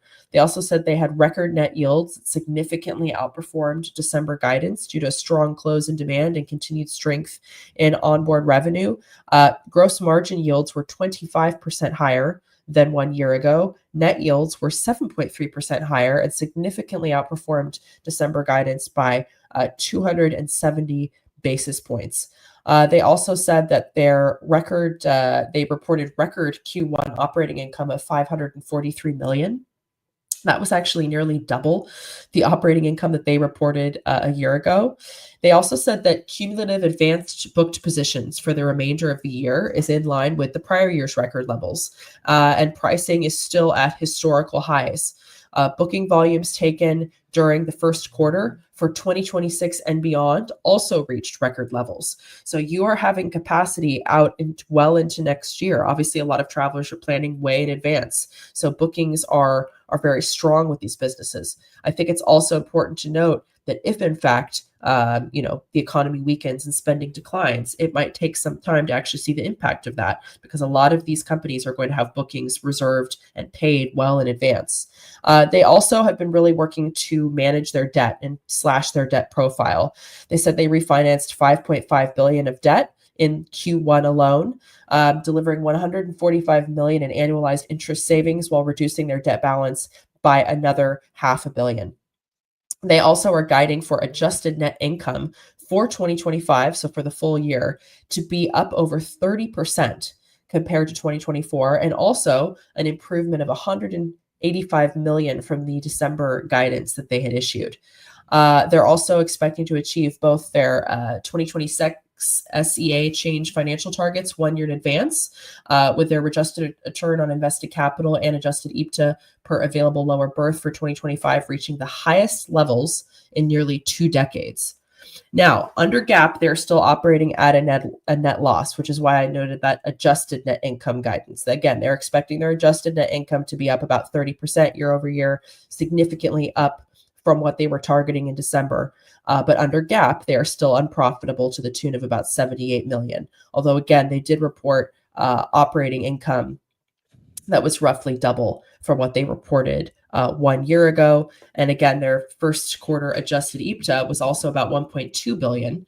That was up 38% year over year. And then finally, total customer deposits reached a Q1 record of $7.3 billion, surpassing the previous first quarter record at February 29th, 2024. And that also reflected continued growth in ticket prices as well as pre-cruise onboard sales. So a strong start to the year for this business for sure.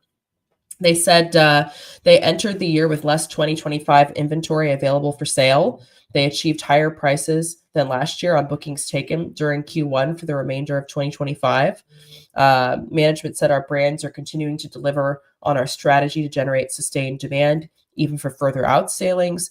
With the vast majority of 2025 booked, we continue to drive strong pricing for the remainder of the year in both North America and Europe. And then looking to the full year, 2025, net yields are expected to be approximately 4.7% higher than 2024. Adjusted cruise costs, excluding fuel, will be up approximately 3.8%. They think their adjusted net income, again, is going to grow 30% year over year. They're forecasting adjusted ROIC of approximately 12%. So a pretty solid report for the business. Again, this is a company that is for a number of years now been really working to manage their debt profile. They're refinancing a lot of their debt. This is something they're also working to slash down as well. They have about $5.5 billion in debt, and some of which they are currently refinancing and expect to slash further in the quarter. That is one of the biggest things that's impacting their GAAP profitability. But a lot of other really positive metrics, so to speak, for this quarter, and also really good guidance for the next year. Well, thank you. That's a very in-depth look at that company.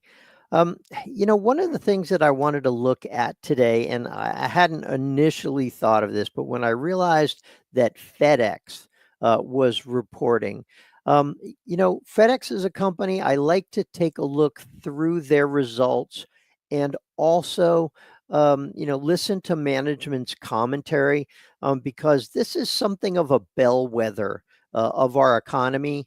And, whatever's happening with FedEx it isn't always, but it can be the canary in the coal mine for what's going on with the broader economy. So I'm going to go ahead and try to pull up a couple of slides that I put together here. But the short version is that, the company had mixed results right now for the current quarter. But Wall Street was really none too happy with their guidance. And I'll get to, there was a few things that management said that made FedEx investors and Wall Street at large, kind of raise their eyebrows. And this is, again, there's FedEx has its fingers in a lot of pies. You see a lot from the broader consumer economy and also from the business to business economy. So just a quick look at the overall results. Revenue was $22.2 billion, up about 2% year over year. That was actually better than it has been in the past couple of quarters. That was the first quarter of revenue growth up this year, year over year revenue growth. That was ahead of Wall Street's consensus estimates by a little bit. They had adjusted earnings per share of $4.51, which was an increase of 17 cents. Now, that was a little bit below consensus estimates of $4.63. Now, they said that the reason they were able to grow their adjusted earnings per share more than revenue had to do with their drive initiative, which is basically cutting costs within the FedEx freight segment. And they cut about $600 million in costs in the third quarter. Now, when they talked about their results on the earnings call, there were a couple of things that caught my attention. The first was they cited the number of unprecedented wildfires and severe winter storms that hit during the quarter. I live in California, so I can tell you that the unprecedented wildfire situation is real. And, anybody across the country, I know that we've had, blizzard conditions that ran across a wide swath of the United States here just, within the past couple of weeks. They also cited the expiration of the United States Postal Service contract.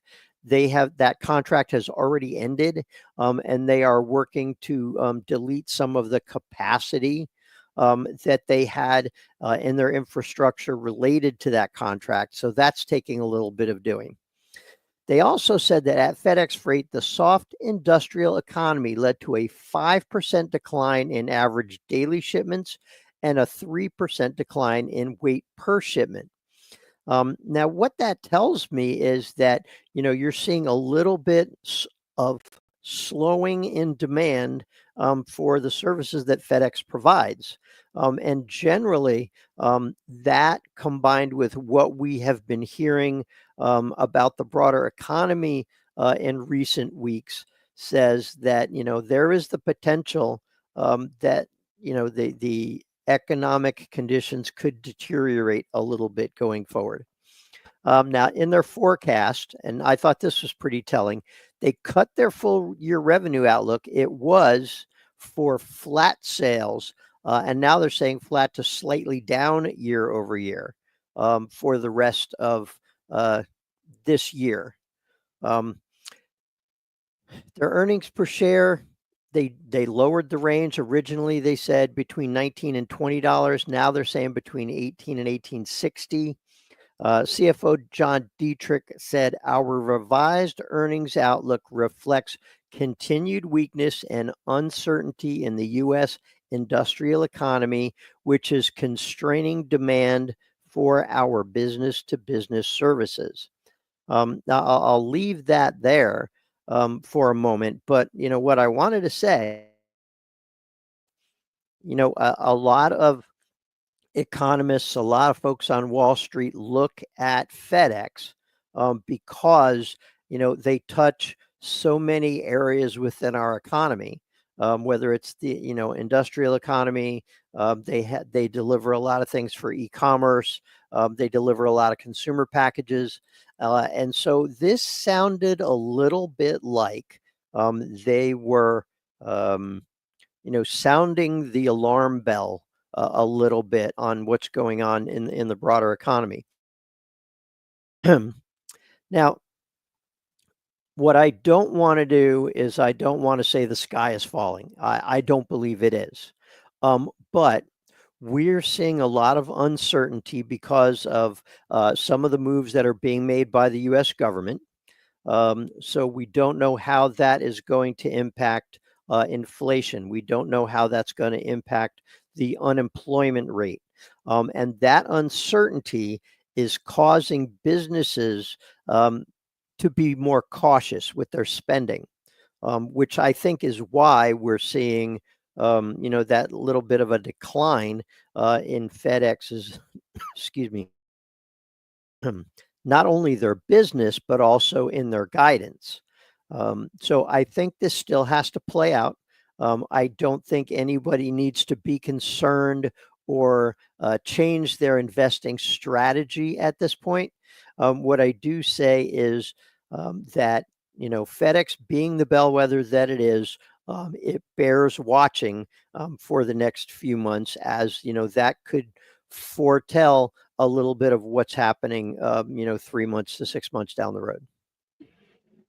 Yeah, I've been following that one as well, and it was an interesting period of results for them. I mean, obviously they've also been dealing with some issues with they're in the process of I think spinning out their freight business, which then is going to become its own publicly traded entity, and that's an entire process in and of itself. It is, I think, one of those businesses that even in the best of economic times, growth is slow, growth is moderated. It's one of those sort of classic blue chip businesses. It has done a really good job of sustaining and paying its dividend through time.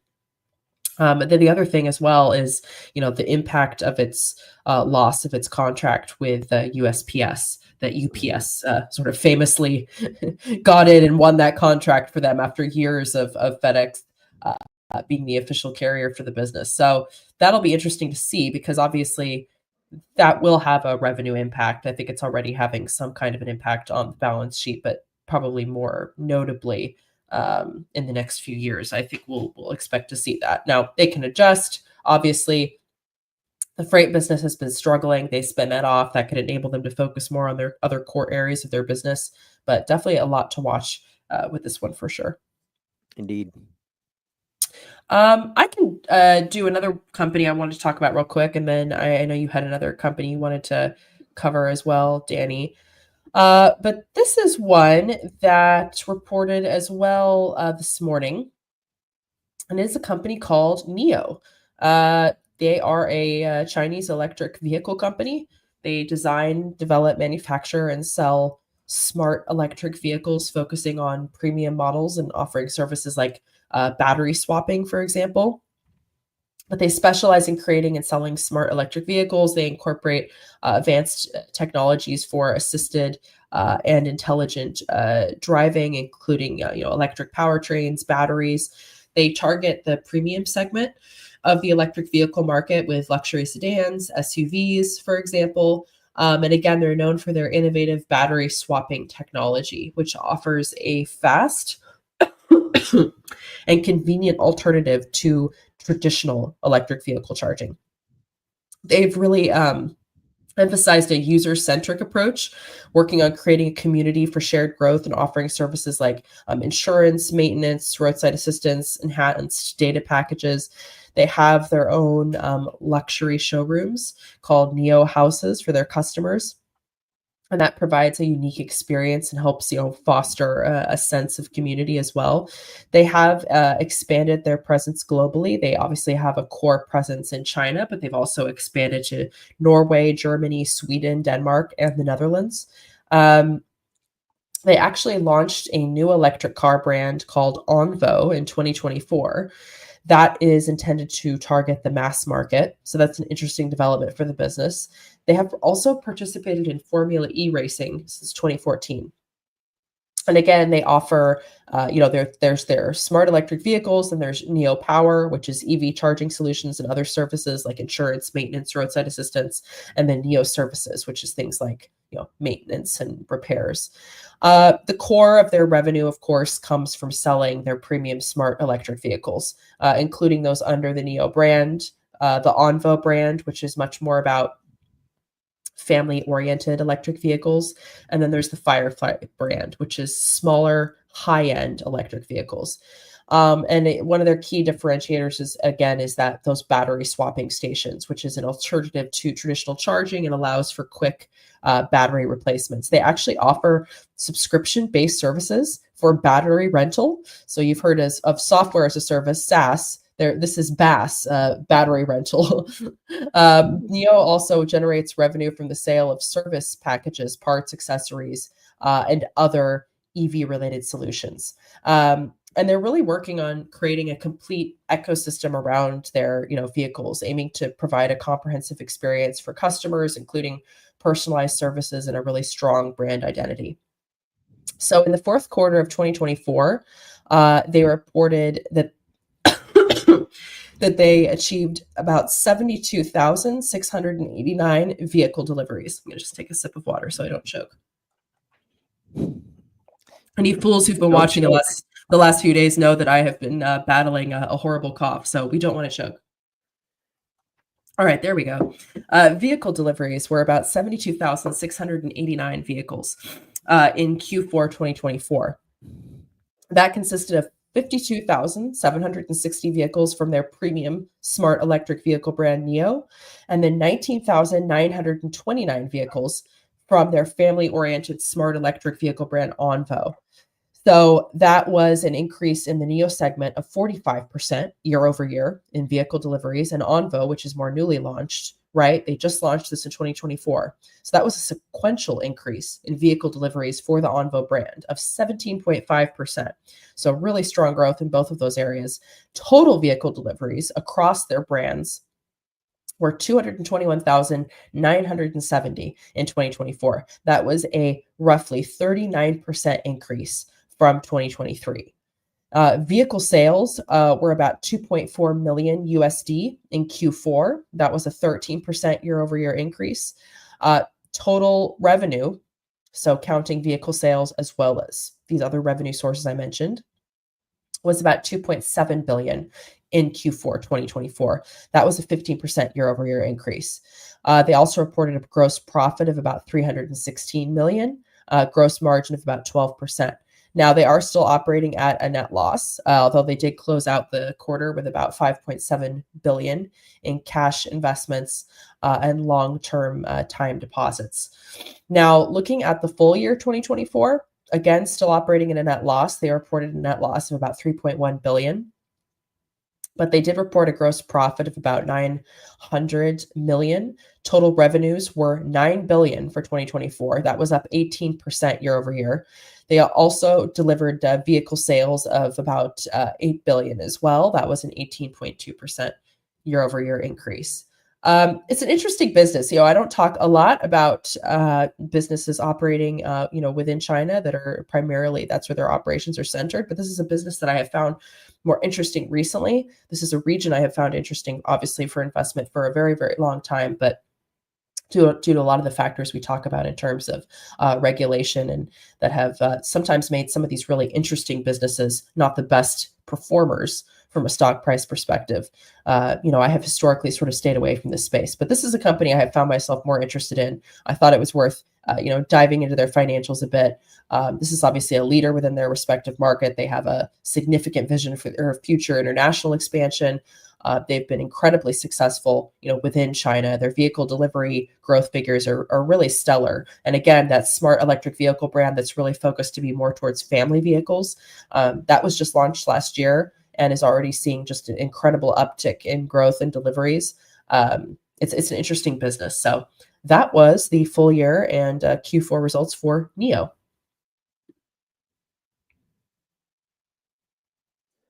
So I had to turn my mic off. I've got a little dog in the background who is being very vocal at the moment. So sorry for the delay.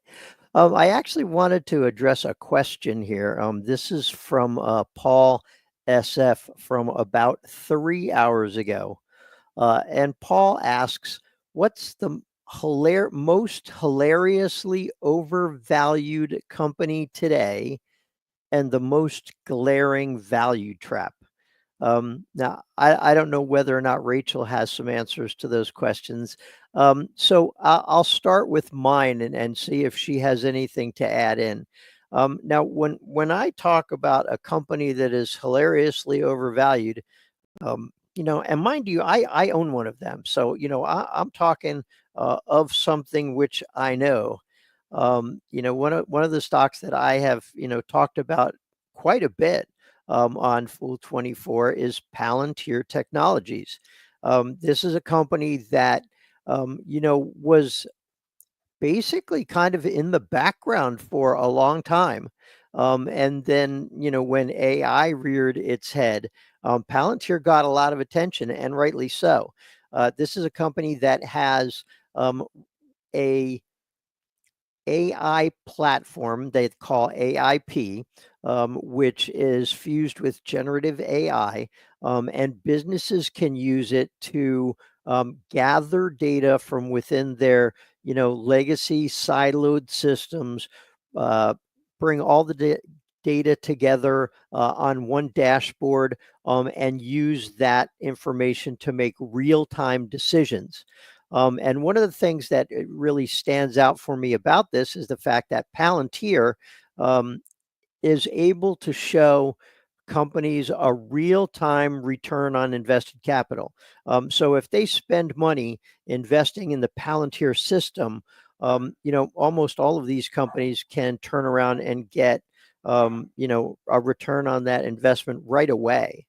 And so now that said, a company that I believe in, as you can hear, right now they have a price to earnings ratio of 477, and they have a forward PE of 162. Now, I own a lot of highly valued stocks, and I am confident in saying that is probably the single most overvalued stock, or to Paul's definition, hilariously overvalued stock. Now, I will say that the valuation has been coming down. I think that they have a lot of more growth ahead of them, and they could eventually grow into that valuation. But it's something I'm watching very carefully, because if the stock gets at least even relatively cheap, I could potentially add to my position. Most glaring value trap. I don't invest in a lot of value stocks, so it was a little difficult for me to come up with one. But the one that stands out for me is Intel, ticker INTC. The definition of a value trap is a company that appears to be cheap, using traditional valuation metrics, but that, it has inconsistent profits, has unmanaged costs. The management is having difficulty finding a path forward. And I think that really describes, where Intel is right now. This is a company that, in the past, they were the world leader in operating systems for computers. They have done a lot of CPUs for data centers. And it might not seem like a value trap. I mean, when you look at it, it's got a PE ratio of 104 and a forward PE of 49. But yet this is a company that I think is having a really difficult time making good on the opportunity afforded by AI. So to me, that's a value trap, even though the valuation looks expensive rather than cheap. So that's my take on it. Probably not the best take, but it's mine and I'm sticking with it. Well, I'll let it mostly go with that. If I had to pick one, I mean, I kind of do think Mercado Libre is a little overvalued, but I'm partly saying that out of jealousy of how expensive that stock is and trying to find a solid entry point there. So I do think that they are maybe a little overvalued. That's one, but I don't think it's hilariously so. I think it's a great business. I think that they can justify that valuation in the long run. I'm just a little salty that they've never done a stock split. That's all. I'll leave it at that. All right. Did you have another earnings you wanted to cover, or should we get into some questions? I wanted to talk a little bit more about Micron. Yeah, and the reason that I want to talk about them is I covered the earnings yesterday, and they beat on the top and bottom line. As I recall, they had their forecast was better than what Wall Street was expecting, and yet today the stock fell by like 7%.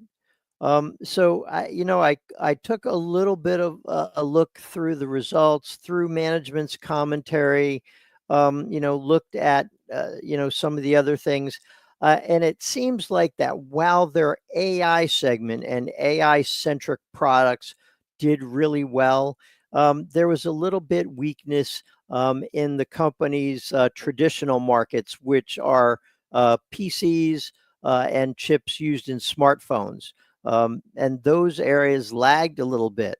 Now, at the same time, the company's data center revenue tripled year over year.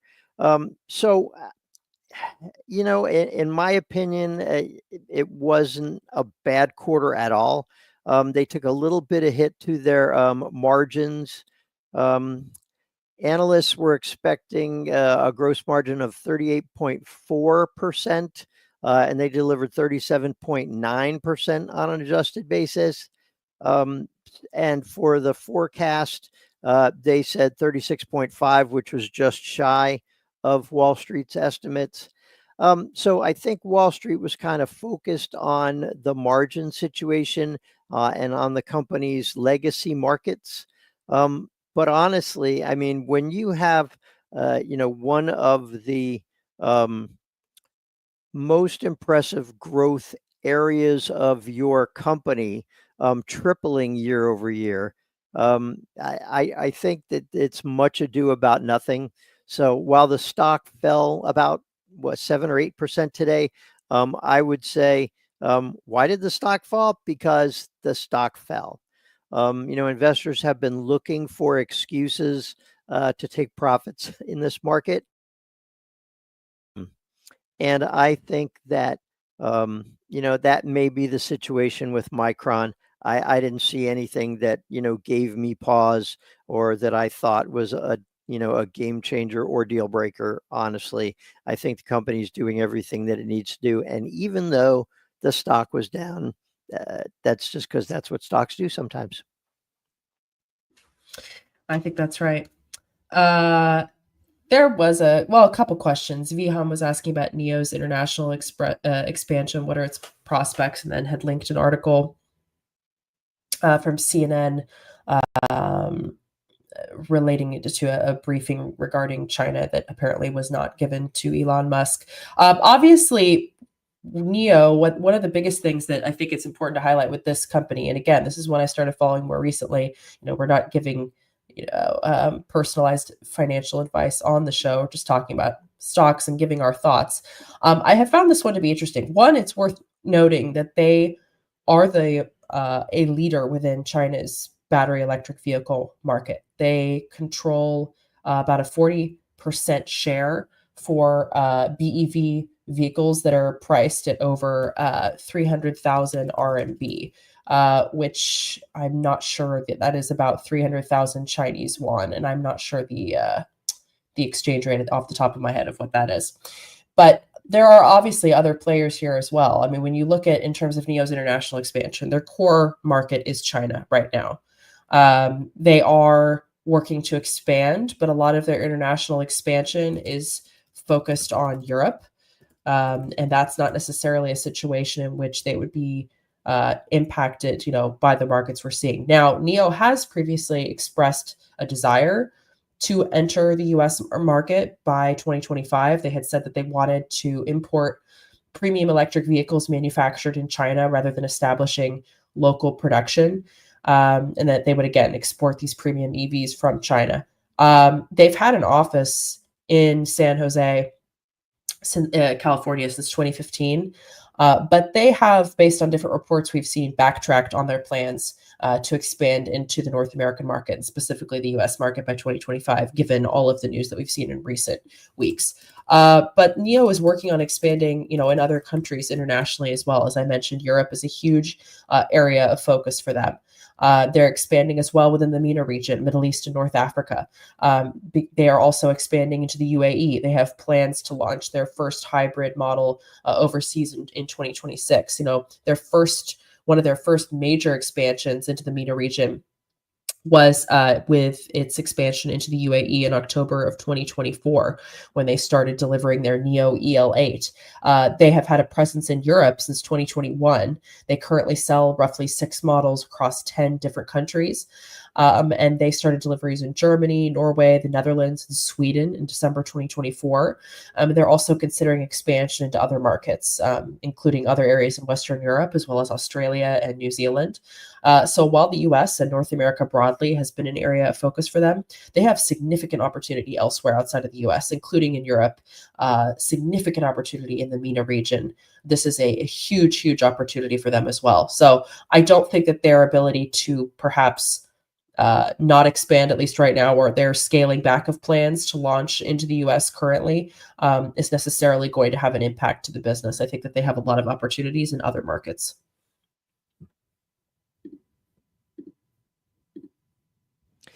So I saw a question in the queue from Everything is Fine from a couple hours ago. PayPal, ticker PYPL, is targeting long-term earnings growth rate of 20%. But how will they achieve this in such a crowded space? If they even get close, the stock will win.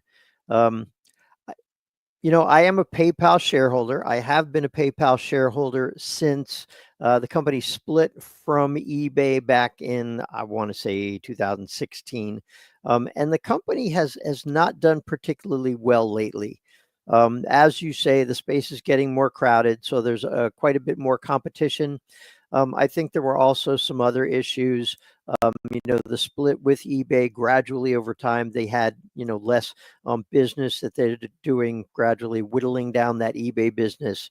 So I think there are plenty of opportunities there. I think the biggest opportunity for them is Venmo.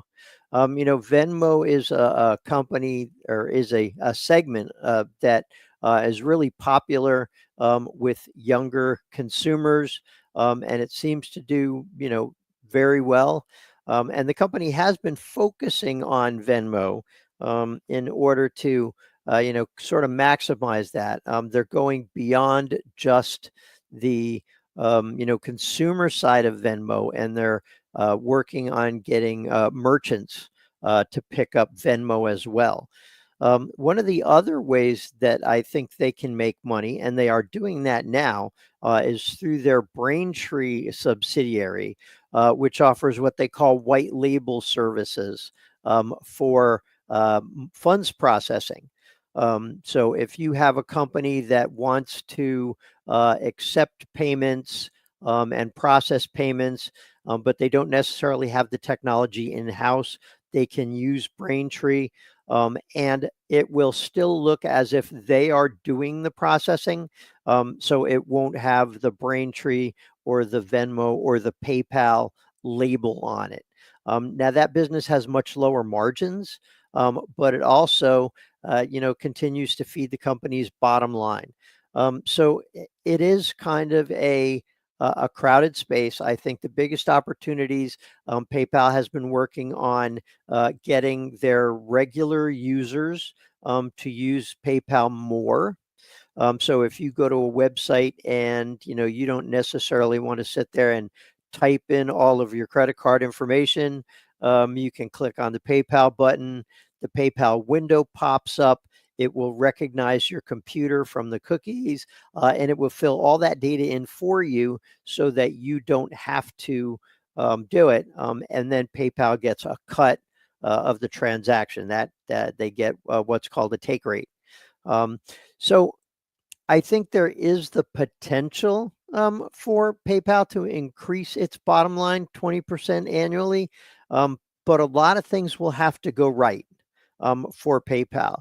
I'm hanging on to the stock partially because I think the potential is there, and also because I rarely sell stocks. But I certainly think that if PayPal gets it right, if they crack the code, then this could still be a successful stock going forward. But again, they've got their work cut out for them. Seems like there's a lot of interest in Chinese EV manufacturers, because there's quite a few questions now after I talked about NIO. So Besties was saying NIO expanded to the US. I thought all Chinese EVs were banned, and then mentioned about how that is potentially related to protecting Tesla. Well, actually, so there were, in the waning hours of the prior administration, the Biden administration had been working on finalizing rules that would effectively ban Chinese vehicles on US soil. And there was essentially, the ban was centering around Chinese software and hardware used by automakers operating in the US already. So there had been a previously proposed plan on software, ban on software starting in 2027, in the 2027 model year, and with the ban on Chinese-made hardware to begin in 2029. And then on top of the ban on goods, the new federal rules would bar Chinese car companies from testing self-driving cars on the road in the US. But there were some loopholes. For example, the ban would not cover Chinese software that was made before the new rules took effect, as long as it was not being maintained by a Chinese firm. And there was a lot of pushback, obviously, from automakers. And it also excluded vehicles over 10,000 pounds, which would essentially allow Chinese companies to continue producing, say, electric buses for US markets like California. Now, obviously, there have been a lot of shifts in the environment even since the middle of January when these reports were coming out. And it is unclear to me right now, in terms of recent reporting we have, what the state of those rules are. But even if, in fact, that was finalized before the new administration took effect, that was a situation where those bans had loopholes, and they also would not have come into effect for a few more years. Over the long term, it remains to be seen what the impact will be there.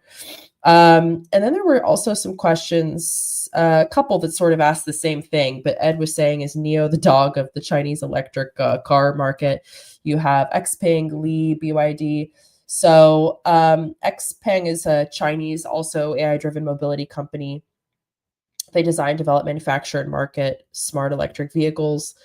They also want to become a leader in AI mobility.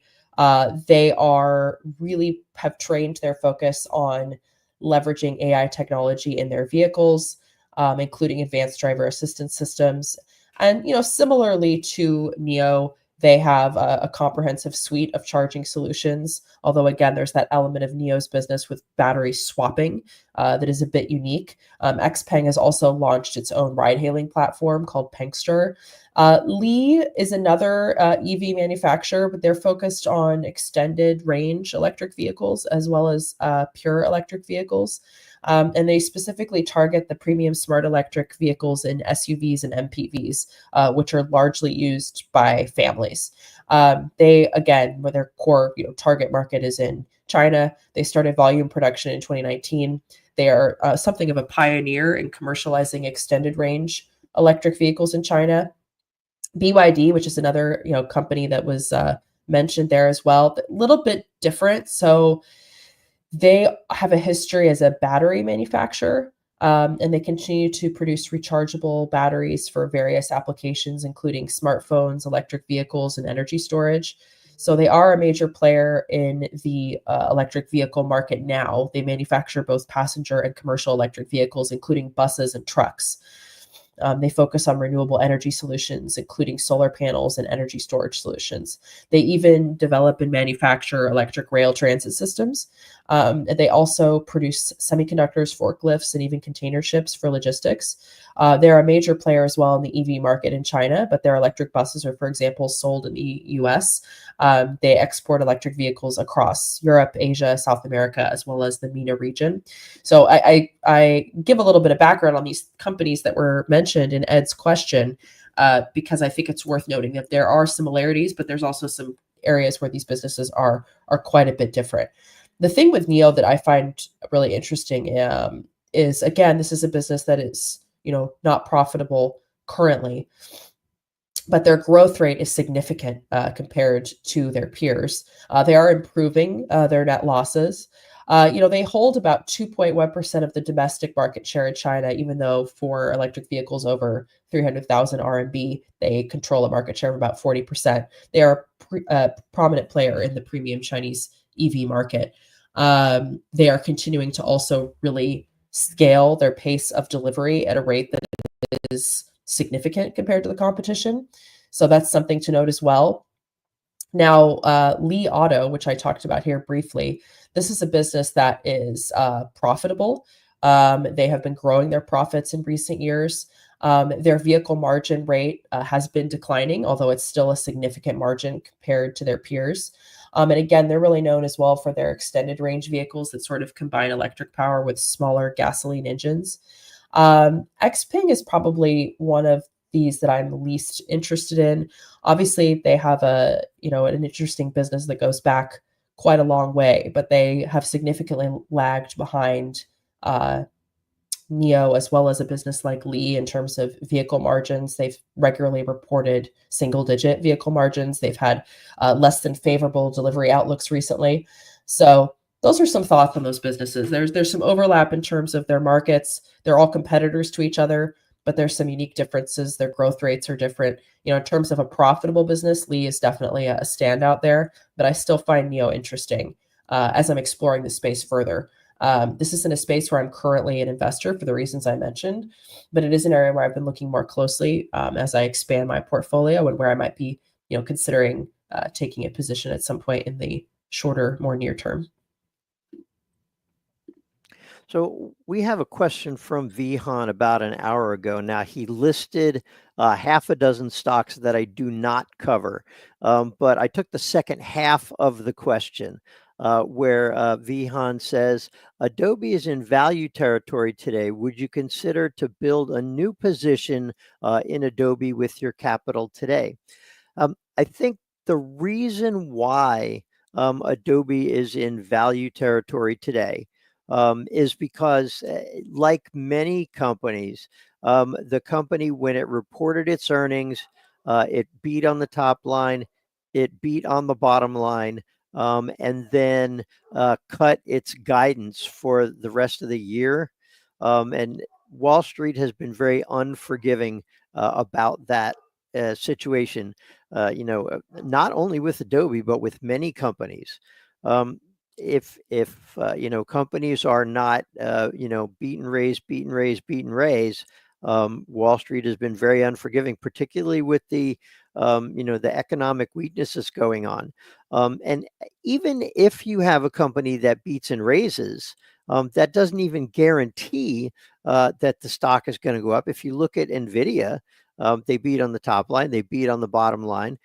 They had robust guidance. And the stock still kind of has meandered since then. So after the company released their earnings, there were a number of Wall Street analysts that decreased their price targets. And so I guess the biggest question has to do with whether or not Adobe is going to be able to tap into the excitement surrounding AI. Now, to be clear, Adobe has used advanced algorithms for a number of years. In fact, that's one of the reasons why Adobe has been so successful in their field. But, with all of the excitement going to a select few companies in the AI space, a lot of investors are basically taking the position, show me. And right now, it doesn't appear that Adobe is meeting the criteria. Now, I would say that the company is, remarkably cheap for a company that has been has a long track record. Right now, the stock is trading for a PE of about 25, and its average over the last 5 years has been 46. So you've got a stock that's selling, well into value territory. So if you decide that you think Adobe will continue to dominate its core market and will be able to capitalize on the opportunity that is AI, it certainly looks attractive at this point. I'm an Adobe shareholder. I don't feel compelled to add at these levels simply because I want to know more about what the future holds before I do that. Rachel? Okay, so we had a question a couple hours ago from Besties. Can you comment on tickers LNTH and LRN at these levels? So LRN is for Stride Inc. LNTH is for Lantheus Holdings. These are both businesses that have seen quite an uptick in terms of share prices over the trailing 12-month period. Shares of Lantheus Holdings are up about 60% over the last year. The company has a market cap of about $6.8 billion. It currently trades at a price to earnings ratio of about 22. In terms of Stride, which is in a completely different industry,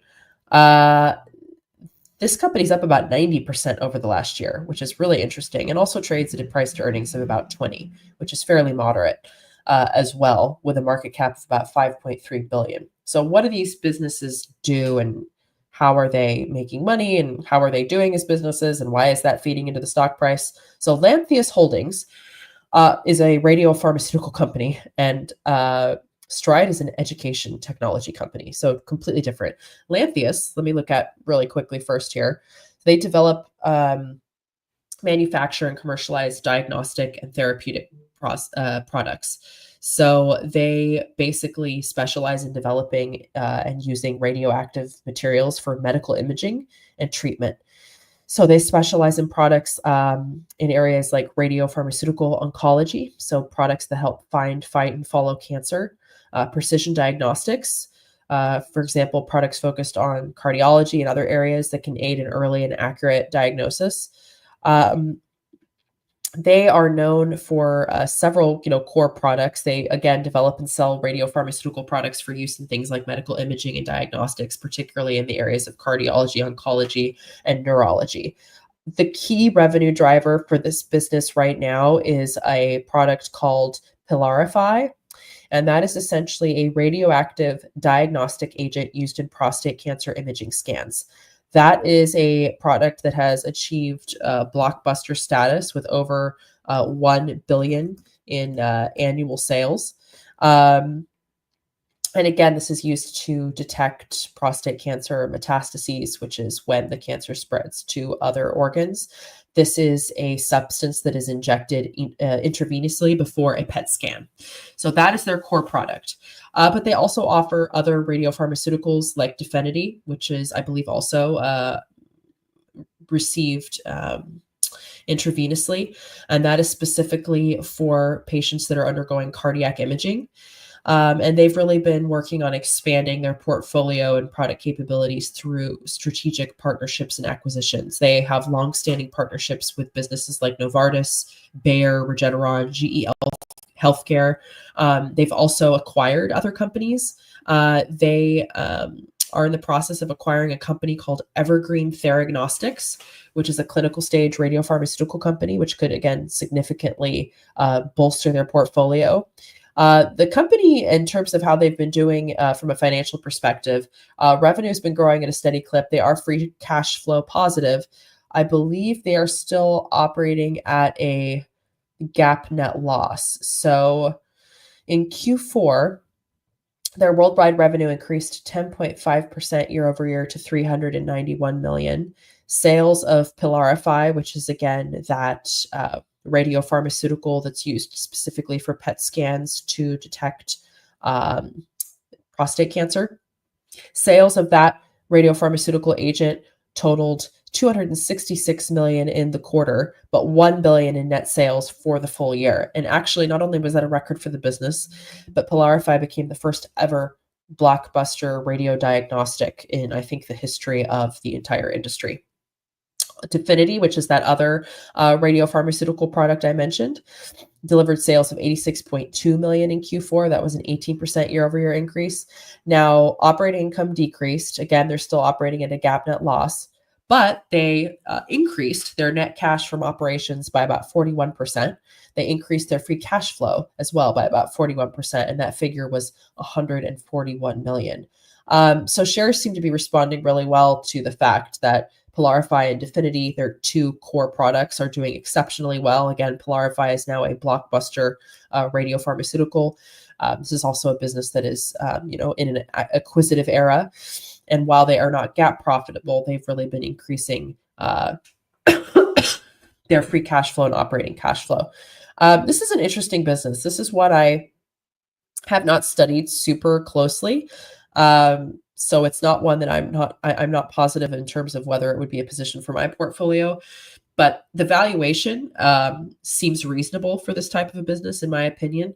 And I do think this is an interesting company that I want to look at a bit further. In terms of Stride, I do think they're also trading at a fairly reasonable valuation for their industry. This is a company that has been growing at a really solid rate the last few years. This is a company that focuses on virtual and blended learning solutions. They operate full-time virtual schools, hybrid models, supplemental courses. Their main source of revenue is collaborating with school districts to provide blended learning options, so allowing schools to expand their educational offerings without developing their own online programs. So K through 12 programs is something they are huge in facilitating, the K through 12 market. So their primary clients are public and private schools, school districts, and charter boards, which are, again, pretty durable revenue sources. But they also serve employers, government agencies, consumers. This is also a very historically profitable business. They do offer career and technical education programs as well. But again, their work with school districts, charter schools, school boards is sort of the leading driver of growth for the business. They're in a great position financially. They've been growing revenue steadily. I think this is a pretty resilient business, just given the segment that they target and because they are working primarily with school districts. So even if, say, clients like companies that are hiring them for their career learning courses were to scale back on spending, there's still a lot of growth opportunity for them because they're working with a lot of these public schools and other institutions, private schools, charter schools that have varying funding models. And again, they operate these tuition-free online schools for students in grades K through 12, which provides access to state-certified teachers. So it's an interesting business. I think both of these are fascinating within their respective spaces. I don't think that they are trading at blistering valuations. I am surprised by how much share prices have gone up over the last year, given what we've seen with the rest of the market. But sometimes we see investors, flock towards companies that are seen as steadier options in periods of economic difficulty. I think it's important to look beyond those share price movements and see if these are actually businesses that you find interesting as an investor and would want to hold in your portfolio for the long term. For myself, I'm still on the fence on that one, but I'm enjoying learning about them and studying further. So there was a question from Vihan, and I'll address it briefly, but I want to leave it in the queue. Because Vihan asked between UPS and FedEx, which is a better valuation today, knowing what you know. Well, unfortunately, this is not a segment that I cover. So, he also asked about DHL and CH Robinson. I don't cover any of those companies. In fact, the only delivery company that I own is Old Dominion Freight Lines. And I bought that years ago when it was a full recommendation, and a company that I worked for used them. I became intrigued by it at the time, and I still own it. So, to answer your question, anything that I would say would probably be useless to you with regards to FedEx, UPS, DHL, and CH Robinson. There is one question that I will take a quick answer at, and that is from Let Your Winners Win, who asks, are you concerned about the large number of Palantir management / employees exercising and selling their stock options over the past 3 months? There's an old adage on Wall Street, which goes something along the lines of, and you'll excuse me if I paraphrase this horribly, but there are many reasons to sell a stock, but there's only one reason to buy it. Now, in the case of Palantir, a lot of these employees and Palantir management get a good deal of their compensation from stock-based compensation. And those stocks have to vest over a period of time.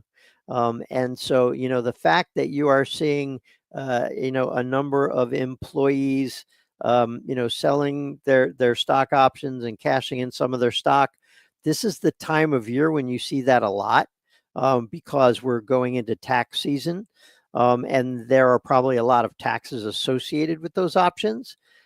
So I understand. I saw that CEO Alex Karp sold quite a bit of stock. He put in a prearranged trading system so that he could divest himself from some of this stock.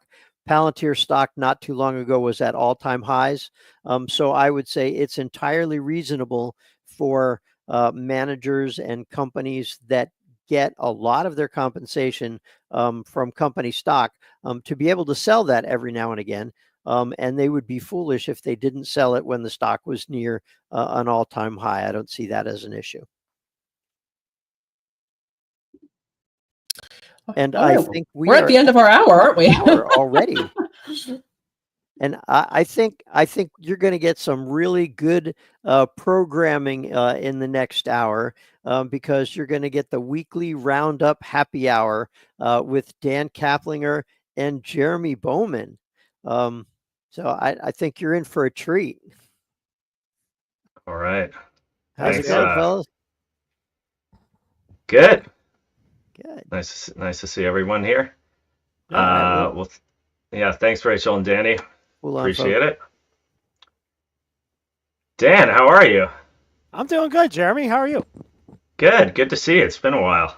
Oh, I'm glad the thing's working. You know, I got the thing. For some reason, the camera was like saying something else is using the camera, and I'm sort of like, okay, who's using the camera? It's not me, so I don't know. But then it worked, so everything was good. Yeah, it's always a little nerve-wracking, these technical difficulties in the digital age. But anyway, we're here. It's 5 o'clock on a Friday. Amen.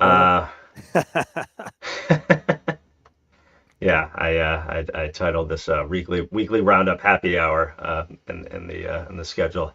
So hopefully if you're at home, you're and you're working, you're at the end of your work week. But yeah, we're here to talk the news of the week. Any questions you have on stocks, maybe something that reported. We had some pretty exciting earnings reports come out in the last 24 hours, or anything you're thinking about investing wise. We cannot give personal advice, but happy to share whatever insights or knowledge we can with you. So please send us your questions in Slido. The code is Fool24. And I did have a pretty quick and dirty slide here. Oh, sweet. Yeah. Awesome. Nice job.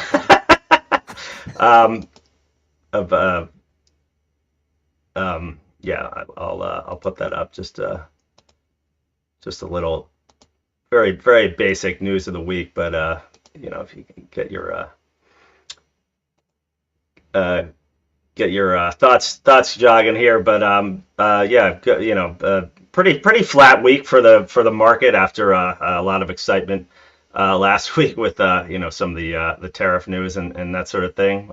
So the major indexes finished up slightly there. So 0.5% for the S&P and 0.2% for the Nasdaq. We've the FOMC, the Fed rate decision, always closely watched. So there was no change in interest rates, but Jerome Powell and crew, they did cut some of their forecasts in the dot plot, or the summary economic projections, I believe is the official name there. I don't know if the audience at home ever tunes into the press conference, but I do. I find it to be informative and entertaining. Sort of fun watching Powell kind of parry with the press corps there. NVIDIA had its GTC conference, where it's sort of its annual update on its AI initiatives and that sort of thing. So if you want to talk AI, that's a good place to start. We had a few big companies. So we're at a bit of a dry spell in the earnings season, but got Nike, FedEx, Micron, and Carnival. A couple others too. I think Lenar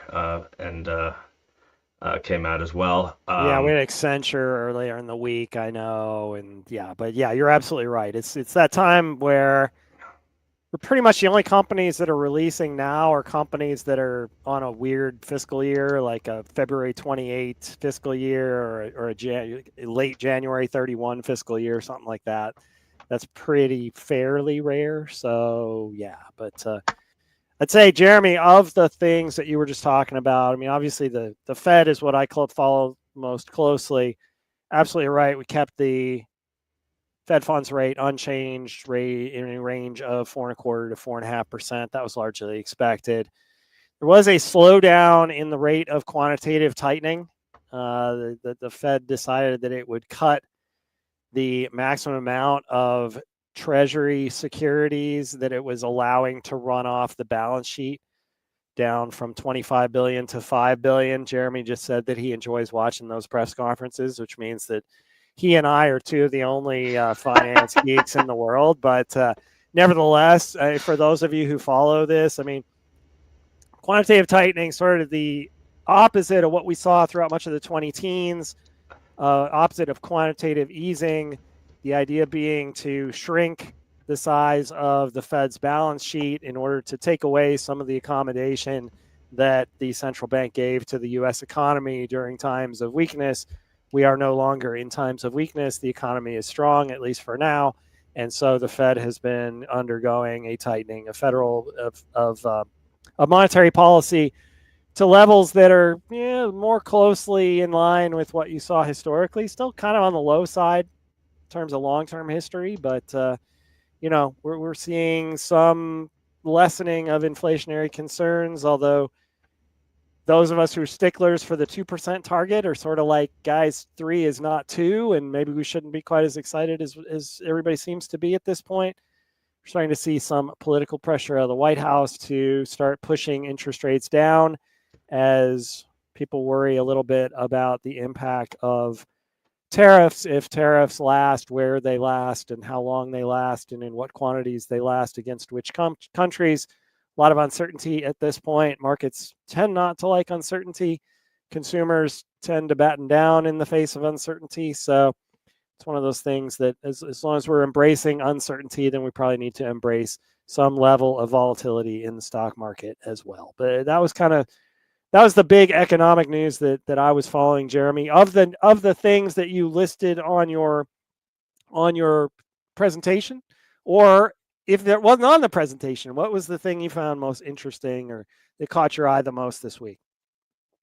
Well, I did think, I think what's interesting about the Fed conferences as well, those the rate decision time, is that the market reaction is always, there's this sort of anticipation built in. So I think, the sort of cuts in economic growth forecasts and I think the unemployment rate there, the forecast went up, maybe it was 0.1%, so not a lot, but they sort of dialed back their expectations, and yet you saw stocks go up on the news because I think Powell kind of eased some concerns about inflation and some of these tariff headlines. And I think he made a good point, which is that the hard data that we're seeing, hard economic data that we're seeing so far is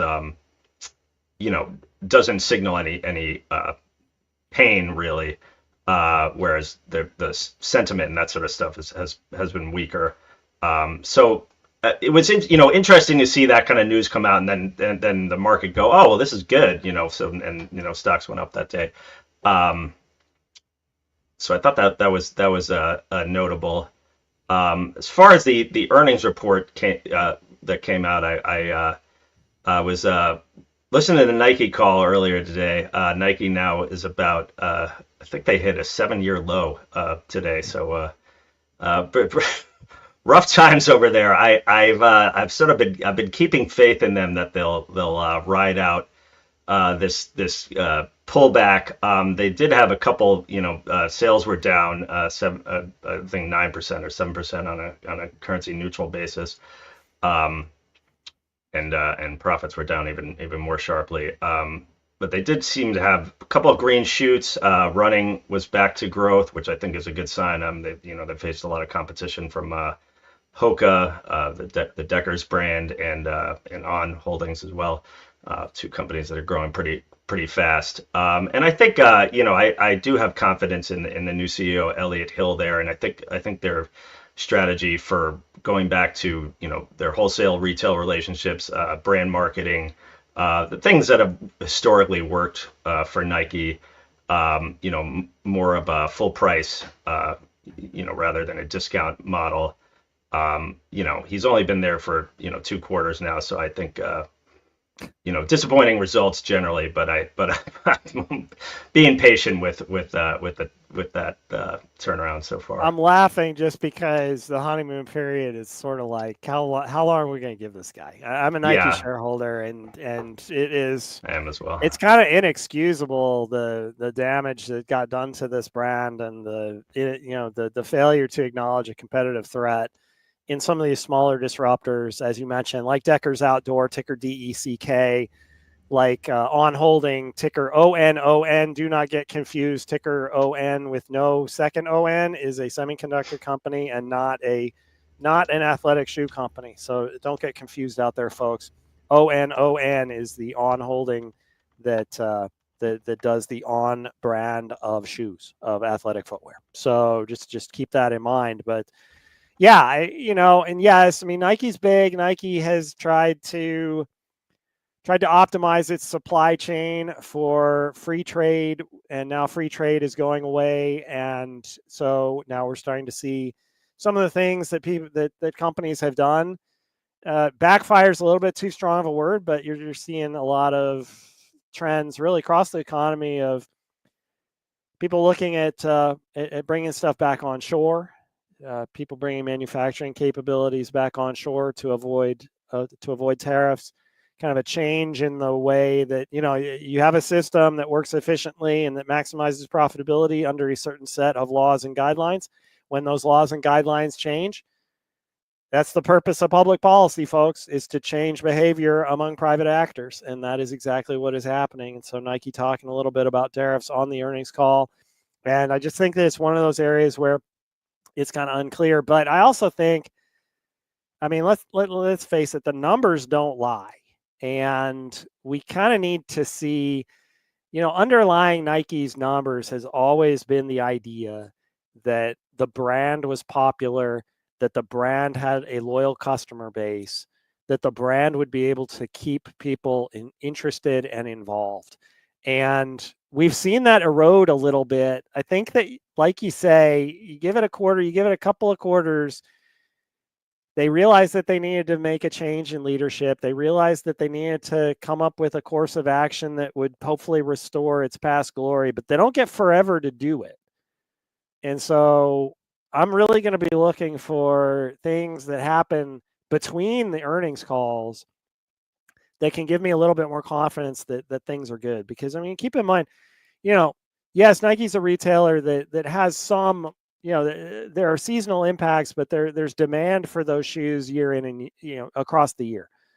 Nevertheless, there's going to be a lot of analysts out there who are going to say, "Oh, well, we won't really know what's happening with Nike until next holiday season," and I'm not sure people are going to wait that long, which may well be why we saw another hit to the stock, as Jeremy said, multi-year lows, and I just don't know. I don't know what's next for them. Yeah, their guidance was not good either. So I think maybe then they're in their current quarter now, the fiscal fourth quarter. So yeah, I think and that's a common thing, Jeremy. I mean, I'll give them. Yes, you're going to give bad guidance because you had a bad quarter, so there's no disincentive to give bad guidance and set the bar as low as you can. But boy, if you don't manage to pass that bar, then then you're really going to start having an investor confidence problem if you don't already have one. Yeah, definitely. Yeah, the clock is certainly ticking with them. And slow growth, I think, would be one thing, but when you see these declines in high single digits, or they're calling for double digits in the current quarter, that's that gets alarming over a period of more than a few quarters. Yeah. Let's see. I'm looking up questions from Besties. Besties from 8 minutes ago was talking about Stride, the educational technology company, ticker LRN. Besties saw an 8% move after hours. I'm not seeing it. Are you still seeing it, Besties? Because I'm seeing it. We're up 20 cents. We're up like a 0.6% when I'm looking. Sometimes I'm looking, actually, Yahoo Finance does have that little poke up, but then it has the poke coming back down too. So one lesson I would just take from that is that be careful when you look at after hours. Like one snapshot can sometimes be a little bit strange. Keeping in mind, generally after hours, you're going to require limit orders rather than market orders. And the amount of liquidity in the after hours session, especially on Friday afternoon, is pretty weak.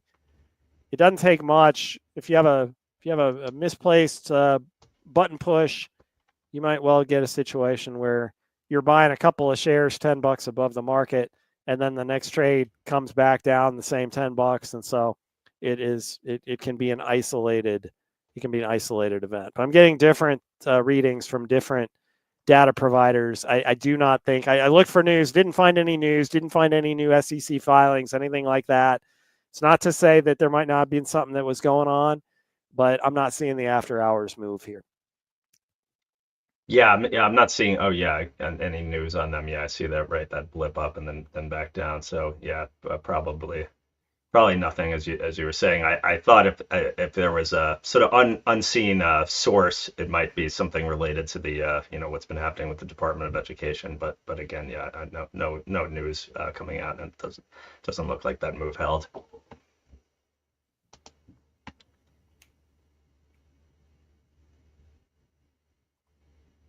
What do you see, Jeremy? You want to grab? You thinking? Yeah. I mean, I can talk about just about anything that we care to talk about, but yeah, we got a pair of questions here from besties that I think sort of go together as far as talking about the macro climate, which seems fitting with our Fed commentary earlier. Yeah.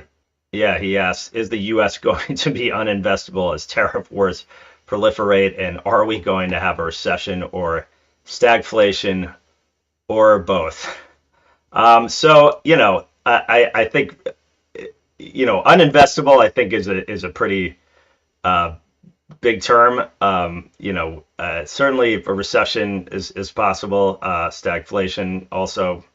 I mean, unemployment's still very low, and inflation's only at 3%. So I think some of those predictions might be getting a bit ahead of ourselves. But yeah, I mean, I think there's a lot of uncertainty. That was certainly a key word that Powell used in the conference right now. And it's what's going on with tariffs right now is we have these reciprocal tariffs set to go into effect on April 2nd.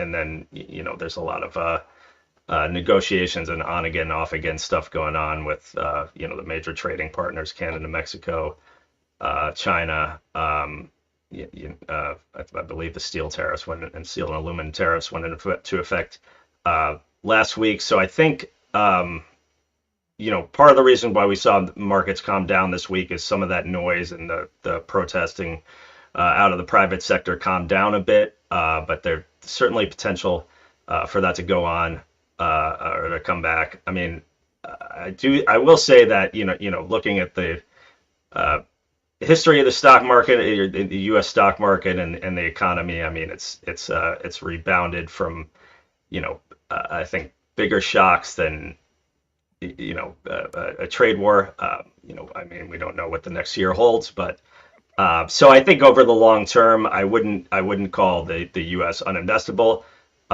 Certainly, European stocks have done well this year. I mean, it's maybe not a bad time to think about international diversification in that light. But yeah, I mean, I think over the long term, probably was something we can get over. I think if you're a U.S. investor, the U.S. is going to continue to remain investable. The question I have is, if you are not a U.S. investor, are we going to get to this? Are we going to get to the point where you start to see border closures and capital controls and things like that?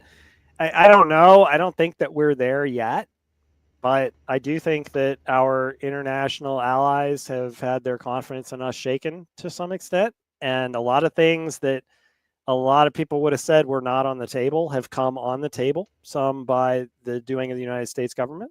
And so in response to that, I have found myself somewhat loath to take anything off the table. So when I talk to folks in other countries and they talk about the responses that they are taking to,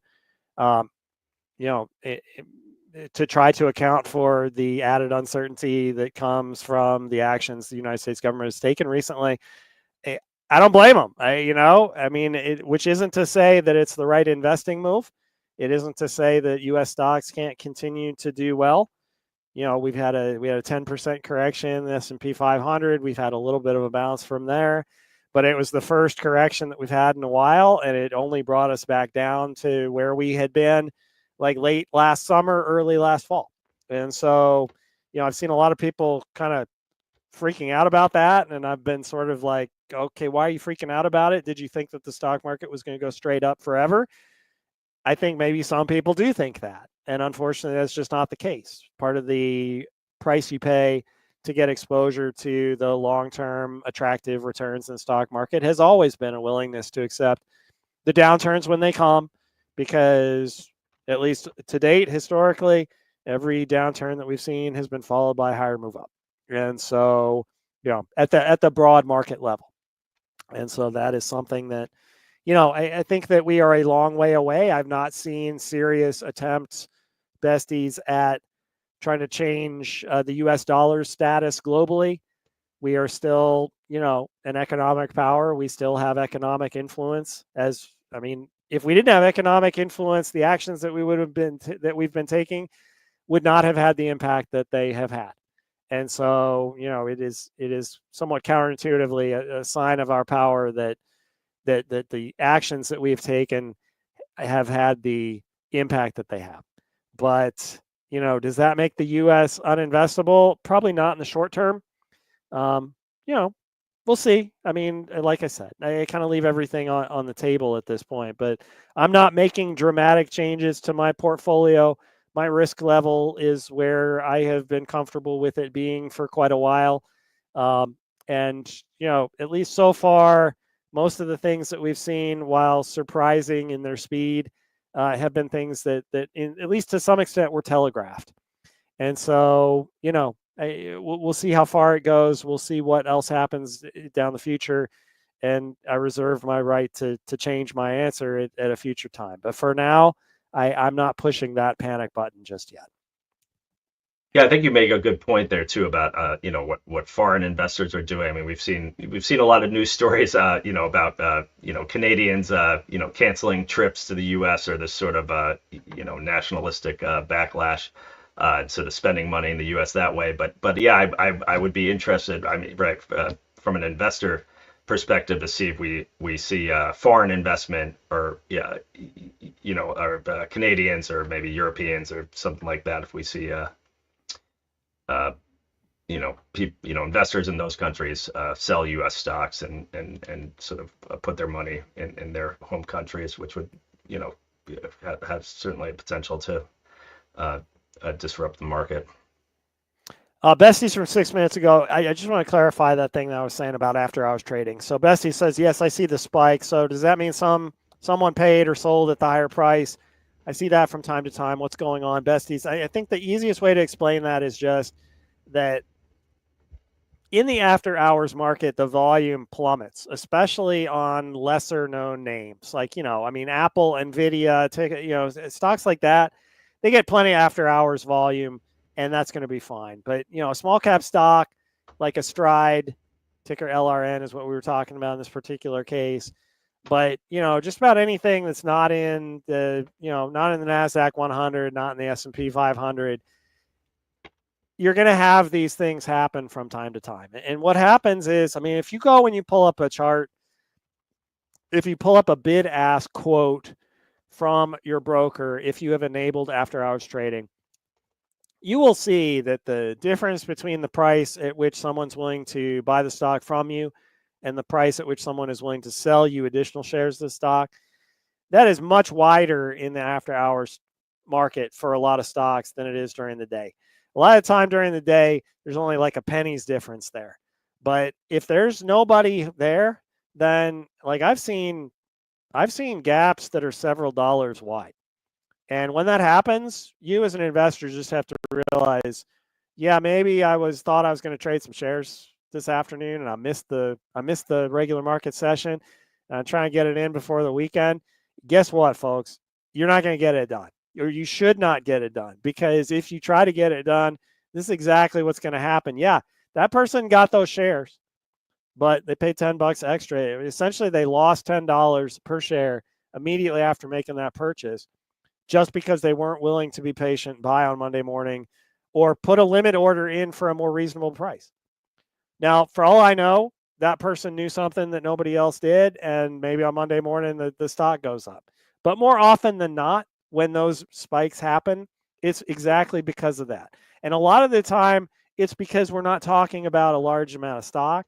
Sometimes somebody's just doing an odd lot purchase or an odd lot sale, just buying like one or two shares of a $10 stock, of a $50 stock. Not going to move the market, and it's not even going to make that big of a deal if you move the market by $1 or $2, if you pay above what the prevailing price is. But that's generally what's happening. It happens much more frequently in the after-hours session, because there's nobody around to provide the liquidity. And so oftentimes you have these buyers of last resort, sellers of last resort, and you can do business with them, but you're gonna pay a price compared to if you're patient and you wait for the next regular market session. Odds are good that you're going to get a better price.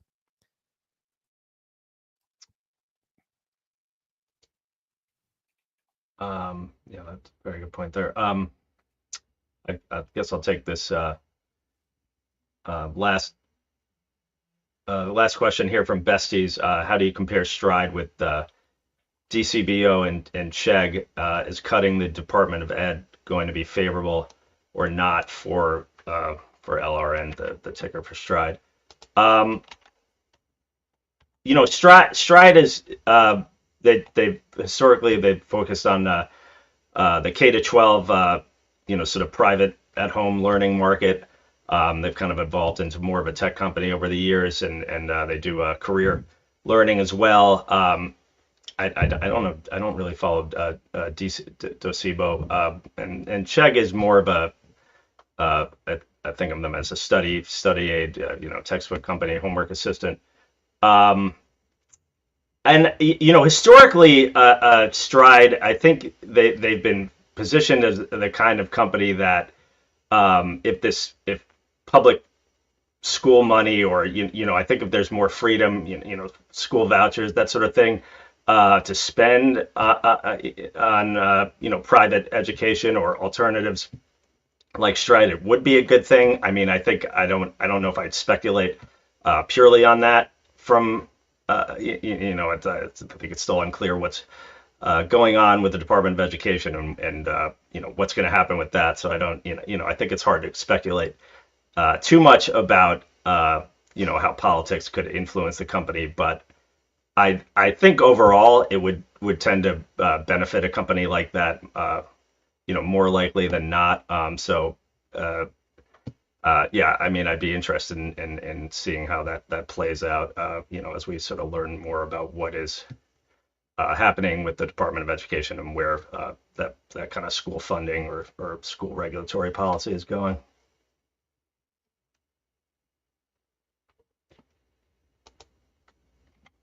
Dan, That's what I get for muting myself. Yeah, so I mean, I think there's a shock factor here when it comes to local school districts trying to figure out, okay, yes, so it looks like we're going through with this. What's it going to mean? There are legal responsibilities that Congress has imposed on the federal government to meet obligations to certain students. And the question is going to be, is the executive branch going to try not to follow those guidelines that Congress set out, or are they going to move them to, take care of them differently? And right now, the administration has said that at least in some areas, they're going to take care of them differently. They're going to shift some responsibilities over to different departments, shifting responsibilities for student loan underwriting and collection and processing, shifting priorities for Title I, Title II, Title IX, the programs that help certain types of students who need further assistance. All those things, are going to, it looks like they're going to find a home elsewhere in the federal government. And so the question becomes, how does that change things? Also on the table is the fact that, I mean, abolish the Department of Education, like checks a box, but there are other boxes being checked too with regard to the efficiency of the federal government, spending levels of the federal government. And so, there's a certain rhetoric involved with eliminating a bureaucratic institution, but there's also an economic impact from trying to streamline the federal government. And the question becomes, what does that streamlining look like? What happens to money that is diverted or saved? And, does any of that fall through to educational institutions? If so, does it fall equally to educational institutions, or does it fall disproportionately to certain types of educational institutions?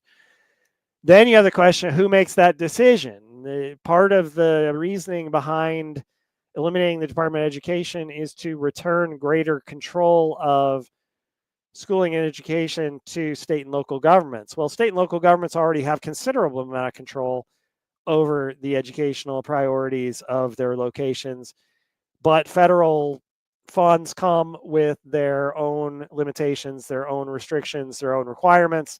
And so the question becomes, if those requirements go away, do we see changes in the way that local school districts handle things? And most relevant to the question, do we see more school districts go out to private providers of educational services of various kinds and contract with them? Is there a new incentive to do that didn't exist before? I don't know the answer to that. I don't necessarily think that it's clear cut, but as Jeremy said, it's early and we don't really know what a lot of the stuff looks like. We kind of have the broad brushstroke of where things are going, but the devil's always in the details. And until you know what the details are, it's hard to know what gaps Chegg, what gaps Stride, what gaps Docebo, what Stride, what gaps, private educational institutions might be able to fill, and what the best way to invest in that. I just think it's way too early to know for sure. Let me grab a question from Nick from about an hour ago. Nick says that if I'm 40, can I assume that my daughter's custodial account should be invested in the same stocks as I am? Do you have any examples of even longer term stocks that you like? Nick, I mean, assuming that we're talking about, you're 40, if you have an expectation of retiring in your 60s, so you're talking about a 20, 25-year time horizon, that is not that much different from if you have a daughter and, your daughter's expecting to need a chunk of money for educational expenses for college somewhere down the road. That might be, depending on how old your daughter is, that might be a 15, 20-year time horizon, or it might be shorter than that. And so the question becomes, what's the purpose of your daughter's custodial account? If you're trying to get a head start on your daughter's retirement, then yeah, it's a much longer time horizon. But if you are trying to set things up for nearer term expenses, whether it's college, whether it is a first home, whether it is if your daughter decides to start a family, if it's buying a car, that kind of thing, then yeah, you're in kind of the same time horizon. And so if you're in the same time horizon, then a similar risk tolerance seems prudent to, on its face. And if the similar risk tolerance is prudent, then investing in similar stocks and similar ETFs, the same kind of asset allocation, the same kind of things may work just as well. As far as examples of even longer term stocks that we like, it's nothing just jumps off the page at me, but every time that I talk about custodial accounts for children and, especially for teens, for older preteens, for folks that are old enough to be interested in investing, to get something out of the investment selection process, my guidance is always get them involved. And the easiest way to get someone involved is to follow the Peter Lynch advice of investing in what you know. And so one of the first things that I did with my daughter when she was young was ask her, what do you like? What do you use? And so, her first portfolio included companies like Apple, included Hershey's, ticker SHY, Apple obviously AAPL. And, over the years, that's been something that, Apple's done really well. Hershey's been up and down. But it's been something, Netflix was one of those stocks too, ticker NFLX.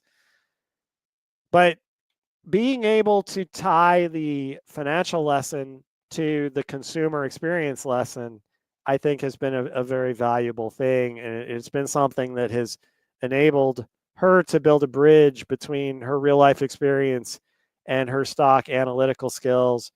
Must have done something, because she's majoring in economics, much to my shock and chagrin.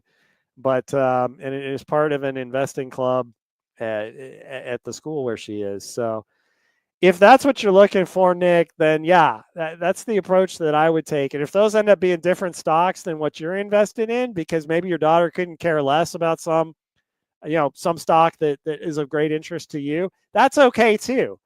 Doesn't have to be the same.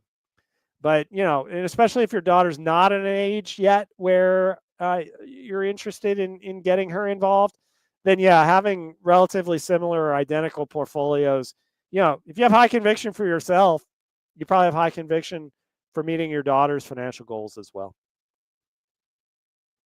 Yeah, like the Peter Lynch method there. Yeah, I'm going to try to apply that with my kids as well. Jeremy, do you have any super long-term ideas or anything that comes to mind with that? I guess with long-term versus short-term in that regard, you equate that with risk, but I don't, so I guess maybe the highest risk stocks on anybody's radar now, I think, are these sort of emerging technology ideas like those Archer Aviation, which and Joby, which I don't really have a lot of faith in. The quantum computing stocks, the nuclear, those modular nuclear reactor kind of companies. So those that in particular it's maybe an intriguing long-term idea, but it's a lot of those stocks have also that traded kind of very high valuations. I don't know.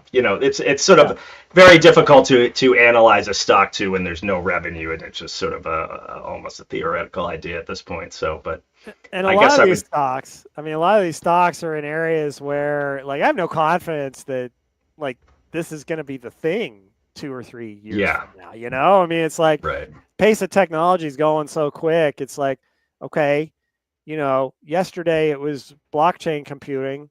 And it's not like blockchain computing's gone away, but now we're going to quantum computing. And then, tomorrow, maybe it's hyper quantum. They haven't invented the word yet.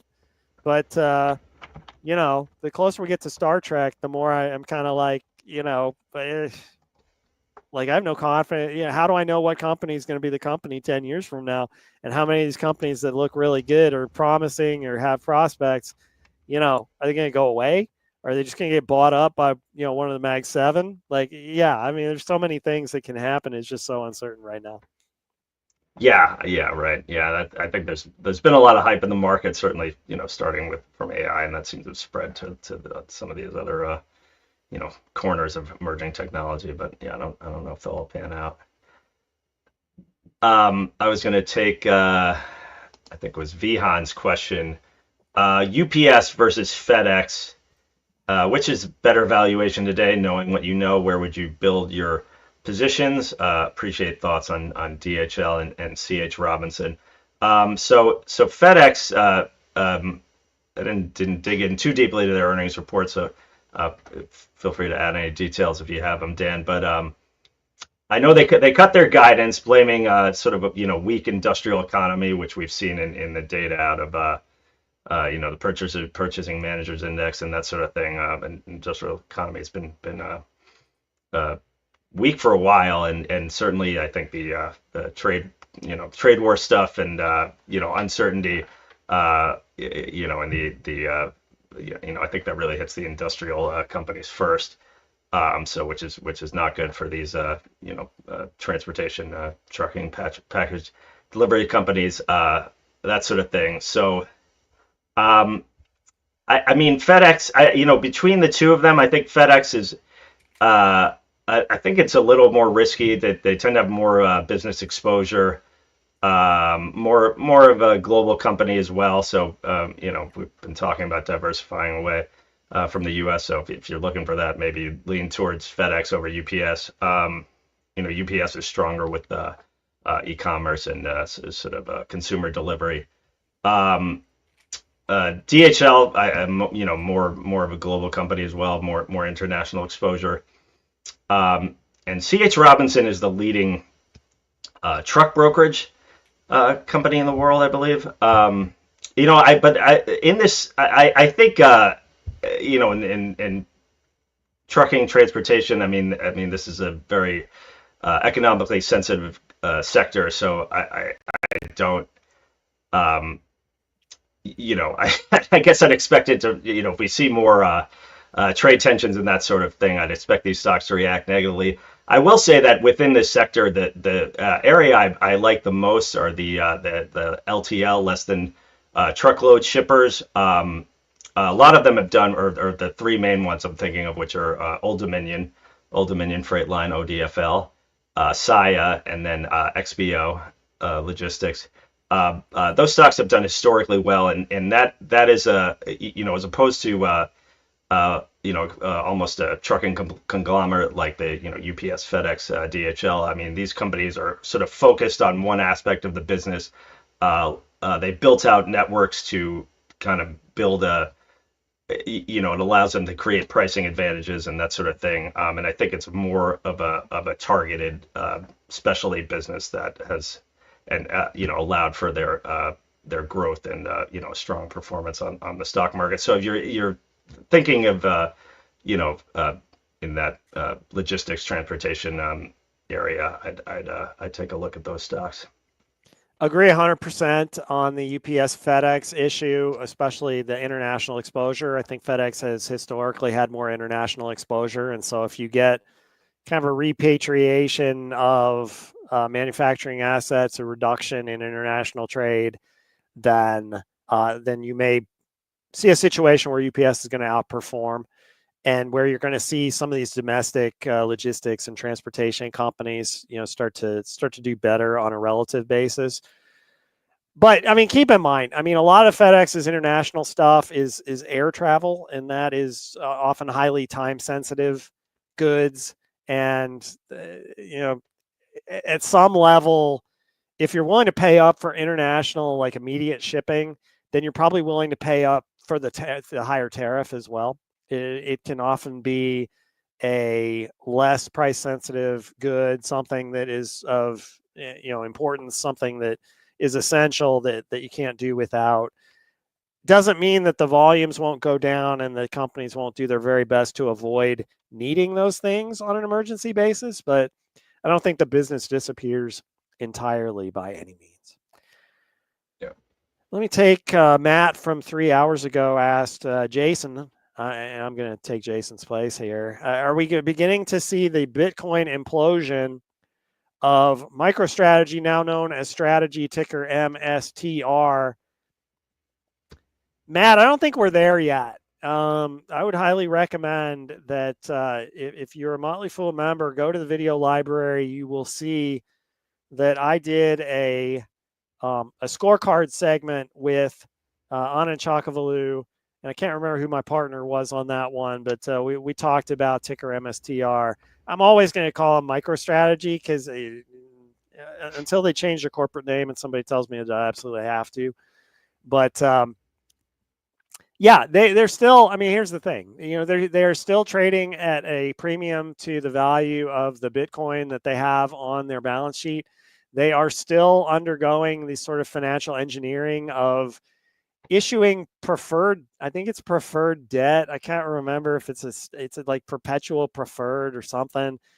And I think it might even be convertible to issuing debt to raise capital to buy more Bitcoin, but they're able to raise that debt because their stock price is above the book value of their Bitcoin. Like it's accretive. It's accretive to the share price. You know, the question is, why are investors willing to do this? And the answer is there's a perceived impression that MicroStrategy has some sort of proprietary method where they are able to get more than the value of the Bitcoin out of the Bitcoin that they own on their balance sheet.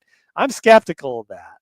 But there's enough investors who believe it that, I mean, I've seen this with instruments like closed-end mutual funds before where, these things will trade at a premium to their intrinsic value for a long time. And then maybe something happens eventually, it pops the bubble, it comes back down towards the net asset value. A bunch of investors say, hey, wait a minute, Bitcoin didn't go down. How come my MicroStrategy stock is down?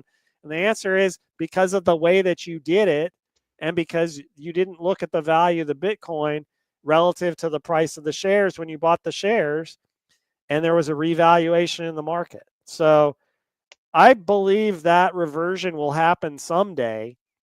I don't know what it's going to look like. It may be that it happens when Bitcoin goes down and MicroStrategy stock goes down a whole lot more. But it might also be that Bitcoin stays flat and MicroStrategy kind of tends like a little bit lower over time. It might well be that Bitcoin kind of continues to trend its way up in a volatile way, but that MicroStrategy underperforms. I understand the reasoning why some people bought MicroStrategy before there were Bitcoin ETFs, because buying actual Bitcoin, there's a leap of faith involved there. You have to trust yourself to a cryptocurrency exchange, all kinds of bad press about things that have happened with those where entire exchanges will fail. And suddenly, you got the Bitcoin price on the chart, looks like it's great. But then your exchange calls you up and says, oh, I'm sorry, buddy, but, we don't know where your Bitcoin is. And it's sort of like, yeah, well, thanks a lot for that. That risk went away. Well, okay, it didn't go away. It just got shifted to an institutional investor when Bitcoin ETFs came out. And so with Bitcoin ETFs letting you buy Bitcoin at the price of the Bitcoin, I don't see the value. You have to you have to demonstrate the extra value of the MicroStrategy stuff in order to justify paying the higher price for it. Analysts who are more familiar with crypto than me have done their best to explain it, and it is a convincing argument to some. But I'm going to need to see more before I'm going to be convinced that it makes sense for me to pay $1.50 for $1 worth of Bitcoin. Sorry, guys. Yeah, I agree. I agree with you there. The valuation does seem to have gotten a bit distorted. I sort of could see this argument for MicroStrategy as like a leveraged Bitcoin ETF, but yeah, at this point, I think if you want exposure to Bitcoin, it's easier to just buy a Bitcoin ETF. I mean, the thing is, Jeremy, I don't know that they have. I don't know if they actually have a leveraged position. I don't know. The sense I have is yes, they have debt. And so debt will come first in the capital structure, but I don't quite know, it's convertible. I don't know the terms of the convertible. It's perpetual preferred, if I remember right. So there's no time certain when a holder of the perpetual can say, yeah, I want my money back. I think that MicroStrategy can basically say, did you not know what perpetual meant? So I'm not sure, yes, it's leveraged, but it's not leveraged in that conventional sense. And I haven't looked at the prospectuses to know. A lot of time when you have mandatory convertible preferred, it really doesn't do you a whole lot extra good compared to just owning the stock, except that you have that liquidation preference, which it does have value in a worst case scenario. But Bitcoin 80,000, we're not close to that worst case scenario.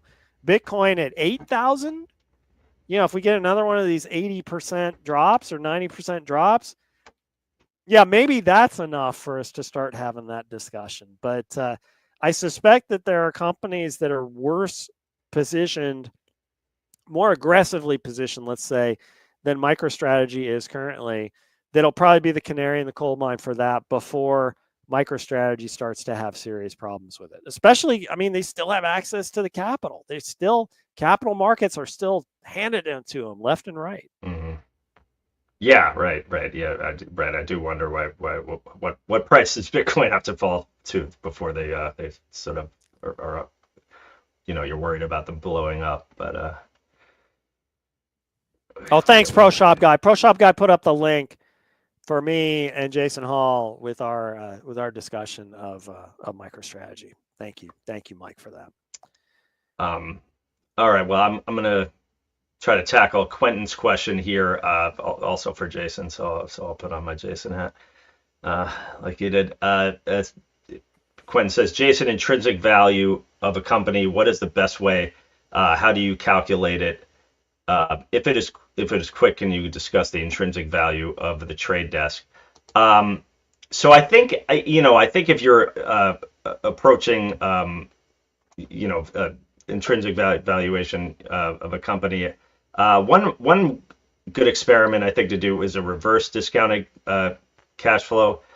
So and you can play around with your growth estimate, or you basically are trying to determine what the current valuation of the stock is baking in as far as the expectations from the market. So I'm maybe I can try to do this. Do some homework on this on the trade desk specifically, and get back to you. It is an interesting time to ask about this stock, because it has fallen quite a bit. I think the caveat too with value DCFs and valuations. I think the more uncertainty in a company, the harder it is to do. So if you're looking at and it also it depends on the sector. I mean, if you were to look at a bank, you can go by book value a lot of times. I think the trade desk has grown 25% revenue fairly consistently, if maybe in the last few years, maybe dating back to the pandemic. I mean, so I think you could make a forecast. We did have that kind of big hiccup in the last report. The company missed guidance for the first time. I think we'll see if that was just a sort of a one-time thing. But yeah, I mean, I would start there with the cash flow. I think a typical discount rate is around 10%. So I would start there with a reverse DCF and see about what the market's expecting, and then based on your own estimates, if that's a good price to pay. I will say with growth stocks too, a lot of times, and the trade desk is one of them. We talked. I think certainly David Gardner's talked about this concept of optionality and things, growth opportunities that aren't seen. And I think a lot of the certainly what we've seen with AI of the last few years, companies like the trade desk have capitalized on that, and new advertising platforms, connected TV. So I think with growth and certainly tech stocks, it can be hard to predict future cash flows, but it's a good exercise to do, certainly if you're interested in that. Yeah, I totally agree. I mean, it's challenging to find intrinsic value for companies that have a whole bunch of intangible assets, because I mean, you have to estimate a value, and the best way to estimate the value, as Jeremy said, try to determine when those assets are going to generate cash flow, are going to generate profits, when that's going to happen, and how much it's going to be. And then pick the discount rate that you want. You will realize quickly that your valuation is highly dependent on the discount rate that you pick, which is an interesting side effect of when people talk about monetary policy and things like that. And sort of like you think, well, interest rates, well, that's the bond market, that's not the stock market. But to the extent that you have interest rates affecting the discount rate that people use on their valuation analysis, it makes a huge difference. And so, yeah, it is something that you do have to pay attention to. But the important thing is not always so much exactly what methodology that you use, but rather to make a note of it, so that in the future, if something happens and you are surprised by a move in the stock up or down, you can kind of take a look. You can say, okay, yeah, when I did my valuation analysis, I assumed this, or I thought that we'd be profitable in this year. Well, now it's only this year and we're already profitable. Well, that's good, or something like that. Just something to give yourself a benchmark against which to compare the company's fundamental business performance. So you're not just looking at the stock price, because when you look at the stock price, you can get a very warped idea of what's happening with the business, just because the stock reacts so much to expectations that may be different from the expectations that you had, maybe completely different from the rationale that you were buying the stock for. So just keeping that in mind. Jeremy, we've got 5 minutes left. I'm going to grab this question from Besties from 37 minutes ago, talking about aerospace. Mentioning a question is, what's the aerospace best opportunity right now? Looking at Howmet, ticker HWM, Heiko, ticker HEI, sorry, and TransDigm, ticker TDG. Besties, I think I'm hitting the pause on these aerospace plays at this point, just because we've seen a big bump. We've seen a big bump over the years. There is high demand for commercial aircraft. There's increasing demand for military aircraft. So I get the appeal of suppliers of aircraft at this point. But these trade issues, I don't know. It's just too much for me. I throw my hands up and I'm just sort of like, okay, when are we going to see sovereign governments cancel orders for military aircraft from U.S. manufacturers? And what impact is that going to have on the suppliers of components, parts, and avionics for aerospace products manufactured by the U.S.? Conversely, what's going to happen with the U.S. defense budget? What's going to happen with certain projects? It looks like, at least for now, that we are having a reshuffling of the orders. So the Department of Government Efficiency has not ruled out looking at the Defense Department to root out unnecessary spending. And so it is not a foregone conclusion, as it might have been under previous Republican administrations, that we see a big increase in defense. That's good news for everybody who has anything to do with the defense industry. On the other hand, if we have a pulling in of manufacturing capacity, then maybe more companies go with domestic aircraft manufacturers. And as a result of that, more business goes to the suppliers of those domestic aircraft manufacturers. And that would be good news for all of these. But the valuations are high. The move has been made.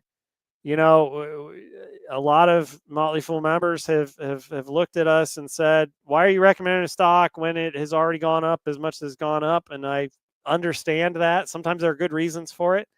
Other times there is reason for caution. I'm not going to say that these stocks aren't good long-term buys at this point, but I am going to say that if you asked me for a timeliness call, this would not be my 100% timeliness on these stocks.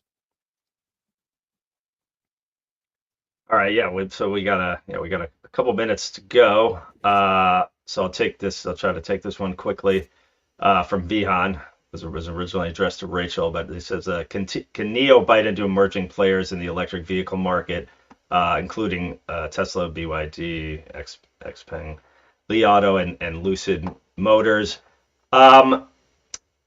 NIO's it is a growing business. Their deliveries are up to about 200,000 over the last year. Seeing some pretty modest revenue growth, I guess 13%. My overall take on the EV industry, and I think at this point, maybe Tesla you put in a separate basket because it seems to really be valued based on the AI hype around it, and I don't personally feel like I can predict that or not. Certainly, Elon Musk has made some big promises. I'm interested in seeing what happens with the robotaxi network and that sort of thing, but we're not there yet. But I'm pretty skeptical of the EV market. Just talking about the vehicles. If I had to pick one of those other companies, I think I'd go with BYD. They seem to have executed the best, and had some improvements in technology.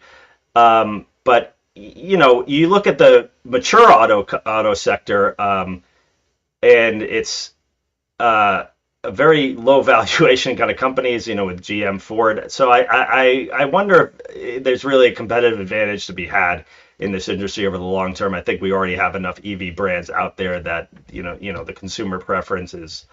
I don't think there's a clear leader at this point. Maybe where it was Tesla a few years ago. Lucid, I think there's been some execution problems there. And it's been hard. It's not an easy industry to deliver a profit either. So I think I'd say I'm skeptical overall. But yeah, I can't say that I know the Chinese market's dynamics very well. I don't think NIO has much chance in the U.S. market. I don't think the U.S. market is going to be open to Chinese producers to the extent that would be necessary to do it. So I don't see them making much inroads in the U.S. Europe, maybe, but agree wholeheartedly, Jeremy. It's just a very, very competitive area right now. And, a lot of places have to figure out infrastructure better for it to work, because I'll tell you, I had a rental car in Florida.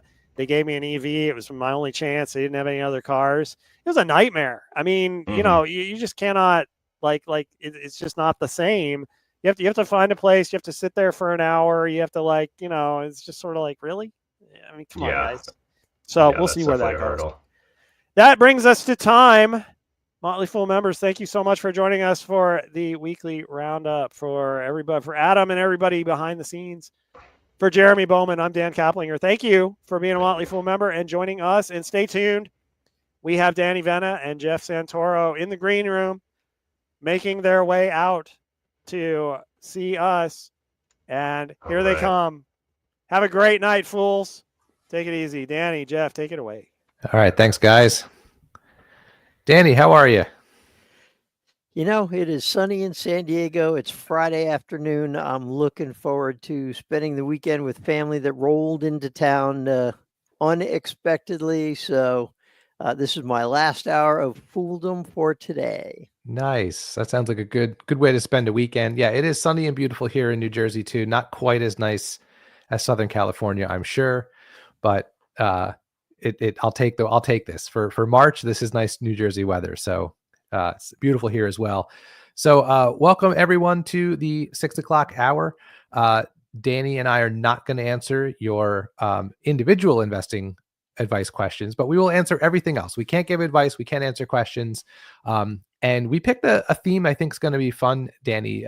Growth stocks that are on sale. We're going to talk through some companies that we know well and own that we think are compelling to look at from a price and valuation standpoint right now. And then obviously any questions that come into the Slido, we will answer those as well. If any fools listening have their own ideas of companies that they think might be a growth stock that's on sale, certainly send those our way and we can give our thoughts if it's something we're knowledgeable about. So with that said, Danny, would you like to kick us off with one of the companies that you brought to the table here?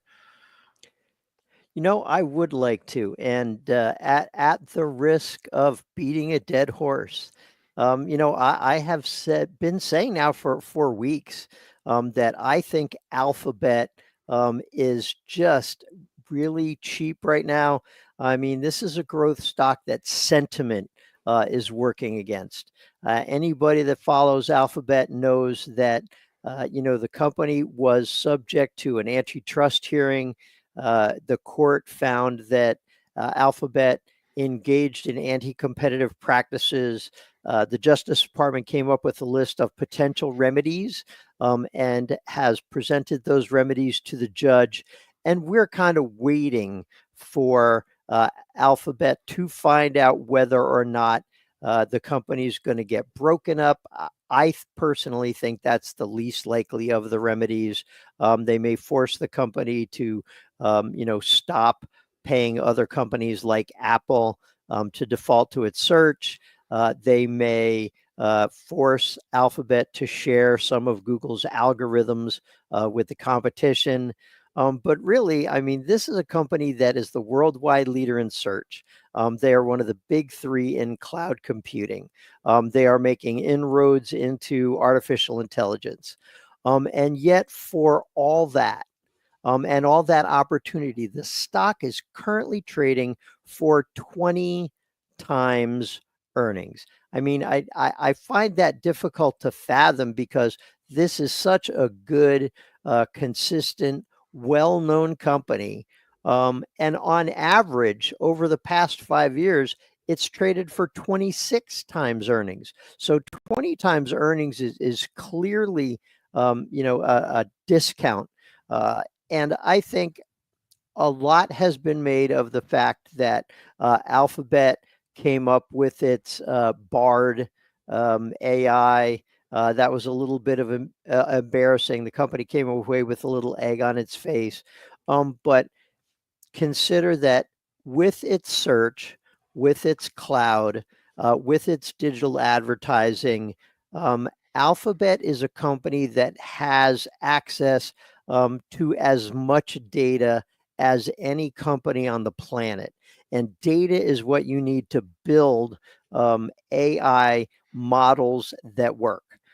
So I don't think it's a matter of whether Google will be able to capitalize on the opportunity that is AI, but when. And at 20 times earnings, there's a margin of safety built in there for investors who are looking for a quality stock at a discounted price. What's interesting to me is this is the second time in really since the pandemic that we've seen Alphabet fall to a valuation that I think you and I, Danny, would both call pretty cheap. I mean, it's at 21 times earnings now, but the end of 2022, and we were suffering through that terrible bear market before things turned around early 23, it was down near 18. Right. So it's just interesting that for such a large company, for part of the Mag 7, like Alphabet gets thrown into the conversation with Nvidia and Tesla and Apple and all the big, huge companies we talk about all the time.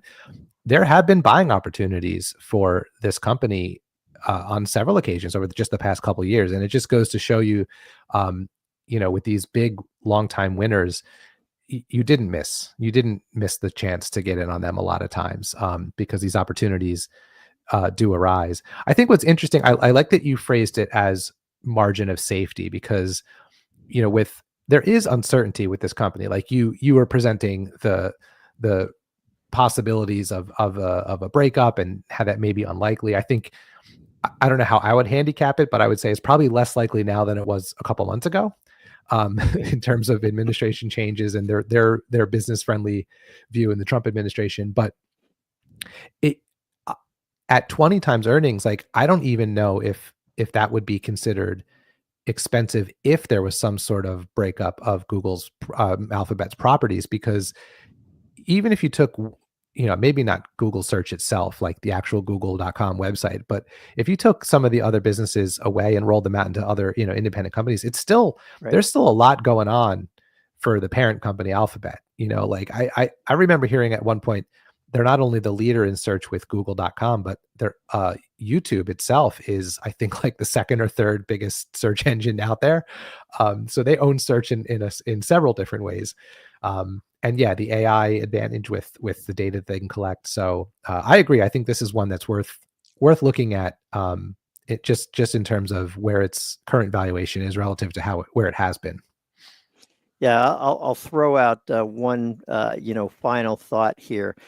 Some of my colleagues at the Motley Fool have argued, and I tend to agree, that if you break up Alphabet, this is one of those rare instances where I think the company broken up is actually worth more than the sum of its parts. Because there are a lot of pieces that, really don't get a lot of credit. Google Cloud is the third largest of the big three, but it's also has historically been the slowest growing. Waymo, the company's self-driving car unit. It has Verily Life Sciences, which is another AI-centric but healthcare focused unit. So there's a lot of ways for Alphabet to win, even if the company gets broken up. And there's a strong argument that it's actually would be worth more. Yeah, and I think the last thing maybe I'll add to this is to that exact point about how it may be worth more spun out and broken up. Think about it. Alphabet is a good example of why that may be the case. When you when you look at the company as it currently exists with all of its different parts of the business, one of those big parts of the business is their other bets division, which is just where they send tons of money to just try stuff. And a lot of that stuff doesn't work. And you can do that when you're Alphabet and you have billions of dollars and a healthy balance sheet and all that. But you have to remember, like, if you're one of these smaller parts of the company, like Waymo, like you said, or maybe even the cloud business, every dollar that goes to other bets is a dollar that's not going to your part of Alphabet's business, right? So, just to kind of reinforce that fact, Alphabet, I think, is a really good example of where you can see value when companies are spun out. So, yeah, it'll be interesting to watch how this one plays out. But for right now, yeah, a compelling valuation, I think. All right. Haven't had anything come into the queue yet for questions. So let me drop my stock. I think is on sale right now, and we can kick this one around for a few minutes, Danny. I was going to go with one that we both had on our list. Maybe we'll get to it later. But actually, when I was thinking about this earlier today, I found another one in my portfolio that when I really dug in, I didn't realize how cheap it had gotten, and that's Adobe. So this is a company I own. It's not a huge position for me, Danny. I think you were telling me offline that it's not a big position for you either, but you do own some shares. I do. So just to put some numbers behind it, one of the things I like to look at if I'm looking backwards at a company's valuation is I like to look at a couple things. One is just the average price to earnings ratio. I'm using price to earnings for Adobe because it's a very profitable, established company. It's an easy one to look at. But I also like to look at the median, which is something that we can pull up on Y charts over like the last 3, 5, 7, sometimes 10 years, because that, not so much with Adobe, it's a pretty stable business, but median is more helpful than average sometimes when you see companies with like really big jumps or really big drops that are factored in. But anyway you cut it, whether it's a median over the last 3 to 5 or 7 years, or it's the average, Adobe has traded for a price to earnings between 42 and 49, depending on which of those metrics you're looking at. Today, 26. And it is cheaper than it was during that same downturn at the end of 22 that we were talking about a few minutes ago with Alphabet. And that's interesting to me because when you look at Adobe's results, like consistent 10 to 11% revenue growth every single quarter, consistent, not as consistent, but still pretty good bottom line growth, earnings per share growth, 16%, 20%, 24%, 29%, just looking at the last several quarters, growing cash flow. Every part of the business grows up and to the right, quarter after quarter after quarter after quarter. But what I think we're seeing here is market skepticism about how AI is going to impact Adobe's business. That's my sense of, and the guidance for 2025 was a little bit slower in terms of growth than the previous years. I think Adobe's done some compelling things with AI. They've chosen to implement it pretty aggressively into all of their products rather than risk being disrupted by it. And when I talk to creators that use the Creative Suite, which is part of, the biggest part of the business, they all tell me that it's actually, they're pretty compelling. The Firefly AI features are pretty compelling. And I think they had to do that because at least on this, entry-level consumer-facing products, they're getting eaten by Canva and businesses like that. And you can see just by all the images that get generated by AI, like how that could be disruptive. But they've really embraced it since the beginning and tried to use it use agentic AI, right? Like an AI agent to kind of help you be creative in their software.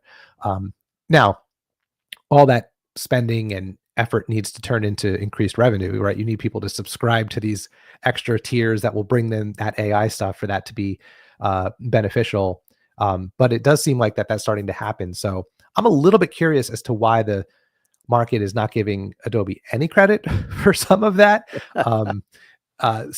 Interesting one to me. I mean, it's never really been a cheap stock. It's always trade. I mean, considering the mean or the average is above 40 for price to earnings. I mean, that is expensive. Even for a software company with 80-90% gross margins. But man, for it to be down near 25, 26, I think this is another one that you can certainly say is on sale.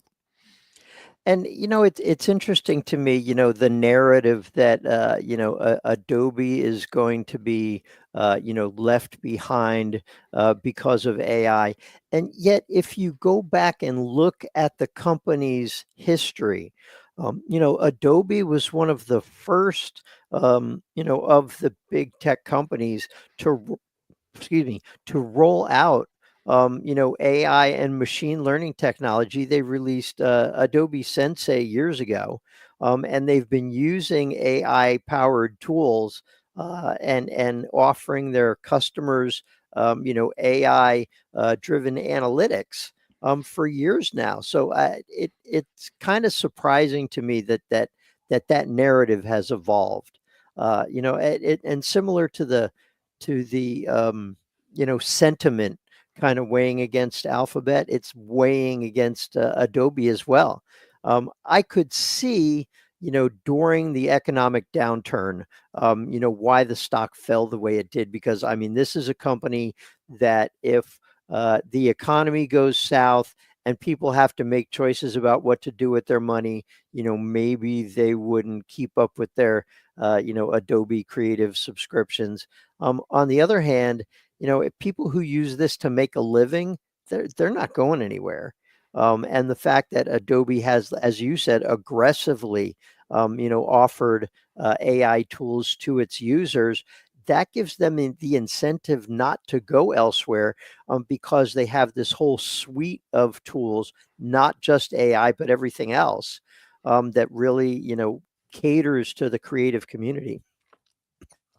Yeah, one interesting thing, and this is something I want to see if this changes over time. They've not really been, unless I missed it, aggressive with rolling AI out onto the document signing side of the business, which I think would position them pretty nicely against DocuSign, which is doing that.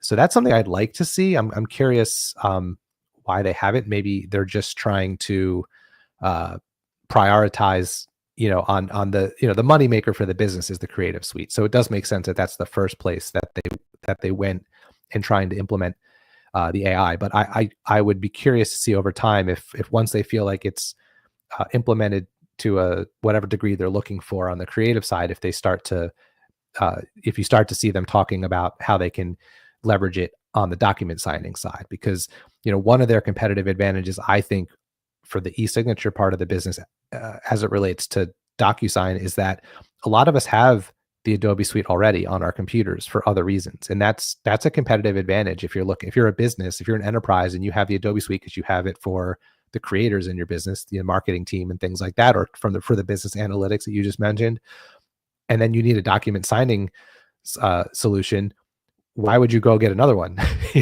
You have Adobe like on everyone's computer already. So that's something I'm looking forward to for the future, to see if they start to roll AI out on that side of the business.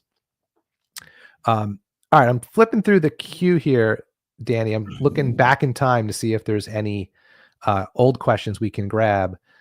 There was one about ASML that now I can't find it. It was from earlier today, but just thoughts on ASML. I think I can talk about that one a little bit, and actually I can tie it right into what we're talking about, because it's one of the ones I had on my list of stocks that are compelling from a valuation standpoint, stocks on sale here. So I don't know if you own ASML, Danny. This is one of my highest conviction holdings. I've owned it for a while now. I followed it pretty closely. I have a very simple thesis for owning it, which is that we need the machines they make to make chips, and there's going to be more chips in the future. So ASML is in my portfolio. And it has, for its, considering its position and its importance in the semiconductor value chain, and considering how much we talk about semiconductors now, it's a little surprising to me that the stock hasn't done better. There's reasons for it. There's fundamentals of the business that are the reason that's happening. But what I try to do sometimes, I don't know if you do the same thing, Danny, is I try to take a step back and think to myself, if I go to sleep today and wake up in 5 years or in 10 years or in 15 or in 20, is ASML going to be an important, bigger company than it is today? And I think the answer is absolutely yes. It doesn't mean that there's not risks, and it's a cyclical industry, and these machines are hundreds of millions of dollars, and they're like the size of truck shipping containers. They're enormous. You have to like ship them in pieces to the fab, and they need to be put together. The companies that use them need to hire ASML employees to work at their site to operate the machines. I mean, this is like a big, they only sell so many each year because of this. So I just feel like just because of the opportunity. But when I look at ASML, same thing, price to earnings, not as big of a discount here, trading currently for 34 times trailing earnings. But again, the 3, 5, and 7 year medians for price to earnings are 37, 39, and 42. So not like ridiculously cheap, but again, not a stock that's often inexpensive. And right now, for the past several months, it's been cheaper than it usually is.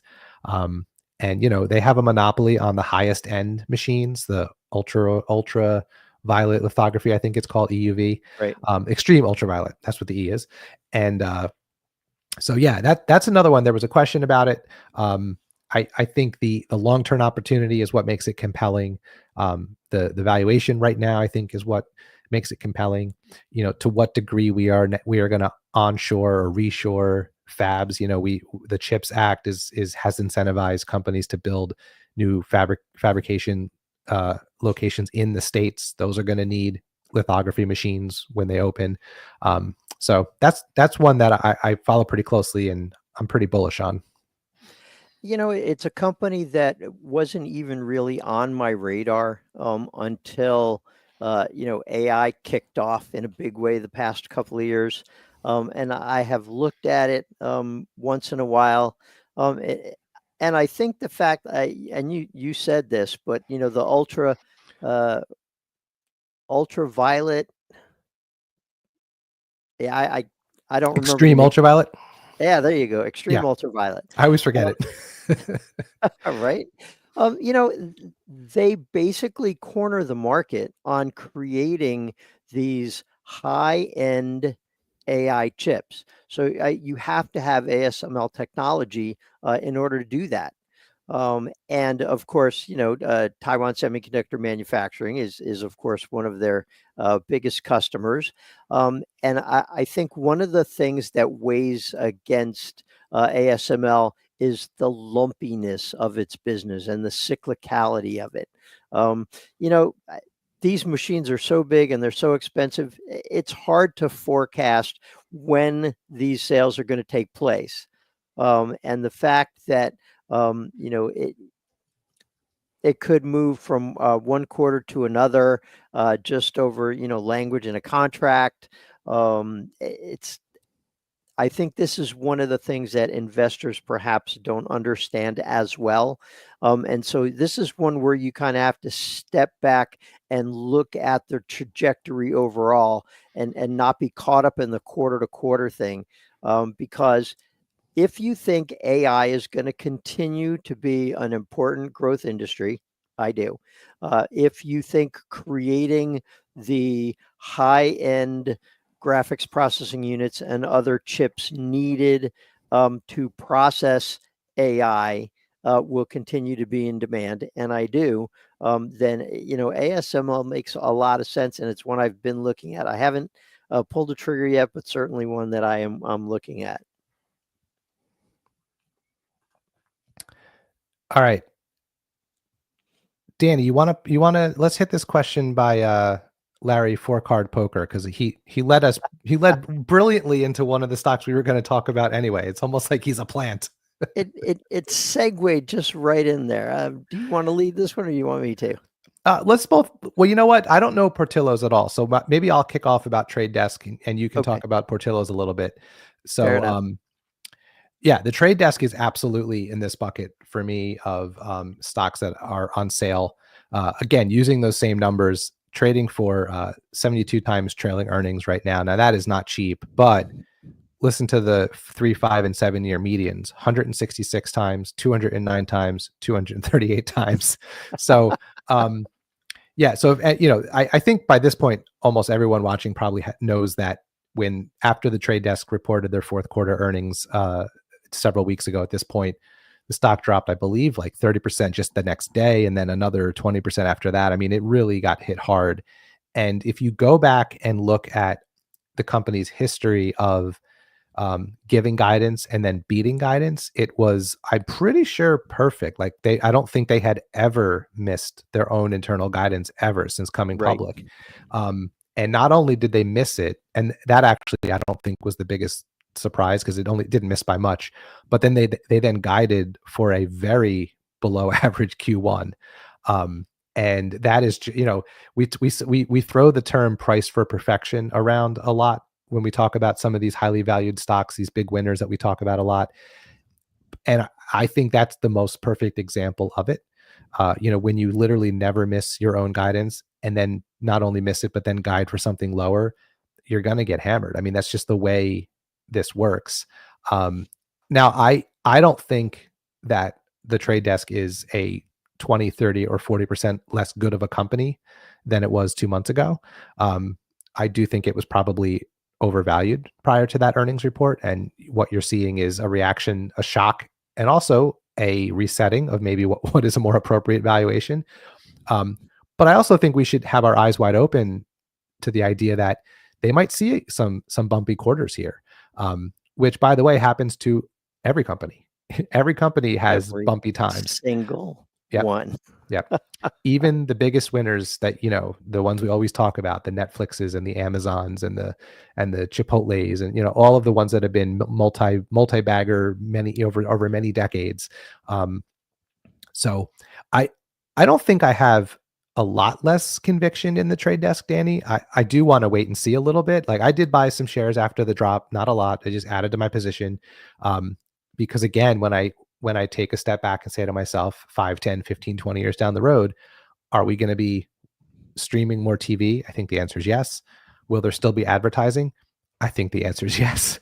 Will they be at the center of, connecting ad sellers and ad buyers, and be the leader in that space? That's the part, who knows, maybe they get disrupted or someone else comes along. But right now they are the leader on the buy side. So I took a little bit of a calculated bet that they would be okay in the long run and picked up some shares. But I totally understand anyone who is a little more skeptical or wants to wait and see or just wants to hit the brakes a little bit. So, all right, what do you think? Trade Desk, what's your thoughts?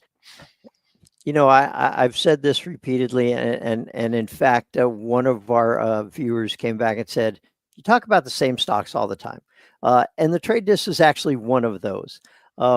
This is a company that I have followed closely since it went public. And as you said, 32 consecutive quarters of not missing its own guidance before it hit that bump in the road. That said, CEO Jeff Green is a pioneer in the industry. He created the first buying and selling platform for ads, and eventually sold that to Microsoft. He's been a leader in developing the technology that we use, and that has become more or less the industry standard for programmatic advertising. So I am probably a little bit more bullish than you are. The shares are down 60% from their peak. I think that's ludicrous. Did they deserve a haircut? I think they did. Was the stock worth a little bit less after the earnings than what it was? Sure, I could have seen a 10 or 15 or even a 20% drop. But we're now down 60% from the peak. The stock is trading for a multiple far less than what history shows us. So for me, I just need to stop talking about it long enough that I can buy some shares. I originally said I'm probably not going to add to it because this is already my 7th largest position, and it already represents 3.5% of my portfolio. But because of the severity of the decline, I have changed my tune, and I'm seriously looking at adding at least a trading position, one that I will hold on to for a year or two until the stock goes back up and then liquidate it. But this is just seriously so compelling to my mind the track record, it speaks for itself. And I just don't see a 60% decline making any sense to me anyway. Yeah. And again, it's all about, to me, decisions like this are about risk versus reward, right? So like, I like the way you're thinking of it. It's already a big position. You're certainly not going to, for your portfolio, you're certainly not going to back up the truck and double it or anything like that. And that's sort of what I did too. Like, I didn't add a lot to it. I just added, what I basically, like, the amount I usually buy twice a month when the money hits my account. Like, I just devoted that week's decision to the trade desk, right? It's just a normal, like, dollar cost average level buy for me. And I might do that again and again, who knows? Like, I'll see how it goes. But it just, to your point, like, I get the haircut, I get the super haircut, but that was a pretty severe reaction. It felt like the market was giving no credit to the track record, which is I like the way you said that. And I just thought that was a little bit unfair. So, all right, let's pivot to Portillo's. This is what I'm interested in. I don't follow it closely, but I did pull up some of the numbers here to see like how it's been trading, to see if it is a stock for sale. So I know this is one that you are familiar with, I believe, Danny. I actually own Portillo's stock. I've purchased it a couple of times over the past several years. So Portillo's is a company that is a fast casual restaurant chain. They are best known for their Italian beef sandwiches, for their Chicago style hot dogs. They make handmade milkshakes in the back. They've got their own chocolate cake. They recently, within the past couple of years, branched out into offering salads, which was something that was kind of surprising from a cultural standpoint. They always offered comfort food, and they finally decided to offer salads as well. So the thing that I like about Portillo's has to do with the company's approach and the company's culture. They are very devoted to their employees, to their customers. They have focused on offering value for the money, even during the downturn and during the recent inflationary period. They were very measured about increasing their prices. They really wanted to take that. They took a hit on their financial results because they said, hey, we have families coming in here. Money's tight. We want to offer our customers a lot of bang for their buck. And so they, were very slow and measured in increasing their prices, even as, their workforce inflation was taking a hit, even as their inputs, for their products, were going up. So I really like that about the company.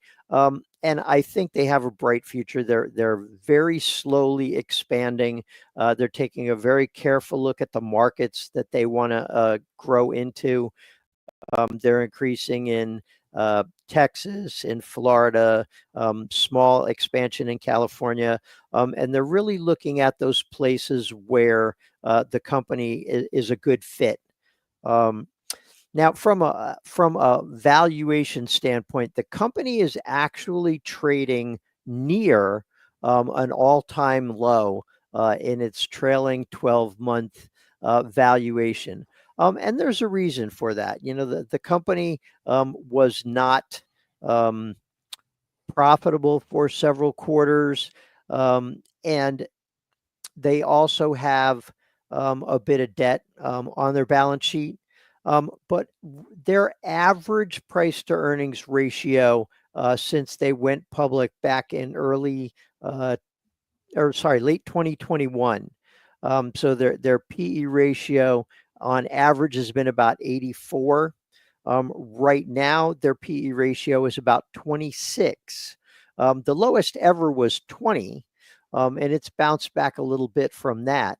But for a company that has kind of a unique product, the one thing I mentioned repeatedly is that quick service restaurant, QSR, an industry publication, rated all of the restaurants in the industry in terms of their average unit volume, which is the amount of revenue that a store can generate over the course of a year. And they have an average unit revenue of $9 million, which is more than not only all of their competitors in the fast casual space, but almost all of their competitors across the fast food industry, period. Now, the size of their locations has held them back because it costs a lot more. I think their restaurant size is 2 or 3 times the fast casual industry. They have been working to create a store with a smaller footprint. They've been implementing that. They're implementing technology to speed people through the drive-throughs. They've set up separate lines in the back so that they can get that food to the drive-through customers more quickly. So I think that this is an intriguing company. It's one that I've added to a couple of times. I'm looking to add to it again. And honestly, I think at 26 times earnings, it's not dirt cheap, but it's certainly a lot cheaper than it has been in years. Yeah, I know that I started to get interested in this company when I heard, when they open, because they started in Chicago, but they're trying to expand to other locations. And I've heard that when they open in a new part of the country, there's just incredible lines as people are trying to come and see this, legendary restaurant from Chicago. So not one I've looked closely into, but the growth is interesting to me. All right, I want to grab a question here, Danny, that came in from Steven about 16 minutes ago, who asks, can you guys cover any growth stocks that are under $25?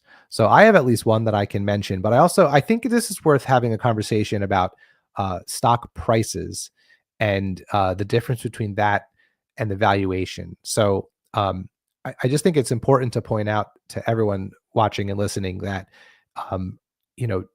I know it's compelling to be, I know I still sometimes find myself being drawn to stocks with lower prices because it feels like I'm getting more of a deal if I can buy 100 shares of a $25 stock versus 100 shares. I can't afford 100 shares of a $250 stock, right?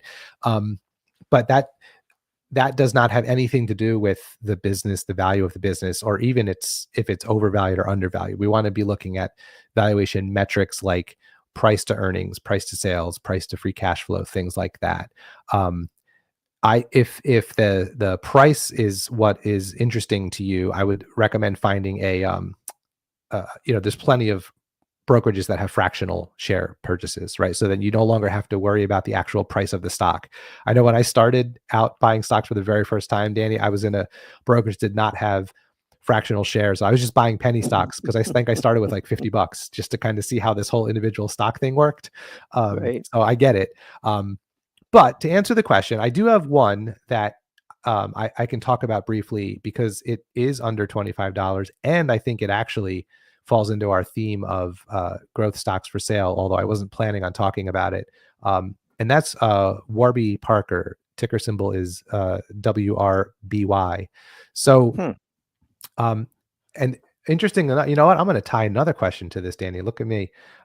There's a question from 4 hours ago from Luella who asked, I wonder how many people confuse a great product with a great company. So I'm going to talk about that too. So I found Warby Parker first I became aware of it first as a product, as a customer, because when I was looking to buy new glasses, I guess about 8 years ago, I don't wear my glasses a lot. I have contacts in right now. I wear them at night and on weekends if I'm not going out, that kind of a thing. So every time I had to get new glasses and I would, think about having to spend $300, $400, $500 on something I was going to use maybe a total of 8 hours over the course of a year, I was pretty frustrated. And I decided to try Warby Parker because their frames with the lenses start at $95. And the way I looked at it without knowing anything about the company was at that price, even if they break after a year, I could do that like 3 years in a row and still pay less than I would pay for glasses from where I usually got them. So I bought them and they're great. I still have them 8 years later. They're great. They actually were pretty durable and I like the way they look. Anyway, so that was how I first came across the company. And then it came on my radar as a stock because I think it IPO'd just a few years ago, maybe 2021. And and I stayed away at first because I typically don't buy new IPO companies, but I did buy some shares this past year, and it's an interesting story. If it's not Warby Parker and you're buying something related to eyewear, it's probably owned by Luxor Exotica, I think is the name of the company. It's this huge conglomerate that basically owns everything related to eyewear that's not Warby Parker. So I'm very drawn to this David and Goliath story. But the growth has been pretty, I'm going to fall a little bit short of impressive, but the growth has been good.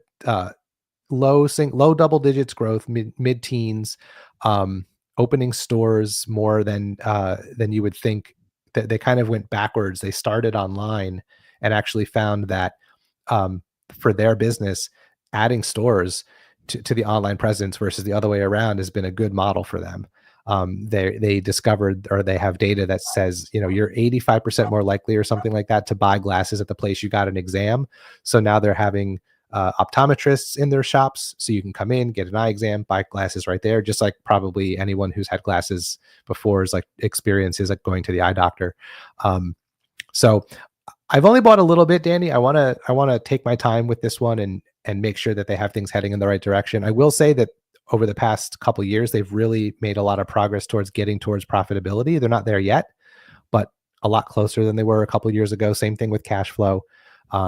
They're growing their store count 18, 19, 20% every quarter, opening more stores, bringing down their expenses. Revenue as operating expenses as a percentage of revenue was 70% 2 years ago, dropped to 67 last year, down to 59 this year. So this is one that I'm interested in, going slow with it, trying to learn more, but currently trades for just under $19. So it fits the question of growth stocks under $25. And I think it's actually a little bit cheaper now than it was when I bought it. And it ties to Luella's question. So I don't know if you get a prize on Fool24 for answering multiple questions at once, but I would like that prize because we just did it. And I would say I think it might be a stretch to call Portillo's a growth company. They are expanding their operations. The revenue was down a little bit in the fourth quarter year over year, but has stabilized. But the stock is selling for about $12 a share. So if it's one you're interested in, maybe not quite a growth stock, at least not yet. But I could potentially see it getting there. Yeah. All right. Last two questions that came in, Danny, were aimed at me. So let me grab them real quick. Sure. Shotgun Santa asked, Jeff, you said that looking at price to trailing earnings, you quoted 3.75-year median of price to earnings. Where did you get that? Where should we find that? So Danny and I have access to Y charts with our jobs here as contractors with the Fool. So that's where I get that information. I honestly don't know if any of the free charting sites that are out there, like two that I'm just aware of, I've used them off and on over the years. Finchat.io is one, and Koifin is another. They have free versions of them, but I actually don't know, without taking the time to go look, if they give median or average price to earnings. They might just give price to earnings. So unfortunately, I don't know how accessible that data is to everyone. But Danny and I just using it to illustrate the point about stocks that are on sale. And then Ed asked me, for Warby Parker, how does tariffs fit into your narrative? So that's something that just came on my radar over the past week or so. I read an article attributing some of the stock slide to, tariff threats because, they import, parts or products that they need to make the glasses from other countries, especially China. Again, it just to answer it how I answer every tariff question, I'm not really making any investing decisions entirely based on tariffs. I will say though, because I tend to dollar cost average into everything that I own, that let's say I happen to buy more this coming week, and then the week after that there's tariffs on stuff that they buy, and then the stock goes down and I find out that it really did impact the business. I'm never personally buying any amount at any given time that's going to like sink the sink my retirement or anything like that. So I sort of I'm a wait and see investor as it comes to those things. Like I don't think I'd sell a stock like Warby Parker just because of the potential impact of tariffs. I'd have to see it happen and really understand like the impact it actually is having on the business before I made a decision like that. I might slow down how much I buy. I might pause buying.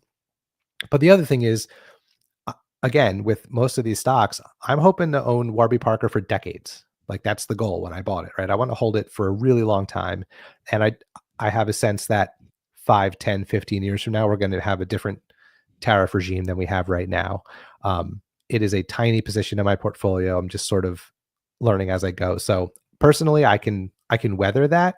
But if anyone was considering making it a larger position, I could see why you'd want to be a little bit more aware of the impact. But that's something, this is why I advise, friends who I talk to and things like that, like read the transcript of the conference call, read the 10K, read the 10Q. Analysts will ask these types of questions.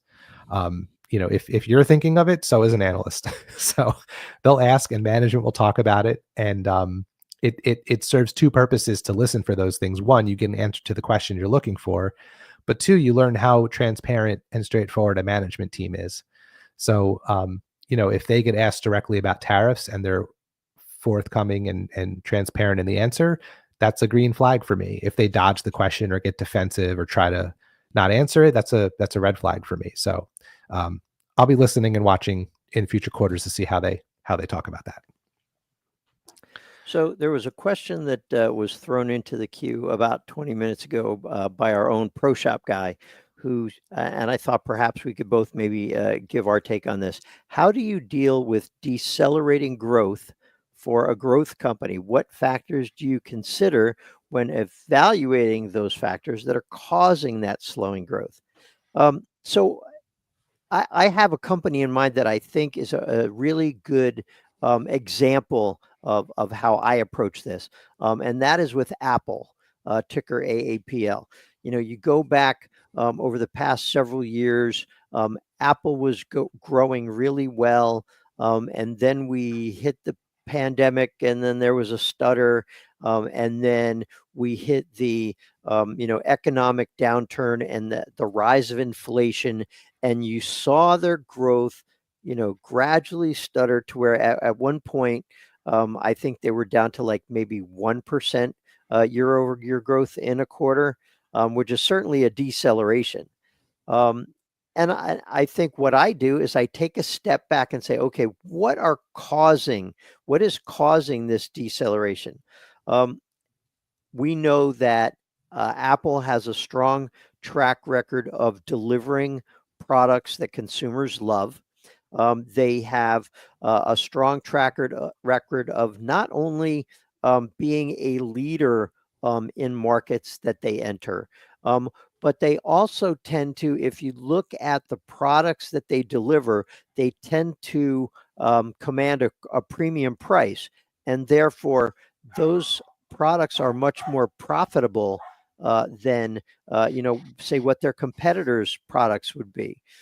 At one point, and I haven't looked for this lately, but several years ago, Apple had only a small part of the worldwide market for smartphones, and yet they had more profits than all of the other smartphone providers combined, because their products commanded a premium.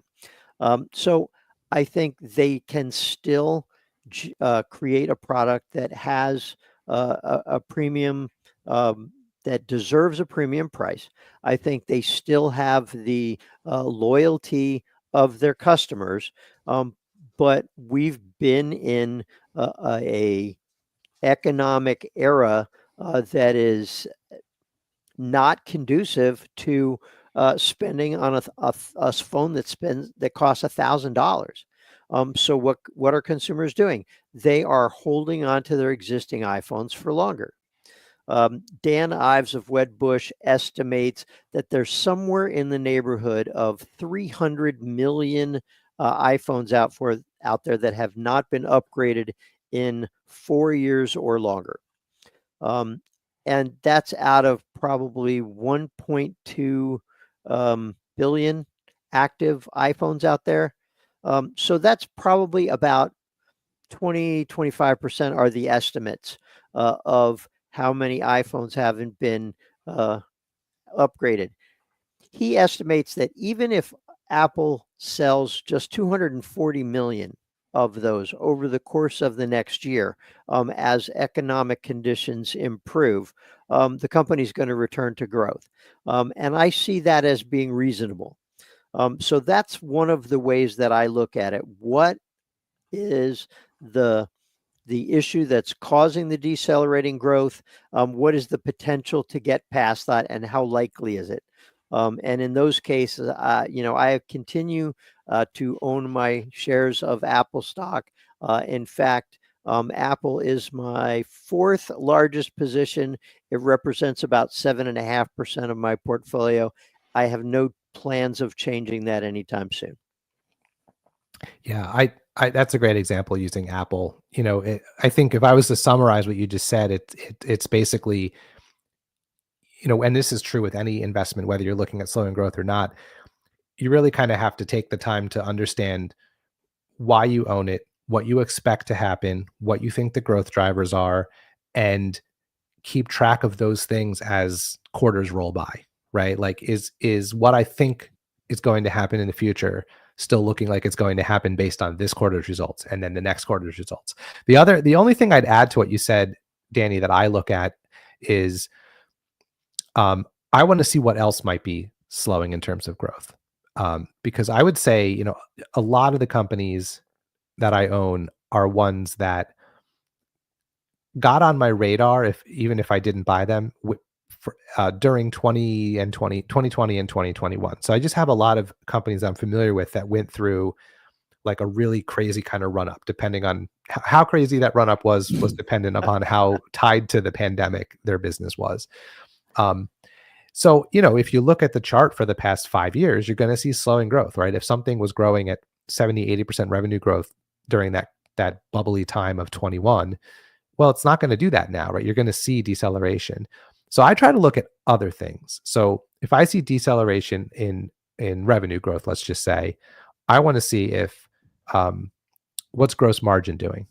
What is operating margin doing? What is earnings per share doing? What is free cash flow doing? Are those also decelerating? Because a lot of times what you'll see, and this is a big bullish sign for me, you'll see a company where even with slowing revenue, they're becoming more profitable, or they are reducing their operating expenses, or they're generating more cash flow. And if they can become more efficient as a business and have more profits fall to the bottom line, even with slowing revenue growth, that's interesting to me. And then I kind of want to keep watching to see what's the terminal growth, where does it level out? Where does it stop decelerating and either stay stable or maybe tick back up? If you see growth everywhere, right? If you see growth or decelerating growth across the board, different story, right? And then I guess the last thing I'd say is same thing goes for whatever company specific metrics I'm tracking, right? And that's going to be different company to company. So if it's a company that needs to have users or subscribers or customers, and they give customer growth metrics, I want to see what direction those are going. One example that pops into my head here as I'm talking, and I'm going to look at it really quick while I talk, is Roku, because that's a company where they were seeing top line growth in the pandemic era north of between 50 and 75% in some quarters, and that dropped down to basically zero a couple of years ago, and it has ticked back up, and it's healthy now. It's 16-22% the last 2 quarters. But at the same time, like active accounts was growing in the teens every single quarter. Streaming hours was growing in the low 20% range every single quarter. Average revenue per user for a while was growing, and then it kind of leveled off because of international expansion where they can't monetize users as much. So, but to me, like a lot of the traditional metrics we talk about were decelerating, but I was seeing all of the company specific metrics still heading up and to the right. So I kind of look at everything, right? I want to see, like, slowing growth in one area doesn't necessarily worry me if I'm seeing continued growth in what I think are the areas that's going to drive the business into the future. All right, I'm just going to read Sadaf's comment here because it ties back to what we were talking about. He says, among the free tools out there, I have found that fullratio.com offers average, minimum, max PE ratio. So something to check out. That's not one I'm familiar with, but thanks for sharing that tip. So Danny, we got this question from Steven. Also, any quantum stocks you like for growth? I'm assuming, Steven, you're talking about quantum computing. I can't think of any other context for that question. So I don't have any that I like for growth, and only because to me that is I'm an investor. I'm comfortable investing in the future, but maybe not quantum computing future, because that still seems like several decades away, like 20 or 30 years away.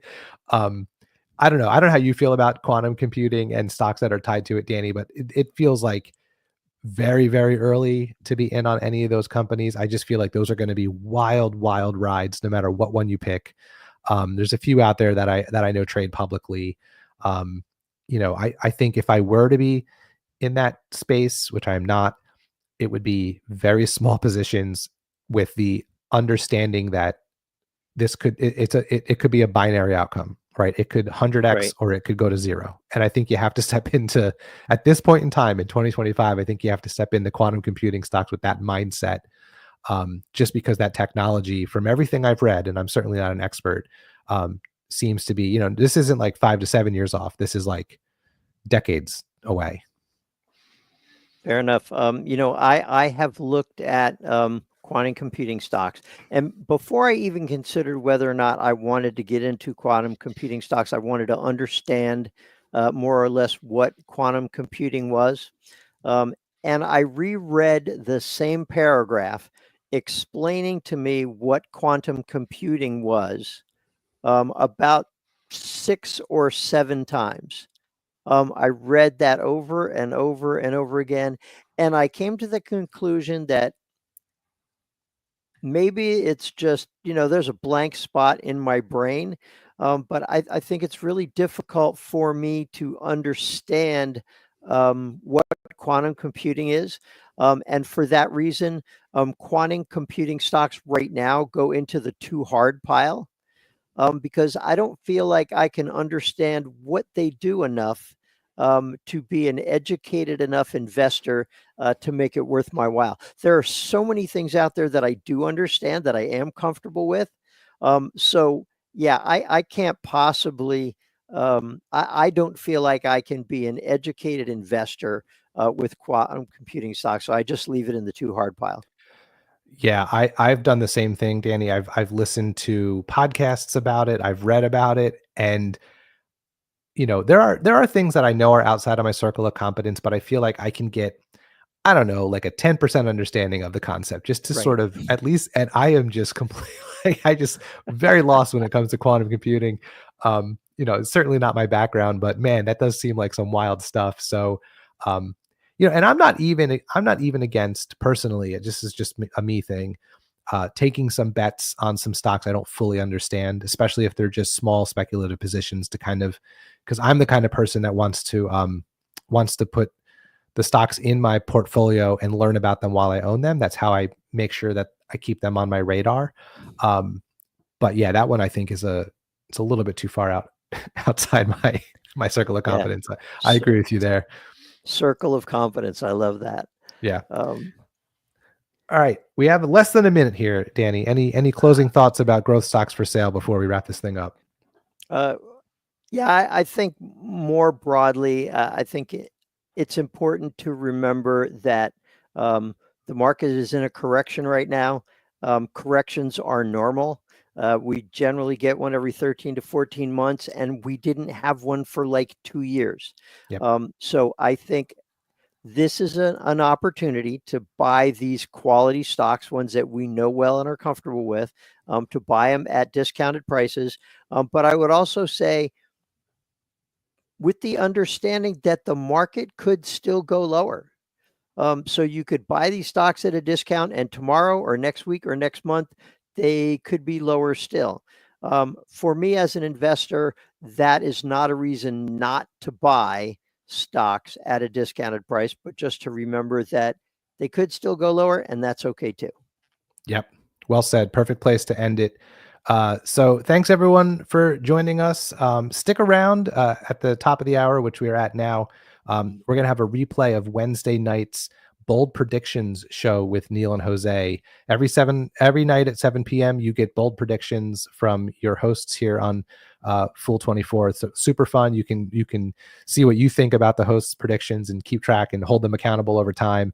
So that's what's coming up next. Danny, this is great. Thanks for spending the hour with me. Fools, enjoy the replay, and check back tomorrow for more Fool24. Full on, everybody. Full on. Thank you, Danny. Thank you, Will. Thank you both. Hey, Neil, how's it going? It's going well. It's going well. Long day. Yeah. It's midnight here, but fun episodes. How about you? How's your day going? Pretty good. And first, good evening to all the fools watching. This is the final hour of Fool24. And for this final hour, we are, I think this is the kind of second week we're doing this of bold predictions. And for those that first time watching, Neil and I, we're going to make some extreme predictions in some of the companies that we find within some timeline. And throughout the episode, we're going to discuss why we believe that. We're going to go a quick back and forth. Members, if you have any thoughts on these predictions, make sure to send your thoughts or questions on Slido, maybe trying to agree or disagree with the predictions that we're making. A quick point. Obviously, we can't really see the future. So these are just predictions, but shouldn't be taken as personal advice. So yeah, Neil, I've done this show a few times. This is your first time here. So I'm actually gonna let you go first. So what is the first wild prediction that you have for us? Okay, so I start with the wildest one, which is I think Elon Musk will step down as Tesla CEO in the next 5 years, which means up until 2030, I think Elon Musk will step down as CEO of Tesla.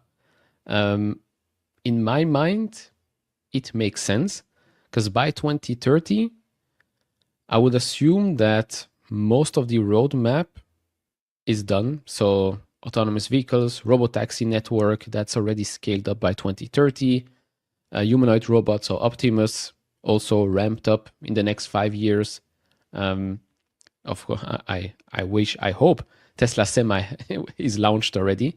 Should be launched later this year, but by 2030, I think Tesla could be an autonomous company, meaning I don't think it will really matter much if he's CEO or not by then. Today, although I don't think he spends that much time anymore at Tesla, he didn't really spend that much time. Well, he said he spends his majority of the time at Tesla before Doge, but remember, he still had SpaceX, Neuralink, Boring Company, X, and now XAI, and Doge. So 5 years from now, stepping down as Tesla CEO, probably still a member of the board and something like that. But by 2030, in my mind, Tesla is already super big.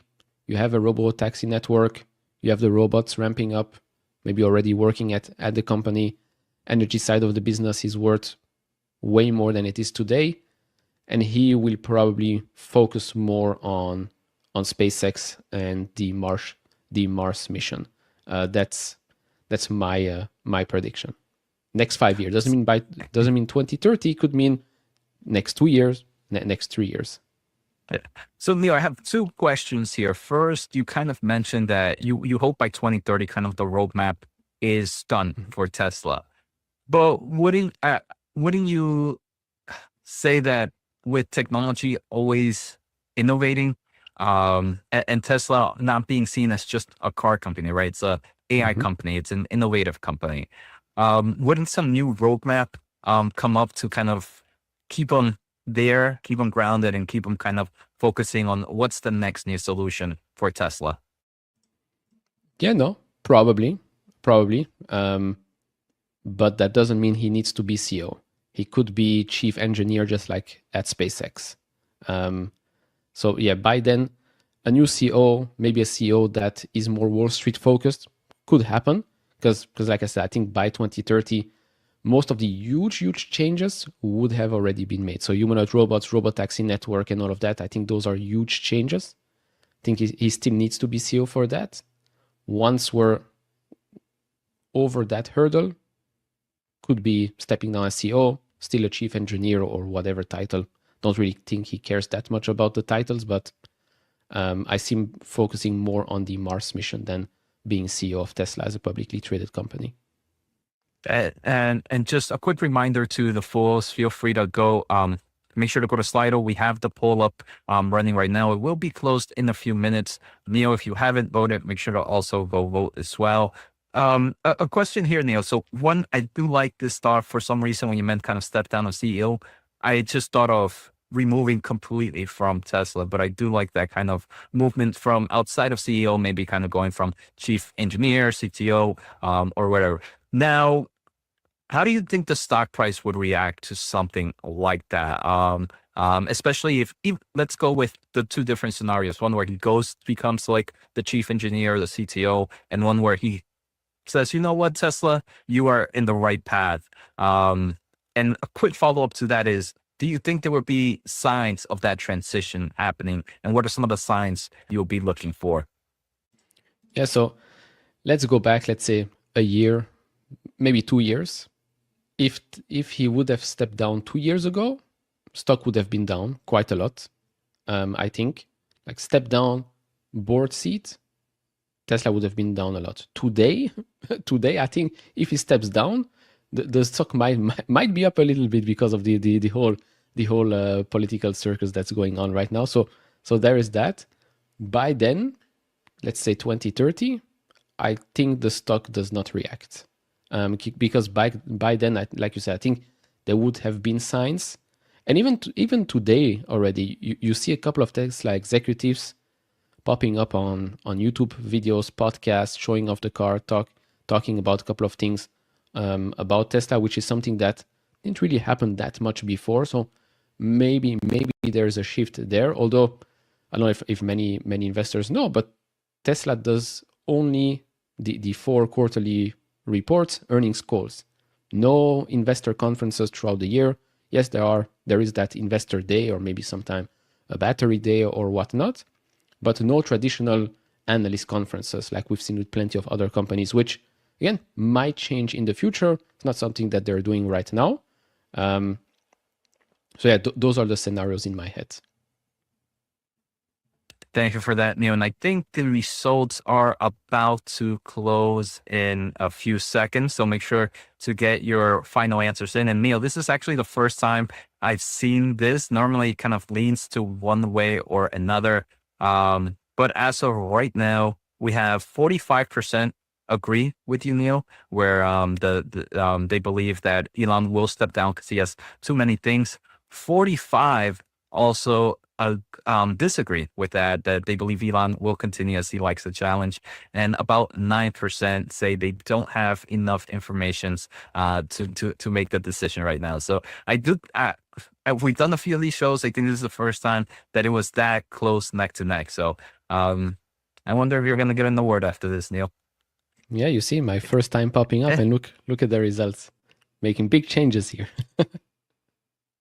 All right, Neil. So I'm going to go with my predictions, and I'm going to start with the first one, and it's not going to be as I don't think I can get as wild as what you just did, Neil. But let me start off with something simple. So I believe that Nintendo will enter ventures in augmented reality and virtual reality to enter the mainstream gaming by late 2028.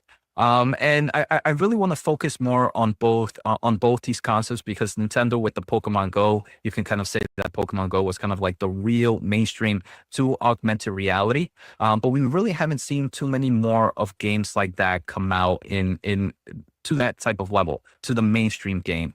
I believe as AI, as technology continues to innovate, as Nintendo becomes more open to licensing its products. And I think that's something that we're seeing Nintendo do a lot more recently, where they feel they are liking that ability to license their product. We've seen it with that Super Mario movie doing really well. We're seeing it kind of with the them moving more into the theme park.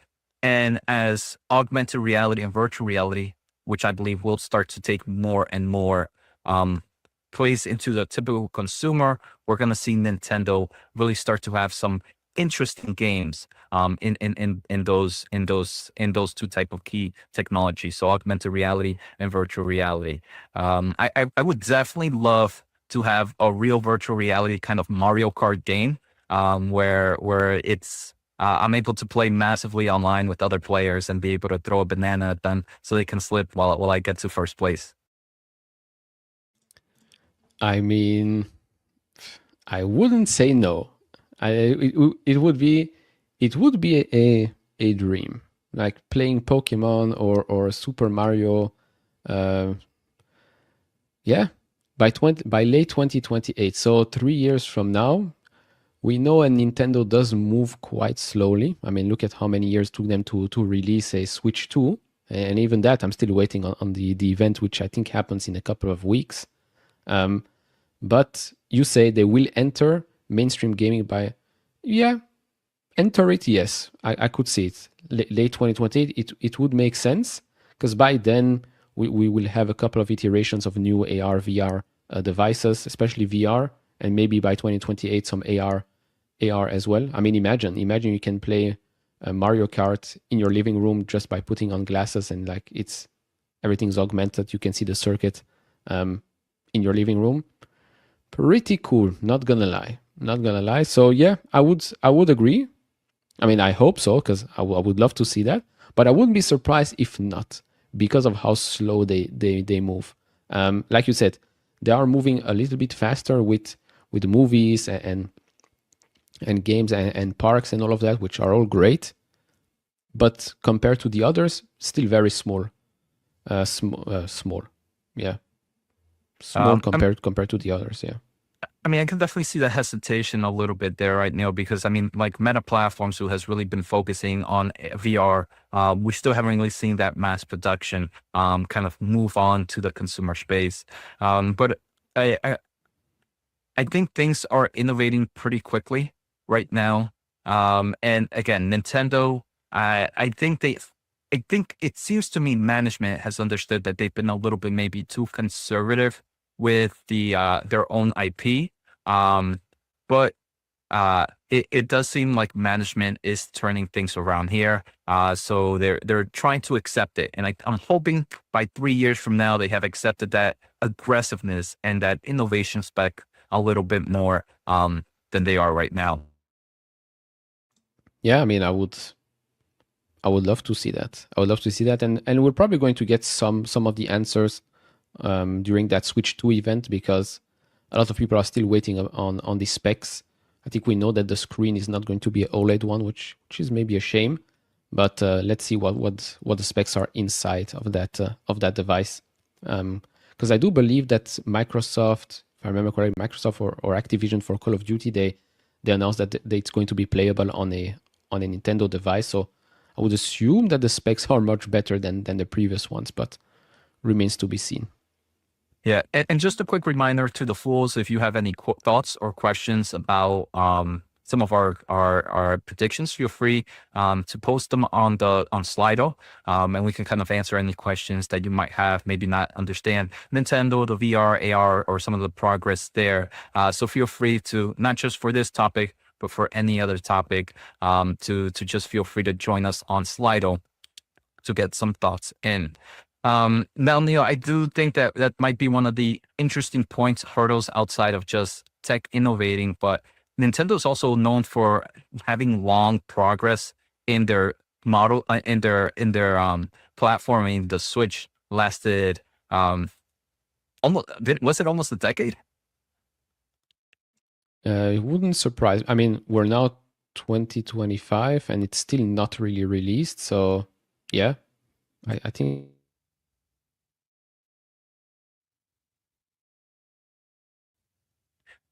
So it does seem like we are getting close. 2017. 2017. So almost a decade before we got the new prediction. And I think that's all I have here for this prediction. Right now, it was a smaller pool. Some people probably did not have as much excitement for Nintendo after Tesla, but 71% do agree that gamers will live in the Matrix by late 2028. 29 need more information, and 0% disagree at the moment. I do have a closing question for you with this one. Do you think they'll do everything in-house or they'll partner up with a big player? I think if they were to go with this way, it would have to go with partnering up with a player that has this kind of technological movement, so they can make it easier for them to enter in the space.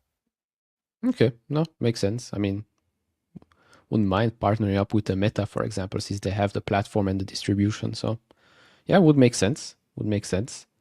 Do you want to do one back to back and then we go back to me? No, if you want, you can jump in. We can jump back and forth and send you to the next one, Neil. Okay. Next one, we go to a semiconductor stock. So I said AMD will be $1 trillion company by 2030. So AMD today is trading at $106.23 and a market cap of $172.3 billion. So still a long way to go. But as we've seen, or some of us have seen during the NVIDIA GTC keynote yesterday, we've seen that Jensen basically showed us that Deloro Research, I believe, projected that by 2028, CapEx worldwide for data centers is going to reach $1 trillion, maybe even more. Now, NVIDIA being the market leader, okay, they can still have 80%, 90% of the market by then, maybe in the 80s, probably. A 5% of $1 trillion, Jose, I did the math in the last 24 hours. 5% of $1 trillion, $50 billion. So $50 billion just by taking 5% of $1 trillion. $50 billion for AMD is quite some upside from where they're at today. I'm only talking about one side of their business, which of course is the biggest one right now, will probably stay the biggest one for the future. But if you think of it, only 5%, you can be a number 2 or a number 3 and take 5% of $1 trillion. That's not bad at all. That's $5 billion. Last quarter, they generated $3.8 billion from data centers. It's around $12 billion or so for the year, the last 12 months. I mean, going from 12 to 50 billion, plus you have the client side of things, the gaming embedded. Who knows what AMD will do in the future?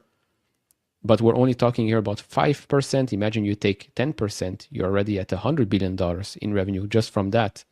So yeah, although they're second, although NVIDIA will still be by far the leader, in a market that is growing so much, where there is just so much to eat, let's say, from that pie, even taking a small chunk will leave them with considerable revenue and profits in the future. When you generate that much, I think you will grow a lot and you will get a multiple expansion in the future. And I can see them that in the next 5 years, we go from below $200 billion with 5x, a little bit more than that, and reach $1 trillion by 2030. And of course, it gets easier as they generate more free cash flow. You buy back more shares, less shares outstanding, better EPS, and all of that. So that's the prediction. Let's have it. So first thing, Neil, it seems like for this to happen, this AI market needs to continue to grow, and a good portion of this valuation is going to be mainly due to the AI space. When do you see AMD really starting to kind of excite the market and investors? Because obviously, I mean, this year they did about $5 billion in revenue, or this past exceeded $5 billion. They didn't give us the actual number, but they said they exceeded their $5 billion target. When do you think the market, what do you think AMD has to do for the market to start giving AMD that kind of multiple valuation? Yeah, so 2024 AI revenue just over $5 billion. Basically, we go from 0 to over $5 billion in a year. Not bad at all. Of course, we've seen NVIDIA go from 20 billion to 30 in record speed as well. And this year, analysts are projecting around 60-ish% growth year over year, so around $8.5 billion. There are some analysts that still expect $10 billion in AI revenue. We don't know. We don't know what's going to happen because AMD did not provide that guidance. Although another bold prediction I did make 2 weeks ago was that we'll get that guidance in the second half of the year as they get a better picture. Now, when will the market start to react more positively to AMD? Probably when we start seeing that accelerated growth. Because right now, okay, great. You went from 0 to 5 billion, fine. You can go from 5 to 8, that's also fine. But will we see that huge increase a quarter over quarter, just like we've seen with NVIDIA at the start? NVIDIA grew quarter over quarter, numbers that usually companies show maybe year over year. So that's one of the things probably the market is waiting for. We also know that their big launch of the MI350 has been pulled forward to mid-2025 instead of late 2025. So could see some positive results from that. And then in 2026, that's when we get the next big thing, MI400, which they said should be competing with NVIDIA's Rubin, which is also quite insane what kind of performance that brings compared to Blackwell, which is what we're getting now. Plus, we're also getting Blackwell Ultra later down the line. But to basically answer the question, when do we see Wall Street react positively or more positively towards AMD? Is I think when AMD itself starts to show that they're quite confident in growing that side of the business extremely quickly. They said it's going to generate them tens of billions of dollars, right, per year. That's fine, but what does that mean? It's like the high double-digit growth that they told us in the earnings call. High double-digit growth is a lot, right? You can go from 20 to 90%. That's high double-digit growth. So a specific number would be great. And again, NVIDIA can dominate. That does not mean that AMD cannot grow and become a substantially bigger company than what it is today. And Neil, a few things here. There have been some reports, and viewers, feel free. Polls are open right now, and as we kind of discuss more and more, you can edit your response. There is kind of a tab or a button under the poll that says edit response if you want to change it. But Neil, right now there are reports and that some of the customers of the MI300 for AMD are kind of not seeing the form of demand that they maybe expected for kind of that for those products from other external customers. And right now we know that AMD's MI300 is only being used by a few cloud server providers. I think 2 out of, if we look at the 4 cloud server providers, you have Oracle, Microsoft, Google, and Amazon. Only 2 of those are using them right now. I do think for something like this to happen, you have to have all 4 customers, all big 4 cloud server providers adopting AMD's chips. At what point do you start saying, you know what, maybe since they're not, when do you give like that timeline of, oh, look, it's been 2 years, 3 years, the other 2 aren't adopting it. Do you see that as maybe a bearish case for this prediction? Yeah, so probably, I mean, in that prediction, I bake a lot of growth coming 2026 because of that MI400, because of the integration also of ZT systems. That's going to change the game for AMD to better compete with an NVIDIA. Although, like I said, second place can still grow substantially. and the first one can still dominate. So I'd say 2028, that's when, so 2 years or 1 year and a half after the launch of MI400, 2028, I think that's when I'll check and see, okay, is it feasible or not? Because they still have 2 years, but by 2028, I think it would be very clear where we're at with AMD. Okay. So it seems like a really important, crucial point for this thesis, Neil, is the MI400 and the CT acquisition. So let's say we heard that MI350 is being pulled ahead of schedule, which is definitely very bullish for the stock. They're not going to just pull something ahead of schedule if they don't see the demand for it. But let's say the MI350 comes out and we don't have any new net cloud server providers. You're going to say, that's okay. My real check is going to be the MI400. And that's when I maybe adjust this thesis if needed. Yeah, the big adjustment will probably happen 2028. In the meantime, of course, you can see if an NVIDIA can grow $4 to $5 billion a quarter, an AMD starting with such a small base should be able to do that on a yearly basis, right? That's why I think both of us expect them to go closer to $10 billion for the year. So they can do that even without the full suite of the top four CSPs, because $10 billion, I mean, the grand scheme of things is really not that much for in the market that they're playing in. So yeah, I would like to see positive numbers, good growth already end of this year, next year. But my big change, or let's say the deadline, is probably 2028. That's when I either pull the plug or add some more plugs. And Neil, another point is, do you think the embedded market, as we kind of getting into more like physical AI, do you think the embedded market can actually be a nice bullish point that we don't even think about at the moment? Yes. But again, yes, but it's up to them, right? The market is there for the taking, so it's up to them to execute and take more market share if they can, right? Because they've been quite confidently comparing themselves to NVIDIA. So when you say that, you of course have to prove yourself. Now, we're talking purely here about the data center side of things, AI revenue.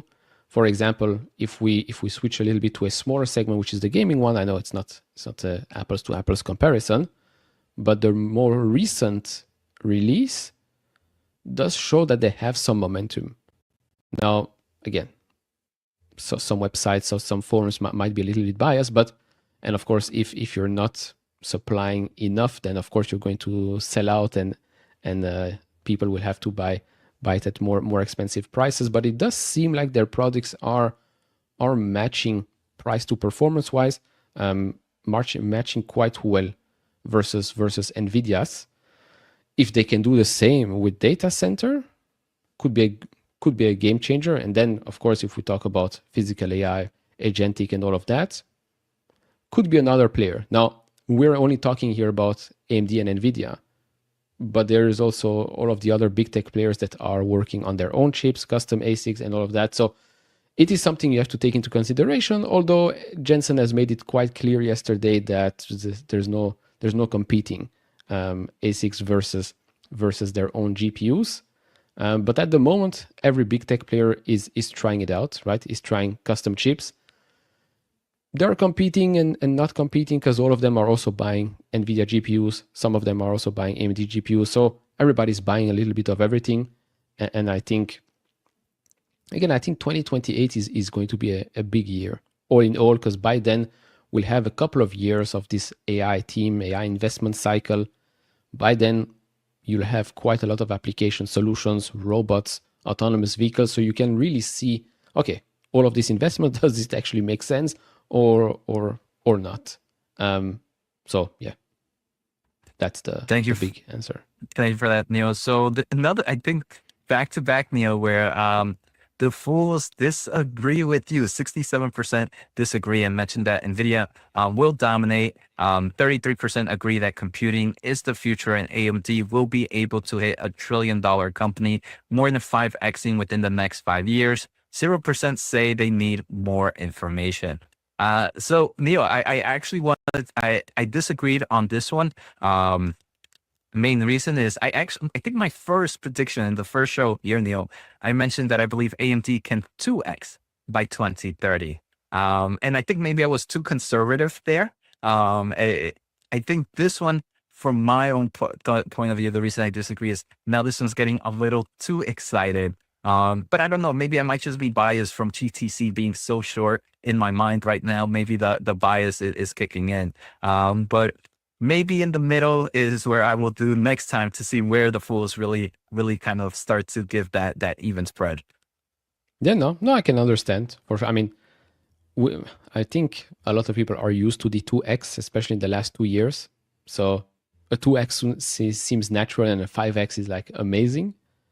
It is possible. We've seen it happen, but of course, the business has to make sense, right? AMD's business has to grow 2x, 3x, 5x for the stock to make these types of jumps, which is exactly what Nvidia has been doing, right? In the last 2 years or last couple of years, I mean, stock is up 2,000% or so since the low. So it makes sense. It makes sense, but it makes sense because the business grew so quickly. So yeah, hopefully I'm right. I'll even take a 2x. You know what? I'll even take a 2x. But for the sake of our future vacations, we hope for a 5x. Yeah, I would really enjoy this 5x on my AMD position. So Neil, before I jump into the next prediction, we do have a question here from No Noise, kind of talking a little bit about our previous stock that we talked about in Nintendo. So No Noise, quickly, Neil and Jose, Nintendo is No Noise's biggest, highest conviction gaming stock. Would either of you consider investing in the stock? Any thoughts there, Neil, on would you consider owning Nintendo? I did consider owning Nintendo two years ago, I would say, maybe a little bit more. It was basically a stock that was trading sideways and actually going down, but still a very, very good company. I did not buy it at the end because I asked myself, do I want exposure to the gaming segment, yes or no? And the answer was no. So I like the company. I like what they do. Probably going to get the next Switch. But it's not really a company that I need in my portfolio. Let's say that. I don't need it in the portfolio. Agree, Neil. It would definitely be in that, for me, that pile of considering. But again, the gaming market is one that I have seen not perform as well as kind of just the overall market as a whole. So it will be very hard for me to enter it. But if I did, I think Nintendo would be one of the top, at the top of the watch list in the gaming market for me. Neil, so I'm going to jump with my next prediction. And this one, I'm going to say that, within the next 5 years, originally I was thinking big tech, but I'm going to break it down even more. Within the next 5 years, Amazon or Netflix will follow Microsoft and make an acquisition of a big gaming company. For those that are not familiar, Microsoft a few years ago made that massive acquisition of Activision. And it was one of the biggest acquisitions for Microsoft. The main reason is obviously Microsoft has their gaming platform. They wanted to increase their IP. I think the reason I picked Amazon or Netflix for this, Neo, is IP is becoming very crucial. It's kind of the safest thing when you have some form of video content or gaming content. Netflix is someone who has a lot of video content, and they're also kind of testing the water still, even though it's been a few years in the gaming content world. We've already seen Netflix do many types of shows of various gaming series. They have Cyberpunk game. They have the Witcher. Various, obviously Pokemon, but the Pokemon is pretty. But yeah, the Witcher, Cyberpunk, and we hear more names coming out as well. And to all different platforms. We saw Amazon did Last of Us, which is also from a gaming company. So creating content, even in the TV show, is pretty expensive. And for you to have a higher chance of success is by owning or by having some IP that tends to do really well. Obviously, you can license it, but I think a lot of these companies want to hold that strong IP with them to try to milk it as much as possible. I mean, we've seen Disney do it with Star Wars. So Amazon, both kind of having their own cloud gaming segment, also having their streaming platform, doing various originals in their platform. And then you have Netflix, who kind of has, again, mainly focusing more on streaming, but also focusing a little bit in the gaming solution. I think one of these players within the next 5 years will follow Microsoft and make a acquisition of a big game producer, not just a small producer. Neil, I'm talking about someone in those multi-billion dollars.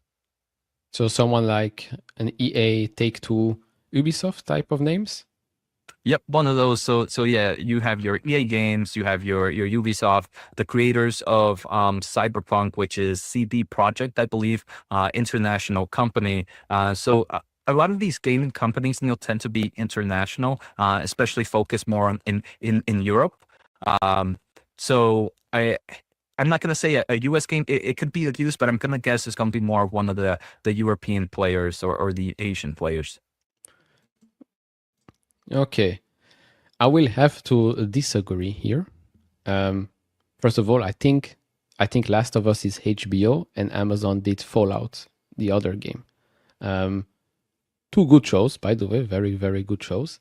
I'd have to disagree because I think licensing would make more sense for them.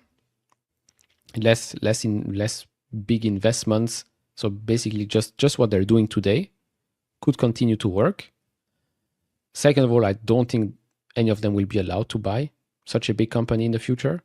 So that plays a big part. And their focus on AI will make it way easier to make games. So if they want to enter the gaming segment, they'll enter on their own terms, make their own original games. As for IP, again, they could license it to make videos, TV shows, and movies. But I don't think they'll acquire one of the big players. I think they'll just, if they want, they'll create their own. I think Netflix is quite good by creating their own IP and making sure that their own shows are worldwide hits. So I wouldn't be surprised if they try to do the same with gaming. They already have some games